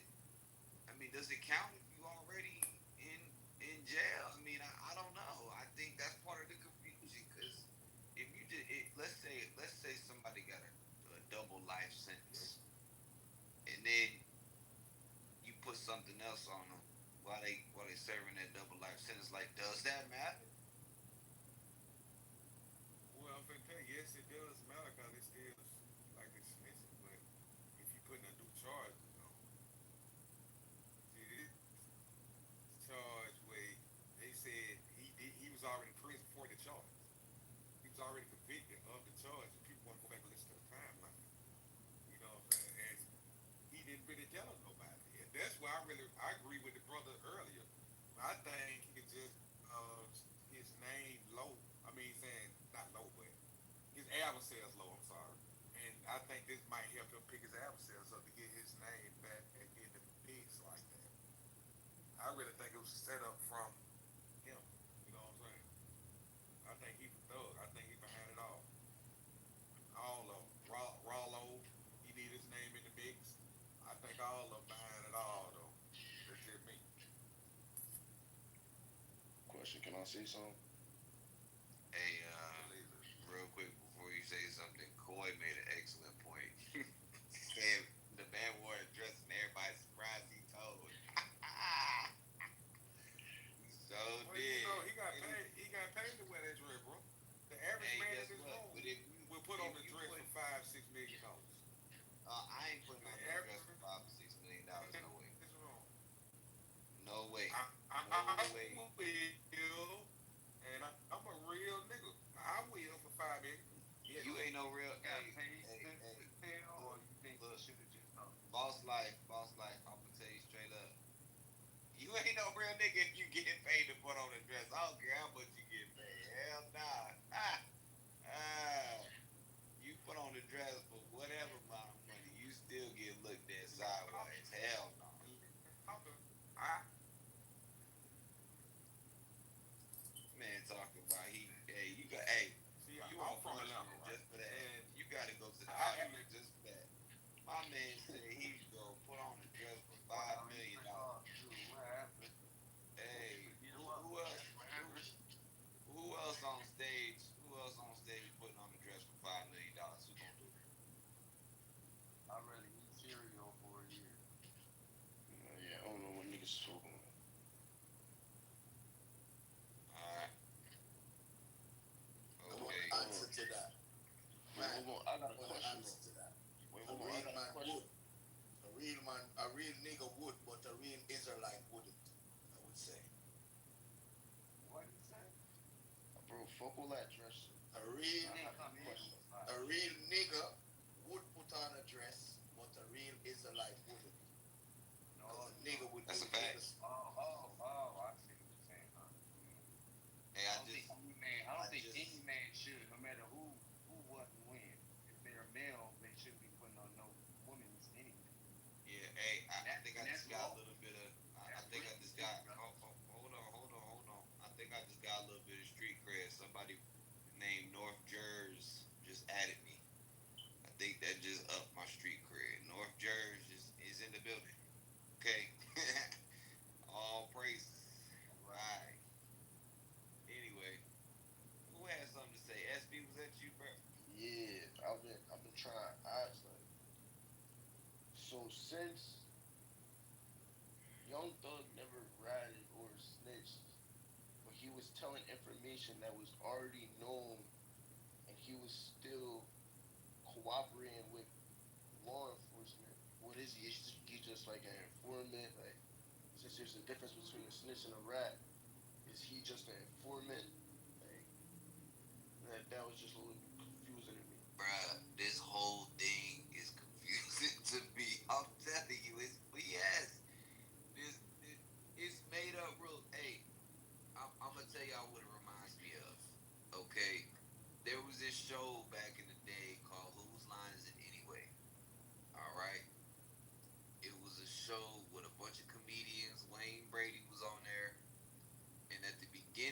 the show, before every single show, Drew Carey used to get on there and say, "Welcome to Whose Line Is It Anyway?" Where the points are made up. No, where the rules are made up and the points don't matter. This is exactly what their street stuff reminds me of. It's exactly the same thing. It is 100% the same thing. It's all made up, and at the end of the day, it really don't matter because everybody either go to jail or die. That's the only outcome for these niggas: jail or death. Like I said, nobody retires from that. Nobody retires. I wanna live a long, happy, drama-free, confusion-free life. That's why I keep the commandments, all praises. But that street stuff, what? Makes no sense. Makes no sense whatsoever. That's why I asked the question I asked earlier. If somebody's already serving a double life sentence and you put another charge on them, it could be fake, it could be real, it don't matter. Is somebody gonna be mad about that? For sure. But For why? 100%. Why? It doesn't matter because you can look. Listen, I understand that you think a double sentence, a double life sentence, you're never coming home. I know it sounds crazy, but you have three appeals. Like that's what I ain't going for. I'm not gonna say. I'm not gonna put Nah. myself in the category of a street nigga, but I know for a fact a lot of people that I know, that's the only thing that they're wishing for. That those three appeals, like you can still appeal for your like no matter what they charge you for, nothing. It doesn't matter. You still have three appeals, and that's what they're sitting there wishing. Like, yo, I'm gonna use these appeals. Like that's what that. And then just adding another charge that's not helping the case at all. You're just sitting there telling more information on things that they already know, but you're just clearing it up so they can see it all the way through. Understand? No, I don't. And here's why. Appeals take a long time. It doesn't Let's say I matter. put a charge. Let's I say I know put a niggas charge. right now. That's the. Hold on. Let's say I put a charge on you that the you serve your sentence on that particular charge by the time your appeals run through. So what then? If I know that the charge I'm throwing on you is gonna run out before your appeals are even thinking about being done with, does it still matter?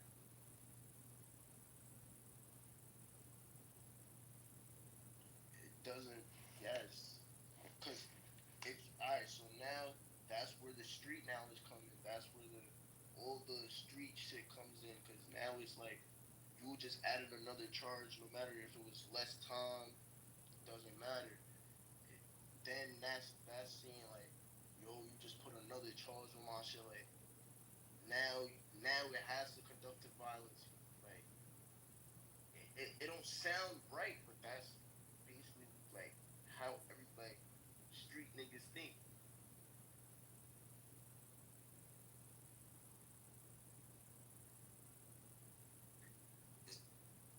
Well, this is why I'm utterly confused.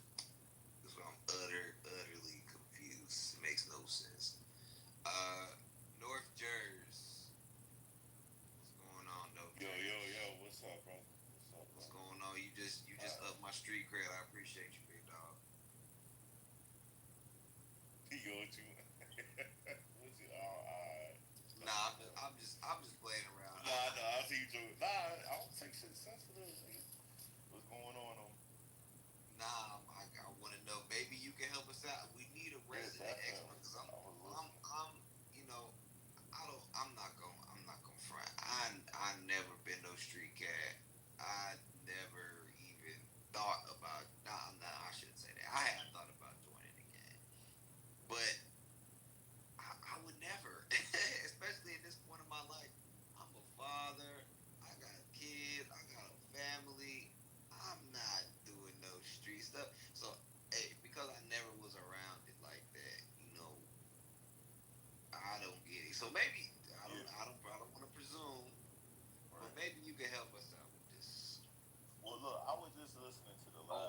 like they're like alley cats. Like you ever seen the Aristocats, the ones that look a little bit mangy. A lot of times they don't. They might not have a good home, come from a good home. They ain't got 3 square meals a day, stuff like that. Alley cats, street cat. Okay.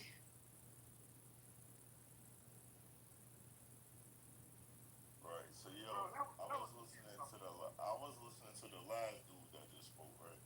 So tied into what the title was and what he was saying. You know what the thing is now? It's making it real bad. Now dudes are giving other street dudes, as we're using that keyword, permission to snitch. Because basically, from looking at everything what happened with Young Thug, that looks like that dude gave him permission to go ahead and snitch on. A snitch is a snitch, and it's way against the code regardless. I don't care if they give you authorization to snitch, I don't know, whatever. But what it is now they're giving each other permission to do it, which really that changes the game even more because it gets rid of the code. I'm not telling. So that's the bad part about that. It's transforming into like some type of I don't know, man, because I would never do it, but well, I never done it, but it's definitely a bad thing for the culture, especially if you're involved in that life.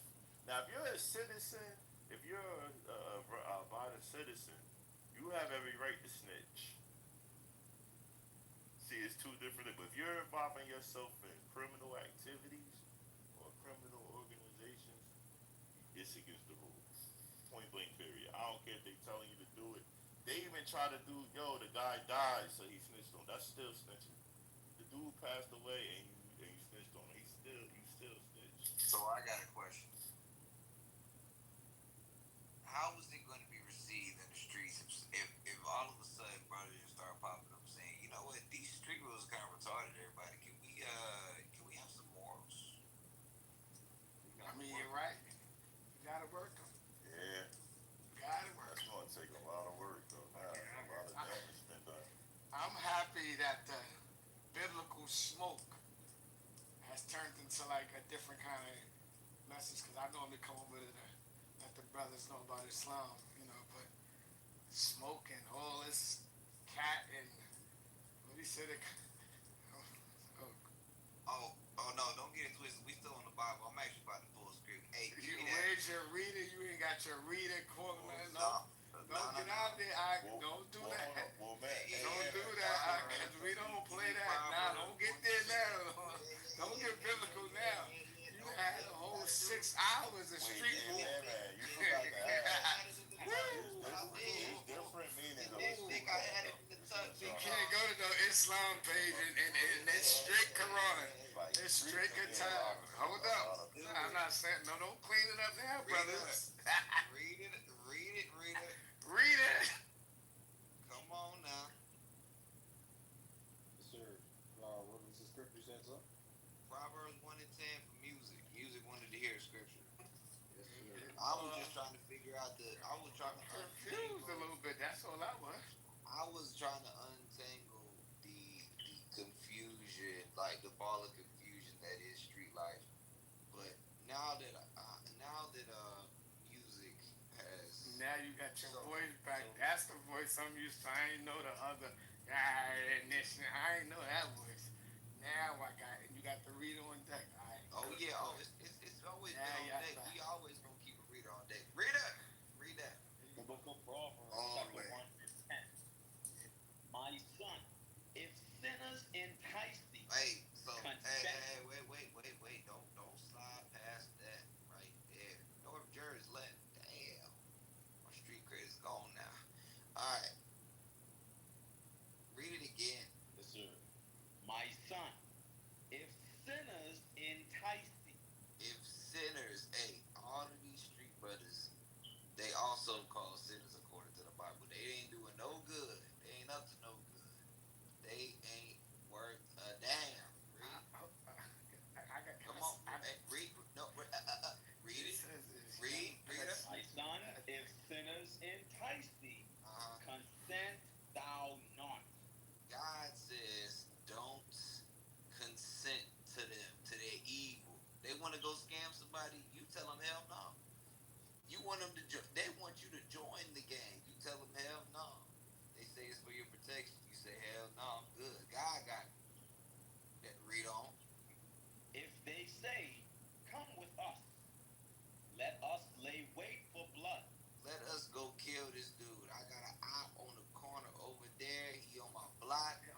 got two ears and one mouth because you're supposed to be more focused on listening. Come on, Nah, music. I am. Come on, music. Your name is music. That means you should be great at listening. And I don't mind. All right, well, come on, then, music. Listen, come on, come on, read. If they say, "Come with us, let us lay wait for blood." Let us lay wait for blood. Let us lay wait for blood. What is that blood talking about? Murder. Read. Let us lurk privily for the innocent without cause. Let's go get this brother because I hate him. That's it. I ain't got no other reason why other than he just black. Come on. Let us swallow them up alive Mm-hmm. as the grave, and whole as those that go down into the pit. Right. Hey, we gonna put this man 6 feet under. Read. We shall find all precious substance. We shall fill our houses with spoil. And we gonna take whatever he got. Whatever he got, we finna murk him. We finna murk him and we finna rob him too. Read. Cast in thy lot among us. Let us all have one purse. So, hey, we all gonna split up the profits. Whatever we get, we could go get the PlayStation. We could go get what's the money under the mattress. We can go get that dope money. We could maybe take his car if we wanted. Read. My son, walk not thou in the way with them. The Bible say don't go with these brothers. Don't even come close. Don't be around these brothers. Don't affiliate with these brothers because you know there's something called gang affiliation and guilty by association. If you hanging around a bunch of gangsters, you gonna be if you hang around 5 gangsters, you gonna be the sixth. And you gonna get caught up just like them. You ain't gonna retire. The Lord gonna retire you. Read. Refrain thy foot from their path. Refrain thy foot from that path. Don't even walk on the same side of the street. Cause you don't want to get caught up in none of that BS. They might you might be walking down with them and you just got you some ice cream. Now you see your homies from the gang. Hey, what's up, gang? You walking down the street, now a drive by happen. Now you getting caught in the crossfire. You might have been the only one got hit. All cause you was hanging around niggas. Dang. Come on. For their feet run to evil. They do what? For their feet run to evil. They always looking for some evil to do, whether that's robbing, scamming, smoking, killing. They always doing some evil shit. Come on. And make haste to shed blood. And they make haste to shed blood. They quick. They don't even want to ask no questions. As soon as somebody put the word out, hey, I'm on them. I'm on them. That's what happened to Triple X. That's what happened to a bunch of these brothers. What's his name? They got caught up in L.A. PNB Rock. They killing brothers just for being in their neighborhood. They killing brothers because they want to just snatch their chain and they don't want to give it up. They killing brothers because they going to commit a robbery and they get nervous. It's one of their first time and then they pull the trigger by accident. Now they got a body on them. That's some evil stuff, man. That's crazy. Is that it on that? Yes, sir. You want verse 17 and 18? I'm not looking at it, so help me out. Yes, sir. Surely in vain the net is spread in the sight of any bird, and they lay wait for their own blood. And they wait for their own blood because eventually either they gonna get caught up just like they might have caught somebody else, or the Lord gonna get them. The Lord gonna get that behind one way or another. That's it. They lurk privily for their own lives. And they lurk privily for their own lives. So as much as they spend time trying to get the next man, guess what? The next man might be ready to get them. Or the Most High might be waiting around the corner for that ass. So that's it. That's it and that's all. Oh, my man Music left. My man Music left. I guess he done. Smoking is not evil, by the way. SB Hound. Come on, bro. Come on back. Smoking is not evil. Oh, damn, you're not even there. Joe, you believe that?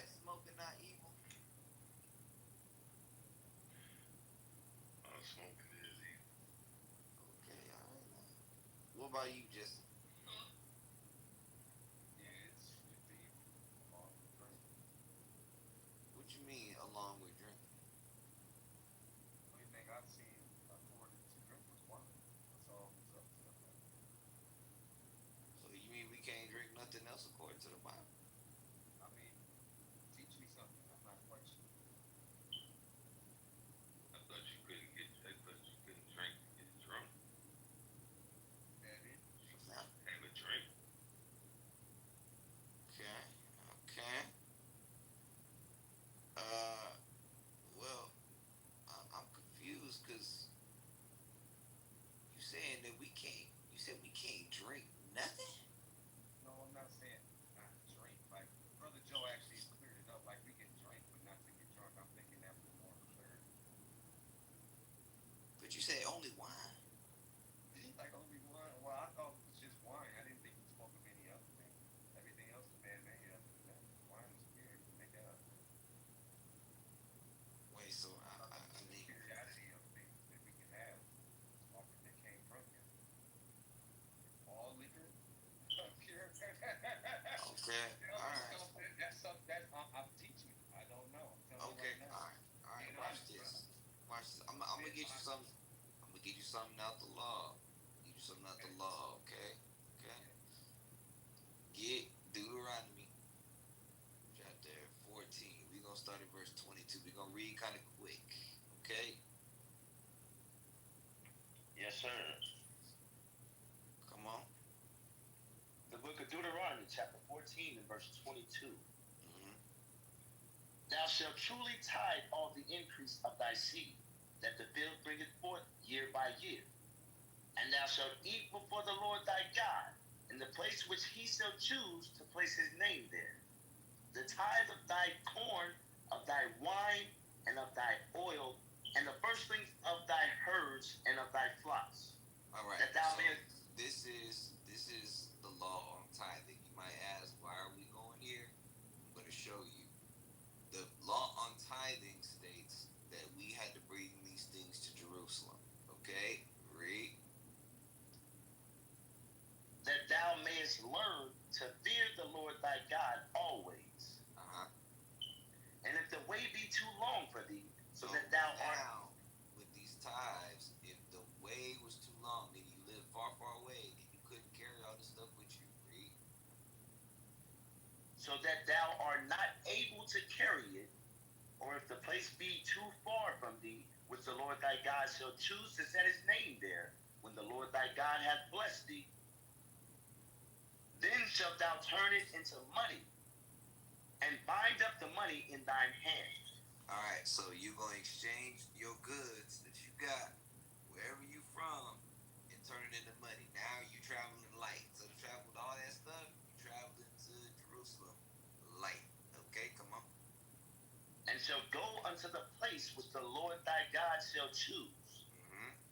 And thou shalt bestow that money for whatsoever thy soul lusteth after. So when you get to Jerusalem, it said that you would then go and buy back whatever you wanted to.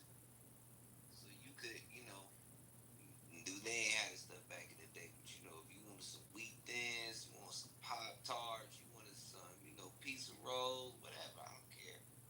Whatever you want. Come on. Or oxen, or for sheep, or for wine, or for strong drink. Ooh. What's that strong drink? Jesse. Yes, sir. Well, help me out. You said, what's that strong drink? Yeah, man. I heard it. What you heard? It's written. It said, come forth and buy what you need with that money. Beer. So, you said beer? No, I said here. Not beer. Here, I said here. Where they had to go. Where they had to come. Okay, all right. So, what's that strong drink then? Has been the strongest that they had. That's what they got out here now. Right. Nowadays we would call that what? Liquor.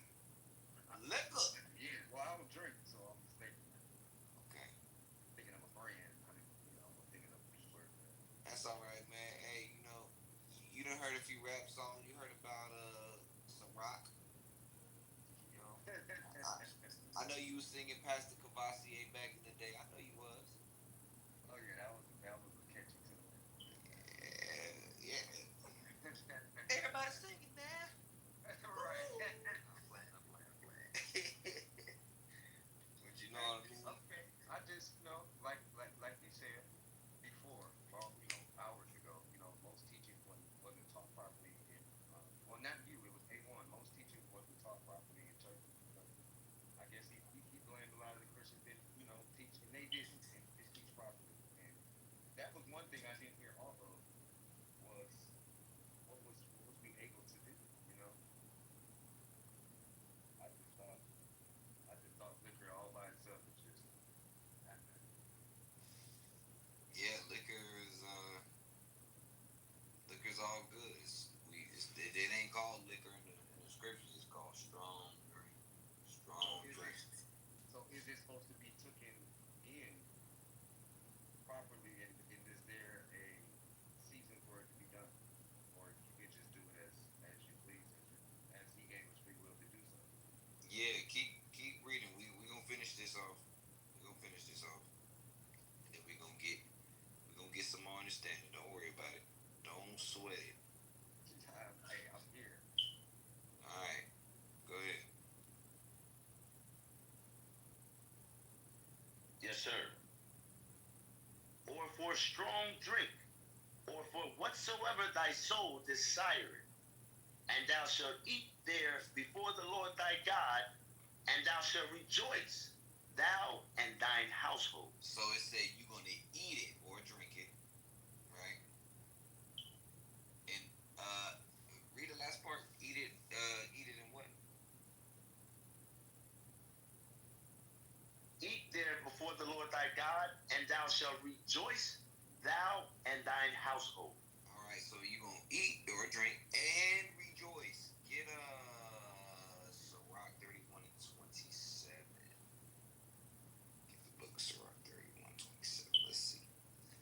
This is the instructions on how to consume wine.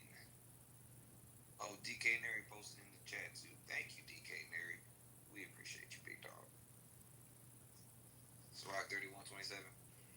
This is the book of Sirach, chapter 31, verse 27. Mm-hmm. Wine is as good as life to a man. So if wine, also dealing with the strong drink, is as good as life to a man, come on. If it be drunk moderately. So moderately, that's the key. We gotta drink these things in moderation.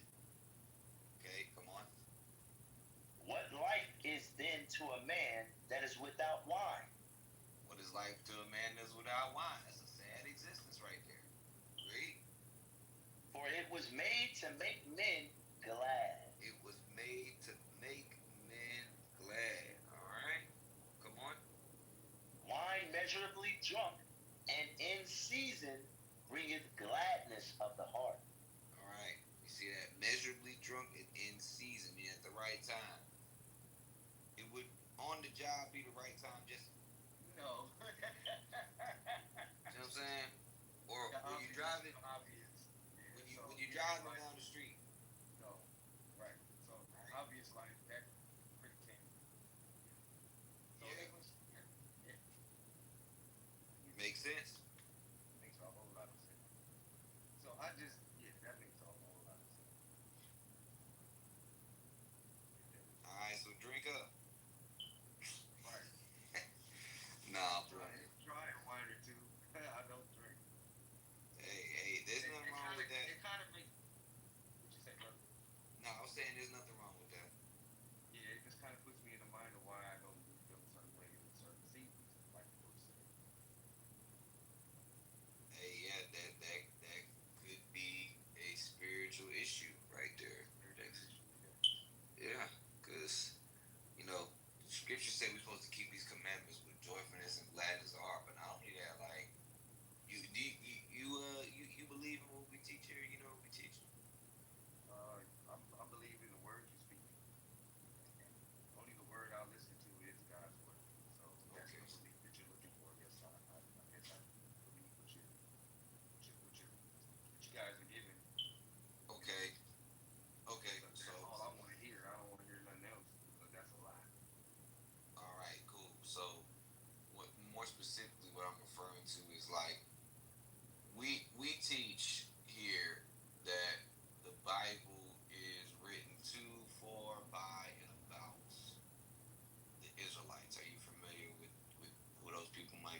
yourself one?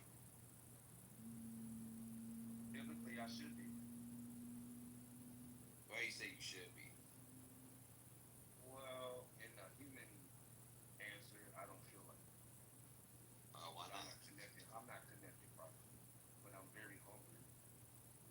Okay, so did the connection between the Lord and Israel change just because of their feelings, or was it a nationality? I think it was more of a worldly thing, what I've seen. What you mean worldly thing? What you mean? The pull and the confusion from from the truth, from the falsehood of it, and bringing it into the truth. Who's really being sincere about our lives and what we're really here for and what we're meant to do. Right, but what I'm more so getting at, Jesse, is like the question I was kind of asking you was like, I can't change my nationality based on my feelings. Like I can't wake up and say, well, I feel Chinese today, or I feel That's not Indian my issue. today. No, that's not my issue. But that was my question though. No, that's not my issue. I love who I am. That's who he made me as. The thing is, I know I'm greater than what I'm here for, and the world has put it so hard for us to actually dig and tap into that, where it seems like we only have to have that power within ourselves alone, and all we have is these conversations. All we have is mediation. But I believe that the Lord was acting one as well. You know, and I'm just trying to figure out when because I'm 40, 46. I'm getting older. I may not even have time to get into action, but I hope I'm alive long enough to see the action. But it's gonna be a time where his chosen ones, or the ones who actually tap in and start believing again, when that happens, it's not gonna be talk, So I'm just trying to find, because I am looking for the real God sent people to really stand on what His words really is. I love people speaking His words because it's the truth. I'd rather hear it than to be around or listen to someone who's falsifying the truth and they still not taking action to wanting to feed it to the people, but they're profiting off of it. It's mostly that anyway. And now that people's wakening up from that, and they actually understanding they turned the wrong page and was doing the wrong things, there's a lot of people actually waking up from this. Like they realize they get screwed up. Who was I really worshiping? They realize they're alone in this game. So I'm just trying to figure out right now in my walk, who am I truly, who should I truly follow besides God? Because I'm only following Him, and He's only bringing me to the Word. So that's all I got right now. 'Cause I gotta learn. It's a lot of learning for me to do. It's a blessing for me to even hear a lot of brothers and sisters aren't even trying to argue about it. It's a lot to learn because it is different worlds out here. It's already been made. Everything that was said, it's almost like it's too late. It is happening, So Okay. I don't know, but Check it out. I'm here, brother. I got you. I got you, Jesse. I appreciate you. That means y'all speaking some truth. So yeah, I got you. learn. That's a beautiful thing right there. So, hey, my man Adino is gonna walk you through what you need to know. Okay? Adino, you there? Hey, I'm right here. I'm locked in. All praises. All right. Hey, I'm doing good, brother. Brother, let me ask you this. What's the hold up? Oh, there's no hold up on my end, but there's always a but. I don't even know why it shouldn't be. There you go. I'm gonna tell you right now, a lot of people always try to wait to that perfect moment. Ain't gonna never be a perfect moment, bro. If you want to get right, you got to get around people that's gonna get you right, my brother. You understand? We have seen a lot of people. I'm gonna come in. Listen, you can't change who you are. You're an Israelite. That's who you are. Just like a Chinese man can't change to being an Israelite. See, a lot of times we think we have time. Time ain't on your side, brother. Tomorrow is not promised to you. Let me show you something. Give me a scripture. Give me Psalms 119 and 60. This is very important. A lot of us think we have time. Hey, the Lord can take you right now. You understand what I'm saying, brother? Yes, sir. So watch this. Read. This is the book of Psalms, chapter 119 and verse 60. I made haste and delayed not to keep thy commandments. You hear that? I made haste and delayed not to keep God's commandments. One of God's commandments is to congregate. You understand that, brother? Yes. You must be into the body. We hear people say all the time, hey man, I'm going to come to the school and they wait. Tomorrow is not promised to you, my brother, so you need to make haste. And one of those haste is fellowshipping together, coming together as one. As one. How else you going to learn? How else you going to learn these scriptures on strong drink wine as the brother just broke down to you? You didn't understand it. Now you understand it. Think how much more you can understand if you come into the body. You understand? Yeah, so what you got to do now? What's your next steps? Walk across. Go. You say do what? I'm sorry. Hey, Dino, he need to know his nationality. Oh, good one. Good. Hey, do you know who you are according to the Bible? Let me ask. That's a good point. What's your nationality? Let me ask that. I'm gonna keep it 100. I'm gonna say no. Oh, okay. I have to say no because I don't know all of my history as far as what I need to know biblically about it. So no, I do not. Gotcha. I don't know the full biblical history of my nationality. No, I do not. I got you. Let me ask you this. Okay, so your father would be what?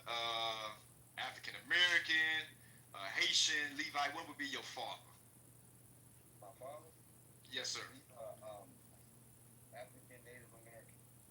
Okay, so African American, Native. Okay, and the reason I asked that. He's mixed. I know. Remember, there's no such thing as mixed according to the Bible. And I'm gonna show you that in Numbers 1 and 18. You are who your father is. Let's get Numbers 1 and 18. Let me show you that first. There's no such thing as mixed. I understand that the mother may be of this race, but the seed, the lineage comes of the father. Numbers 1 and 18.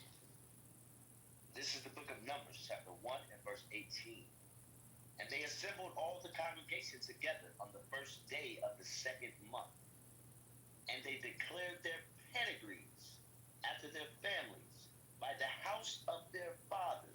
You hear that? By the house of their fathers, not the mother.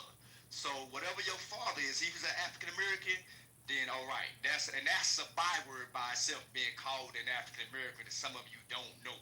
African American comes from two white men. There's no such thing. And that term was coined to 1985 by Reverend Jesse Jackson.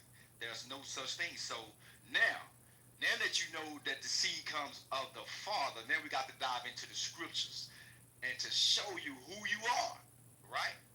Let me ask you this question. I want to hit the heavy points.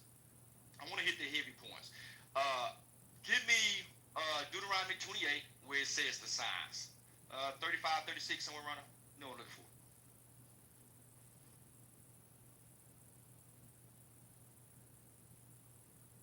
Yes, sir.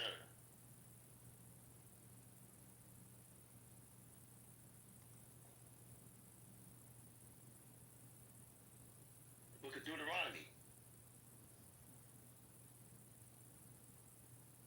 chapter 45, 46, and verse 45.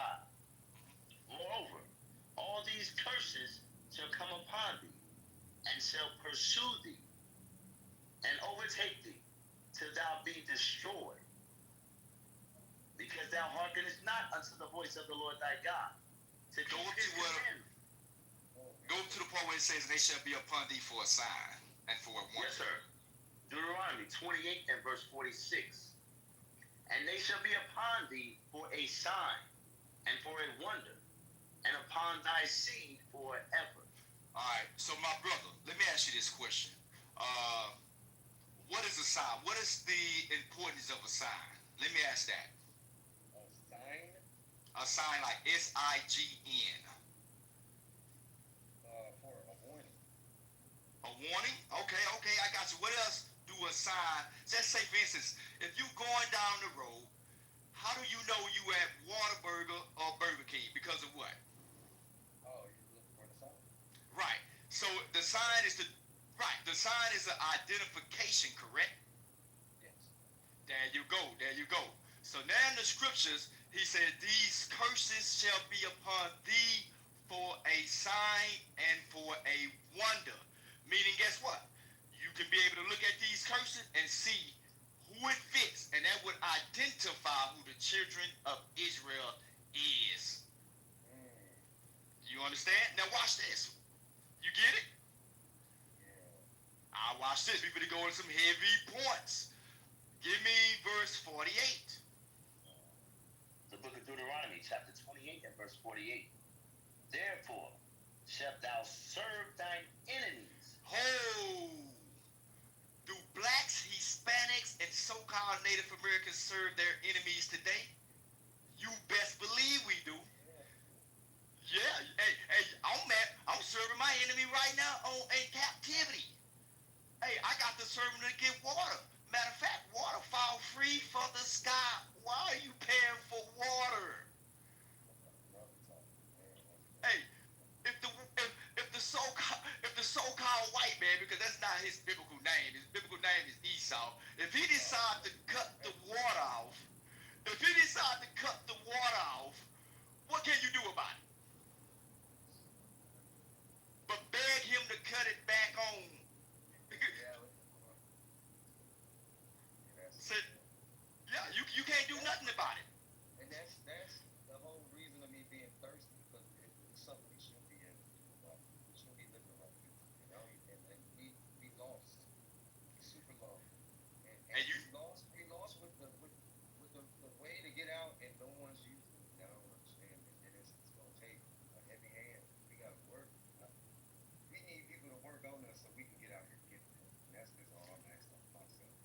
I got you. Watch this. The first steps you must take is understanding that you're an Israelite. That's your strength, and keeping the commandments and the faith of Jesus Christ. That's why it's so important to understand that. Believe it or not, brother, you was never meant to be the tail. We was always meant to be the head. But since our disobedience to God, he allowed these nations to rule over us. So that's your first steps. If you want to change your situations, remember, keep the commandments, and that you're an Israelite. And then things will start to change. You understand that? Yes, sir. Watch this. We're not even through with it, man. We just skimming the ice on top of the iceberg, bro. Watch this. Let me ask you some questions. You know any biblical histories? Any biblical history, you know? I'm gonna just keep you 100 again. Okay. All the biblical that I know, I have collected along life. All right, it's cool. That's something strikes a nerve with me. I'll bring it up. And it makes right. But I got you. I'm really trying to get information from what I've got. I got you. Watch this. All right, this history most people know. I know in Sunday school people go over biblical history somewhat. So the Israelites, right, when they was in Egypt under Pharaoh, what was their status under Pharaoh? When they was building the pyramids, and Moses said, "Let my people go." Do you know that history? Okay, it's fine. The Israelites during that time were slaves. Just as we are slaves in America today. We were slaves, we built the pyramids, and so on and so on. We got our backs whipped back then, and so as we get our backs whipped during this time now, right? You got that? I believe that. Okay. Now it's not a theory. You say it's a theory? No, I believe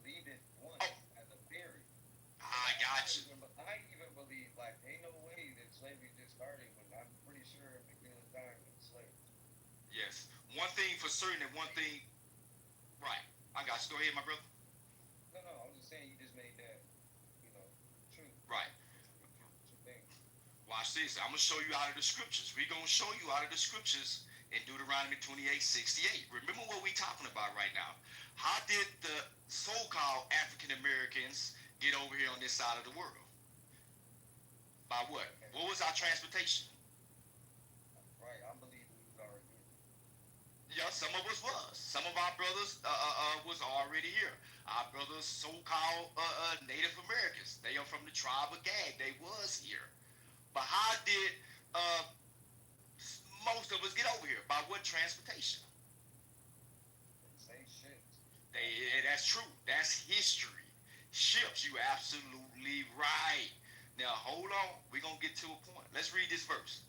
28:68. The book of Deuteronomy, chapter 28 and verse 68. And the Lord shall bring thee into Egypt again. Hold. We don't want to run past that. Remember, the Israelites was in Egypt before they was what? What was their status in Egypt? They were slaves. So now I'm gonna bring you up on. I'm gonna make it short.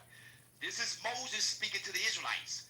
He said, you know what? Before they went into the promised land, he said, you know what? Y'all are hard-headed, rebellious people. You seek foolishness. Just like brothers say in the black community, what's run rapids in the black community? Stitches get snitches. That's why your community is the way it is now. It's foolishness. It's stupid. But then you wonder, man, we gotta change. You gotta change. Well, the first you want to change the community, according to Leviticus 5:1, he said you get them and you snitch on those wicked Negroes. Right. That's how you make a change. Who cares? Get them up out of your neighborhood. But guess what? Hey, and then the code about, I just want to go back, and I don't want to get off track to this, what's my boy name? What's his name? The rapper that wears dresses. Young Thug. Young Thug, thank you. Young Thug. All right.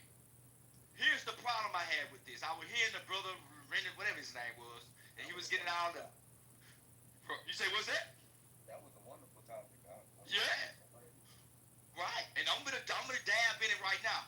What's the consequences? Because he's saying, okay, what's the accountability for the brother that won't stand up? He got his partners in the car. It's his gun.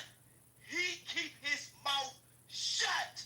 So now everybody gets charged with the gun case. What's the consequences for that, brother? All that landed on him. Right. But here's the thing. That's the question. That he gonna have to answer that. But that's what I'm saying. It's foolishness.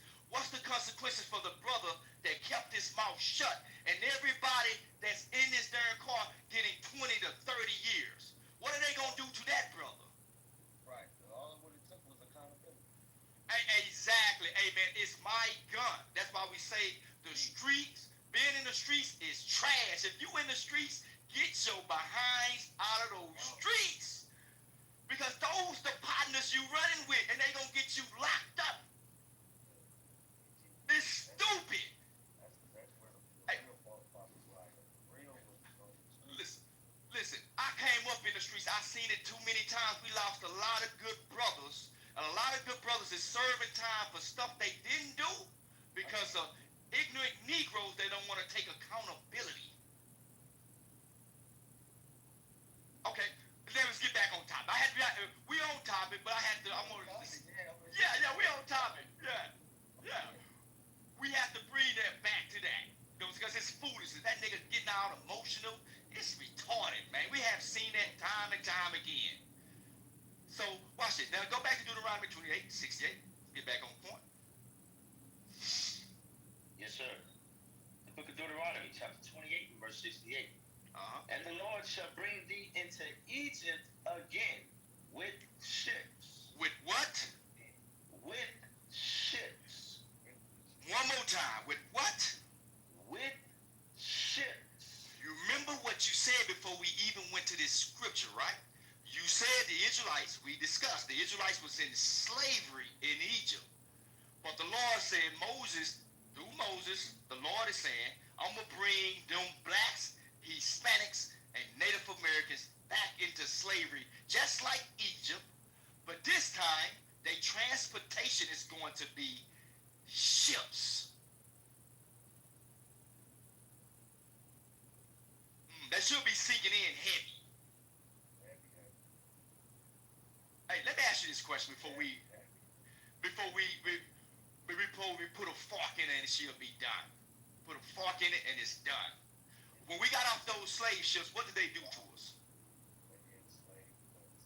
Now, before they enslaved us. Before, let me ask this, if you don't mind me asking. What's your last name? Heflin. Have you had your name changed? Exactly. So for you to get that white man name, how did you get it? Colonized, yeah. But what happened? That slave name that you have, your last name isn't a receipt of who owned your forefathers and foremothers. Right? It comes from the slave plantation. So you want to go and find out your history? Go all the way back to you say Hatfield? Or what was it again? That made me mad. You say what's that? That made me angry. I was Nah, it should. It should make you angry. I ain't got enough power of God in me to speak properly to do all that. But that's what the scriptures will bring upon you. But I'm going to show you something with that anger, how you control it. Because, you know what I'm saying, the Bible said, be ye angry and sin not. You know, so we want to make sure we stay in the spirit at all costs. But that should make you angry. Because the receipt that you have on you is from your oppressors, the one that used to own your forefathers. So watch this. Watch this. I ain't getting no black people. But watch this, watch this, my brother. $500 here going for the nigga right here. 525.50 sold to Mr. Johnson's plantation. To this plantation. You understand? So what am I saying here? You was what? Your ancestors was what? You would say that again? So, watch this. Now we better go in the scriptures and we better show that. 6-8, finish it off. Deuteronomy 28, verse 68. And the Lord shall bring thee into Egypt again with ships. Hey, my brother, we're going to go back slow. When he say Egypt, I want you to say slavery. All right? All right? So, when you get to the part Egypt, he's going to say slavery, and then you're going to continue on. Let's go. Yes, sir. The book of Deuteronomy, chapter 28 and verse 68. And the Lord shall bring thee into slavery again with ships. Read. By the way whereof I spake unto thee, thou shalt see it no more again. Mm-hmm. And there ye shall be sold unto your enemy. And when we got off those slave ships, what did they do to us, brother? They sold us. Read. For bondmen and bondwomen. They didn't separate us. We came on them ships together. The women, the men, the kids, we were stacked on those ships like sardines. That's our history. That's biblical history. Moses was prophesied to the children of Israel and saying, this is what's going to happen to you in the last days. Do this fit the so-called Jewish man in Israel today? No, it do not. Remember what we read in the beginning. These shall be upon thee for signs. What's going to be upon thee for signs? The curses. The curses, my brother. That's how come we know that we are Israel. And you Israel also, now that you know. You understand now, brother? How that make you feel? More wanting to do. I've been wanting to do why I want to learn. You say you've been wanting to say, I'm sorry, say it again? It makes me want to do more of what I want to do in the first place and why I want to. That's why you should make haste. It's more than just knowing that you are Israel, my brother. Yeah, Israel is good because keep in mind the scriptures prophesy that Israel gonna get put to death too. Because a lot of people, yes sir, please go ahead. This might be out of context, but this is coming from my brain. Was we conquered at one time as people? We was conquered. Like our God, at one, you know, our Lord at one time, like was we colonized at once of all black, you know, I know we did. We had to. How did we get conquered? Say that one more time. How did we get conquered when we was already ruled from the nation? Great question. And that's what I'm getting into. You know, you gotta understand, okay, watch this.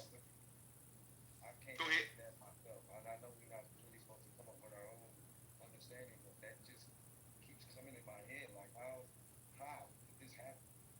How? All right, watch this. It's not that we're supposed to know, like you said, you're getting us on track. I'm on track. But we're supposed to know we're great, we're powerful. We come from a higher being that's over everyone. And we was in charge. I know we were. Right. When we first made, we was in charge. Hey, that great question. And we're gonna get you the answers out of the Bible. That question you asked, I'm gonna get to the point, but I'm gonna make it quick. The reason why these nations conquered us is because of our sins. That's our kryptonite. So it's just like a father, right? A father that would discipline his son. Watch this. He say, "Hey son, come in the house at 10 o'clock." Watch this. The Lord, watch this. Just like a father that would discipline his son. I'm telling you, come in the house at 10 o'clock. Can you hear me? And you disobey that curfew. What happens to you? What are your fathers gonna do to you? Oh yeah, he gonna discipline. There you go. He's gonna discipline you because you didn't come in the house at 10 o'clock. So guess what? I'm gonna put the belt on your behind, or I'm gonna do some type of punishment, whatever I feel fit. Right? Watch this. Watch this. I'm gonna show you that in the scriptures. Give me Amos 3:1.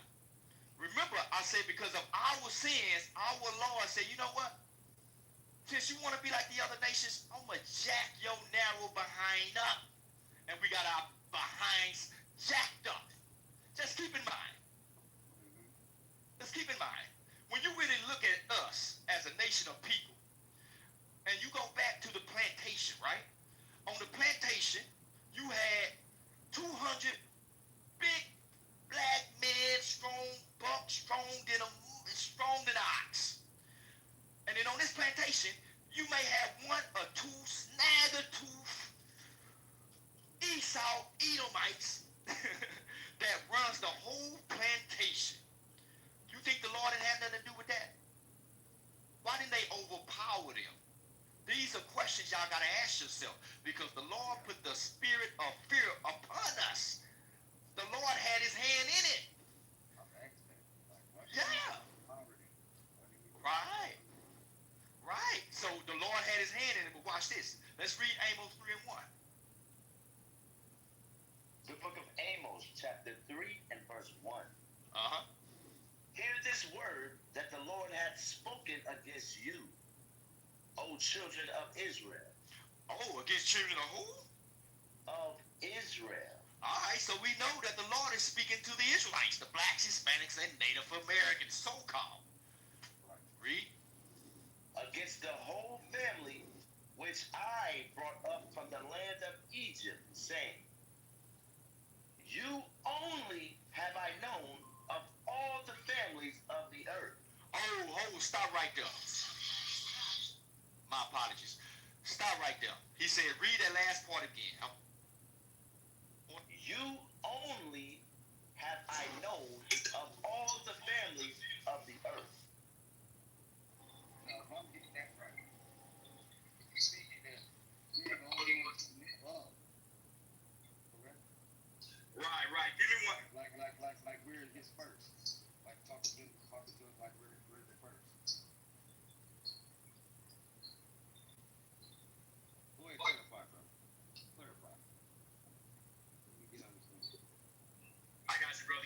second. I'm just getting back in this truck. So let me look. Give me 1 second.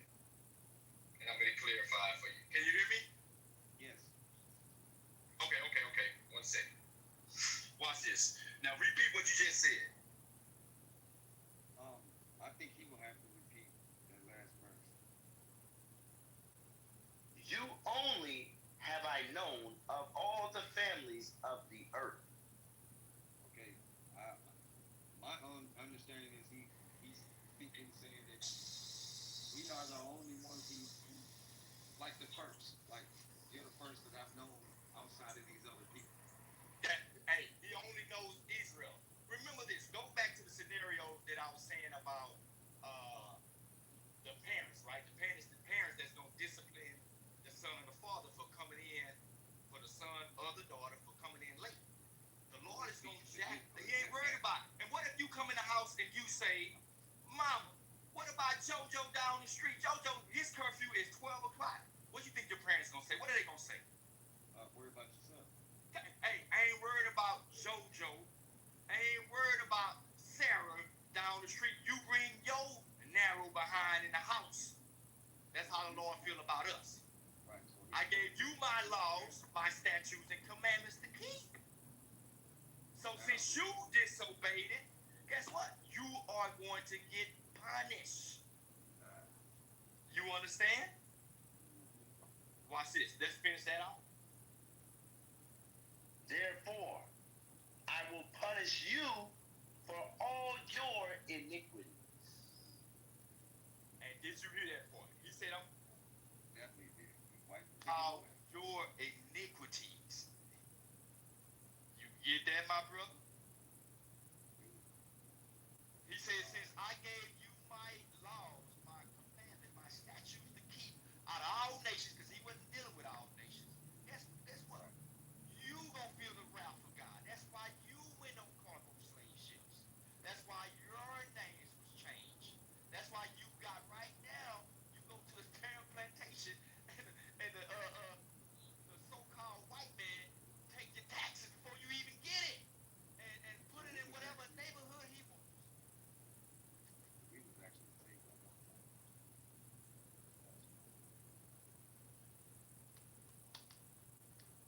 Oh, we would have stayed on path. We still to this day wouldn't know what the outside world would have been. That's crazy. Yeah, please read on. We was never meant to be the tail, my brother. We was always meant to be the head. But since our sins and we disobeyed God, he allowed the other nations to tear us apart. Watch this. Watch this. Give me 1 Kings 8. Like I was saying. We ain't came back since then. We coming back now. My brother. We trying. We coming back now. And it starts with you. Crazy. It starts with you, my brother. That's what I'm saying. It's time to make haste. It's time for you to make the first steps. Right. Now, do you believe you're an Israelite? Yeah. All praises. The Bible said so. I can't have these thoughts in my mind if I wasn't. That's the Lord telling you. Remember, brother. You remember them cartoons you used to have the good angel on the right hand, and on the left hand side you had the devil speaking to you. Yeah. The devil is telling you got time. The devil is telling you just wait to get right. And I'm telling y'all, and it's for everybody. You will never get right being by yourself. You could be alone out there in the lone wolf, man. It's not going to happen. You need brothers to hold you accountable, and that's what you have. I believe it's a saying they used to say, but it's still true today. We as strong as our weakest link. You understand? All right. I'm gonna get this. So you understand your scripture when when you can, you go through Deuteronomy 28, and that's the signs. 28, 15 through 68 is gonna show you the signs, and those signs fit our people. Watch this. 1 Kings 8 and 44. The book of 1 Kings, chapter 8 and verse 44. If people go out to battle against their enemy, whithersoever thou shalt send them, and shall pray unto the Lord toward the city which thou hast chosen, and toward the house that I have built for thy name. And that city is Jerusalem. That is our homeland. This is a prophecy. That's further let you know that the people in Israel are not the people of God. It's not hard to be understood if you go through the scriptures. It's going to show you that we are the people of God and not those so-called Israelis, those so-called Jewish. They are not the people of God, y'all. No, I mean, how could they be if we was moved out? They moved in.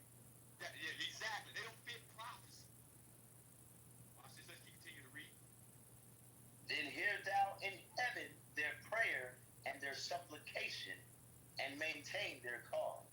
Read. If they sin against thee, for there is no man that sinneth not.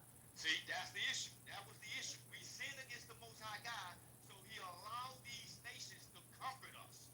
Remember, we was at war. That's how we got conquered by the Hamites, That's the word. European nations. We was at war, and we lost the battle. Yeah. Keep going. Let's go. And thou be angry with them, and deliver them to the enemy. And the Lord say, deliver them to who? The enemy. To who? The enemy. And He ain't talking about Ray Ray down the street. Right. He said, we was delivered unto our enemies. See, that's the issue. The massive that be had changed your mind to where you don't even know who your true enemies is, who your true enemies are. You think the brother that's snitching on you is an enemy. The brother that's snitching on you is actually possibly saving your life. You may need to sit your behind in jail for doing the crimes you doing. May save your damn life. Anything they doing wrong, they need to sit down. Right. That's a love according to the Bible. We need more snitches. We need more rats. Right. Only some foolish man will continue to let his community be in shambles and do nothing about it. It's It's crazy. It's like watching this, man. It's almost like they set it up to where we actually are sitting around watching a mini biblical Bible way of how it happened to us in the first place, over and over and over, like a broken record. You know what they did? Doing it in our favor, exactly how it happened. Until we get educated on exactly how it happened. You know what they did? They turned everything upside down. And it's our job to turn it right side up.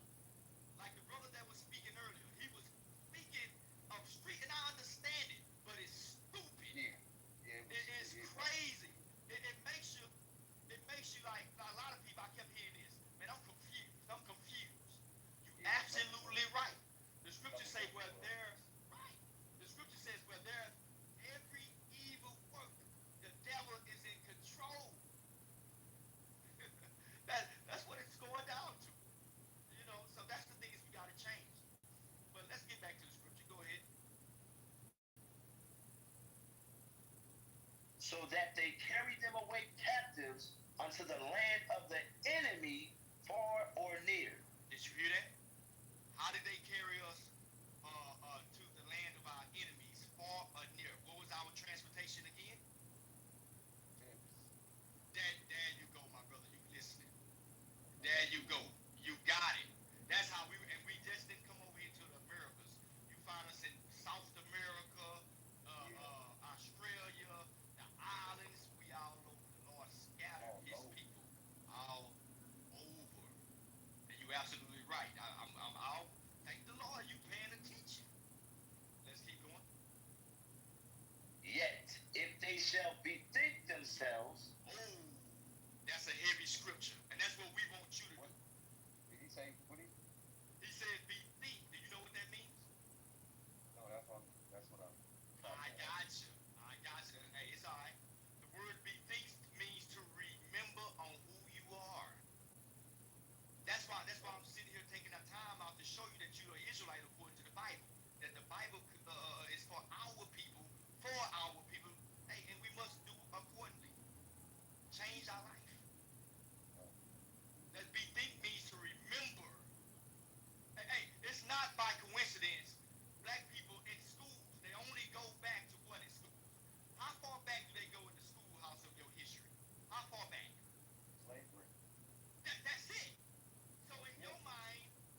snitch at the opening gate in the door, but once they start sitting in that jail cell, and 4 years get to going down, 5 years get to going down, 7 years get to going down, guess what they gonna do? What I gotta do to get up out of here? Hey, they gonna snitch. They gonna get up out of there one reason or another. They gonna snitch on somebody in there that's doing something, or because now time don't pass, and the system don't care. Hey, long as another man locked up for the crime is off the books, they gonna get cooking. Hey, Doug had to do it. All of them had to do what they had to do. That's what I had to say. And it shouldn't have to take for them to do what they did to get right. But if you hanging around, hey, the gangsters say they real. They might not even still. The gangsters say they real. They say they real, but none of them will take accountability for the gun in the darn car. Nobody will. You rather go down and take your brothers with you. Come on, it doesn't make sense, y'all. It doesn't make sense. Yo, I'm pointing at the nigga right there. That's not mine, sir. I didn't have no gun when I got in the car. So. And rightfully so. But There's no honor amongst thieves at the end of the day. And then with the golden saying there, hey, that's what. Hey, shoot, you're absolutely right. no honor amongst thieves. So why be in that life? Why waste your life away? We already know. Everybody knows the end goal in that life. You're either gonna go to prison or you're gonna be in the grave. Why seek that? And just like he said about the scripture, it's a choice we gotta make. But we're gonna be disciplined for it, no matter what. You're absolutely right. So watch this, my brothers. I don't want to forget the point. Let's finish that out in 1 Kings 8. The book of 1 Kings, chapter 8 and verse 47. Yet, if they shall bethink themselves in the land whither they were carried captives, and repent, That's an and important make word. supplication. That's an important word right there. And repent. What does repent mean? Pretty much understanding the wrong and all they've done that wasn't righteous, and Okay. bringing it to the light. I got you. See, But with a that's what pure we heart, though. But with a pure heart, though. with a pure heart. Watch this. You gotta truly mean that repentance, though.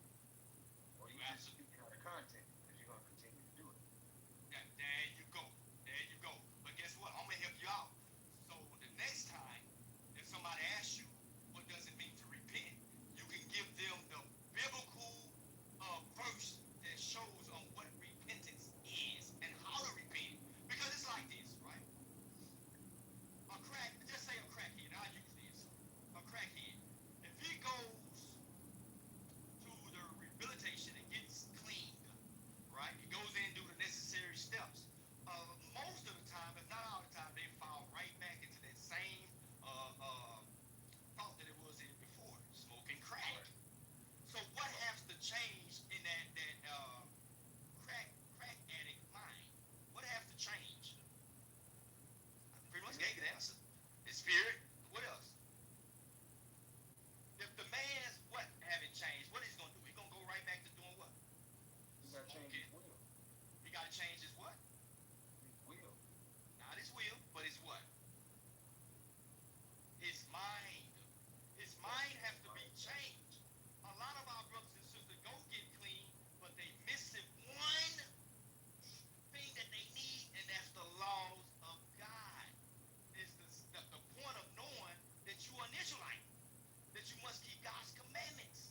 That's the sauce that they be missing.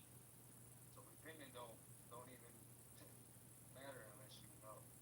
Watch this. I'm gonna show you. Let's get Acts real quick. Acts 3, and then we're gonna go to Psalms 19 and 7. Let me show you. Let the Lord show you. Yes, sir. The book of Acts, chapter 3 and verse 19. Repent ye therefore and be converted. Did you hear that? He says repent and be converted. Right. Converted means what? To change. There you go. To be changed.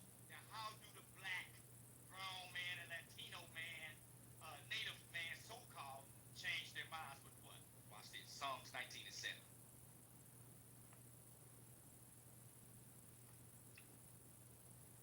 The book of Psalms, chapter 19 and verse 7.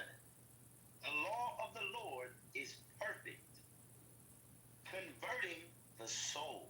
Did you hear that? Yes, sir. Repeat what he just said.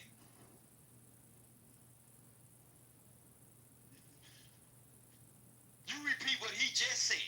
Oh, me repeat what you said. Oh. Yeah, you just, you. Go ahead, I'm listening. I'm like trying to get what I'm writing stuff down. Like, No, it's like, he said the law of the Lord is perfect.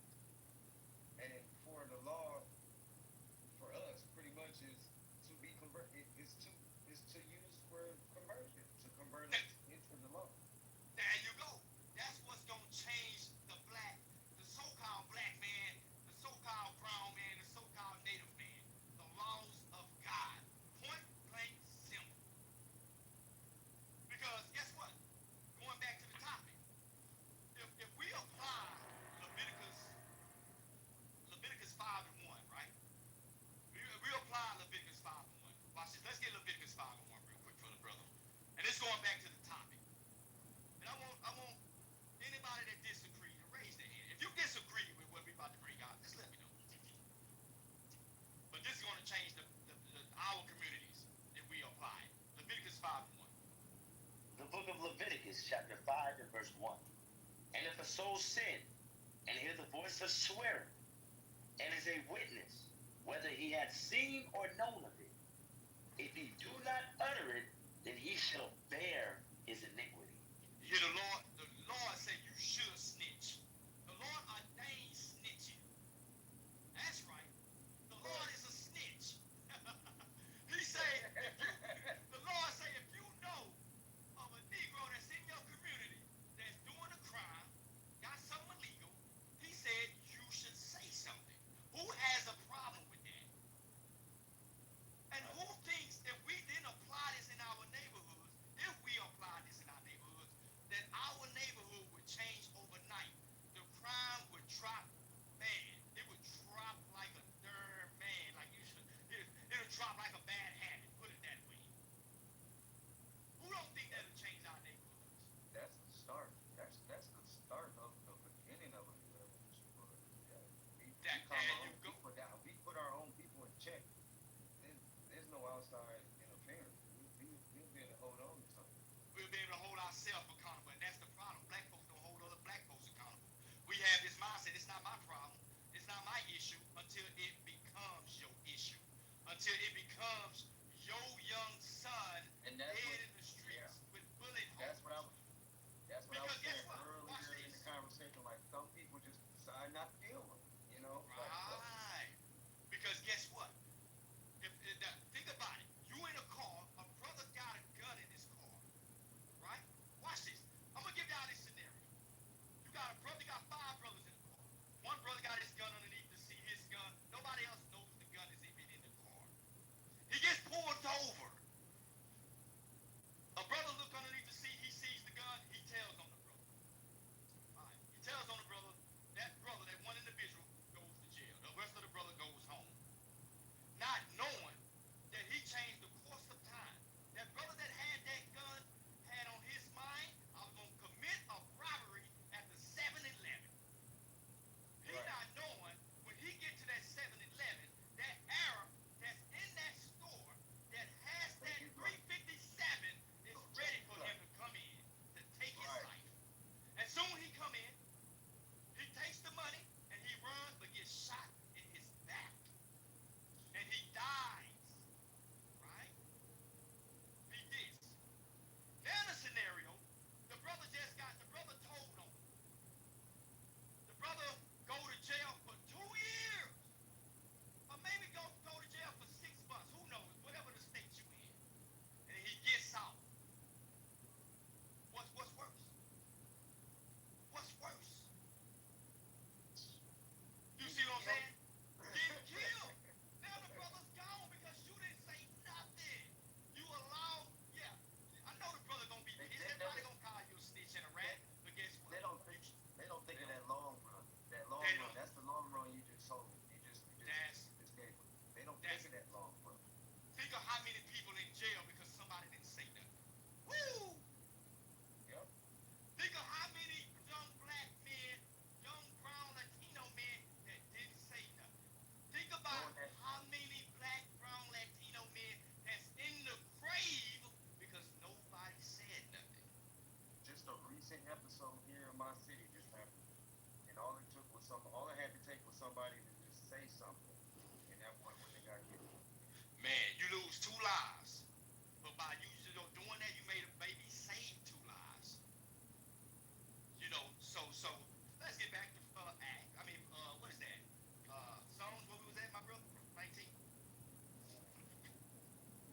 Yes, sir. Okay, yeah, go ahead. The book of Psalms, chapter 19 and verse 7. The law of the Lord is perfect, converting the soul. So that's how we change. That's how you repent. You start keeping God's laws. What do the scriptures say? What do the laws of God say? That's how we.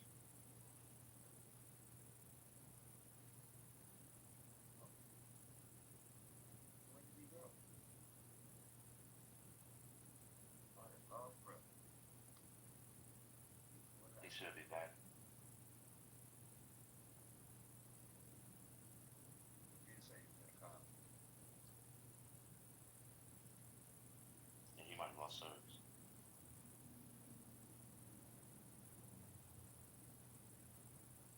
Hey, man, you there?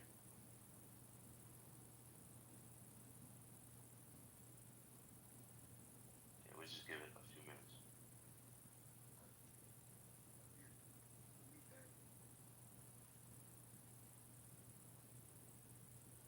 Sure know how to work in mysterious ways too. The devil got his prowl over here on this network. Good morning. Oh, sorry. Yeah. Yes, sir.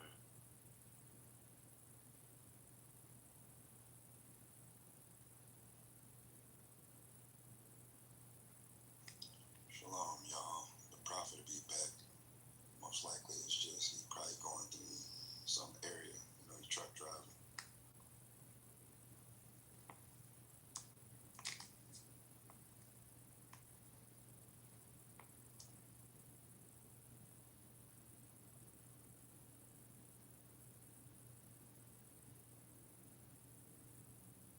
Hello. Hi, guys. What are we talking about? Right now it's getting help from Why are you booing me? What did I do to you? Hey, this damn box is.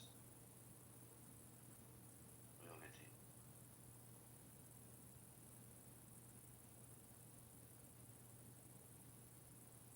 Says, go ahead. What you got going on? Oh, me? I'm just laying down, not doing anything. Let me read what you guys talking about. Oh, we're still talking about if Young Thug is snitching. Yeah. It's Which bad. just came back? Huh? Did you just come back or something? Yeah, I just came back.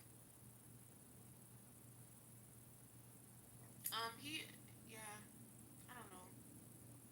But what are you guys talking about? I don't know what you guys are talking about.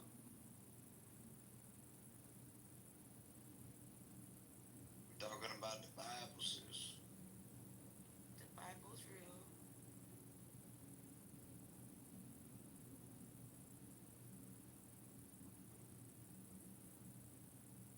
That's it. That's all you got. Okay, I can tell you definitely that in time, when you look at the time, you get scripture by scripture. Whenever you see time, whenever you see 222, or if you see 717, it's in the Bible. What the hell? I'm not joking. If you look it up, if you look up the angel numbers, if you look at time, Can I chime in on the it would topic? tell you. It would tell you. Why are you putting thumbs down? Not stupid. Got to be trolling. Why would you think I'm trolling? If you look it up, look up time right now. Look up 717. That's that. Just hold tight. All right, don't be upset. Okay, okay. Joe, what you got? Just wanted to chime in on the topic right quick. With the whole this whole talk of snitching, like in that whole realm, that whole lifestyle. Just the history of it is nonsense. Like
is there is honor behind the code, but you don't have a code because there is no honor within what you're doing. You're taking advantage of the community either way you put it. There's no honor in that. So what code do you have? You just not caring about your fellow man. You're not loving your brother. Simple as that. And it's gotten even worse today with this non-snitching. Now it's turned into not even caring about people. Because a person could be getting beat down in the streets today, this very day. What people want to do? People want to turn their phones on and film. Ain't nobody going to help nobody. Ain't nobody going to say, hey, stop doing that. Don't do that. Don't do this. Don't do that. They're going to turn on their camera and film it. And then post it on social media. And then we're going to sit back and laugh at it as a society. That's what we're going to do. So if anything, I think if you want to snitch, or if you want to call it snitching, if it makes the community better, yeah, get him out the way. Tell him to get him out the way. You're making the community better. That's all I got. I'm lit.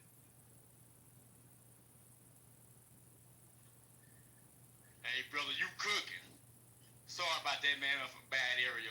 Drop my car. Hey, brother, you cooking.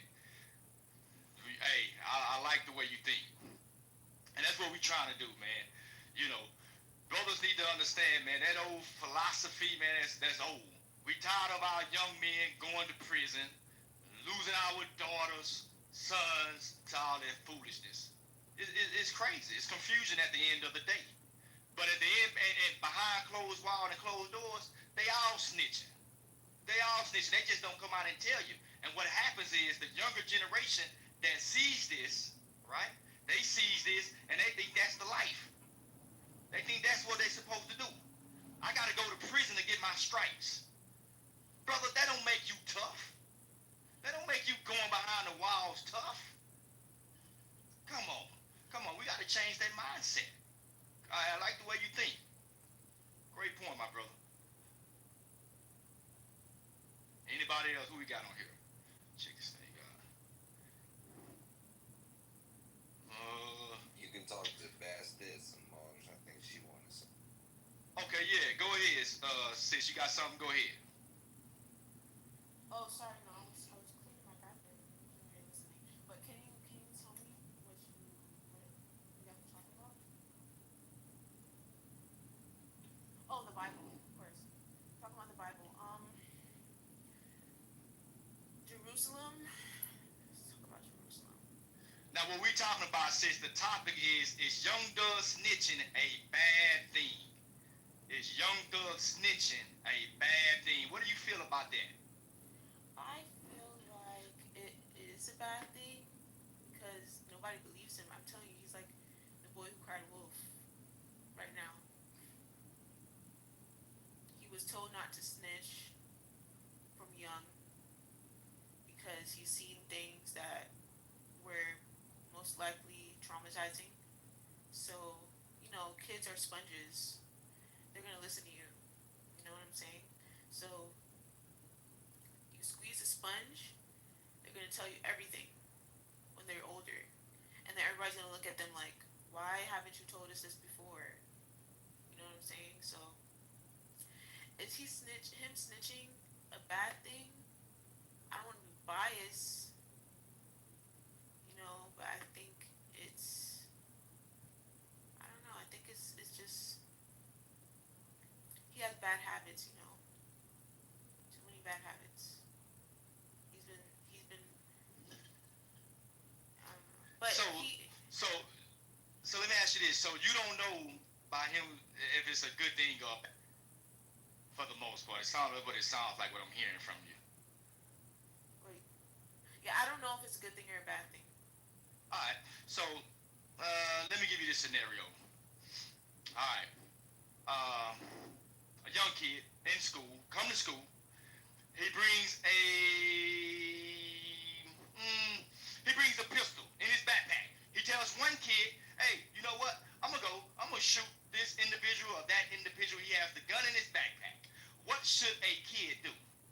Should he snitch and go tell the teacher? Could he keep his mouth shut? He should snitch.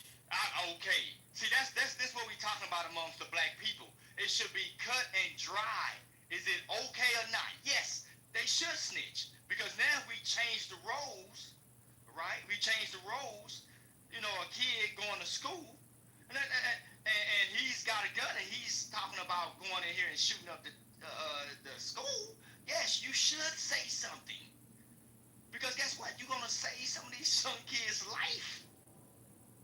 Everybody is okay with that. Now, let's switch the roles. Let's switch the roles, because some say, well, what about a street dude? What if a street dude, two street dudes, let me not use that. Let me not use that. But you understand what I'm saying, sis? Yeah, I understand. Right, right. Because at the end of the day, as we just brought out not too long ago, how do the Lord feel about it? What do the Lord feel about snitching? What do you say? Because this is biblical smoke. Yeah, the law says tell the truth. If somebody do something to you, tell the truth and tell them right there and then. Call them as soon as possible. That's what 911's made for. All right. But remember the question. How do the Lord feel about snitching? Because at the end of the day, everybody, even the gangsters and the thugs, they say, man, I believe in God. Do you truly believe? Or they just your mouth talking? Well, I believe that there are demons, spiritual warfare taking over and talking in people's ears that are close to God. Whenever they say, oh, I'm close to God, a demon didn't attack you and try to make you do something that's deplorable, like argue with your mom or just make you do reckless things. Like like when we were younger, I believe that we were we had a angel on our on our shoulders. And if you listen to the angel on your left side, that means you're an angel. If you listen to the angel on your right, that means you're a demon. Probably young thug, him being close to God when he was probably younger, he listened to the wrong type of people. He listened to, birds of a feather flock together. It's he's the problem. It's nobody else. So, but him snitching is just him snitching too late. Um, to a point where people are judging him for what he's doing. Um, but he's an affiliate to the crime, so I mean, nothing you can do about that. He just has to serve his his judgment from God. All right, watch this, sis. Remember, the question at hand was, what do God feel about snitching, right? I'm going to show you. We're going to go back to Leviticus 5 and 1. Oh, This is biblical God, smoke. it's hard. Right. It's hard to believe. God doesn't. He's not going to believe you. You have to look into His eyes and tell the truth. If you don't, then He's not going to believe Sis, how can you look in God's eyes? Watch this. I'm gonna show you. I'm gonna show you out of the Bible, right? Because this is biblical smoke. I'm gonna give you the solution. Because a lot of times we parakeet what we heard other people say, just like you just stated. And I asked the question back to you. You said, look in God's eyes. Well, how can you look in God's eyes? By looking. It's impossible. Right. Through the what? By looking at the sun. Okay. Let me show you, sis. You know what I'm saying? Let me show you. Leviticus 5 and 1.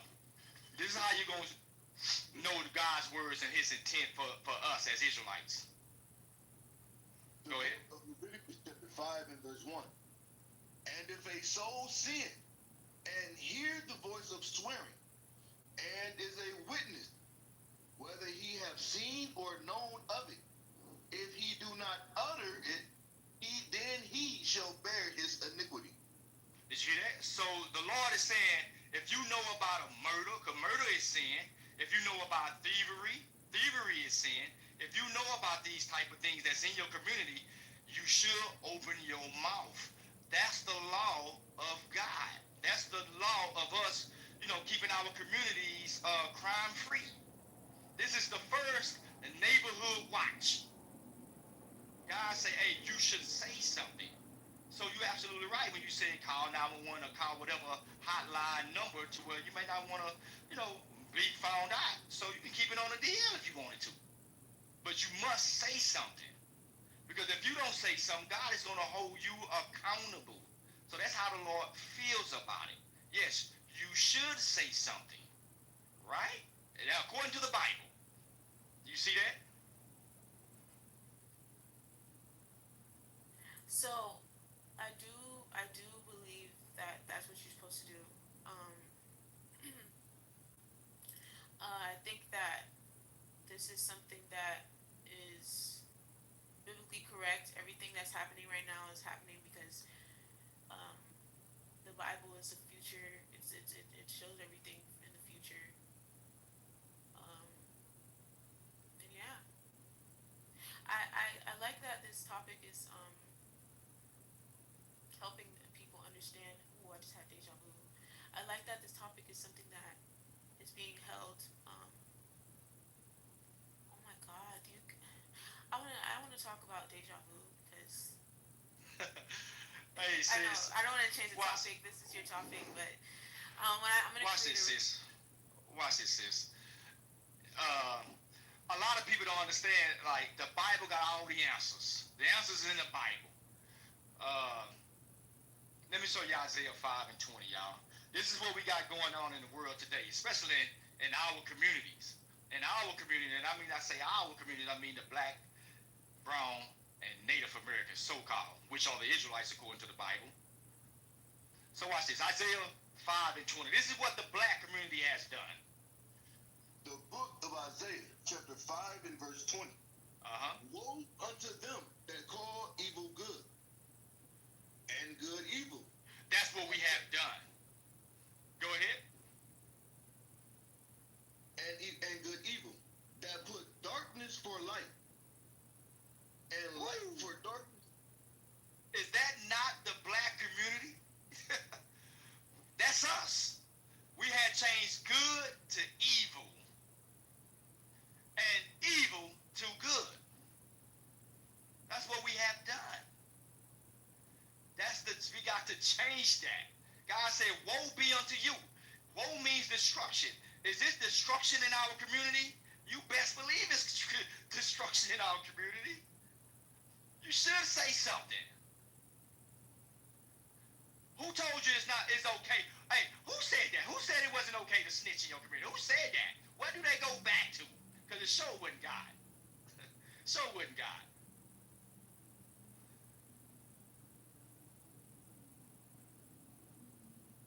Brother say it's showing a verse showing. Brother just said that. Who is that, brother? Come back up. Well, raise your hand up. He said it's a verse showing that you should snitch or you shouldn't snitch. But he said you shouldn't snitch. That's what he said.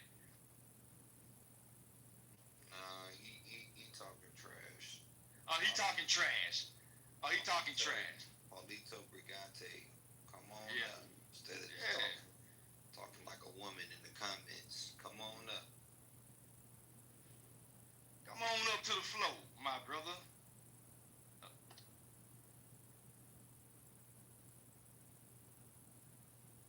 Yep, woman text and not come on stage. Come on, Paulito. Yeah.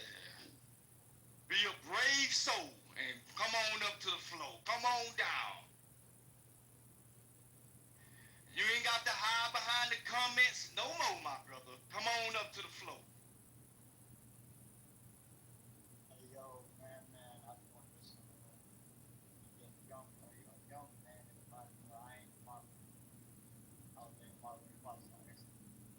I know you are Ben Joseph. So. Thank you. I had to mod somebody who I know is going to stay on because I've been on here since like 11. And if I fall off, my phone almost dies. So I need somebody else on stage with me that has a mod tag.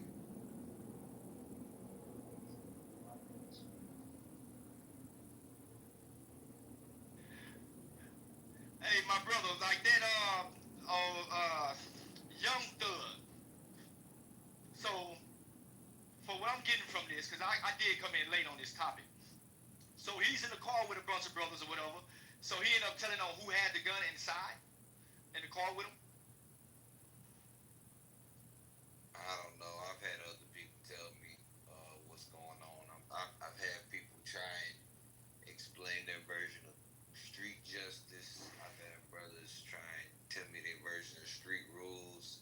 It's kind of like, different denominations in Christianity. They all kind of believe something a little bit different, and it's all stupid.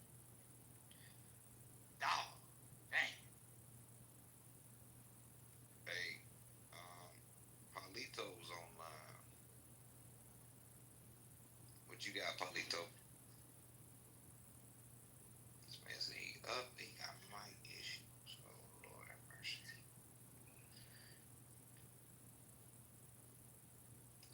Paulito not only talking trash, but he got an Android. Help him.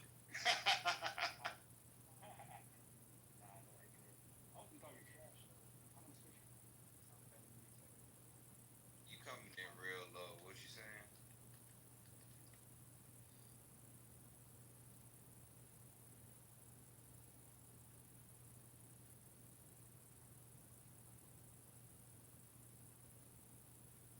Come on back, my brother. We couldn't hear you. Come on up. Can you hear me now? Oh yeah, we hear you loud and clear. Come on in. You hear me perfect? It's good? Oh yeah, we hear you loud and clear. Come on. All right, my bad. I'm sorry, I didn't hear what you said before. Can you say it again, please?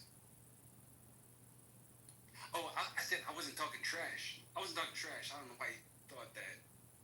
Oh, it sounded a little bit like trash talk. Maybe I misinterpreted. So how do you feel about the topic? How you feel? Yeah, I was like half listening and half not. The snitch thing, I half agree, half disagree. But overall, I wouldn't be out here advocating for snitching on our people. That feels wrong to me. I get your point though. You gotta snitch if there's a murder out here, right? I get it. So if that's the question I've been asking all night long, and nobody's giving me an answer on this one yet. Where do we draw the line? What can I snitch for, and what can't I snitch for? You can snitch for anything as long as you do it with care and understanding, right? What does that So mean? like Care and understanding. I'm saying it right now. So like if somebody does a crime and you snitch, all right, it's got to be a real big thing, right? Like why'd you do it? Why'd you snitch? You had to, because somebody's about to get killed. All right, that makes sense. But be careful, because that shit comes back, right? Like you got like to be fast and free. If I'm trying to save somebody's life, and I snitch on somebody, now that's gonna come back on me. That's what you're saying? No, I apologize. I communicated that wrong. If you're trying to say somebody, I'm saying. Cause that's what you said. You said, watch out, cause that stuff come back around. So I'm trying to figure out what that means. I'm saying dealing with the police comes back around. So don't do it unless you absolutely have to. That's in my opinion. That's my experience. But if you is that what you disagree with? That's my question to you. Do you disagree with what I just said? Well, like dealing with police is problematic. My perspective is a biblical one, and my Bible tells me to cooperate with the police. Get that? Romans 13 and 1. So sorry, before you say that, can you answer that question though? I did answer the question. I said my Bible tells me to cooperate with the police. Not like a yes or no? Yes, I'm going to call the cops. If I see nigger activity, hard ER, not nigga. I see nigger activity, I'm going to call the police. It's happening. Alright, I got you, bro. Okay? You got it. And for nigga activity too. I'm gonna call for them too.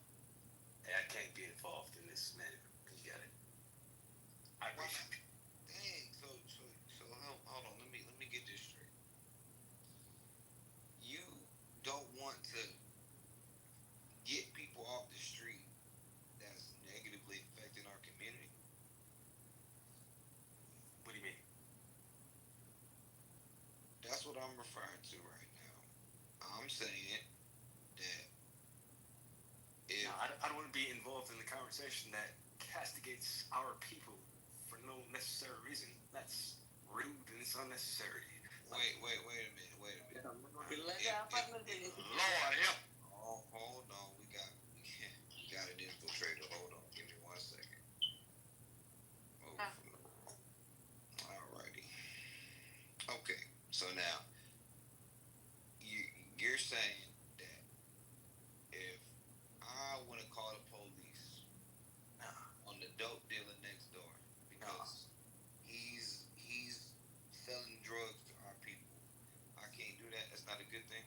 No, I wasn't commenting on that at all. I was commenting on your dismissive attitude for this conversation, for you and me talking. I wasn't talking about that. What you mean? How am I being dismissive? I'm having a direct conversation with you. Yeah, it's just the way that you use that word leads me to feel offended. You know, I'm like, it's cool, but I don't really want to be a part of that type of conversation. What you mean? I mean, I felt offended the way that you use that vocabulary. That's what You talking about the N-word? Yes, sir. Come on, man. You listen to rap music? Yeah. Then you ain't offended by that word. Stop capping, bro. Yeah, you over here lying that you offended, but you listen to the word in music all day. Hey, man, you can proceed. Go ahead.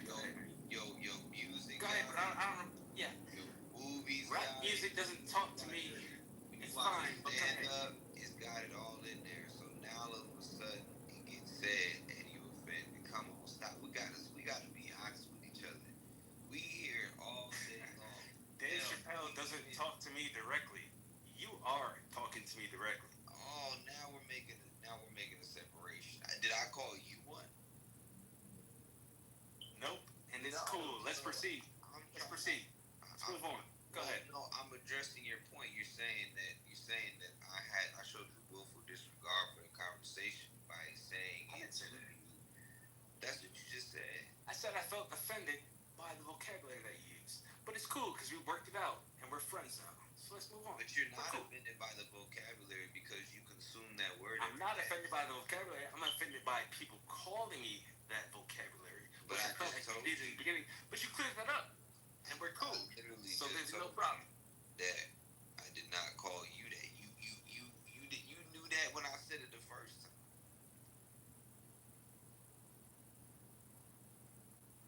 All right, go ahead. I mean, this is why I be confused at y'all and your behavior. Who's y'all? Am I a member of a community? Well, you're a member of the easily offended community. That's hilarious. That's hilarious. You got me. Yeah, you know. That's pretty good. I mean, it just doesn't make any sense to me. We're having a conversation. I use a word that you probably use. You got me. All right. You understand? Next. You hear it every day, but now you're right, fake offended. I don't understand. You got me. Okay. All right. Moving on. Rules. Yeah, you got me. Moving on. So if I call the cops because somebody's selling dope next door, am I not supposed to do that? You're supposed to. Yeah. So you are supposed to. So then, okay, that goes back to my original question. Where's the line drawn? Do I do it in certain situations and not in other situations? Yes. And why not? Yes, you are supposed to in certain situations. You're supposed to not in certain.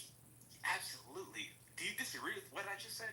Yes or no? Yes, because if I see people doing evil, I'm notifying the authorities 10 times out of 10. Exactly. All right. What you just said is that anytime someone does something wrong, you, in your opinion, should snitch to the authorities. That's what you just said. But I find that very... I'm sorry, go ahead. That doesn't make sense because he wouldn't be snitching, and that's what I have a problem with him. Why is he equating? I don't understand what this guy is saying, and I'm confused. What I'm saying is, man, Resistance. why is he equating a man that once again is not a criminal to snitching? That's Resistance. not snitching. Resistance. I understand you're the street scholar. Shalom, King.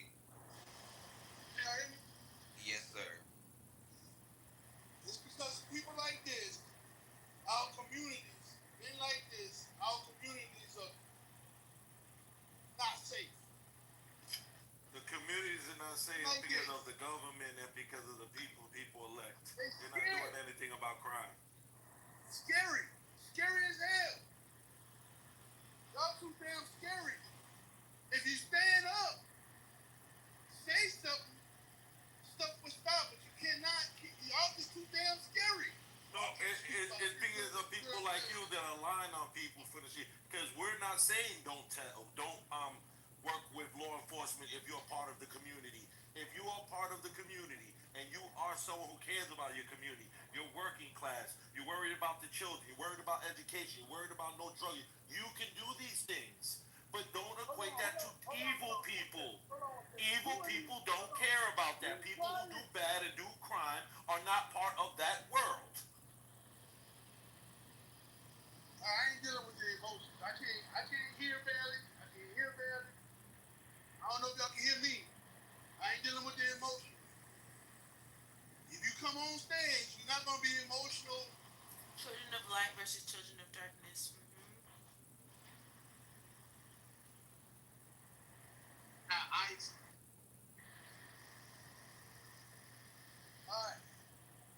Alright. You niggas are too damn scared. Give me Matthew 10. Hey King, did you come to save my life? I'm trying, bro. I can't really. Where I'm at, I can't really help. I can't really hear. I can hear a little bit. So this is ridiculous. Very ridiculous. Very ridiculous. Yeah, hey, I appreciate you anyway, Big Brad. I'ma stay on the. I'm in a bad position right now. I got you. I got you. Let me jump in here. I got you. I hold it down. I got you. See, here's the issue. That's what we asking. Like, when is it? Okay, I got you. Go ahead. Give me a second. I got. Matthew 10. I think it's 27. 28. You're not done. You got a reader? Yes, sir. The book of Matthew, chapter 10, verse 28. And fear not them which kill the body, but are not able to kill the soul, but rather fear him which is able to destroy both soul and body in hell. Why nobody scared of that thing? Why nobody scared of that person? We supposed to be keeping the Sabbath day holy. You ain't scared about that though. You scared about some little 17-year-old, a 60-year-old, with a clock. That's what you scared of. But you're supposed to be scared of the man who made everything. What's wrong with you niggas? What's wrong with y'all? Where y'all backbones at? You letting little dudes, 60-year-old, 50-year-old, 30-year-old, I can't say that. I wish the nigga would. On my block, selling crack, shooting up. I ain't calling the police, they going to jail. And if everybody had that mindset, stop being scared, because we need a majority. Everybody not doing that in the neighborhood. It's only a selected few. And y'all letting the selected few run the neighborhood because you scary. You scary. You need to be scared of you women. You need to be scared of wearing pants. That's what you need to be scared of. You need to be scared of eating pork, shrimp, lobster. You need to be that scared. That's what you need to be scared of. But watch this. Give me Revelation 21 and 8.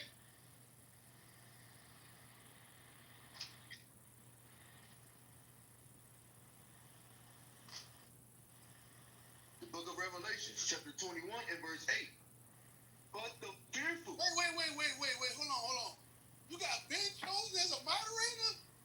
What the world what is happening right now? Something you did. I don't know. All right, bro. Well, y'all can remove me though. I asked for that.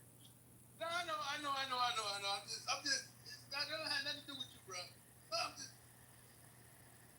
All right. If you're a moderator, it's for a reason. But bring that 21 and verse 8. But the fearful and unbelieving and the abominable. So the fearful and the unbelievers. A lot of y'all do not believe in God. You know what I'm saying? Y'all profess that y'all believe. This is a biblical room. We're going to give biblical solutions. This is what we're here for. And a lot of you so-called Christians, a lot of you people who say y'all believe in God are the most scariest people on the damn earth.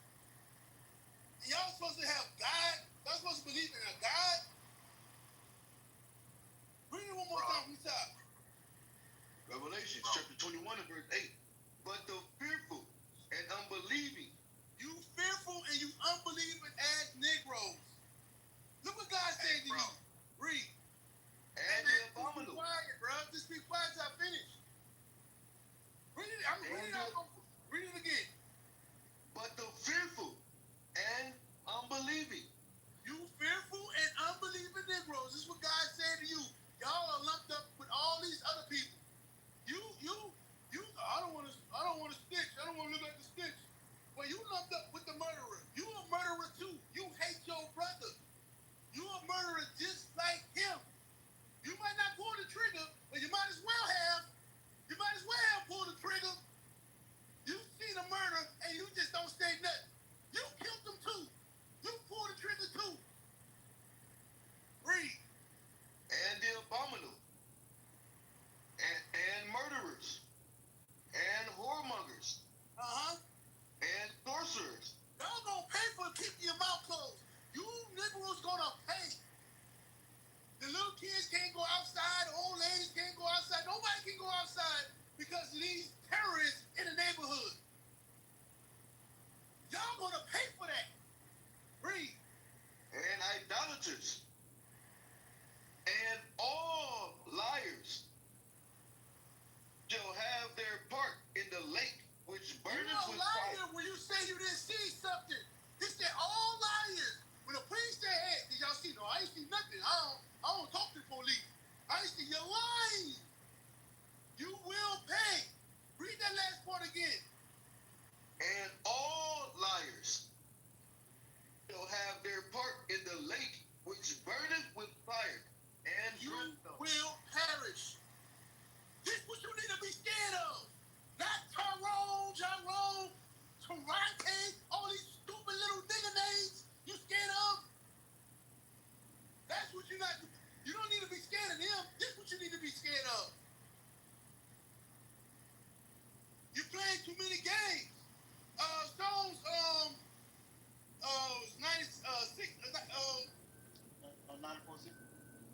9416, thank you. Y'all got me mad. Y'all got me mad this morning, man. The book of Psalms, chapter 94 and verse 16. Who will rise up for me? Who's going to stand up? Who's going to stop being scared? Who's going to rise up for the Lord? God said, who's going to rise up? Stop being afraid. God got our back. Do what he say do. Who going to rise up for me? Read.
most scary.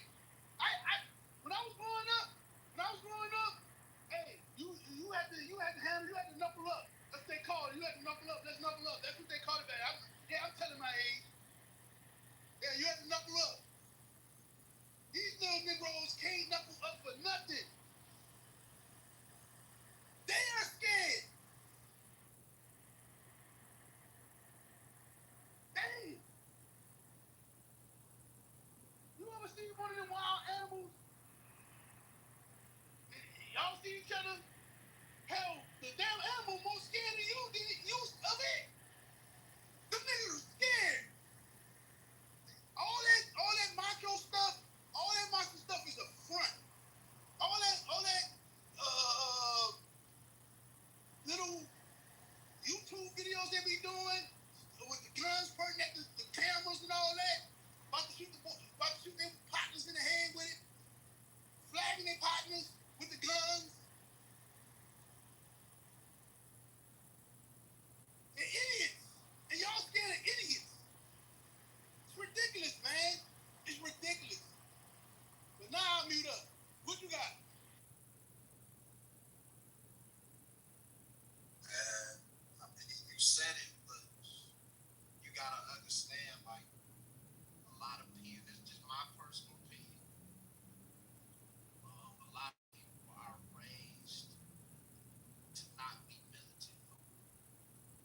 So it's like when we was running our studio before we moved into where we moved it now, one of my older cousins used to call me like, "Hey, man, you got some guns over there, cuz you be having young niggas over there, man. Man, you better keep the pistol, cuz the young niggas." I said, "Bro, yeah, these little young niggas bring guns, they be having their guns, and they're wild, and they ride, and they kill." I say, "But they ain't on that with us. And we talk to them. We actually hold conversations. I'm not like no rich and powerful guy, not by any means. But I helped some little young dudes that was like knee deep in the streets go start some LLCs, and now they not going to jail as much. So it be kind of like, you know, you got to put the work in. I just always hear a lot of talk, and it be like, I understand why people are fearful because these dudes do got bad attitudes, so you can't just necessarily go approach them. You have to build rapport. You cannot talk down. You have to talk to them, and you have to listen to them. Half the time, if you just listen to them talk, just like we listen to bro, like literally, if you just sit there and be quiet and let them young niggas talk, they'll talk, and then they'll listen. But if all you doing is talking to them and not trying to like understand the why and the method to the madness, them little niggas gonna ignore you, and then it's gonna be like a waste of time. So it kind of be like, you know, you gotta get out there. Now, hold on, I'm about to finish. I ain't about to be long at all. You kind of gotta like, you gotta just take. No, man, no. I want to chime in. Y'all been talking for a long. I'm gonna chime in. No, I'm gonna chime in. I'm just chiming in. I don't care what you say. If you be scared of me like you scared of Negroes. Be timid around me when I'm talking. Just like you timid around them. It ain't about big. See, see. It's like you like bro. This man got Bible. This man got Bible in his. I don't even want to crash out with you. If you don't let them go on the same side. I'm like, no, Negro. I can. Nah. You said Bro, if you I got don't want to hear that shit. You don't let them talk. You let them talk. Let me talk. Bro, you cut. Yeah, I'm gonna cut you off. You see what I'm saying? You see what I'm saying? That's why young I'm niggas cutting you off. ain't gonna fucking listen, bro. Hell with that. Cut me off for what, nigga? Cause you don't like what I said, bro? Cause you don't like what I said? You sound like an ignorant old nigga. I'ma see how long you last when you niggas shoot. Talking about. Bitch ass Hell what nigga. you talking about. Give me that Proverbs. Yo, son, Give me that go Proverbs down 1 like and the 20. kids and then Give me that watch them Proverbs don't 1 and listen. Bro, I don't know all of that shit. Mute your mic, That man. that shit ain't gonna be, that shit ain't about to mean nothing. Mute your mic, you scary ass nigga. Mute your mic. Mute your mic. Mute your mic, bro. Like, I pray a lot every day. Your mic. Do I motherfucking like know every scripture in the Bible? Hell no. Bruh, mute your mic. The book of Proverbs, chapter 1. I'm gonna let you talk. I'm gonna let you talk. Damn, bro. you talk. Bro, I don't give a fuck what you talking about. Nigga, have some fucking respect, nigga. That's why niggas don't listen. Cause a simple ass shit like that, a grown ass man can't control his own emotions and shut the fuck up for a second. Shouldn't happen. Alright. Read the scripture. The book of Proverbs, chapter 1 and verse 3. To receive the instruction of wisdom. No. Proverbs, what I said? Say Proverbs 1 and 20. The book of Proverbs, chapter 1 and verse 20. Wisdom crieth out without. She uttereth her voice in the streets. She crieth in the chief place. The point is, this is the point. I'm tired of hearing that. What he's saying, like, everybody, listen, these are kids. Like I said before, we out there in the streets, we out there teaching our people, we are teaching them, they don't listen, this is going to happen. Read on. Read that. She crieth in the chief place of concourse, in the openings of the gates. In the city she uttereth her word, saying, how long, ye simple ones, will you love simplicity? You hear how God talk? You know what simple ones is? How long you stupid ones would love to be stupid? Look what the Bible says. L, you trying to say something?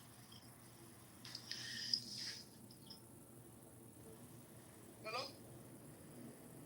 King, if you tell the truth on one of them street young YN niggas, they gonna pistol whip you. Hold on 1 second. Was L trying to speak?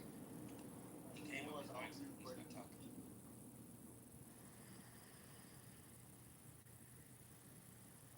King, if you tell on one of them young niggas, they gonna pistol whip you. Listen, I get that.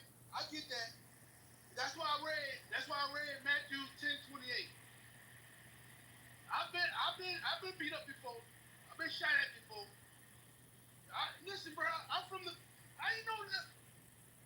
Bro, I've been on this earth longer than these damn Negroes. I've been through the. It don't matter, bro. It don't matter. I don't care about my life like that. For when it comes to standing for the Lord, I don't care, bro. I don't care. But guess what? They gonna pay if they touch me. They will pay. God said don't touch his anointing. Find that for me. Do his prophets no harm.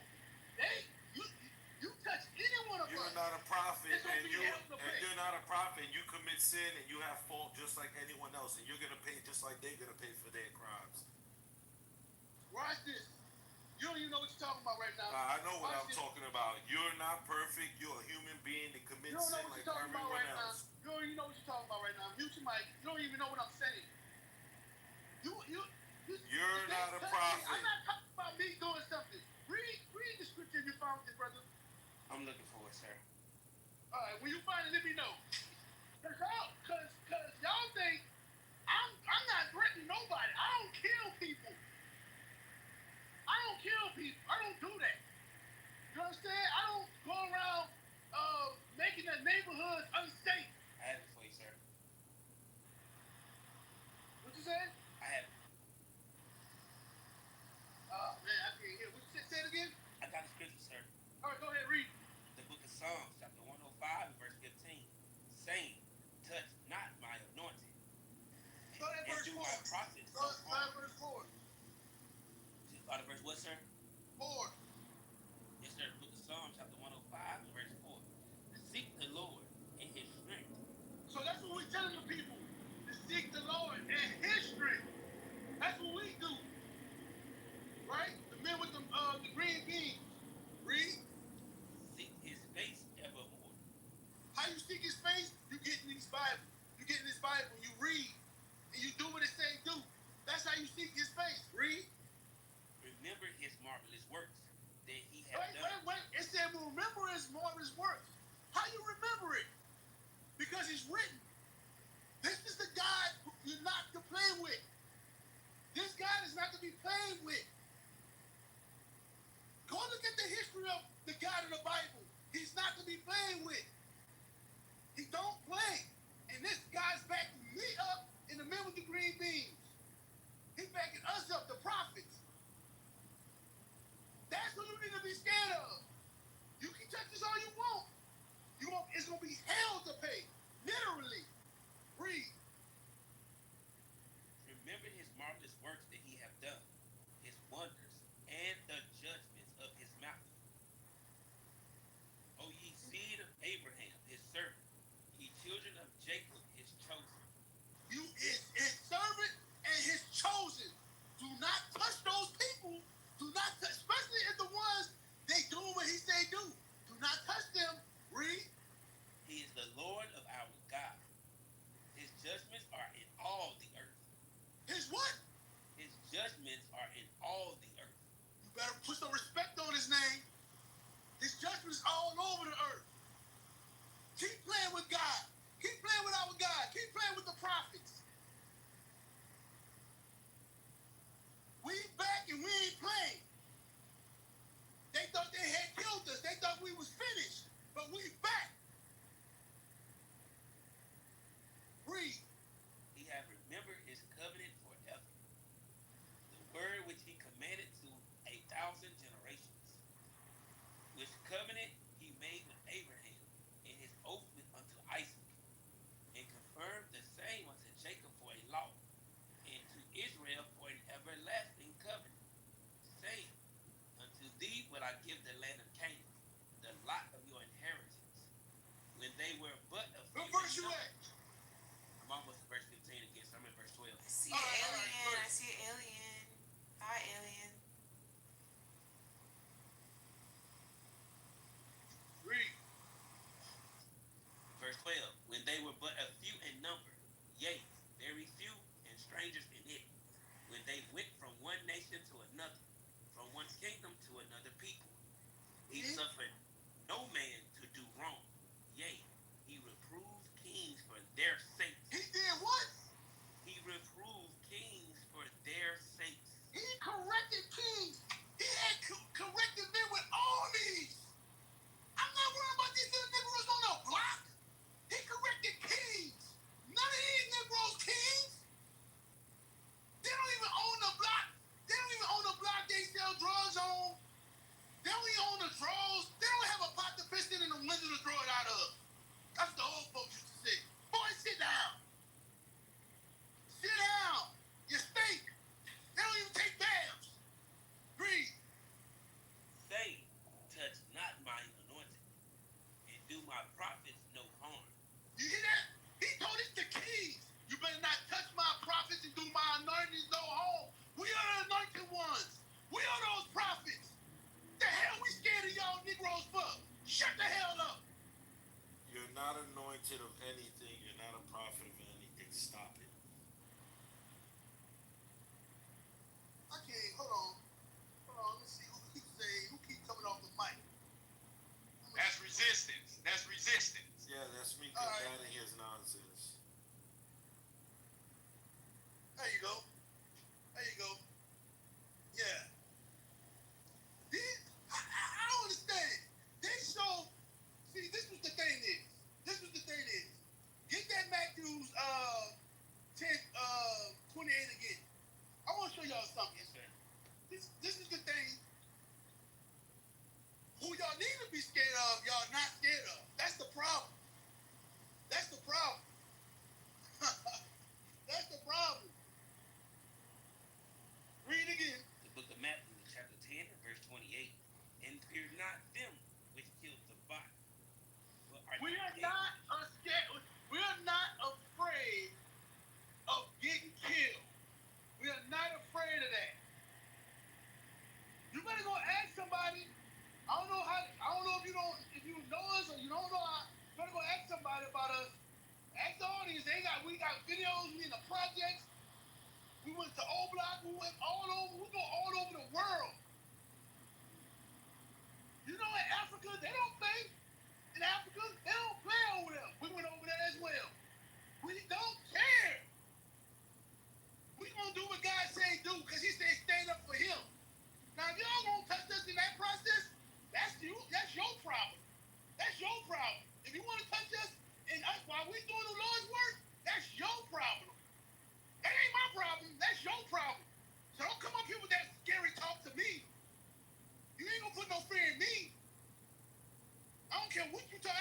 cut you off. You got to do this. You got to do. We know what. And we the prophets. We know what to do. We know how to talk to these little niggas. We know how to talk. We know how to talk to who we need to talk to, who we need to talk to. We know how to speak to certain spirits. Here it is. You Negroes haven't been doing nothing for years. Now the prophets come up. Everybody got something to say. Shut up. Everybody got something to say. Shut up. Read it again. And fear not them which kill the body, but are not able to kill the soul. But rather fear him which is able to destroy both soul and body in hell. Listen, that's who I'm afraid of. That's who you need to be afraid of. That's who you need to be afraid of. That's who you need to be afraid of. The man who can destroy your spirit and soul. Not the man who can just kill your body. And this scripture right here is saying a hell of a lot. This scripture is one of the scariest scriptures. Because a lot of us, well, none of us, well, the prophets know, we know, a lot of you don't know what's gonna happen when you die. You going on a hunch. You going on a yeah, ain't nothing gonna happen to you when you die. You did that. How you know that? How you know?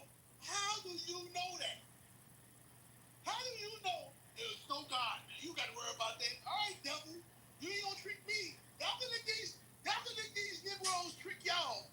You can let these damn devils trick y'all. Ain't no God.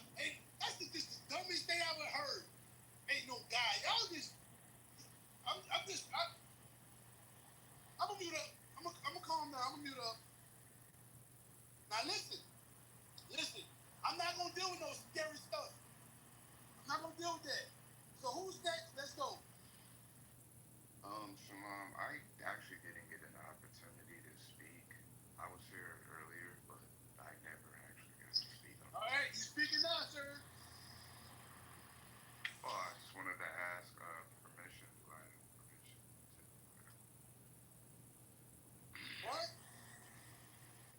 I can't Okay. hear you, my bad. Okay.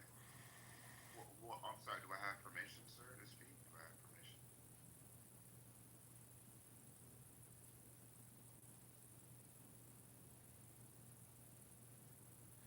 Yeah, go ahead, brother. You good. Go ahead and speak. Okay, I will take that as a yes. So, according to the topic, is Young Thug snitching a bad thing? I forget the name of the brother earlier tonight. Forget his name, but he brought up a good point. It's bad for the rapper entertainer image, but it's actually good for the black community because black people have this obnoxious disposition of wanting to protect criminals and advocate for delinquents. I think it's a good thing in the sense of a moral standpoint because uh, now if Young Thug goes to prison for the rest of his life, which he absolutely should, it'll cement that message into the minds of younger black peoples who are trying to pursue higher purpose activities other than basic rapping and drug dealing. Um, Now, it's bad for the rap image because rap is predicated on selling a false image and narrative. It's built off of the whole thrill aspect of being a criminal and avoiding the law at every turn. Um, which, of course, sounds good, but we know that most rappers are actually gay behind closed doors. Um, they don't actually live their life according to their own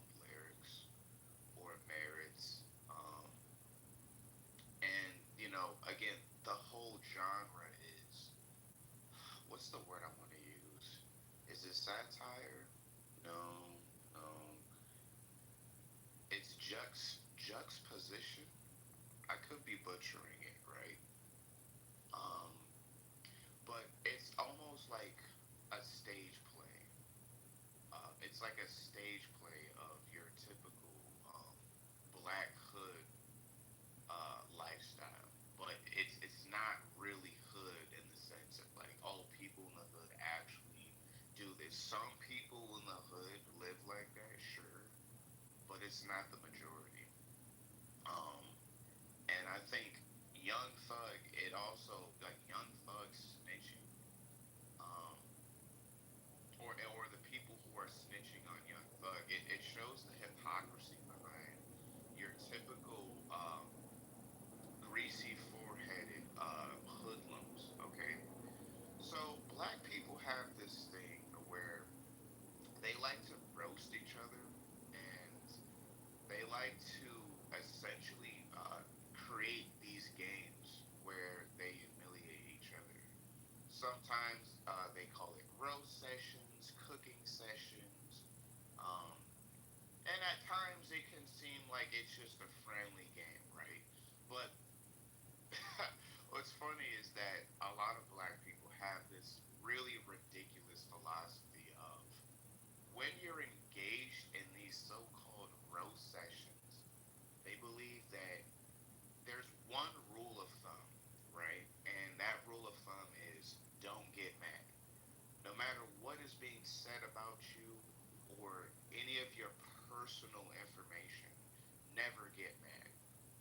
And this is the most retarded, greasy foreheaded, double shotgun barrel nostril thing within the black community.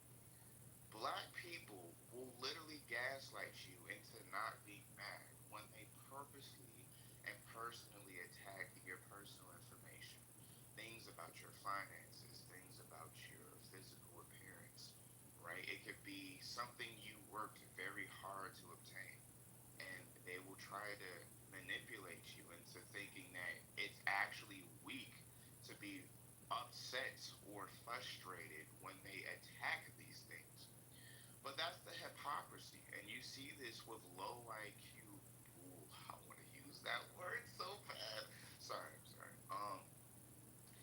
You see it with low IQ black people, typically from the hood, like Young Thug and his other constituents, where they will try to, you know, it's all fun and games until your livelihood is dangling right in front of you.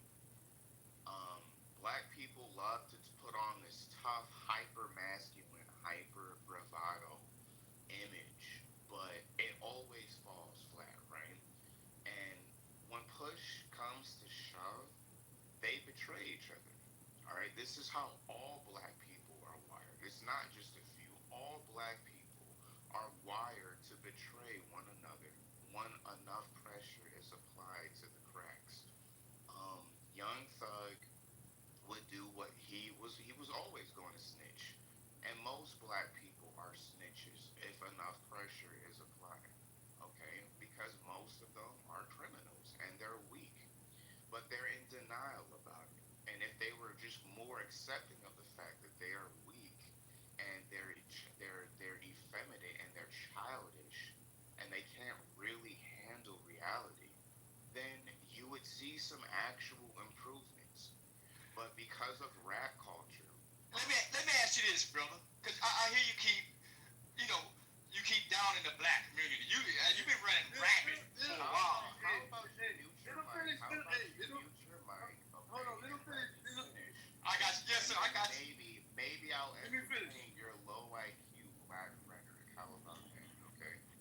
Now, thank you so much, moderators, for giving me time to do this. So, like I was saying before I was rudely interrupted, yes, black people are weak, and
disrespect someone, unless you know how to put on you wear a gun inside of your waistband, you're not considered a real alpha male, right? Like strength, technically, strength in rap media or rap pop propaganda is usually synonymous or equated with some type of criminal or dysfunctional behavior, right? You're not a man unless you have multiple baby mamas or multiple girlfriends.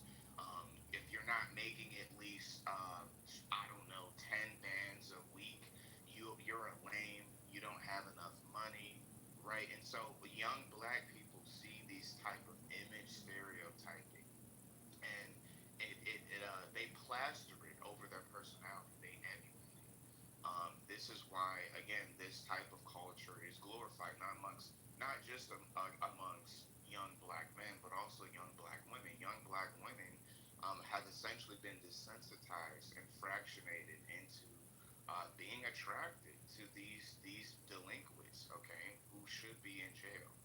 Um, so yes, that's what I wanted to say. Real quick. You sound familiar. You know, you've been to the school before? Um, yes. Why? Why is that an issue? It's not an issue. I'm asking the question because I recognize your voice. Just trying to, ain't no issue. Nah, listen. Hey, so you profess God, you love God? Yes, sir. Yes, Okay, sir. hold on one second. The scripture talk about the abundance of a heart, you know, a man speaketh, right? Right? Might be butchering it a little bit, but you know what I'm talking about, right? I believe so. Okay. Give me John, I think First John, 4 and 20. Yes, sir. The book of First John, chapter 4 and verse 20. Hey, I love God and hated his brother. He is a liar. So I'm gonna tell you something. I love. You might hear me cuss my people out. You might hear me go off. But no one can say King don't love his people. No one in here can say that. I don't care how mad I get. They know I love my brothers and sisters. I might get mad here and there, right? Just like a mama or a father would get mad at their kids or their brother or their sister, you know. But it seems like when you speak, you hate your people. It sounds like you hate us. But How do you hold come to that? on. I think you talked for a long time. Mute your mic, brother. Don't cut me off. I'm just telling you what I hear. Now, if it's not true, okay, it's not true. But I'm telling you what is coming off. I'm telling you what I hear. Hey, King. You understand? It's what I hear from. It's what I hear. It's a difference. It's a difference between me and you. It's a difference. I'm just telling you what I hear. I Just can't tell do you my what. time. Yes, sir. Okay. Hello. Zerubbabel, that's your name? Yes, sir. A1. Pleasure to see you again. It's been a while. Yes. Do you hate black people? No, I don't hate black people. I don't even know how you came to that conclusion. Black. Okay. Okay. Yeah. Can I? Just here's the thing. The stuff that you said, I agree with you. I agree with you, and God agrees with you. That's why He says, Isaiah chapter 13, verse 12. The book of Isaiah, chapter 13 and verse 12. I will make a man more precious than fine gold. Why? Because the men now, they're full of shit. The black man now is full of shit. He cannot be trusted as long as he's left to himself. But when he returns back to God, what will happen? Read it. Even a man than the golden wedge of Ophir. So now we're going to show you in the New Testament, John chapter 3, verse 3. The book of John, chapter 3 and verse 3. Jesus answered and said unto him,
unto thee. Listen, watch this. Read on. But the house of Israel will not hearken unto thee, for they will not hearken unto me.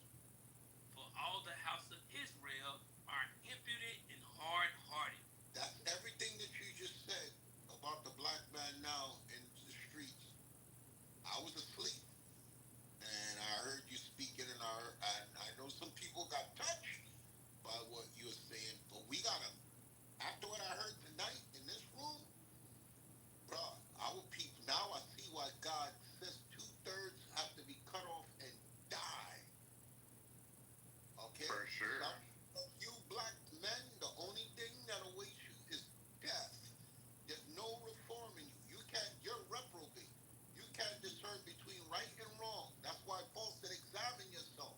Know ye not your own selves, except ye be reprobate. A reprobate person cannot discern between right and wrong.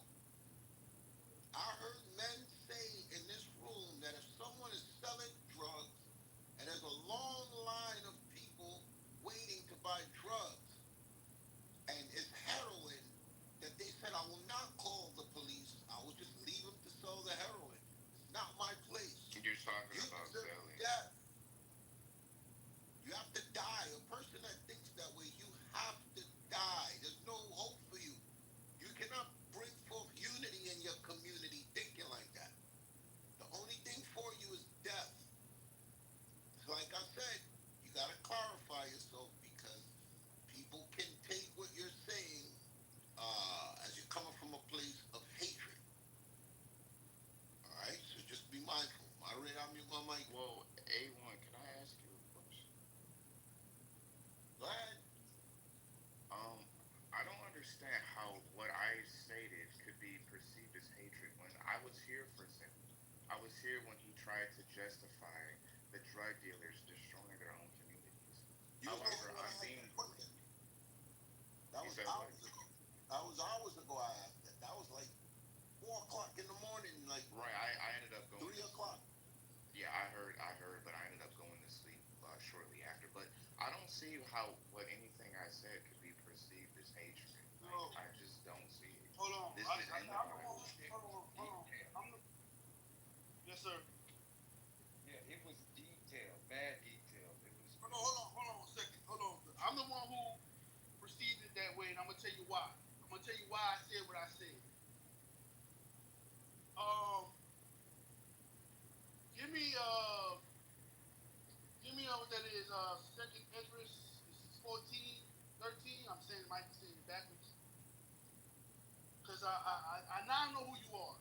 Now, cause I recognize your voice. And I came from this place because what I'm about to say. Watch this. The book of 2nd Ezra, chapter 14, and verse 13. Now therefore, set thine house in order. Prove thy people. So you know the truth, but I know you have issues with what's up with the congregate? Can you congregate? What happened with that? I don't see how that's relevant, but It's relevant. Hold on. It's relevant. Hold on. Give me that Matthews. Give me that because we say things, but we live in a certain way. Give me that Matthews 1. Matthew 7. Matthew 7, start at verse 1. It has a lot to do with it. You cleaning yourself up has a lot to do with it. You fixing yourself has a lot to do with it. And that's why, we would say things, but are you a part of the solution as well? Because this room is for reform, for men to change their lives. Not just to rant and yell at the top. No. And one, he don't just talk. He walked the walk. The men with the green beans don't just talk, they walk the walk. That's what I'm talking. If you're just saying stuff, you're just talking. So that's why I'm saying, because you've been in a school. Are you still at the school? Obviously not. If I have a Okay, so let me finish. So I know what I'm talking about. Read on. The book of Matthew, chapter 7, and verse 1. Judge not, that ye be not judged. Now you got to keep. The only way. Hold on one second.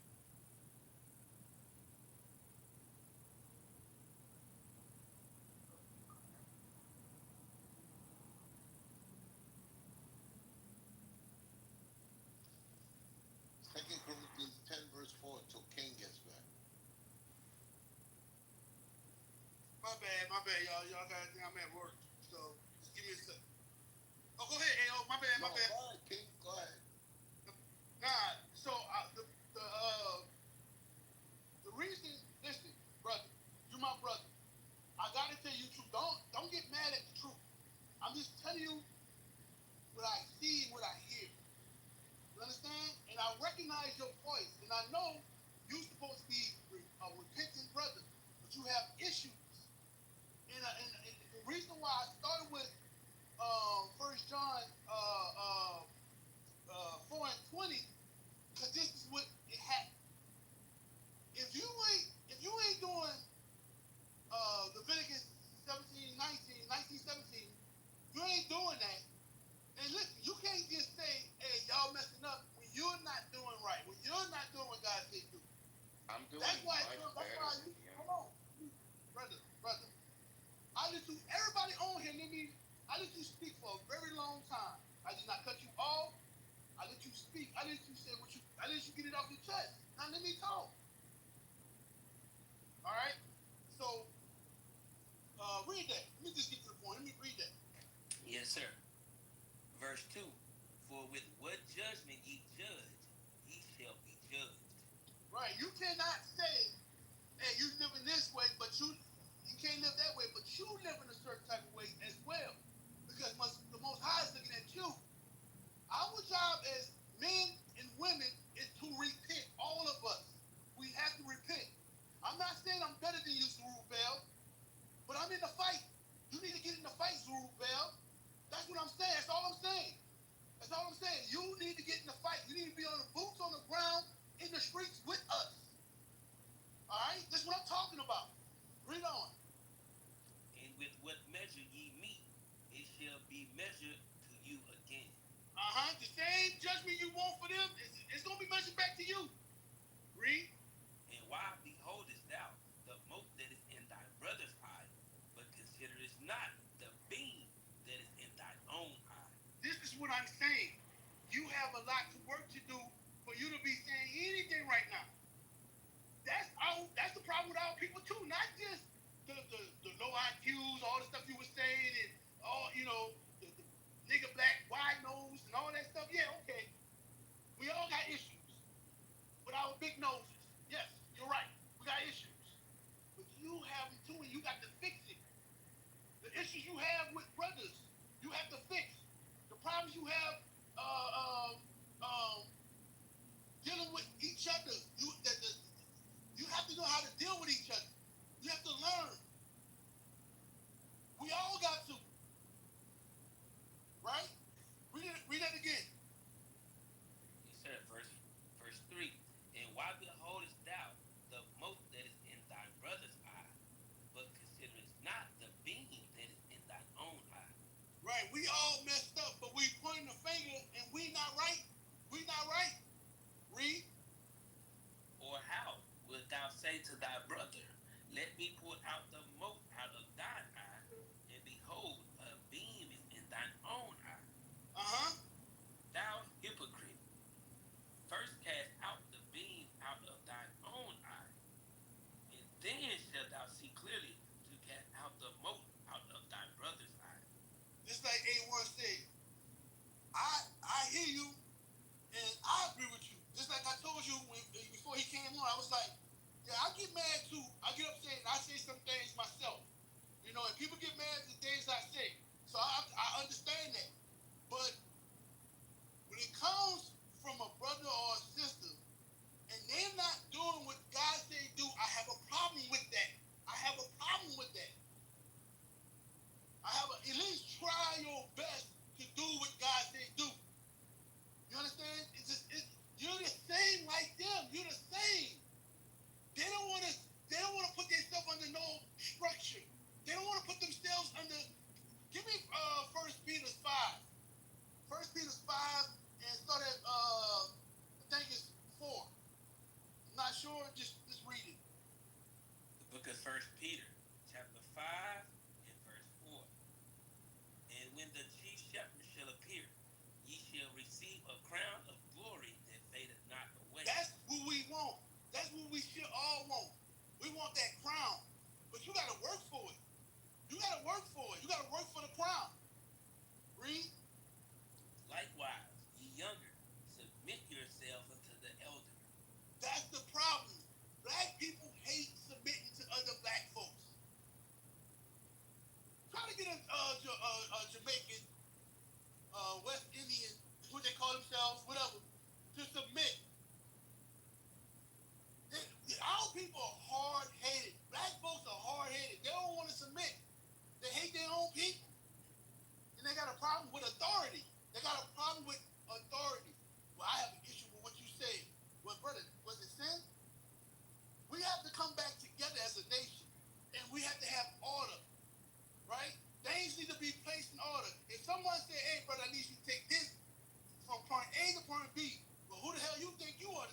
I'm over you, sir.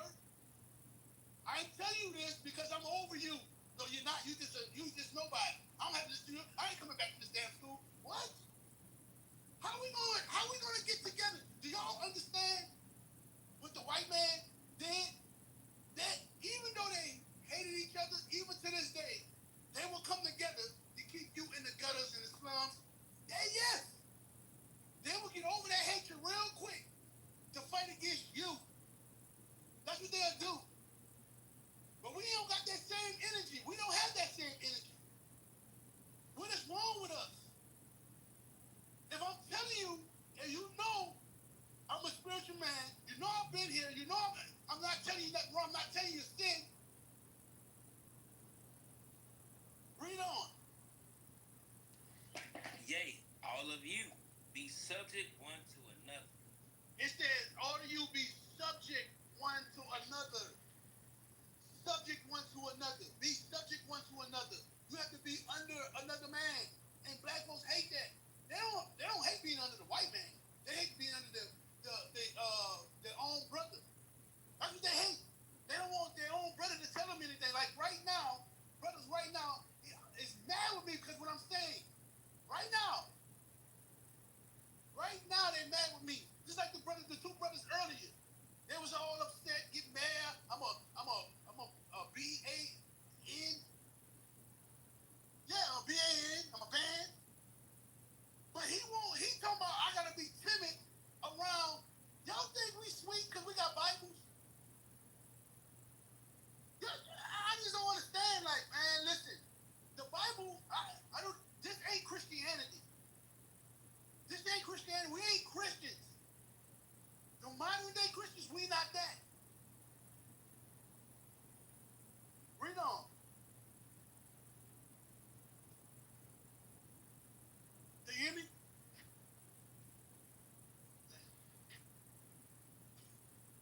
Hello?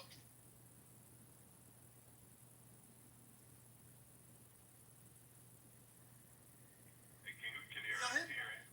I can hear you. Read it. My mic wasn't unmuted, sir.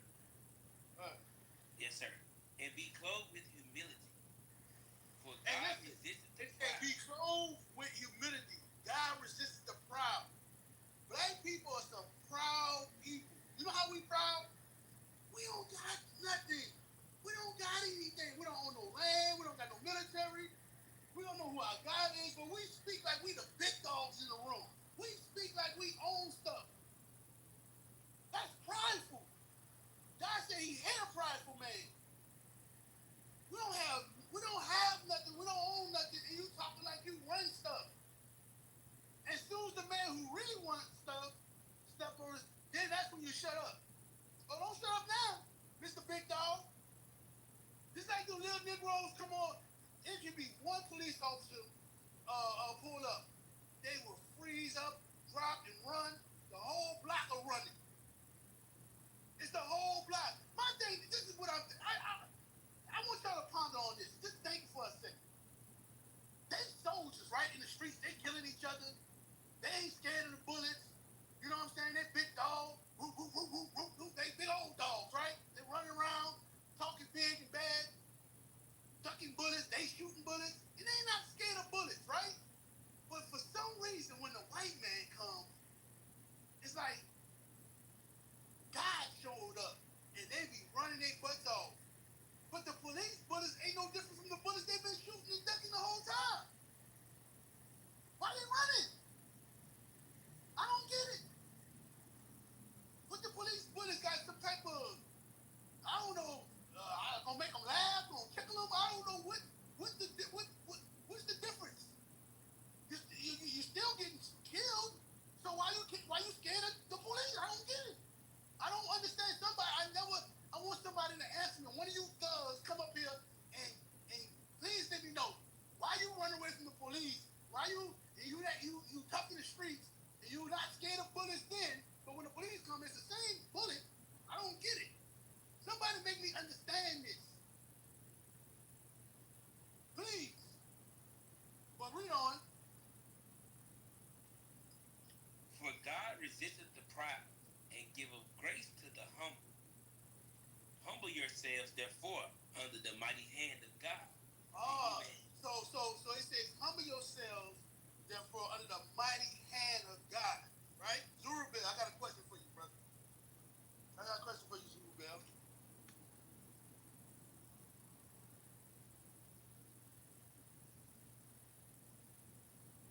Go ahead, King. What is the mighty hand of God? His laws. In this verse right here, what we read? I don't know the precept. You can break it down. Okay. We ain't got to go to another precept. It's telling you what it is right here. The mighty hand of God is his prophets. It's the men that he set up over the nation. That's his hand. I'm gonna show you that. Read it again. What verse you at? It's verse 5, sir. Likewise, you younger. No. Start at verse 4. Yes, sir, verse 4. Look, 1 Peter chapter 5, verse 4. And when the chief shepherd shall appear, ye shall receive a crown of glory that fadeth not away. Likewise, ye younger, submit yourselves unto the elder. You see that? It says, submit yourselves under the elder. The elder. The elders are like A1. The men that set up. Right? Read. Yea, all of ye be subject one to another. It be subject one to another because the men like AO put men in position. Hey, I need you. You gonna be over 10 men. You gonna be over 50 men. I need y'all to do this and do that. Right? That's submit yourselves one to another. Right? Order, structure, ranking. Read. And be clothed with humility. You have to be clothed with humility. Because we got to understand, like, okay, I don't know everything. Let me be quiet. Let me listen. Read. For God resisteth the proud. He resisted men that's prideful, who don't listen, who don't like to listen. Read on. And giveth grace to the humble. He give grace because the grace is he gonna give you more spirit, more of his spirit. You're gonna grow. You're gonna grow. You're gonna get more understanding. And it helps you and it helps the nation. Read on. Humble yourselves, therefore, under the mighty hand of God. You see that? The mighty hand of God is his prophets. It's the order that he set up. He works through the men of the Lord. That's his hand. You understand? I'm going to show you that. Go back to Proverbs 1 and 20. God ain't coming off his throne. He's a king. He ain't coming off his throne. Read. The book of Proverbs, chapter 1 and verse 20. Wisdom crieth without. How do wisdom cry? It needs somebody to say something. Go and get that Isaiah 58 and 1. Isaiah chapter 58 and verse 1. Cry aloud, spare not, lift up thy voice like a trumpet, and show my people their transgression. He sent men to do that. He sent men. That's his hand. I'm going to show you that. Go back to Proverbs 1 and 20. Proverbs chapter 1 and verse 20. Wisdom crieth without. She uttereth her voice in the streets. Read. She crieth in the chief place of concourse. This is men that's doing this. He's using men to do this. Read. In the opening of the gates. In the city she uttereth her words, saying, Read. How long, ye simple ones, will you love simplicity? That's the prophets are saying these things. They are dispatched by the Lord. Read on. And the scorners delight in their scorning, and fools hate knowledge. And just like you said earlier, we agree with you. Our people hate knowledge. Negroes hate knowledge. Read. Turn ye at my reproof. Behold, I will pour out my spirit unto you. You will understand how to move. You will understand how to deal in this world. You gonna be all right. But until then, you gonna still suffer. Read on. I will make known my words unto you. Read. Because I have called and ye refused. How do he call? By the men of the Lord. We read it. Just pay attention. Read. I have stretched out my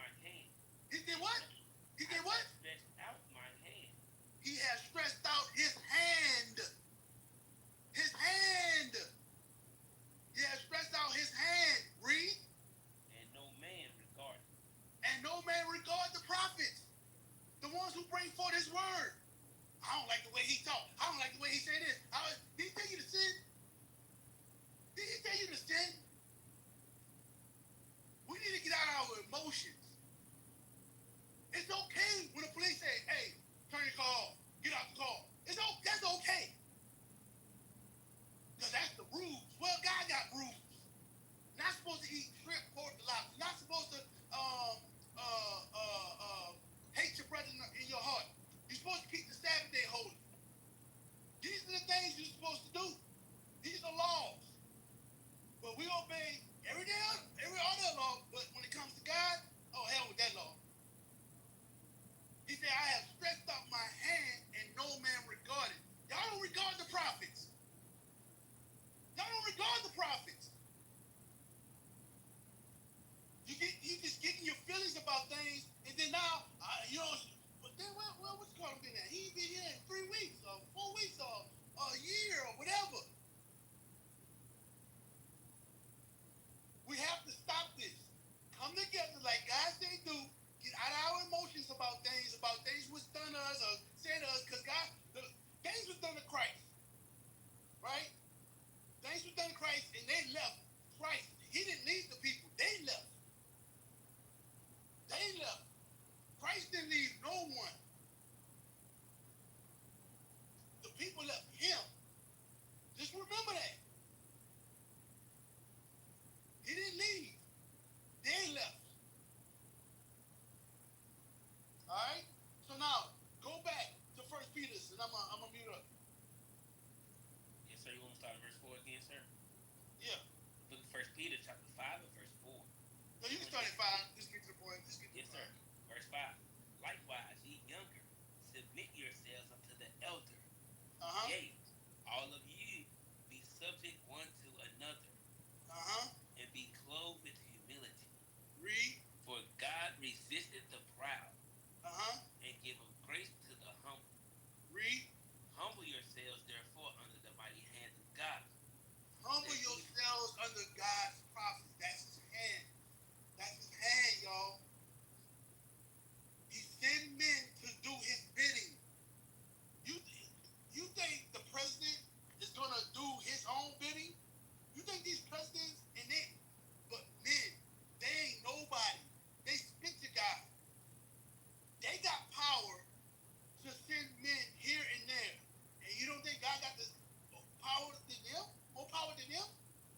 You think God, and that's what y'all don't understand. God ain't coming to you. He have it set up the way he have it set up. And either you're going to have to bend to that, or you're going to die. Either you bend to where God said it, or you're going to die. I don't care if you like me or not, but you better do what God said do. Hell with your feelings, you better do what God said do. You can hate me, you can love me. That don't matter. You better do what God said do at the end of the day. I mute my mic.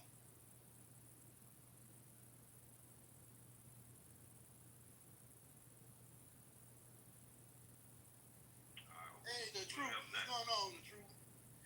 Hey, shalom, king. Most high Christ bless. Most high Christ bless. Joseph's on station as well. All praises. Shalom. Shalom, sir. Shalom. Most high Christ bless. Jesse, you speak on the topic? Oh, wait. I think AO was trying to say something earlier. AO. All right. He told me to go ahead and go. AO, you good? Yeah, he good. But all right. Hey, shalom, the truth. I was just letting you know, Jesse did speak. You got a red ticket down at the bottom, beige, rate. I was in here last night. Y'all ain't good. I'm just listening, man. All right, so who's next on the queue?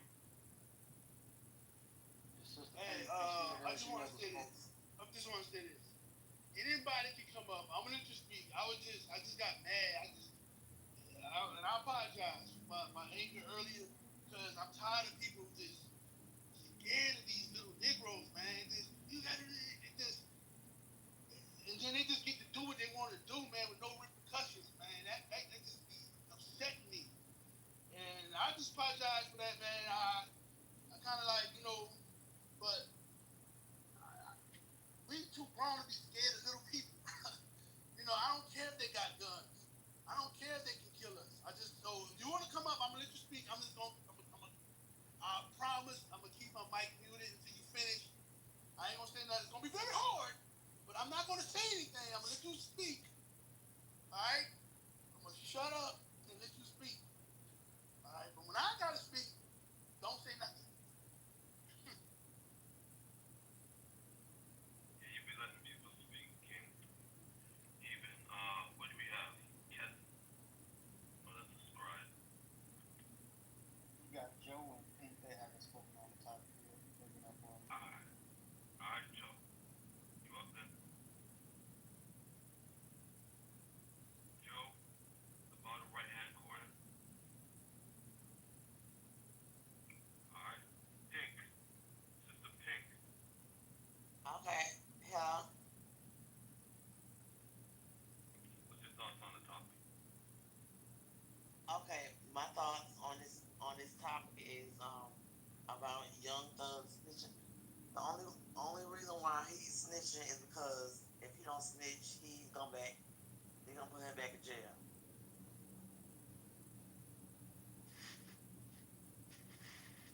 So that's the only reason he's snitching. So you saying, what are you saying? Are you saying that the only reason why people in our community will tell is if you got dirt on them? Yeah. If it involves them going back to jail, that's the only reason why they will snitch. Only reason why he's snitching is because he's on probation, and if he don't, he's going back to jail. Other than that, he will be snitching because it's a street code where it's supposed to be a street code where you're not supposed to be snitching, but it depends on that person's situation. Is my opinion.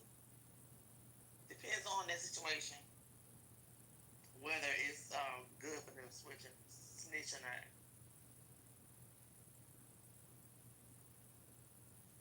So let me ask this question to you in the room.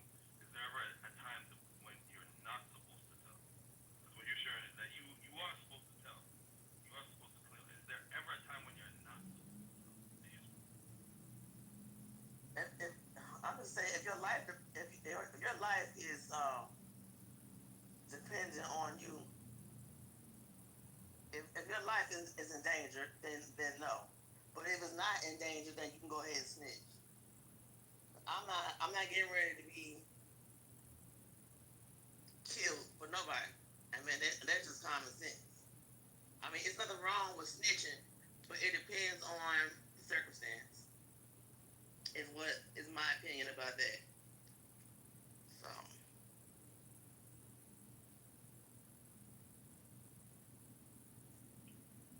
Well, I mean, what you're saying is basically like what we've been hearing all throughout the night is fear based. And one of the things because I was one of the. I'm not fearful of people. I'm not scared of nobody. But I'm saying it depends on the situation of that person, whether they should be snitching or not. Because if you get ready to get killed by somebody, and if you get ready to go to jail, of course, snitch. They gonna have to go to jail, go to prison. But it depends on, like I say, it depends on the situation. There's nothing wrong with snitching, but you have to make your own. That person got to make their own decision. Hey, I'm trying to follow you. I'm just trying to understand. Give me a scenario when you says depends.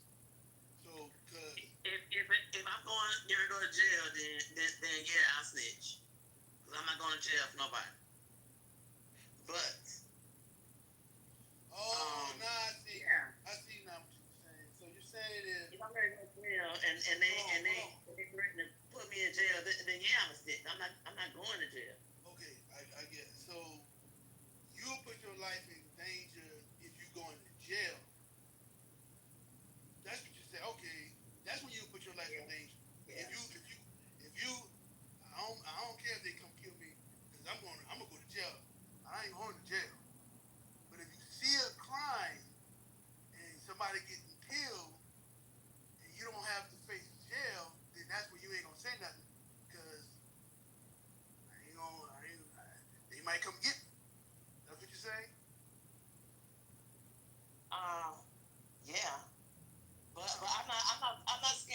somebody come and get me, I'm just saying, if you are being threatened to go to jail, then yeah, snitching is all right. But I mean, you should a person should want to let the truth be known. But it depends on the situation. If you get ready, if you know who is threatening, it's like threatening your life, then no, because those situations are real out here in the world. In the world, in this world we live in, people threatening your life is a real thing. So I'm just saying, on my opinion, I think it depends on that person's situation. If their life is not being threatened, then yeah, go ahead and snitch all you want. But if somebody's getting ready to threaten to put me in jail or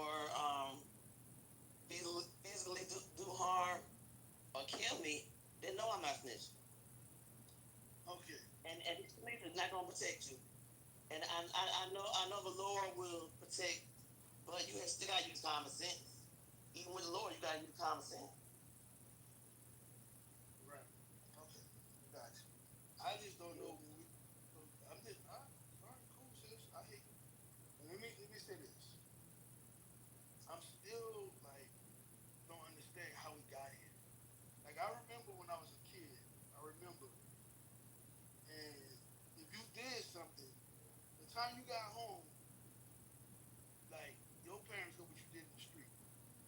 Like you got a whooping. I remember you got a whooping from, and this is like people like used to care about, you know. Now I'm not saying we was right in the mind, but we had some type of like something, you know, like. But what happened? You know, I already know what happened. What happened where it got to the fact to where it used to be. I remember this argument when I was growing up, and I don't know if y'all can remember this as well, or y'all had the